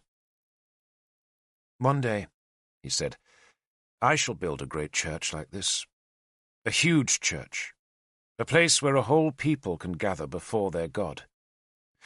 And when you're dead," I pulled him back towards the door, "some bastard will winter 10 herds of cattle in it, and be thankful to you." He insisted on staying 1 minute more, and while I held his shield and spear, he spread his arms wide and offered a new prayer in an old place. "It's a sign from God," he said excitedly, as he at last followed me back into the sunshine. "We shall restore Christianity to Logir, Derfel. It's a sign of victory." It might have been a sign of victory to Galahad, but that old church was almost the cause of our defeat. The next day, as we advanced east towards London that was now so tantalizingly close, Prince Murig stayed at Pontis. He sent the wagons on with most of their escort, but kept 50 men back to clear the church of its cloying filth. Murig, like Galahad, was much moved by the existence of that ancient church, and decided to rededicate the shrine to its god. And so he had his spearmen lay aside their war gear and clear the building of its dung and straw, so that the priests who accompanied him could say whatever prayers were needed to restore the building's sanctity. And while the rearguard forked dung, the Saxons who had been following us came over the bridge. Murig escaped. He had a horse, but most of the dung sweepers died, and so did 2 of the priests, and then the Saxons stormed up the road and caught the wagons. The remnant of the rearguard put up a fight, but they were outnumbered, and the Saxons outflanked them, overran them, and began slaughtering the plodding oxen, so that one by one the wagons were stopped and fell into the enemy's hands. By now we had heard the commotion. The army stopped as Arthur's horsemen galloped back towards the sound of the killing. None of those horsemen was properly equipped for battle, for it was simply too hot for a man to ride in armour all day. Yet their sudden appearance was enough to stampede the Saxons. But the damage had already been done. 18 of the 40 wagons had been immobilized, and without oxen they would have to be abandoned. Most of the 18 had been plundered, and barrels of our precious flour had been spilt onto the road. We salvaged what flour we could, and wrapped it in cloaks, but the bread it would bake would be poor stuff, and riddled with dust and twigs. Even before the raid we had been cutting down on rations, reckoning we had enough for 2 more weeks, but now, because most of the food had been in the rearward vehicles, We faced the prospect of abandoning the march in just 1 week, and even then there would be barely enough food remaining to see us safe back to Chleva or Caer Ambra. "There are fish in the river," Murig pointed out. "Gods, not fish again," Killick grumbled, recalling the privations of the last days of Innistribes. "There are not fish enough to feed an army," Arthur answered angrily. He would have liked to have shouted at Murig, to have stripped his stupidity bare. But Murig was a prince, and Arthur's sense of what was proper would never let him humiliate a prince. If it had been Killick or I who had divided the rearguard and exposed the wagons, Arthur would have lost his temper. But Murig's birth protected him. We were at a council of war, north of the road, which here ran straight across a dull, grassy plain that was studded with clumps of trees and with straggling banks of gorse and hawthorn. All the commanders were present, and dozens of lesser men crowded close to hear our discussions. Murig, of course, denied all responsibility. If he had been given more men, he said, the disaster would never have happened. "Besides," he said, "and you will forgive me for pointing this out, though I would have thought it an obvious point that should hardly need my explication, no success can attend an army that ignores God." "So why did God ignore us?" Sagramore asked. Arthur hushed the Numidian. "What is done, he said. What happens next is our business here." But what happened next was up to Ael, rather than to us. He had won the first victory, though it was possible he did not know the extent of that triumph. We were miles inside his territory, and we faced starvation unless we could trap his army, destroy it, and so break out into land that had not been stripped of supplies. Our scouts brought us deer, and once in a while they came across some cattle or sheep, but such delicacies were rare, and not nearly sufficient to make up for the lost flour and dried meat. "He has to defend London, surely," Keenaglar suggested. Sagramore shook his head. "London is populated by Britons," he said. "The Saxons don't like it there. He'll let us have London." "There'll be food in London," Keenaglar said. "But how long will it last, Lord King?" Arthur asked. "And if we take it with us, what do we do? Wander forever, hoping Ael will attack?" He stared at the ground, his long face hardened by thought. Ael's tactics were clear enough now. The Saxon would let us march, and his men would always be ahead of us to sweep our path clean of food. And once we were weakened and dispirited, the Saxon horde would swarm around us. "What we must do," Arthur said, "is draw him onto us." Murig blinked rapidly. "How?" he inquired, in a tone suggesting Arthur was being ridiculous. The druids who accompanied us, Merlin, Iorwerth, and 2 others from Powys, were all sitting in a group to one side of the council, and Merlin, who had commandeered a convenient ant-hill as his seat, now commanded attention by raising his staff. "What do you do?" he asked mildly, "when you want something valuable?" "Take it," Agravain growled. Agravain commanded Arthur's heavy horsemen, leaving Arthur free to lead the whole army. "When you want something valuable from the gods," Merlin amended his question, "what do you do then?" Agravain shrugged, and none of the rest of us could supply an answer. Merlin stood so that his height dominated the council. "If you wish something," he said very simply, as though he was our teacher and we his pupils, "you must give something. You must make an offering, a sacrifice. The thing I wanted above all things in this world was the cauldron. So I offered my life to its search, and I received my wish. But if I had not offered my soul for it, the gift would not have come. We must sacrifice something."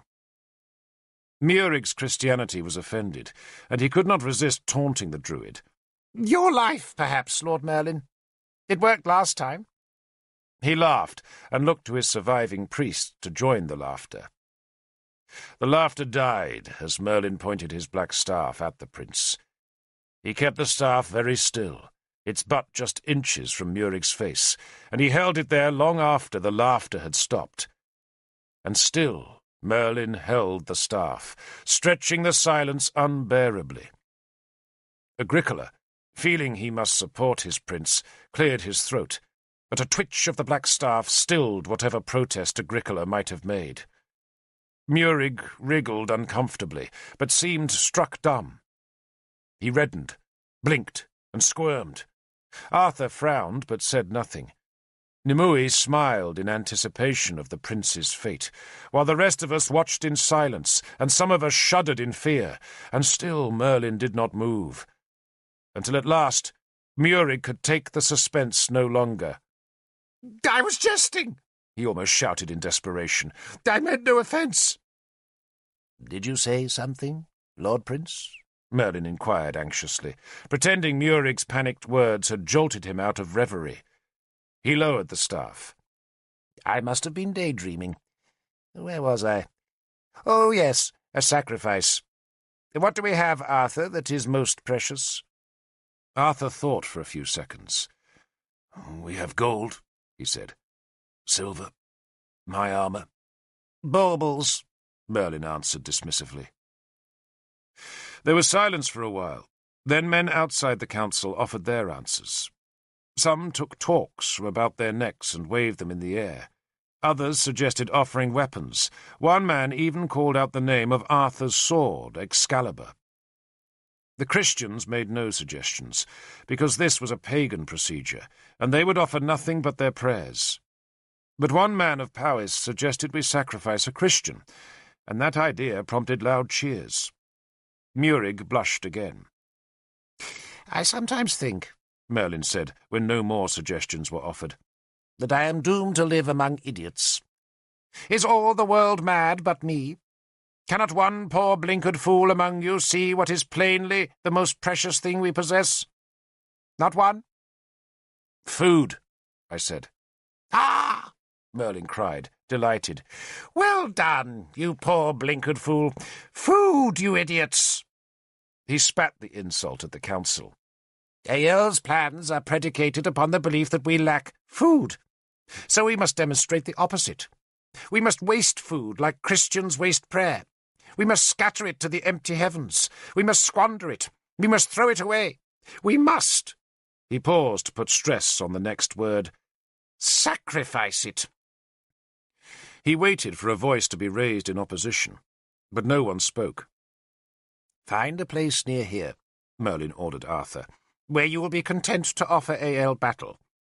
Do not make it too strong, for you don't want him to refuse combat. You're tempting him, remember, and you must make him believe he can defeat you. How long will it take him to ready his forces for battle?" 3 days, Arthur said. He suspected that Ael's men were widely scattered in their loose ring that escorted us, and it would take the Saxon at least 2 days to shrink that ring into a compact army, and another full day to shove it into battle order. "I shall need 2 days," Merlin said. "So bake enough hard bread to keep us barely alive for 5 days, he ordered. "Not a generous ration, Arthur, for our sacrifice has to be real. Then find your battleground and wait. Leave the rest to me. But I want Derfel and a dozen of his men to do some labouring work. And do we have any men here?" He raised his voice so that all the men crowding about the council could hear, "who have skills in carving wood?" He chose 6 men. 2 were from Powys. One bore the hawk of Curnau on his shield, and the others were from Dumnonia. They were given axes and knives, but nothing to carve until Arthur had discovered his battleground. He found it on a wide heath that rose to a gentle summit, crowned by a scattered grove of yew and whitebeam. The slope was nowhere steep, but we would still have the high ground, and there Arthur planted his banners, and round the banners there grew an encampment of thatched shelters made from branches cut from the grove. Our spearmen would make a ring about the banners, and there, we hoped, face Ael. The bread that would keep us alive as we waited for the Saxons was baked in turf ovens. Merlin chose his spot to the north of the heath. There was a meadow there, a place of stunted alders and rank grass, edging a stream that curled south towards the distant Thames. My men were ordered to fell 3 oaks, then strip the trunks of their branches and bark, and afterwards dig 3 pits, into which the oaks could be set up as columns. Though first he ordered his 6 carvers to make the oak trunks into 3 ghoulish idols. Iorwerth helped Nimue and Merlin, and the 3 loved that work, for it allowed them to devise the most ghastly, fearsome things that bore small resemblance to any god I had ever known. But Merlin did not care. The idols, he said, were not for us, but for the Saxons. And so he and his woodcarvers made 3 things of horror, with animal faces, female breasts, and male genitalia. And when the columns were finished, my men stopped their other work, and hoisted the 3 figures into their pits, while Merlin and the woodcarvers tamped their bases with earth, so that at last the columns stood upright. "The Father," Merlin capered in front of the idols, "the Son, and the Holy Ghost," he laughed.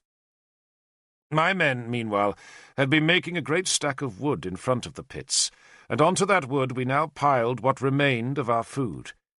We killed the remaining oxen, and heaved their heavy corpses onto the pile, so that their fresh blood trickled down through the layers of timber, and onto the oxen we heaped everything they had hauled: dried meat, dried fish, cheese, apples, grain, and beans. And on top of those precious supplies we put the carcasses of 2 newly caught deer and a freshly slaughtered ram. The ram's head, with its twin horns, was cut off and nailed to the central pillar.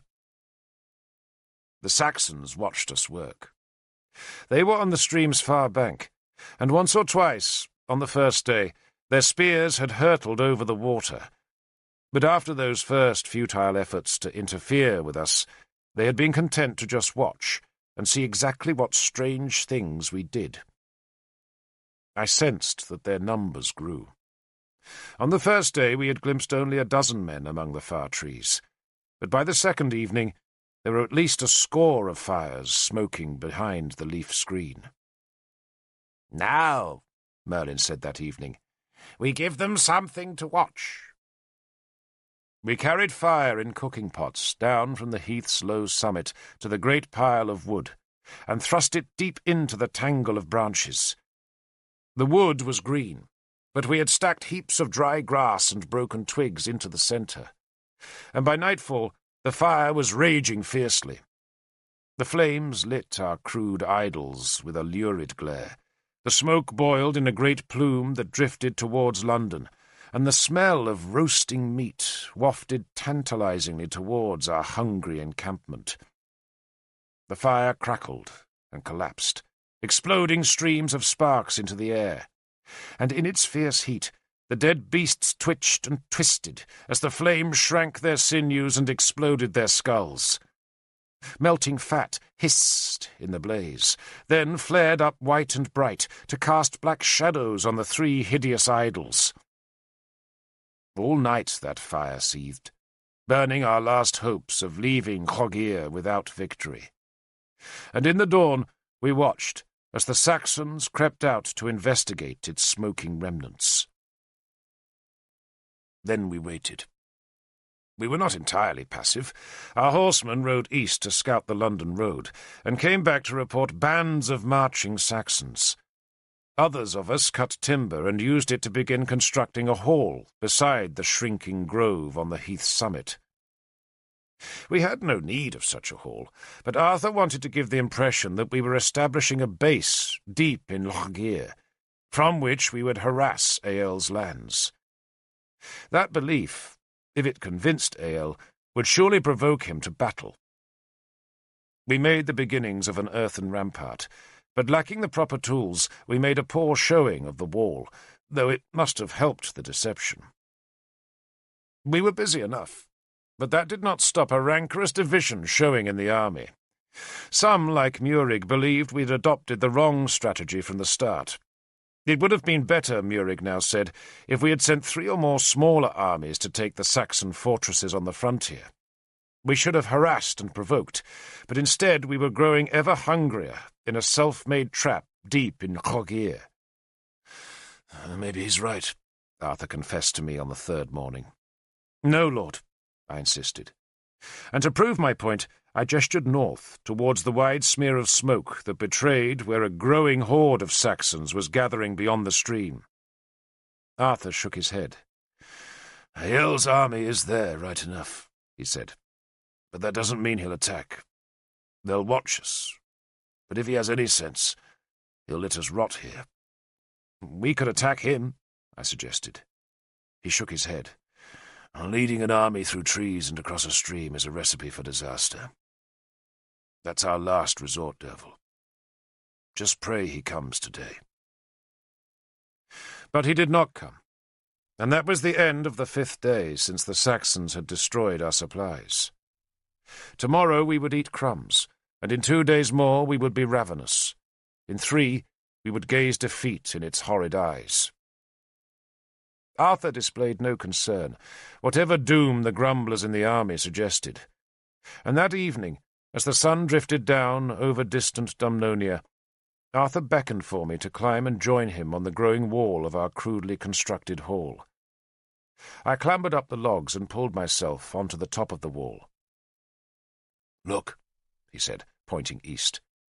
And far off on the horizon I could see another smear of grey smoke, and beneath the smoke, its buildings lit by the slanting sun, was a great town, bigger than any I had ever seen before, bigger than Glevum or Corinium, bigger even than Aquasulis.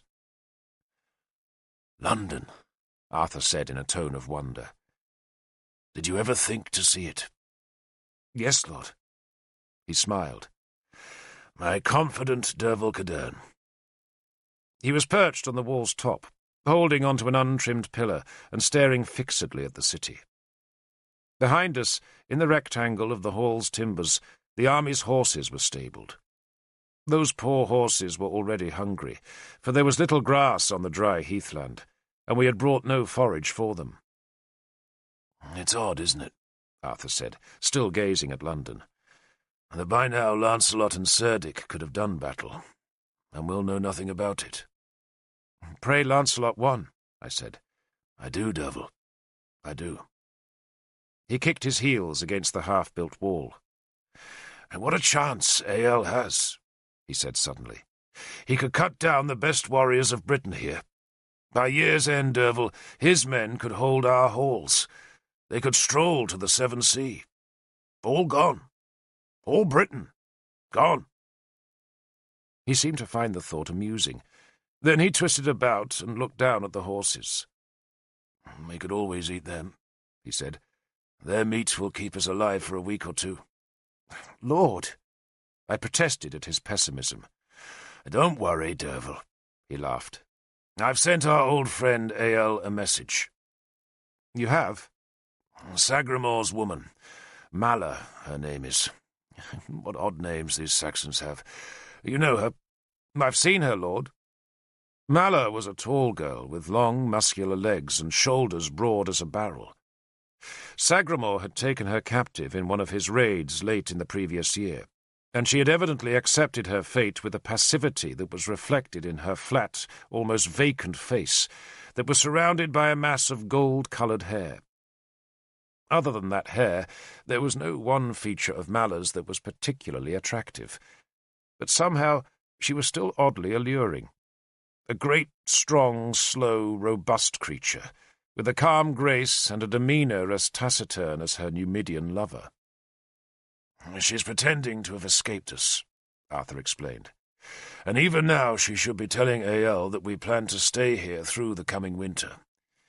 She says Lancelot's coming to join us with another 300 spears, and that we need him here because a lot of our men are weak with sickness, despite our pits being filled with good food." He smiled. "She's spinning endless nonsense to him. Or I hope she is." "Or maybe she's telling him the truth," I suggested gloomily. "Maybe." He sounded unworried. He watched a line of men bringing skins of water from a spring that bubbled at the foot of the southern slope. "But Sagramore trusts her," he added. "And I long ago learned to trust Sagramore." I made the sign against evil. I wouldn't let my woman go to an enemy camp. She volunteered, Arthur said. She says the Saxons won't harm her. It seems her father is one of their chiefs. And pray she loves him less than she loves Sagramore. Arthur shrugged. The risk was taken now, and discussing it would not lessen its dangers. He changed the subject. I want you in Dumnonia when all this is done. Willingly, Lord. If you promise me Kynwyn will be safe, I answered. And when he tried to dismiss my fears with a wave of his hand, I persevered. I hear tales of a dog being killed, and its bloody pelt draped on a bitch. Arthur twisted about, swung his legs over the wall, and dropped down into the makeshift stables. He shoved a horse aside and beckoned for me to join him, where no man could see us or hear us. He was angry. "Tell me again what you hear," he commanded me. "That a dog was killed," I said when I had jumped down, "and its bloody pelt was draped on a crippled bitch." "And who did that?" he demanded. "A friend of Lancelot's," I answered, unwilling to name his wife. He struck a hand against the crude timber wall, startling the closest horses. "My wife," he said, "is a friend to King Lancelot." I said nothing. "As am I," he challenged me, and still I said nothing. "He's a proud man, Derfel, and he lost his father's kingdom because I failed in my oath. I owe him." He said the last three words coldly. I matched his coldness with my own. "I hear," I said, "that the crippled bitch was given the name Kynwyn." "Enough!" He slapped the wall again. "Stories! Just stories! And no one denies there's resentment for what you and Kynwyn did, Derfel. I'm not a fool, but I will not hear this nonsense from you. Guinevere attracts these rumours. People resent her. Any woman who is beautiful, who is clever, and who has hard opinions and isn't afraid to speak them attracts resentment. But are you saying she would work some filthy spell against Kynwyn? That she'd slaughter a dog and skin it? Do you believe that?" "I would like not to," I said. "Guinevere is my wife." He had lowered his voice, but the tone was still bitter. "I don't have other wives. I don't take slaves to my bed. I am hers, and she is mine, Derfel, and I will not hear anything said against her. Nothing!" He shouted that last word, and I wondered if he was remembering the filthy insults hurled by Gorfithid at Lugvale. Gorfithid had claimed to have bedded Guinevere, and claimed further that a whole legion of other men had bedded her as well. I remembered Valerin's lover's ring, cut by the cross and decorated with Guinevere's symbol, but I thrust the memories aside.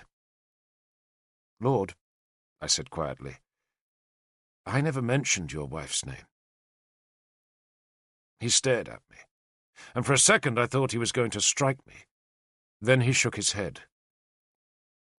"She can be difficult, Derfel. There are times when I wish she was not so ready to show scorn. But I cannot imagine living without her advice." He paused and gave me a rueful smile. "I cannot imagine living without her. She has killed no dogs, Derfel.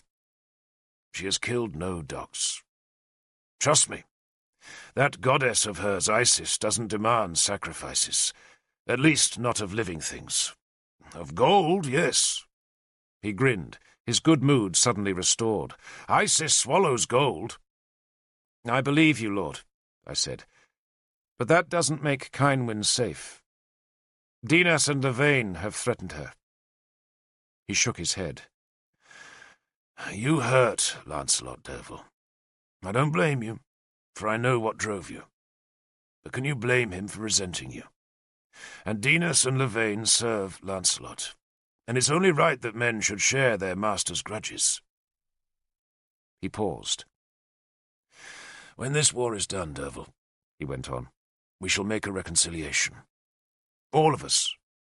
When I make my band of warriors into brothers, we shall make peace between us all. You, Lancelot and everyone.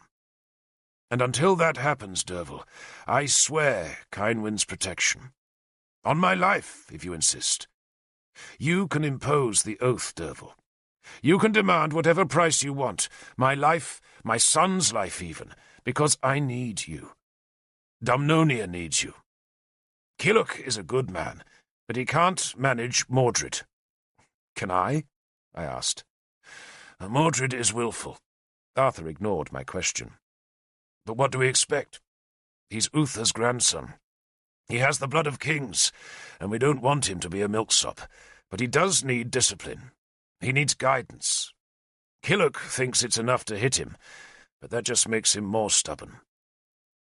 I want you and Kynwyn to raise him. I shuddered. You make coming home ever more attractive, Lord. He scowled at my levity. Never forget, Derfel, that our oath is to give Mordred his throne. That is why I came back to Britain. That is my first duty in Britain, and all who are sworn to me are sworn to that oath. No one said it would be easy, but it will be done. 9 years from now we shall acclaim Mordred on Caer Cadarn. On that day, Derfel, we are all released from the oath, and I pray to every god who will listen to me, that on that day I will be able to hang up Excalibur and never fight again. But till that good day comes, whatever the difficulties, we shall cleave to our oath. Do you understand that? Yes, Lord, I said humbly. Good. Arthur pushed a horse aside. Ael will come tomorrow, he said confidently as he walked away. So sleep well. The sun sank over Dumnonia, drowning it in red fire. To the north, our enemy chanted war songs, and about our campfires we sang of home. Our sentinels gazed into the darkness. The horses whinnied, Merlin's dogs howled, and some of us slept. At dawn we saw that Merlin's 3 pillars had been thrown down during the night. A Saxon wizard, his hair dunged into spikes and his naked body barely hidden by the tattered scraps of wolfskin hanging from a band at his neck, whirled in a dance where the pillars had stood. The sight of that wizard convinced Arthur that Ael was planning his assault. We deliberately made no show of readiness. Our sentinels stood guard. Other spearmen just lazed on the forward slope as if they expected another uneventful day. But behind them, in the shadows of the shelters and under the remains of the white beam and yew, and inside the walls of the half-built hall, the mass of our men made ready. We tightened shield straps, honed swords and blades that were already ground to a wicked edge. Then we hammered spearheads tight onto their staffs. We touched our amulets. We embraced each other. We ate what little bread we had left, and prayed to whatever gods we believed would help us this day. Merlin, Iorwerth, and Numui wandered among the shelters, touching blades and distributing sprigs of dried vervain to offer us protection. I donned my battle gear. I had heavy knee-length boots with strips of iron sewn to protect my calves from the spear stroke that comes under the shield's edge. I wore the woolen shirt, made from Kynwyn's crudely spun wool, and over it a leather coat, on which I had pinned Kynwyn's little golden brooch that had been my protective talisman all these long years. Over the leather I hauled a coat of chainmail, a luxury I had taken from a dead Powisian chief at Lugvale. It was an ancient coat of Roman make, and had been forged with a skill that no man now possesses, and I often wondered what other spearmen had worn that knee-length coat of linked iron rings. The Powisian warrior had died in it, cut down through the skull by Howlbane, but I suspected at least one other of the coat's wearers had been killed wearing the mail, for its rings had a deep rent over the left breast. The shattered mail had been crudely repaired with links of iron chain. I wore warrior rings on my left hand, for in battle they served to protect the fingers, but I put none on my right, for the iron rings made gripping a sword or spear more difficult. I strapped leather greaves on my forearms. My helmet was of iron, a simple bowl shape lined with cloth-padded leather, but at the back of it there was a thick flap of hog leather to protect my neck, and earlier in the spring I had paid a smith at Kersus to rivet 2 cheek pieces onto its flanks. The helmet was surmounted by an iron knob, from which hung a wolf tail, taken in the deep woods of Benwick. I belted Howbane at my waist, pushed my left hand through the leather loops of my shield, and hefted my war spear. The spear was taller than a man, its shaft thick as Kynwyn's wrist, and at its head was a long, heavy, leaf-shaped blade. The blade was razor-sharp, and the steel's butt ends were rounded smooth, so that the blade could not be trapped in an enemy's belly or armour. I wore no cloak, for the day was too hot. Cadarn, dressed in his armour, came to me and knelt. "If I fight well, Lord," he asked, "can I paint a 5th point on my shield?" "I expect men to fight well," I said. "So why should I reward them for doing what is expected of them?" "Then if I bring you a trophy, Lord," he suggested, "a chieftain's axe, gold." "Bring me a Saxon chief, Cadarn," I said, "and you can paint 100 points on your star." "5 will suffice, Lord," he said. The morning passed slowly. Those of us in metal armour sweated heavily in the heat. From beyond the northern stream, where the Saxons were shrouded by trees, it must have looked as if our encampment was asleep, or else peopled by sick, unmoving men. But that illusion did not serve to bring the Saxons through the trees. The sun climbed higher. Our scouts, the lightly armed horsemen who rode with only a sheaf of throwing spears as weapons, trotted out of the camp. They would have no place in a battle between shield walls, and so they took their nervous horses south towards the Thames. They could come back quickly enough, though if disaster struck, they were under orders to ride westwards and to take a warning of our defeat to distant Dumnonia. Arthur's own horsemen donned their heavy armour of leather and iron, and then, with straps that they draped about their horses' withers, they hung the clumsy leather shields that protected their horses' breasts. Arthur, hidden with his horsemen inside the half-built hall, was wearing his famous scale armour, that was a Roman suit made of thousands of small iron plates sewn onto a leather jerkin, so that the scales overlapped like fish scales. There were silver plates among the iron, so that the suit seemed to shimmer as he moved. He wore a white cloak, and Excalibur, in its magical cross-hatched scabbard that protected its wearer from harm, hung at his left hip, while his servant, Higwyth, held his long spear, his silver-grey helmet with its plume of goose feathers, and his round shield with its mirror-like coating of silver. In peace, Arthur liked to dress modestly, but in war he was flamboyant. He liked to think his reputation was made by honest government, but the dazzling armour and polished shield betrayed that he knew the real source of his fame. Killoch had once ridden with Arthur's heavy horsemen, but now, like me, he led a band of spearmen, and at midday he sought me out and dropped beside me in the small shade of my turf shelter. He wore an iron breastplate, a leather jerkin, and had greaves of Roman bronze on his bare calves. "Bastard isn't coming," he grumbled. "Tomorrow, maybe," I suggested. He sniffed disgustedly, then offered me an earnest look. "I know what you're going to say, Derfel, but I'll ask you just the same. Though before you answer, I want you to consider something. Who was it who fought beside you in Benwick? Who stood shield to shield with you at Innistribes? Who shared his ale with you, and even let you seduce that fisher girl? Who held your hand at Lugvale? It was I. Remember that when you answer me. So what food have you got hidden?" I smiled. "None."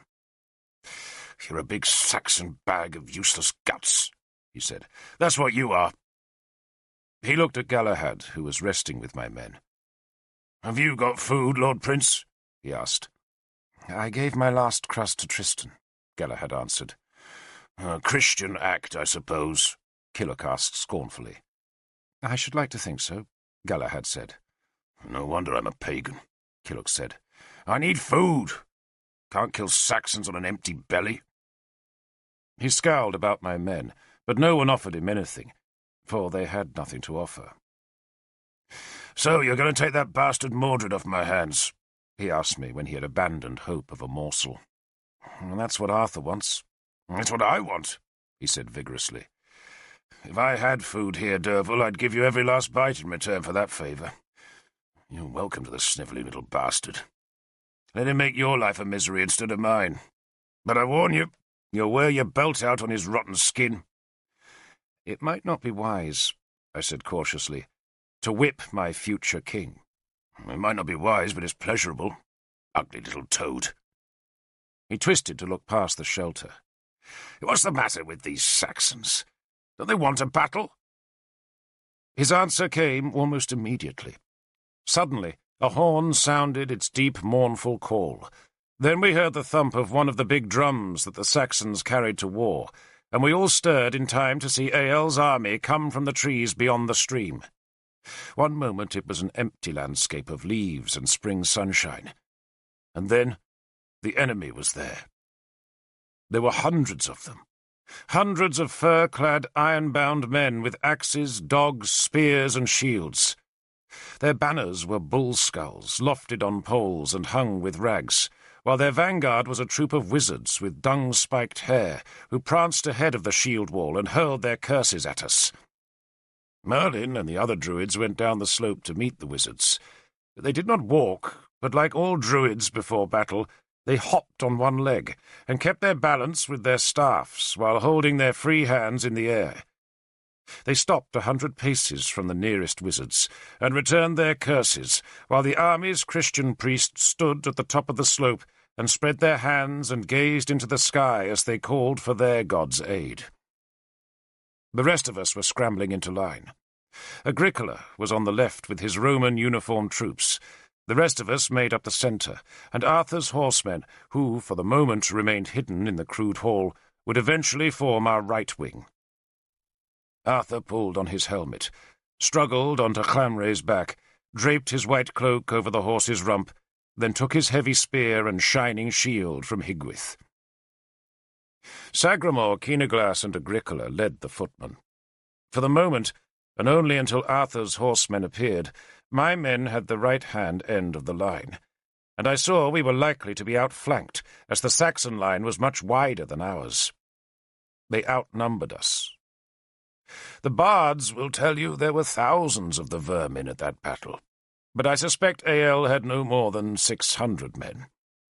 The Saxon king, of course, possessed far more spearmen than those we saw in front of us, though he, like us, had been forced to leave strong garrisons in his border fortresses. But even 600 spearmen was a large army, and there were just as many followers behind the shield wall, mostly women and children who would take no part in the battle, but who doubtless hoped to pick our corpses clean when the fighting was done. Our druids laboriously hopped back up the slope. Sweat poured down Merlin's face into the strapped plaits of his long beard. "No magic," he told us. "Their wizards don't know real magic. You're safe." He pushed between our shields, going to seek Nimue. The Saxons marched slowly towards us. Their wizards spat and screamed. Men shouted at their followers to keep the line straight, while others shouted insults at us.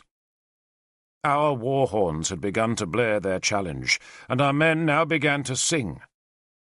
At our end of the shield wall, we were singing the great battle song of Beli Mar, that is a triumphant howl of slaughter that puts fire into a man's belly. 2 of my men were dancing in front of the shield wall, stepping and leaping over their swords and spears that were laid crosswise on the ground. I called them back into the wall, because I thought the Saxons would keep marching straight up the shallow hill and thus precipitate a quick, bloody clash.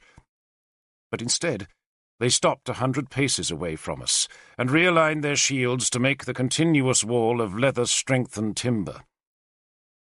They fell silent as their wizards pissed towards us. Their huge dogs barked and jerked at their leashes. The war drums pounded on, and every now and then a horn would make its sad wail. But otherwise, the Saxons remained silent, except to beat their spear butts against their shields in time to the drum's heavy beat. "First Saxons I've seen," Tristan had come to my side, and was staring at the Saxon army with its thick fur armour, double-bladed axes, dogs, and spears. "Oh, they die easily enough," I told him. "I don't like the axes," he confessed, touching the iron-sheathed rim of his shield for luck. "Oh, they're clumsy things," I tried to reassure him. "One swing and they're useless. Catch it plumb on your shield and thrust low with your sword. It always works. Or almost always." The Saxon drum suddenly ceased. The enemy line parted in its centre, and A.L. himself appeared. He stood and stared at us for a few seconds, spat, then ostentatiously threw down his spear and shield to show that he wanted to talk. He strode towards us, a huge, tall, dark-haired man in a thick black bearskin robe. 2 wizards accompanied him, and a thin, balding man, whom I presumed was his interpreter. Keenaglas, Murig, Agricola, Merlin, and Sagramore went to meet him.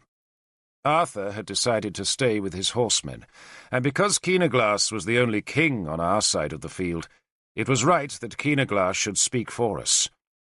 But he invited the others to accompany him, and beckoned me forward as his interpreter.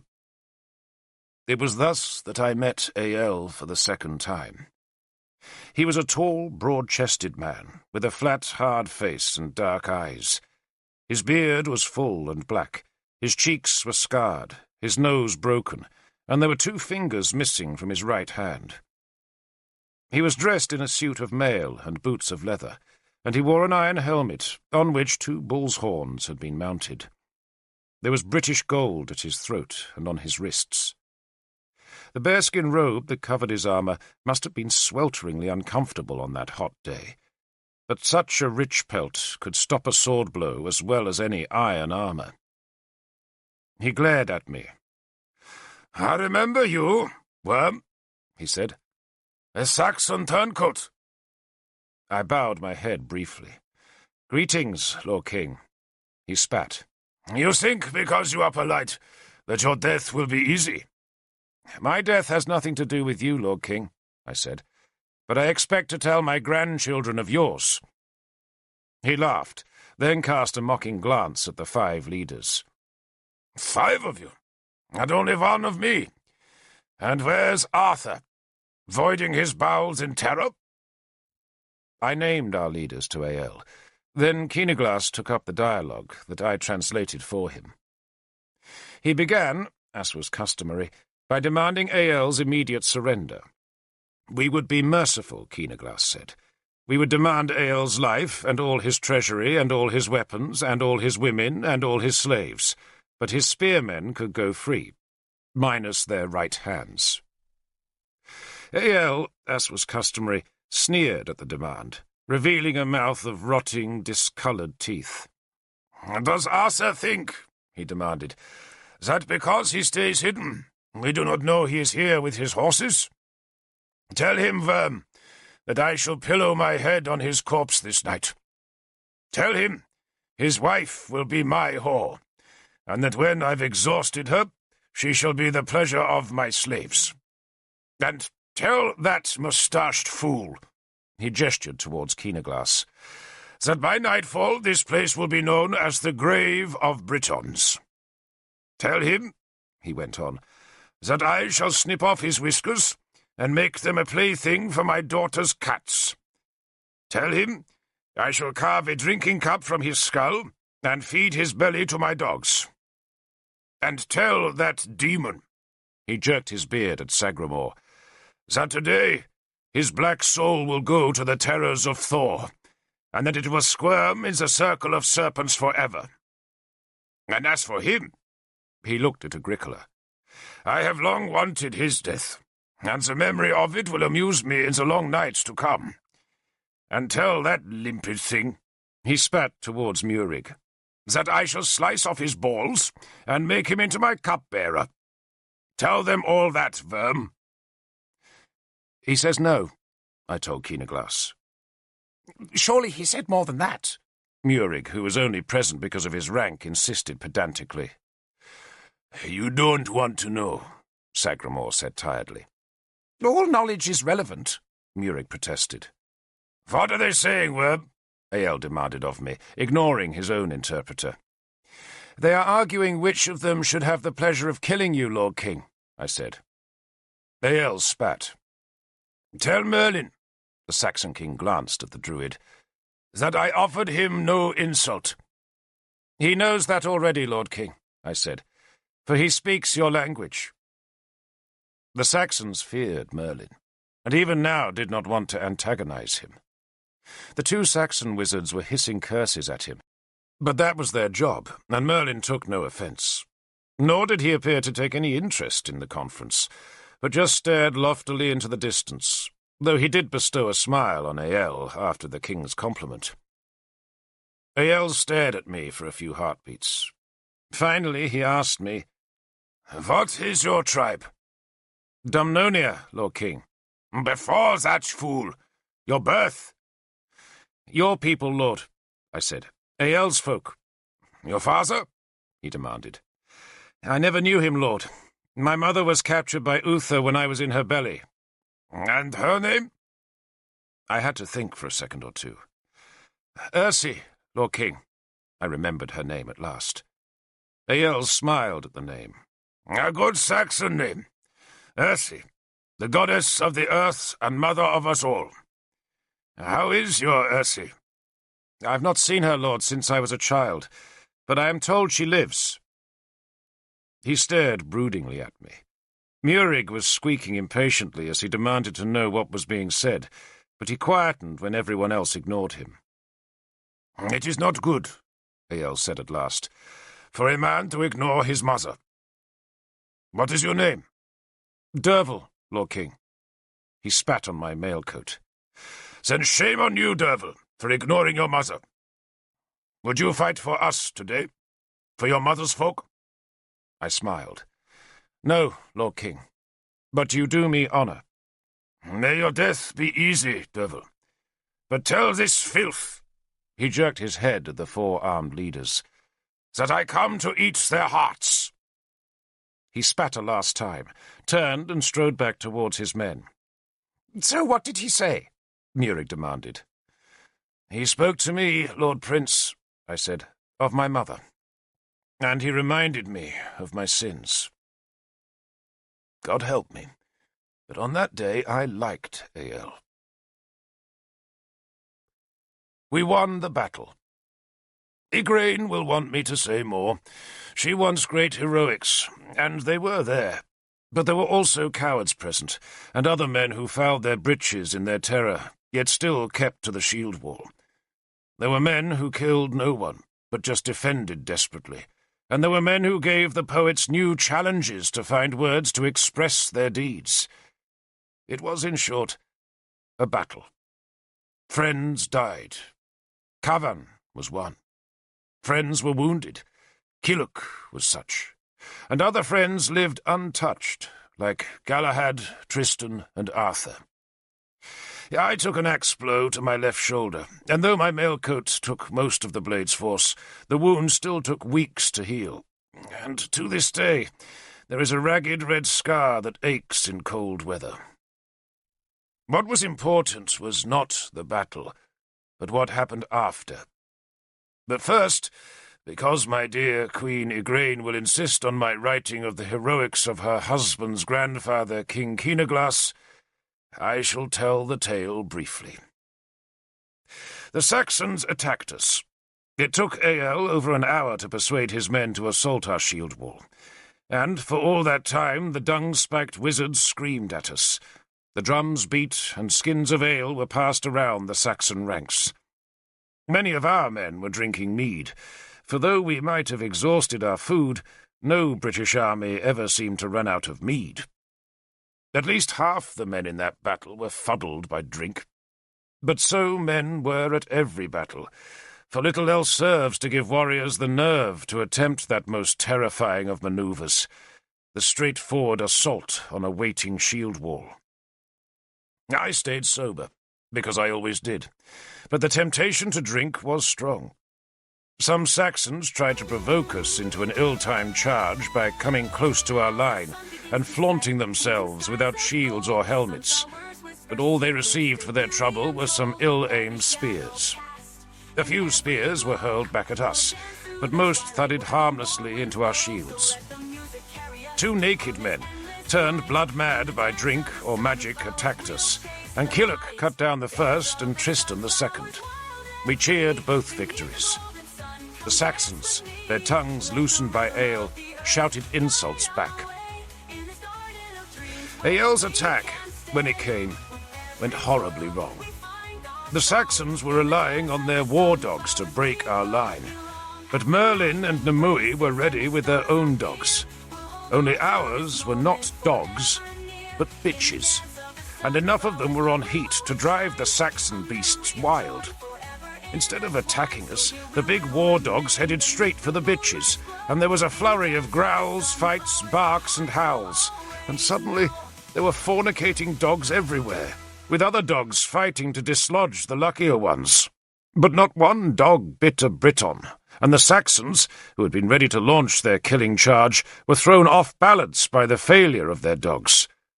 They hesitated, and Ael, fearing we would charge, roared them forward, and so they came at us, but they came raggedly instead of in a disciplined line.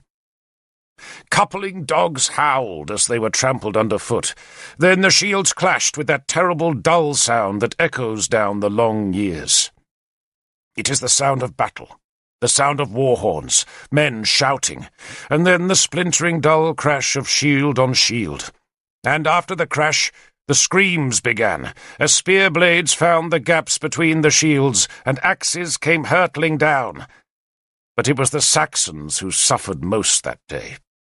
The dogs between the shield walls had broken their careful alignment, and wherever that had happened to their advancing shield wall, our spearmen found gaps and pushed into them, while the ranks behind funneled into the gaps to make shield-armoured wedges that drove ever deeper into the Saxon mass.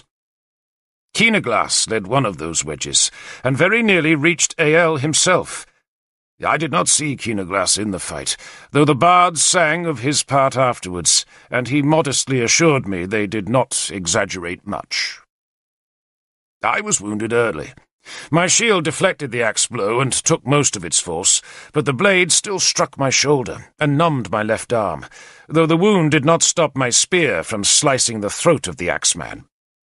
Then, when the press of men was too great for the spear to be of more use, I drew Howlbane and stabbed and hacked her blade into the grunting, swaying, shoving mass of men. It became a pushing match, but so do all battles until one side breaks. Just a sweaty, hot, filthy pushing match. This one was made more difficult because the Saxon line, that was everywhere about 5 men deep, outflanked our shield wall. To guard against envelopment, we had bent our line back at its ends to present 2 smaller shield walls to the attackers, and for a time those 2 Saxon flanks hesitated, perhaps hoping that the men in the centre would break through us first. Then a Saxon chieftain came to my end of the line and shamed his men into an assault. He ran forward on his own, swept aside 2 spears with his shield, and hurled himself at the centre of our flank short line. Cavan died there, pierced by a lunge of the Saxon chief's sword, and the sight of that brave man single-handedly opening up our flank wall brought his men roaring forward in a wild, elated rush. It was then that Arthur charged out of the unfinished hall. I did not see the charge, but I heard it. The bards say his horse's hooves shook the world, and indeed the ground did seem to quiver, though perhaps that was only the noise of those great beasts that were shod with flat-iron plates strapped tight to their hooves. The big horses hit the exposed end of the Saxon line, and the battle really ended with that terrible impact. Ael had supposed that his men would break us with dogs, and that his rearward ranks would hold off our horsemen with their shields and spears, for he knew well enough that no horse would ever charge home into a well-defended spear wall, and I did not doubt that he had heard how Gorfethid's spearmen had thus kept Arthur at bay in Lug Vale. But the exposed Saxon flank had become disordered as it charged, and Arthur timed his intervention perfectly. He did not wait for his horsemen to form up. He just spurred out of the shadows, shouted at his men to follow, and drove Cramray hard into the open end of the Saxon ranks. I was spitting at a bearded, toothless Saxon who was cursing over the rim of our two shields when Arthur struck. His white cloak streamed behind, his white plume soared above, and his bright shield threw down the Saxon chief's banner that was a blood-painted bull's skull as his spear lanced forward. He abandoned the spear in a Saxon's belly, and ripped Excalibur free, carving it right and left as he drove deep into the enemy's ranks. Agravain came next, his horse scattering terrified Saxons. Then Lanval and the others crashed into the breaking enemy line with swords and spears. Eyell's men broke like eggs under a hammer. They just ran. I doubt that battle took more than 10 minutes from the dogs beginning it to the horses ending it, though it took an hour or more for our horsemen to exhaust their slaughter. Our light horsemen raced screaming across the heath as they carried their spears towards the fleeing enemy, and Arthur's heavier horses drove among the scattered men, killing and killing, while the spearmen ran after, eager for every scrap of plunder. The Saxons ran like deer. They threw away cloaks, armour, and weapons in their eagerness to escape. Eyell tried to check them for a moment, then saw the task was hopeless, and so cast off his bearskin cloak and ran with his men. He escaped into the trees just a bare moment before our light horsemen plunged after him. I stayed among the wounded and the dead. Injured dogs howled in pain. Killock was staggering with a bleeding thigh, but he would live, and so I ignored him and crouched by Cavan. I had never seen him weep before, but his pain was terrible, for the Saxon chief's sword had gone right through his belly. I held his hand, wiped his tears, and told him that he had killed his enemy with his counter-thrust. Whether that was true I did not know nor care. I only wanted Cavan to believe it, and so I promised him he would cross the Bridge of Swords with a 5th point on his shield. "You will be the first of us to reach the other world," I told him. "So you will make a place for us." "I will, Lord." "And we shall come to you." He gritted his teeth and arched his back, trying to suppress a scream, and I put my right hand round his neck and held my cheek against his. I was weeping. "Tell them in the other world," I said in his ear, "that Derfel Cadarn salutes you as a brave man." "The cauldron," he said. "I should have—" "No," I interrupted him. "No." And then, with a mewing sound, he died. I sat beside his body, rocking back and forth because of the pain in my shoulder and the grief in my soul. Tears ran down my cheeks. Issa stood beside me, not knowing what to say, so saying nothing. "He always wanted to go home to die," I said. "To Ireland." And after this battle, I thought, he could have done that with so much honour and wealth. "Lord," Issa said to me. I thought he was trying to comfort me, but I did not want comfort. The death of a brave man deserves tears, and so I ignored Issa and held Cavan's corpse instead, while his soul began its last journey to the Bridge of Swords that lies beyond Cruachan's cave. "Lord," Issa said again, and something in his voice made me look up. I saw he was pointing east towards London, but when I turned in that direction, I could see nothing because the tears were blurring my view. I cuffed them angrily away. And then I saw that another army had come to the field. Another fur-swathed army beneath banners of skulls and bullhorns. Another army with dogs and axes. Another Saxon horde. For Cerdic had come. I realized later that all the ruses we had devised to make Eyell attack us, and all that good food we had burned to entice his assault, had been so much wasted effort. For the Bretwalder must have known that Cerdic was coming, and that he was not coming to attack us, but to attack his fellow Saxon. Cerdic indeed was proposing to join us, and Eyell had decided that his best chance of surviving the combined armies was to beat Arthur first and deal with Cerdic afterwards. Eyal lost that gamble. Arthur's horsemen broke him, and Cerdic arrived too late to join the fight, though surely, for a few moments at least, the treacherous Cerdic must have been tempted to attack Arthur. One swift attack would have broken us, and a week's campaigning would certainly have finished off Eyal's shattered army, and Cerdic would then have been the ruler of all southern Britain. Cerdic must have been tempted, but he hesitated. He had fewer than 300 men, plenty enough to have overwhelmed what Britons remained on the heath's low summit.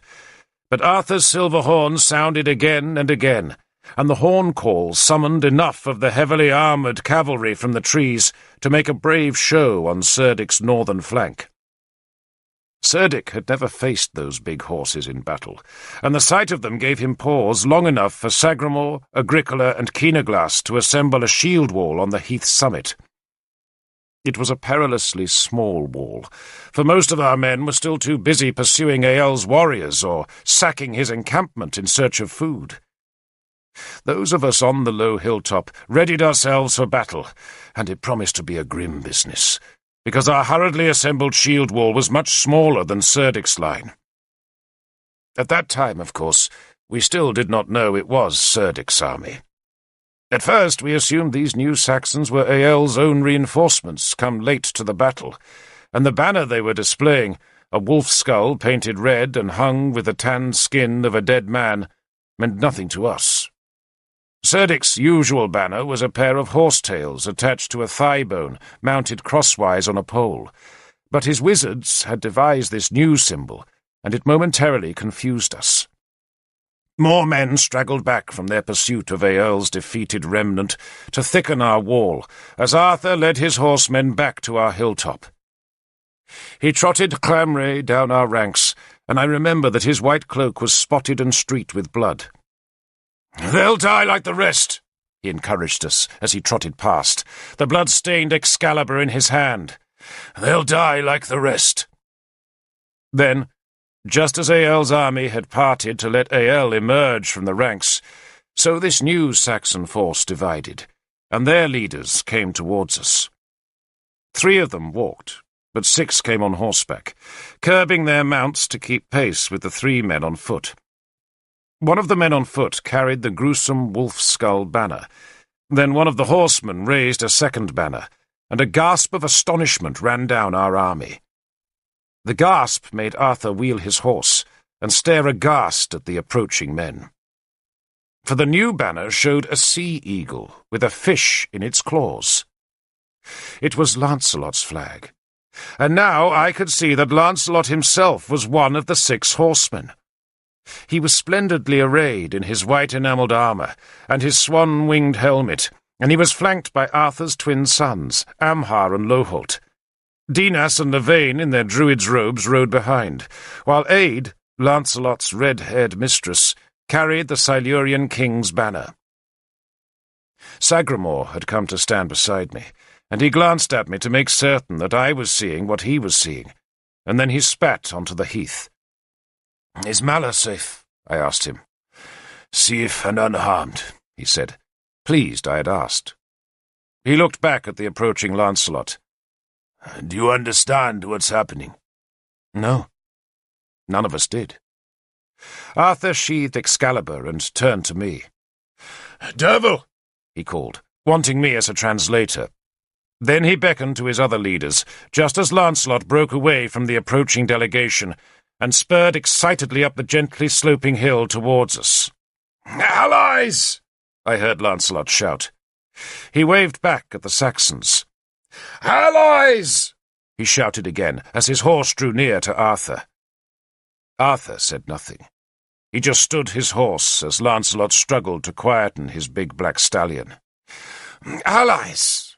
Lancelot said a third time. "It's Cerdic," he added excitedly, gesturing towards the Saxon king who was walking slowly towards us. Arthur asked quietly, "What have you done?"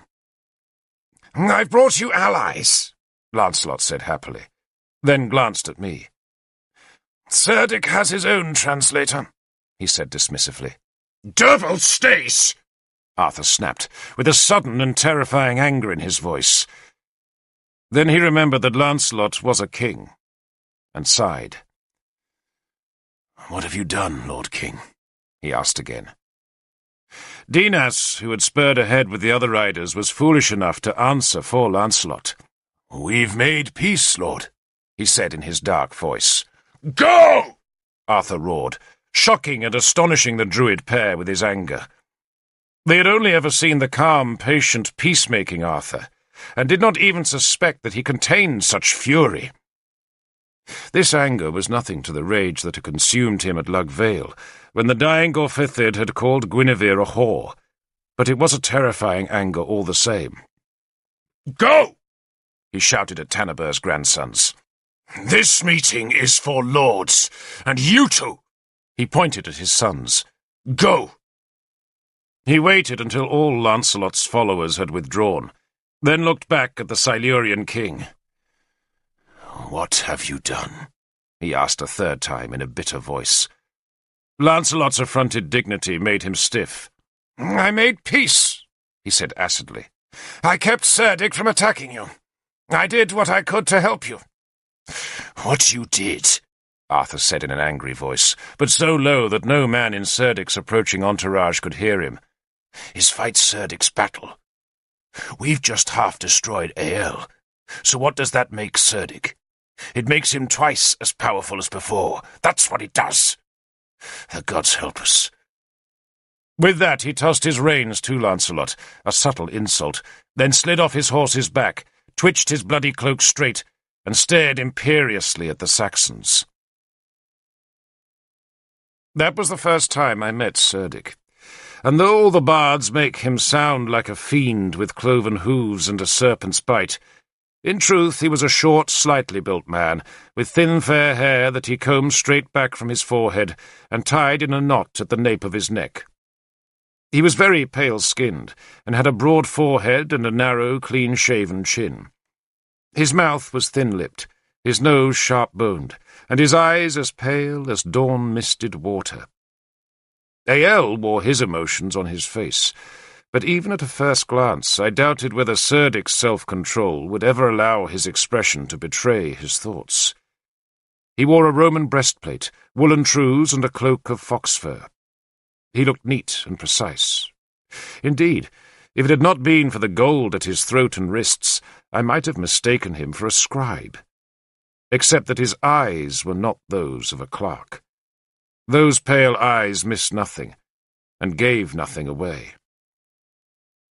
"I am Cerdic," he announced himself in a soft voice. Arthur stepped aside so that Keenaglass could name himself. Then Murig insisted on being a part of the conference. Cerdic glanced at both men, dismissed them as unimportant, then looked back to Arthur.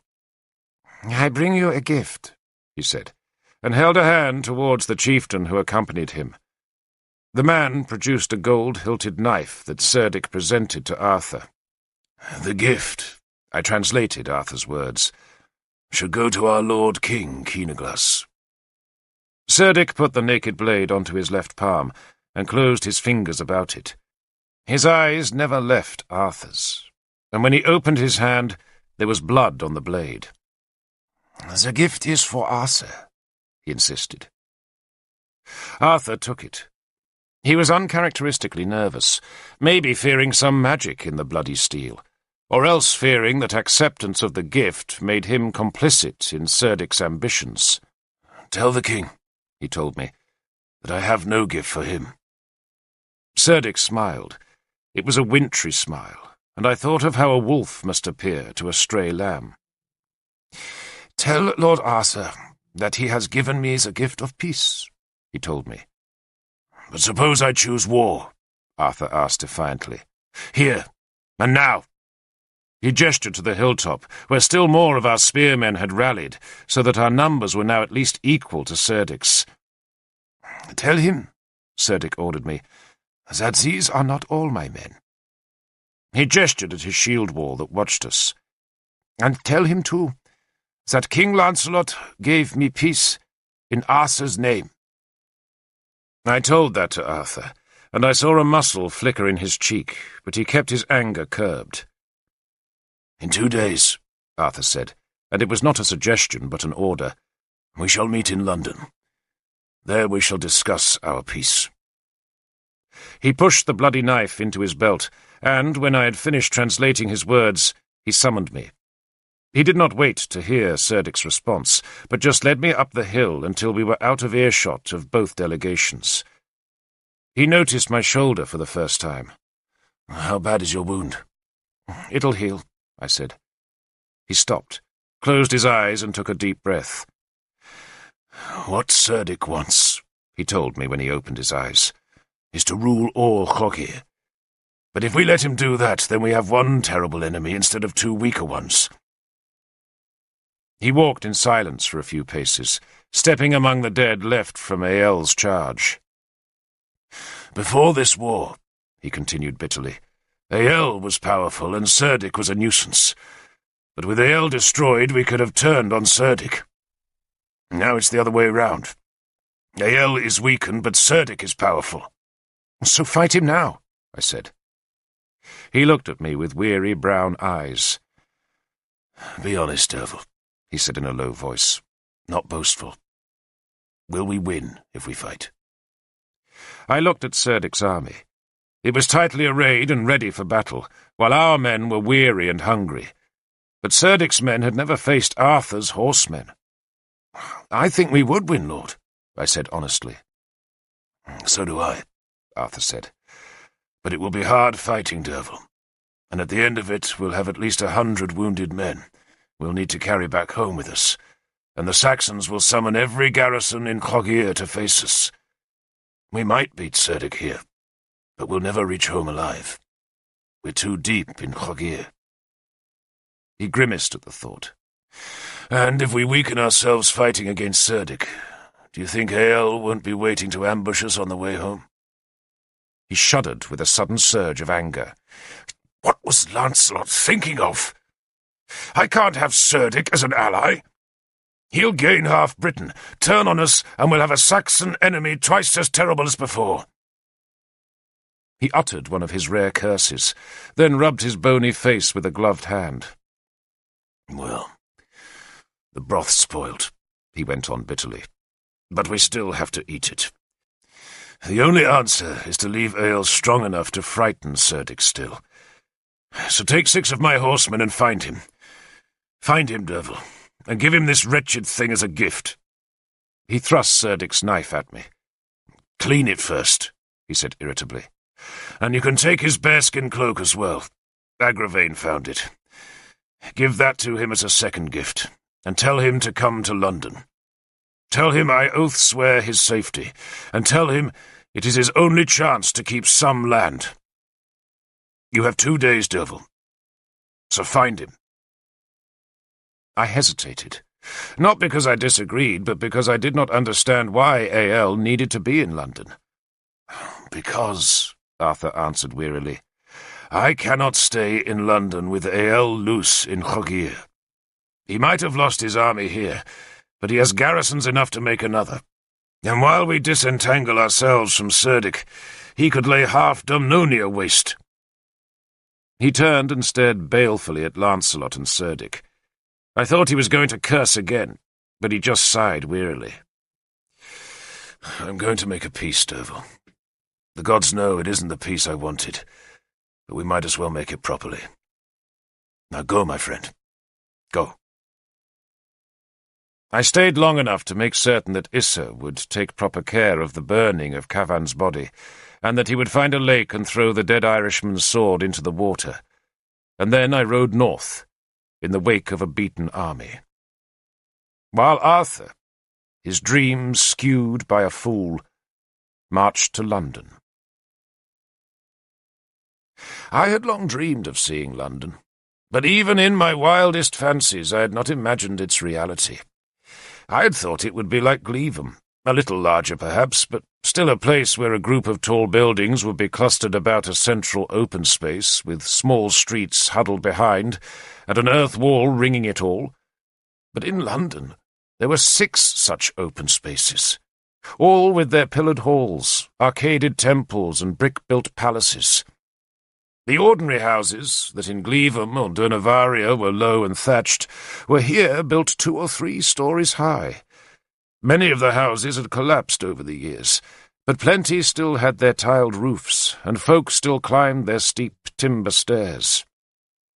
Most of our men had never seen a flight of stairs inside a building, and on their first day in London they had raced like excited children to see the view from the topmost floors. Finally, one of the buildings had collapsed under their weight, and Arthur then forbade any more stair-climbing. The fortress of London was bigger than Caersus, and that fortress was merely the northwest bastion of the city's wall.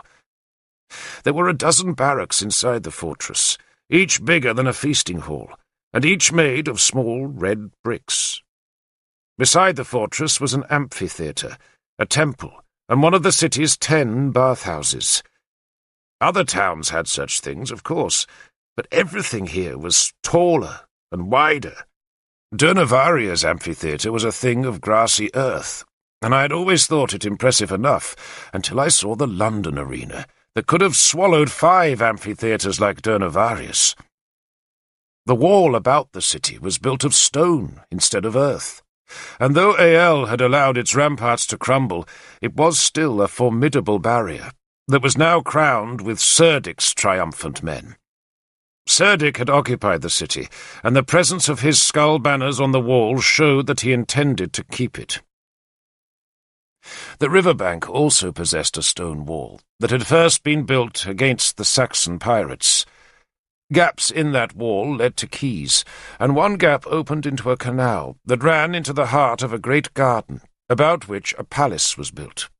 There were still busts and statues in the palace, and long tiled corridors, and a great pillared hall where I assumed our Roman rulers had once met in government. Rainwater now trickled down the painted walls. The floor tiles were broken, and the garden was a mass of weeds. But the glory was still there, even if it was only a shadow. The whole city was a shadow of its old glory. None of the city's bathhouses still functioned. Their pools were cracked and empty, their furnaces were cold, and their mosaic floors had heaved and cracked under the assault of frost and weeds. The stone streets had decayed into muddy strips, but despite the decay, the city was still massive and magnificent. It made me wonder what Rome must be like. Galahad told me that London was a mere village in comparison, and that Rome's amphitheatre was big enough to swallow 20 arenas like London's. But I could not believe him. I could scarcely believe in London, even when I was staring at it. It looked like the work of giants. Ael had never liked the city, and would not live there, so its only inhabitants were a handful of Saxons and those Britons who had accepted Ael's rule. Some of those Britons still prospered. Most were merchants who traded with Gaul, and their large houses were built beside the river, and their storehouses were guarded by their own walls and spearmen. But much of the rest of the city was deserted. It was a dying place, a city given to rats, a city that once had borne the title Augusta. It had been known as London the Magnificent, and its river had once been thick with the masts of galleys. Now it was a place of ghosts. Ael came to London with me. I had found him a half-day's march north of the city. He had taken refuge in a Roman fort where he was trying to reassemble an army. At first he was suspicious of my message. He had shouted at me, accusing us of using witchcraft to defeat him. Then he had threatened to kill me and my escort, but I had the sense to wait his anger out patiently, and after a while he calmed down. He had hurled Cerdic's knife angrily away, but was pleased to have his thick bearskin cloak returned. I do not think I was ever in real danger, for I sensed that he liked me, and indeed, when his anger had fled, he threw a heavy arm round my shoulder and walked me up and down the ramparts. "Now what does Arthur want?" he had asked me. "Peace, Lord King." The weight of his arm was hurting my wounded shoulder, but I dared not protest. Peace! He had spat the word out like a scrap of tainted meat, but with none of the scorn he had used to reject Arthur's offer of peace before Lug Vale. Then Ael had been stronger and could afford to ask a higher price. Now he was humbled, and he knew it. "We Saxons," he said, "are not meant to be at peace. We feed ourselves on our enemies' grain. We clothe ourselves with their wool. We pleasure ourselves on their women. What does peace offer us?" "A chance to rebuild your strength, Lord King. Or else Cerdic will be feeding on your grain and dressing in your wool." Ael had grinned. "He likes the women too." He had taken his arm from my shoulder and stared northwards across the fields. "I'll have to yield land," he grumbled. "But if you choose war, Lord King," I said, "the price will be higher. You'll face Arthur and Cerdic, and might finish with no land at all except the grass above your grave." He had turned and given me a shrewd look. "Arthur only wants peace so that I can fight Cerdic for him." "Of course, Lord King," I answered. He laughed at my honesty. "And if I do not come to London," he said, "you will hunt me down like a dog." "Like a great boar, Lord King, whose tusks are still sharp."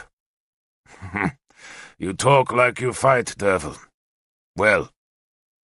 He had ordered his wizards to make a poultice from moss and spiders' webs that they put on my wounded shoulder while he consulted his council. The consultation did not last long, for Ael knew he had little choice. So next morning I marched with him down the Roman road that led back to the city. He insisted on taking an escort of 60 spearmen. "You may trust Cerdic," he told me, "but there isn't a promise he's made that he hasn't broken. Tell that to Arthur." "You tell him, Lord King." Ael and Arthur met secretly on the night before they were due to negotiate with Cerdic, and that night they wrangled their own separate peace. Ael gave up much. He gave up great swathes of land on his western frontier, and agreed to repay Arthur all the gold that Arthur had given him the year before, and more gold besides. In return, Arthur promised 4 whole years of peace, and his support for Ael if Cerdic would not agree to terms the next day. They embraced when the peace was made, and afterwards, as we walked back to our encampment outside the city's western wall, Arthur shook his head sadly. "You should never meet an enemy face to face," he said to me. "Not if you know that one day you'll have to destroy him. Either that, or the Saxons must submit to our government. And they won't. They won't." "Maybe they will." He shook his head. "Saxon and Briton, Derfel. They don't mix." "I mix, Lord," I said. He laughed. "But if your mother had never been captured, Derfel, you'd have been raised a Saxon, and you'd probably have been in Ael's army by now. You'd be an enemy. You'd worship his gods, you'd dream his dreams, and you'd want our land. They need a lot of space, these Saxons." But we had at least penned Ael in, and next day, in the great palace by the river, we met Cerdic. The sun shone that day, sparkling on the canal where the governor of Britain had once moored his river barge. The sparkling sun motes hid the scum and mud and dirt that now clogged the canal, but nothing could hide the stench of its sewage. Cerdic held a council meeting first, and while it debated, we Britons met in a room that stood above the river wall and overlooked the water so that the ceiling, which was painted with curious beings that were half women and half fish, was dappled by shimmers of rippling light. Our spearmen guarded every door and window to make certain we could not be overheard. Lancelot was there, and had been allowed to bring Dinas and Lavaine. The 3 men still insisted that their peace with Cerdic had been wise, but Murig was their only supporter, and the rest of us were angry in the face of their sullen defiance. Arthur listened to our protests for a while, then interrupted to say that nothing would be solved by arguing about the past. "What's done is done," he said. "But I do need one assurance. He looked at Lancelot. "Promise me," he said, "that you made no promises to Cerdic." "I gave him peace," Lancelot insisted, "and suggested he help you fight Ael. That is all." Merlin was seated in the window above the river. He had adopted one of the palace's stray cats, and now petted the animal on his lap. "What did Cerdic want?" he asked mildly. "Ael's defeat." "Just that?" Merlin asked, not bothering to hide his disbelief. "Just that," Lancelot insisted. "Nothing more." We all watched him. Arthur, Merlin, Keenaglass, Murig, Agricola, Sagramor, Galahad, Killock, and myself. None of us spoke, but just watched him. "He wanted nothing more," Lancelot insisted, and to me he looked like a small child telling plain lies. "How remarkable in a king," Merlin said placidly, "to want so little." He began teasing the cat by flicking one of the braided strands of his beard at its paws. "And what did you want?" he asked, still mildly. "Arthur's victory," Lancelot declared. "Because you did not think Arthur could win it by himself?" Merlin suggested, still playing with the cat. "I wanted to make it certain," Lancelot said. "I was trying to help." He looked round the room, seeking allies and finding none but the youthful Murig. "If you don't want peace with Cerdic," he said petulantly, "then why don't you fight him now?" "Because, Lord King, you used my name to secure his truce," Arthur said patiently. "And because our army is now many marches from home, and his men lie in our path. If you had not made peace," he explained, still speaking courteously, "then half his army would be on the frontier watching your men, and I would have been free to march south and attack the other half. As it is," he shrugged, "what will Cerdic demand of us today?"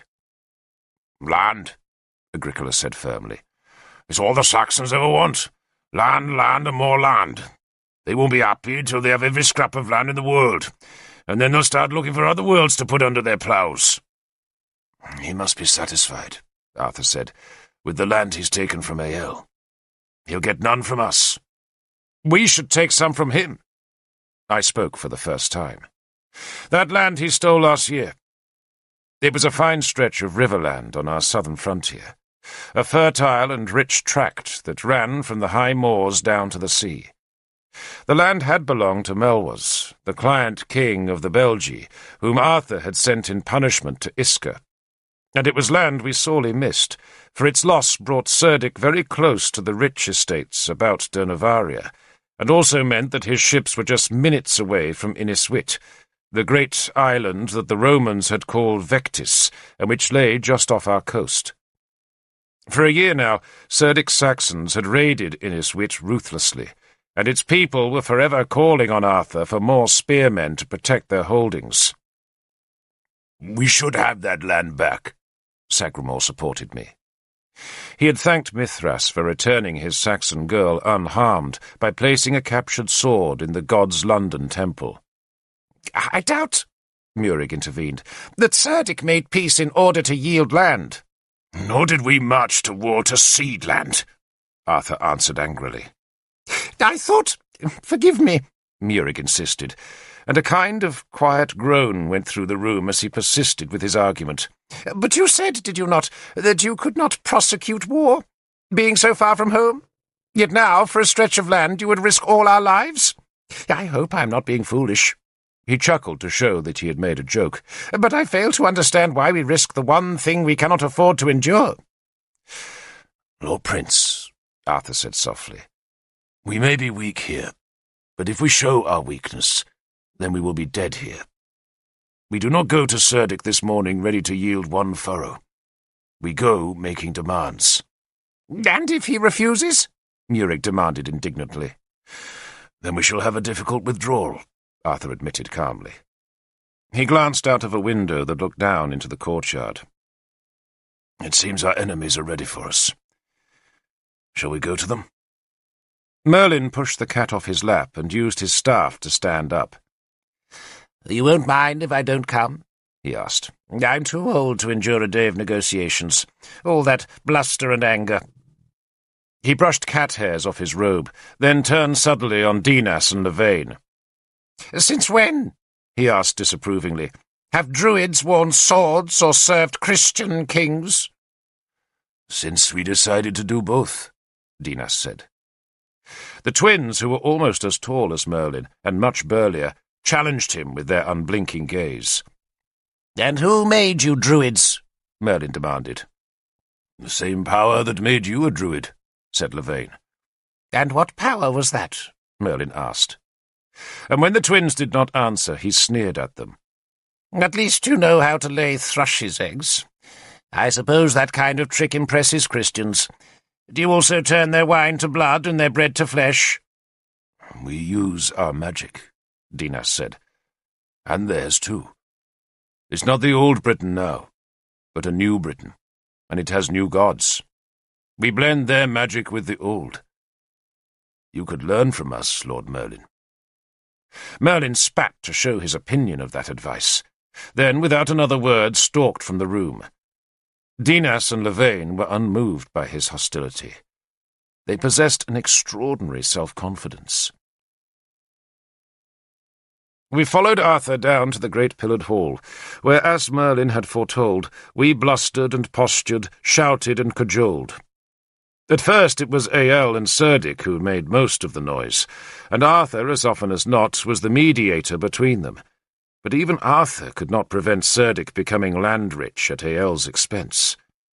He kept possession of London and gained the valley of the Thames and great stretches of fertile land north of the Thames. Ael's kingdom shrank by a quarter, but he still possessed a kingdom, and for that he owed Arthur thanks. He offered none, but just stalked from the room when the talking was done, and left London that same day like a great wounded boar crawling back to its den. It was mid-afternoon when Ael left, and Arthur, using me as an interpreter, now raised the matter of the Belgic land Cerdic had captured the year before, and he went on demanding the return of that land long after the rest of us would have given up the effort. He made no threats. He just repeated his demand over and over, until Kiluk was sleeping, Agricola yawning, and I was tired of taking the sting from Cerdic's reiterated rejections.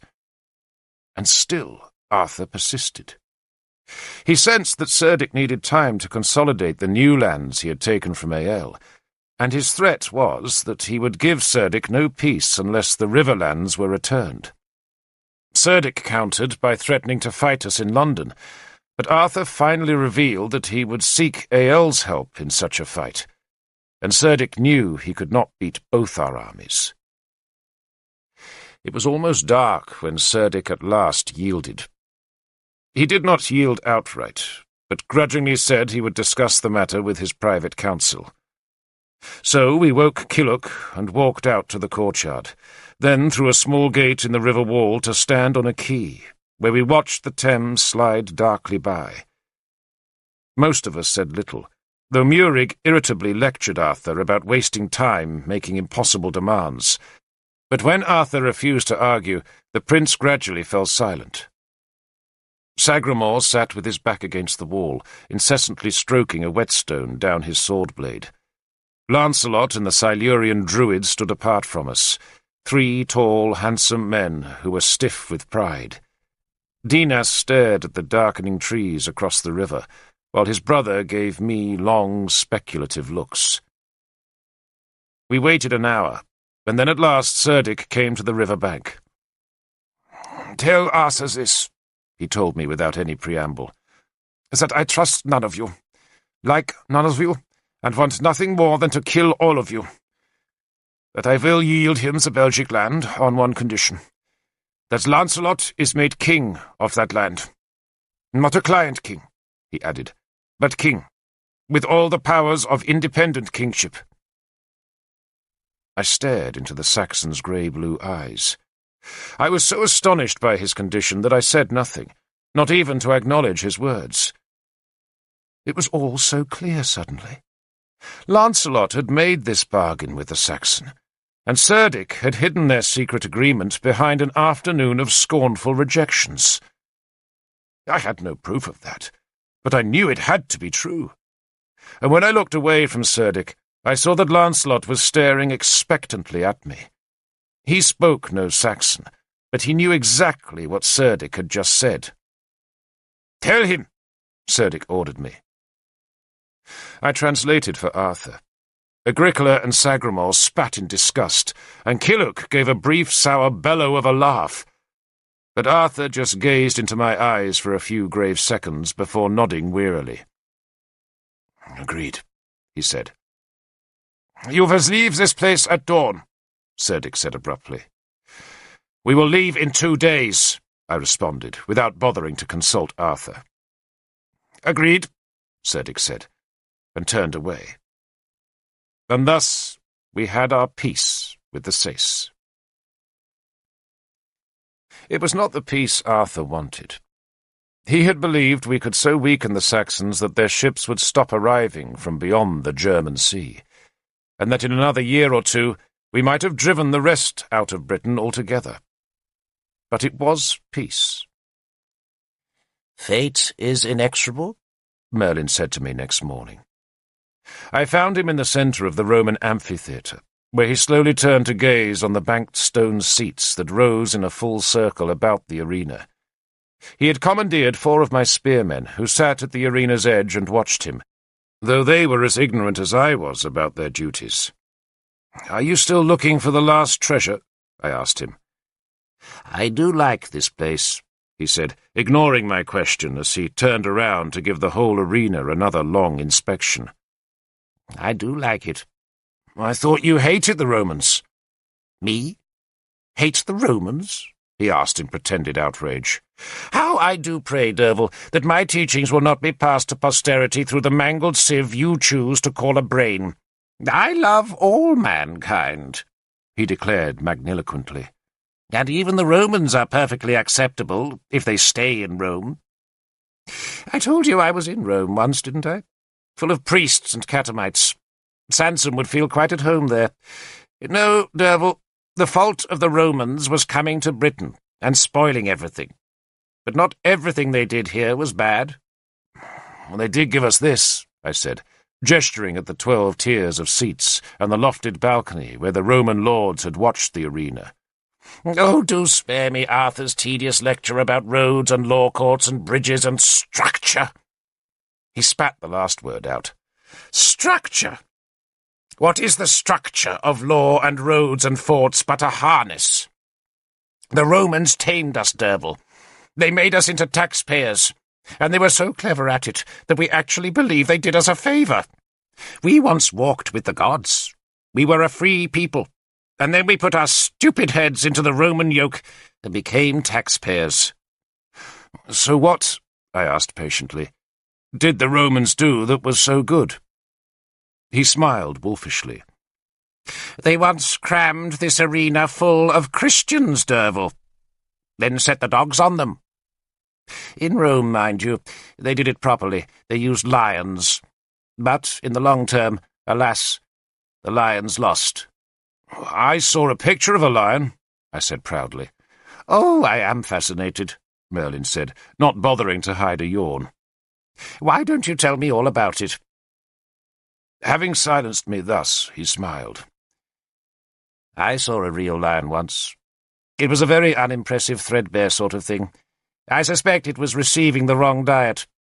Maybe they were feeding it Mithraists instead of Christians. That was in Rome, of course. I gave it a poke with my staff, and it just yawned and scratched at a flea. I saw a crocodile there, too, only it was dead." "What's a crocodile?" "A thing like Lancelot." "King of the Belgi," I added acidly. Merlin laughed. "He has been clever, hasn't he? He hated Siluria, and who can blame him? All those drab people in their dull valleys, not Lancelot's sort of place at all. But he'll like the Belgic land. The sun shines there, it's full of Roman estates, and best of all, it's not far from his dear friend Guinevere." "Is that important?" "Oh, don't be so disingenuous, Derfel." "I don't know what that means." It means, my ignorant warrior, that Lancelot behaves as he likes with Arthur. He takes what he wants and does what he wants, and he can do it because Arthur has that ridiculous quality called guilt. He's very Christian in that. Can you understand a religion that makes you feel guilty? What an absurd idea! But Arthur would make a very good Christian. He believes he was oath-sworn to save Benwick, and when he failed, he felt he had let Lancelot down. And so long as that guilt rankles Arthur, so long will Lancelot behave as he wishes. With Guinevere, too? I asked, curious at his earlier mention of Lancelot and Guinevere's friendship, a mention that had possessed more than a hint of salacious rumour. I never explain what I cannot know, Merlin said loftily.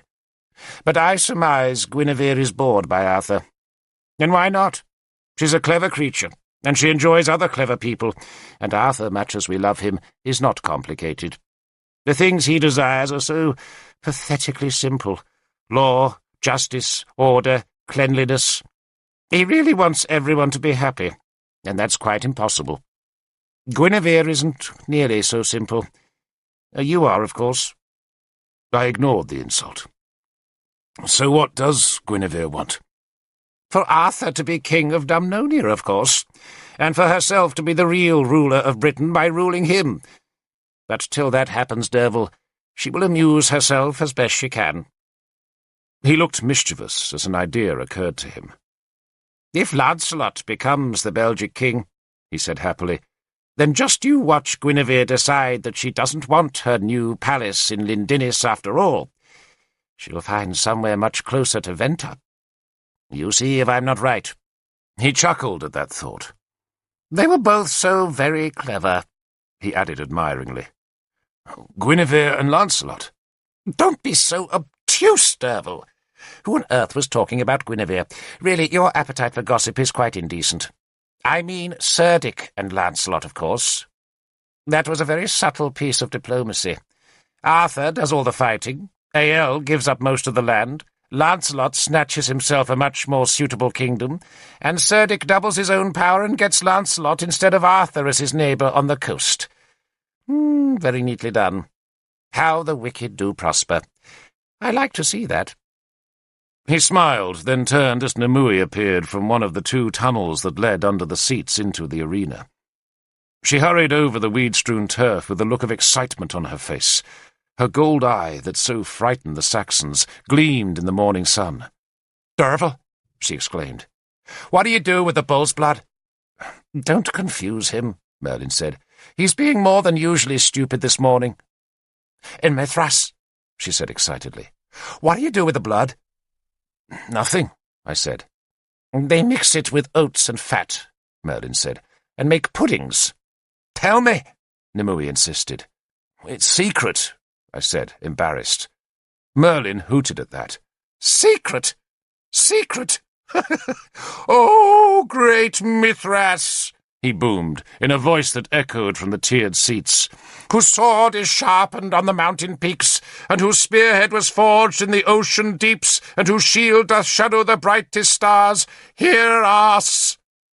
"Shall I go on, dear boy?" he asked me. He had been reciting the invocation with which we began our meetings, and which was supposed to be a part of our secret rituals. He turned from me in scorn. "They have a pit, dear Nimue," he explained, "covered with an iron grill, and the poor beast gushes its life away into the pit, and then they all dip their spears into the blood, get drunk, and think they've done something significant." "I thought so," Nimue said, then smiled. "There's no pet." "Oh, dear girl," Merlin said admiringly. "Dear girl. To work." He hurried away. "Where are you going?" I called after him. But he just waved and walked on, beckoning to my lounging spearmen. I followed anyway, and he made no attempt to stop me. We went through the tunnel and so out into one of the strange streets of tall buildings, then west towards the great fortress that formed the northwest bastion of the city's walls, and just beside the fort, built against the city wall, was a temple. I followed Merlin inside. It was a lovely building, Long, dark, narrow, and tall, with a high painted ceiling supported by twin rows of 7 pillars. The shrine was evidently used as a storehouse now, for bales of wool and stacks of leather hides were piled high on one side aisle. Yet some folk must still have worshipped in the building, for a statue of Mithras, wearing his odd floppy hat, stood at one end, and smaller statues were arrayed in front of the fluted pillars. I suppose that those who worshipped here were the descendants of the Roman settlers who had chosen to stay in Britain when the legions left, and it seemed they had abandoned most of their ancestors' deities, including Mithras, because the small offerings of flowers, food, and guttered rushlights were clustered in front of just 3 images. 2 of the 3 were elegantly carved Roman gods, but the 3rd idol was British. A smooth, phallic stump of stone, with a brutal, wide-eyed face carved into its tip, and that statue alone was drenched in old, dried blood, while the only offering beside Mithras's statue was the Saxon sword that Sagramor had left in thanks for Mala's return.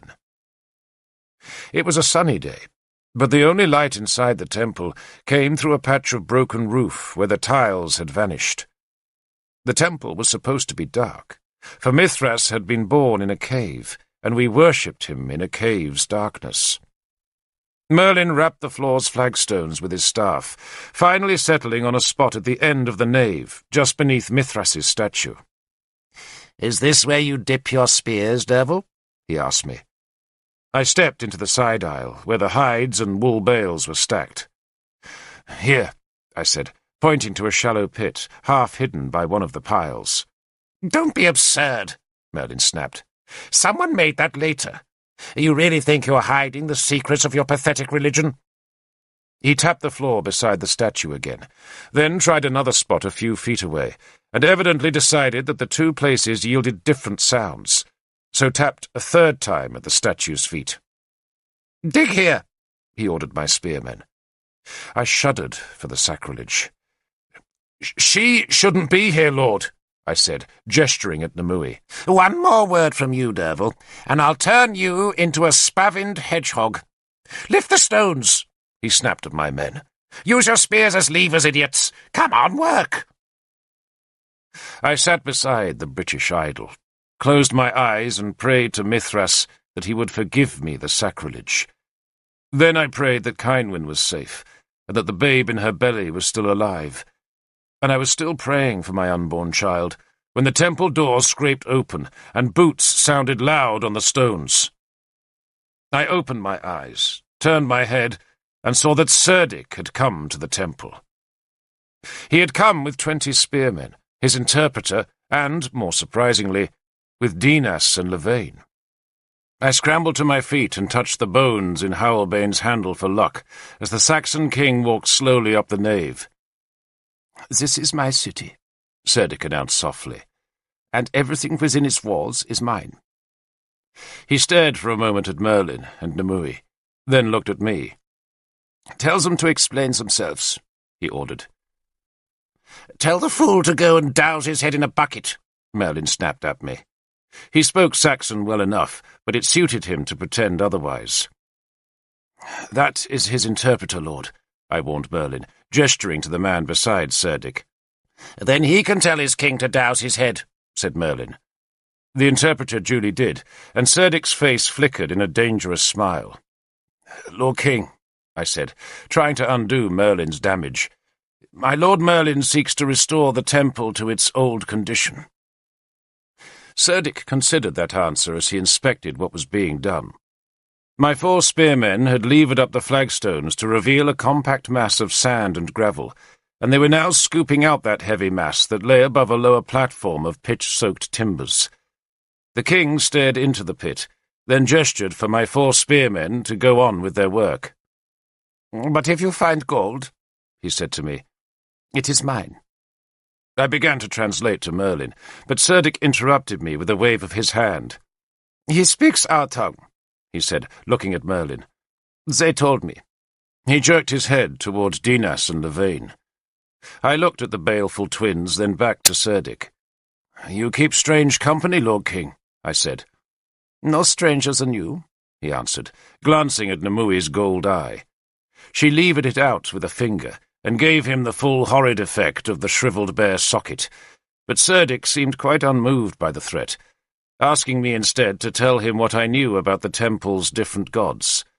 I answered him as best I could, but it was plain he was not really interested. He interrupted me to look at Merlin again. "Where's your cauldron, Merlin?" he asked. Merlin gave the Silurian twins a murderous look, then spat on the floor. "Hidden," he snapped. Cerdic seemed unsurprised by that answer. He strolled past the deepening pit and picked up the Saxon sword Sagramor had donated to Mithras. He gave the blade a speculative cut in the air and seemed to approve of its balance.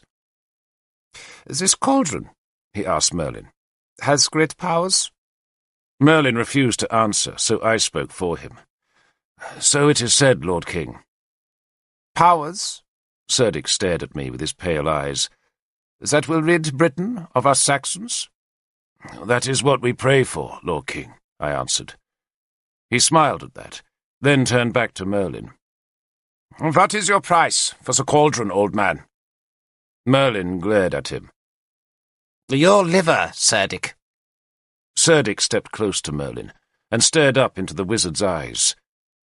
I saw no fear in Cerdic, none. Merlin's gods were not his. Ael might have feared Merlin, but Cerdic had never suffered from the druid's magic, and, so far as Cerdic was concerned, Merlin was merely an old British priest with an inflated reputation. He suddenly reached out and took hold of one of the black-wrapped plaits of Merlin's beard. "I offer you a price of much gold, old man," he said. "I have named my price," Merlin answered. He tried to step away from Cerdic, but the king tightened his grip on the plait of the druid's beard. "I will pay you your own weight in gold," Cerdic offered. "Your liver!" Merlin countered the offer. Cerdic raised the Saxon blade and sawed fast with its edge, and so severed the beard plait. He stepped away. "Play with your cauldron, Merlin of Avalon," he said, tossing the sword aside. "But one day I will cook your liver in it, and serve it to my dogs." Nimue stared white-faced at the king. Merlin was too shocked to move, let alone speak, while my 4 spearmen simply gaped. "Get on with it, fools," I snarled at them. "Work!" I was mortified. I had never seen Merlin humiliated, and never wanted to either. I had not thought it was even possible. Merlin rubbed his violated beard. "One day, Lord King," he said quietly, "I shall have my revenge." Cerdic shrugged away that feeble threat and walked back to his men. He gave the severed beard plait to Dinas, who bowed his thanks. I spat, for I knew the Silurian pair could now work a great evil. Few things are so powerful in the making of spells as the discarded hair or nail clippings of an enemy, which is why, to prevent such things falling into malevolent hands, we all take such good care to burn them. Even a child can make mischief with a hank of hair. "You want me to take the plait back, Lord?" I asked Merlin. "Don't be absurd, Derfel," he said wearily, gesturing at Cerdic's 20 spearmen. "You think you could kill them all?" He shook his head, then smiled at Nimue. "You see how far we are from our gods," he said, trying to explain his helplessness. "Dig!" Nimue snarled to my men, though now the digging was over, and they were trying to lever up the first of the great bulks of timber. Cerdic, who had plainly come to the temple because Dinas and Lavain had told him that Merlin was looking for treasure, ordered 3 of his own spearmen to help. The 3 leapt into the pit and rammed their spears under the timber's lip, and slowly forced it up until my men could seize it and drag it free. The pit was the blood pit, the place where the dying bull's life drained into Mother Earth, but at some time the pit had been cunningly disguised with the timbers, sand, gravel, and stone. "It was done," Merlin told me out of earshot of all Cerdic's people, "when the Romans left." He rubbed his beard again. "Lord," I said awkwardly, saddened by his humiliation. "Don't worry, Derfel." He touched my shoulder in reassurance. You think I should command fire from the gods? Make the earth gape and swallow him? Summon a serpent from the spirit world?" "Yes, Lord," I answered miserably. He lowered his voice even more. "You don't command magic, Derfel. You use it. And there's none here to use. That's why we need the treasures. At Semaine, Derfel, I shall collect the treasures and unveil the cauldron. We shall light fires, and then work a spell that will make the sky shriek and the earth groan. That I promise you. I have lived my whole life for that moment, and it will bring the magic back to Britain." He leaned against the pillar and stroked the place where his beard had been cut. "Our friends from Siluria," he said, staring at the black-bearded twins, "think to challenge me. But one lost strand of an old man's beard is nothing to the cauldron's power. One strand of beard will hurt no one but me. But the cauldron, Derfel, the cauldron will make all Britain shudder, and bring those two pretenders crawling on their knees for my mercy. But till then, Derfel, till then you must see our enemies prosper. The gods go further and further away. They grow weak, and we who love them grow weak too. But it will not last. We shall summon them back, and the magic that is now so weak in Britain will become as thick as that fog on Inismon." He touched my wounded shoulder again. "I promise you that." Cerdic watched us. He could not hear us, but there was amusement on his wedge-shaped face. "He will keep what's in the pit, Lord," I murmured. "I pray he will not know its value," Merlin said softly. "They will, Lord," I said, looking at the two white-robed druids. "They are traitors and serpents," Merlin hissed softly, staring at Dinas and Lavain, who had moved closer to the pit. "But even if they keep what we find now, I will still possess 11 of the 13 treasures, Derfel. And I know where the 12th is to be found, and no other man has gathered so much power in Britain in 1,000 years." He leaned on his staff. "This king will suffer, I promise you." The last timber was brought out of the hole and thrown with a thump onto the flagstones. The sweating spearmen backed away as Cerdic and the Silurian druids walked slowly forward and stared down into the pit. Cerdic gazed for a long time. Then he began to laugh. His laughter echoed from the tall, painted ceiling, and it drew his spearmen to the pit's edge, where they too began to laugh. "I like an enemy," Cerdic said, "who puts such faith in rubbish." He pushed his spearmen aside and beckoned to us. "Come, and see what you have discovered, Merlin of Avalon."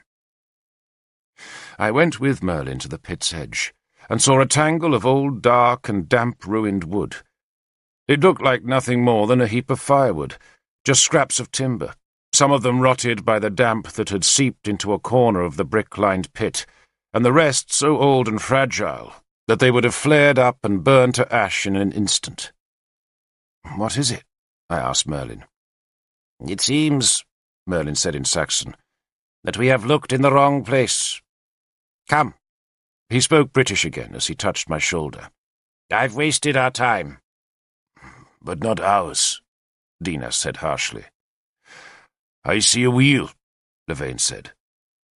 Merlin turned slowly back, his face looking ravaged.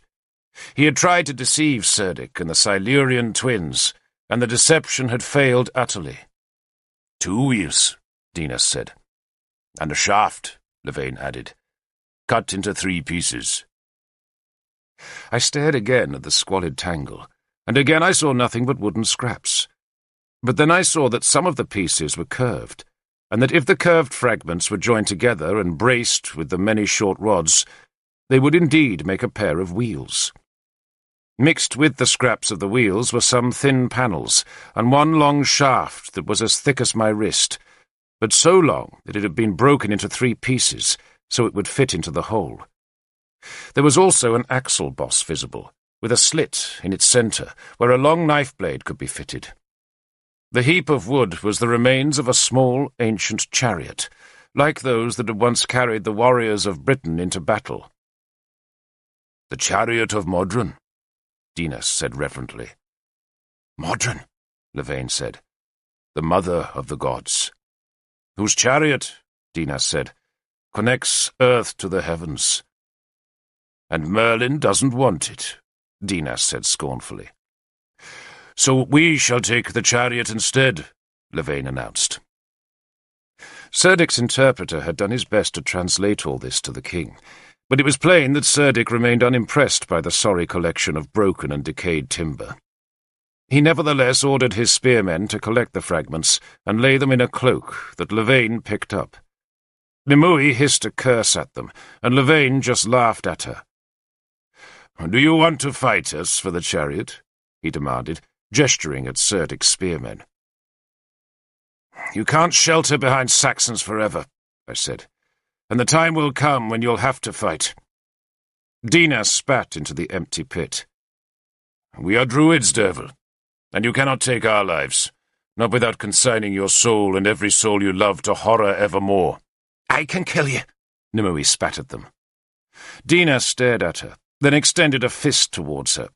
Nimue spat at the fist to avert its evil, but Dinas just turned it over, opened his palm, and showed her a thrush's egg. He tossed it to her. "Something to fill your eye socket, woman," he said dismissively, then turned and followed his brother and Serdic out of the temple. "I'm sorry, Lord," I said to Merlin when we had been left alone. "For what, Derfel? You think you could have beaten 20 spearmen?" He sighed and rubbed at his violated beard. "You see how the powers of the new gods fight back. But so long as we possess the cauldron, we possess the greater power. Come." He extended his arm to Nimue, not for comfort, but because he wanted her support. He suddenly looked old and tired as he walked slowly down the nave. "What do we do, Lord?" one of my spearmen asked me. "Make ready to go," I answered. I was watching Merlin stooped back. The cutting of his beard, I thought, was a greater tragedy than he dared admit, but I consoled myself that he still possessed the cauldron of Clithno Ethin. His power was still great, but there was something about that bent back and slow shuffle that was infinitely saddening. "We make ready to go," I said again. We left next day. We were hungry still, but we were going home. And we did, after a fashion, have peace. Just north of ruined Creva, on land that had been Ael's and was now ours again, we found the tribute waiting. Ael had kept faith with us. There were no guards there, just great piles of gold waiting unattended on the road. There were cups, crosses, chains, ingots, brooches, and torques. We had no means of weighing the gold, and both Arthur and Keenaglass suspected that not all the agreed tribute had been paid. But it was enough. It was a hoard.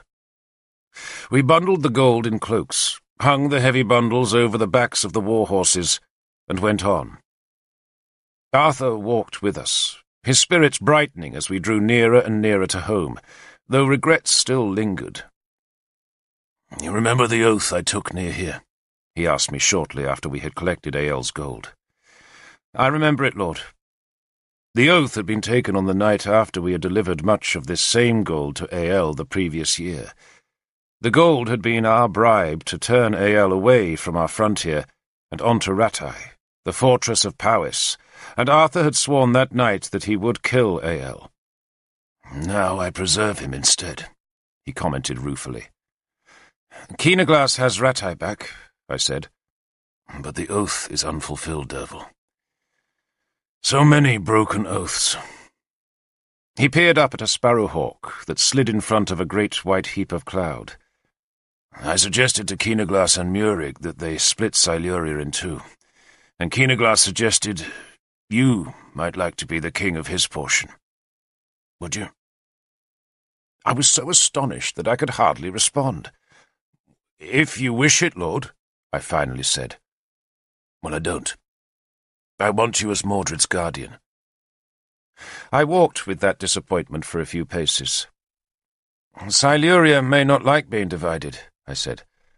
"Siluria will do as it's told," Arthur said firmly. and you and Kynwyn will live in Mordred's palace in Dumnonia." "If you say so, Lord." I was suddenly reluctant to abandon Cum Isaf's humbler pleasures. "Cheer up, Derfel," Arthur said. "I'm not a king. Why should you be one?" "It was not the loss of a kingdom I regret, Lord, but the addition of a king to my household." "You'll manage him, Derfel.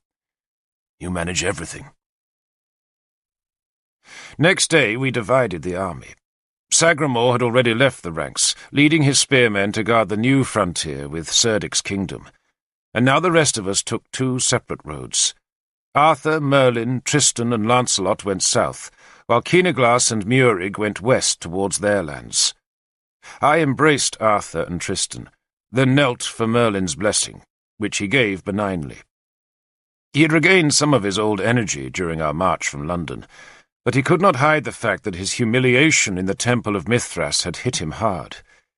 He might still possess the cauldron, but his enemies possessed a strand of his beard, and he would need all his magic to ward off their spells. He embraced me. I kissed Namui, then I watched them walk away before I followed Keenaglas westward. I was going to Powys to find my Kynwyn, and I was travelling with a share of Ael's gold. But even so, it did not seem like a triumph. We had beaten Ael and secured peace, but Cerdic and Lancelot had been the real winners of the campaign, not us. That night we all rested in Corinium, but at midnight a storm woke me. The tempest was far away to the south, but such was the violence of the distant thunder, and so vivid were the flashes of lightning that flickered on the walls of the courtyard where I slept, that it woke me. Eileen, Arthur's old mistress and the mother of his twins, had offered me shelter, and she now came from her bedchamber with a worried face. I wrapped my cloak around me and went with her to the town walls, where I found half my men already watching the distant turmoil. Keenaglas and Agricola were also standing on the ramparts, but not Murig, for he refused to find any portents in the weather. We all knew better. Storms are messages from the gods, and this storm was a tumultuous outburst. No rain fell on Corinium, and no gale blew our cloaks, but far off to the south, somewhere in Dumnonia, the gods flayed the land. Lightning tore the dark clean out of the sky, and stabbed its crooked daggers at the earth. Thunder rolled incessantly, outburst after outburst, and with every echoing clap the lightning flickered and dazzled and split its ragged fire through the shuddering night. Issa stood close beside me, his honest face lit by those distant spits of fire. "Is someone dead?" "We can't tell, Issa." "We cursed, Lord?" he asked. "No," I replied with a confidence I did not entirely feel. "But I heard that Merlin had his beard cut." "A few hairs," I said dismissively. "Nothing more." "What of it?" "Well, if Merlin has no power, Lord, who does?" "Merlin has power," I tried to reassure him. And I had power too, for soon I would be Mordred's champion, and would live on a great estate. I would mould the child, and Arthur would make the child's kingdom.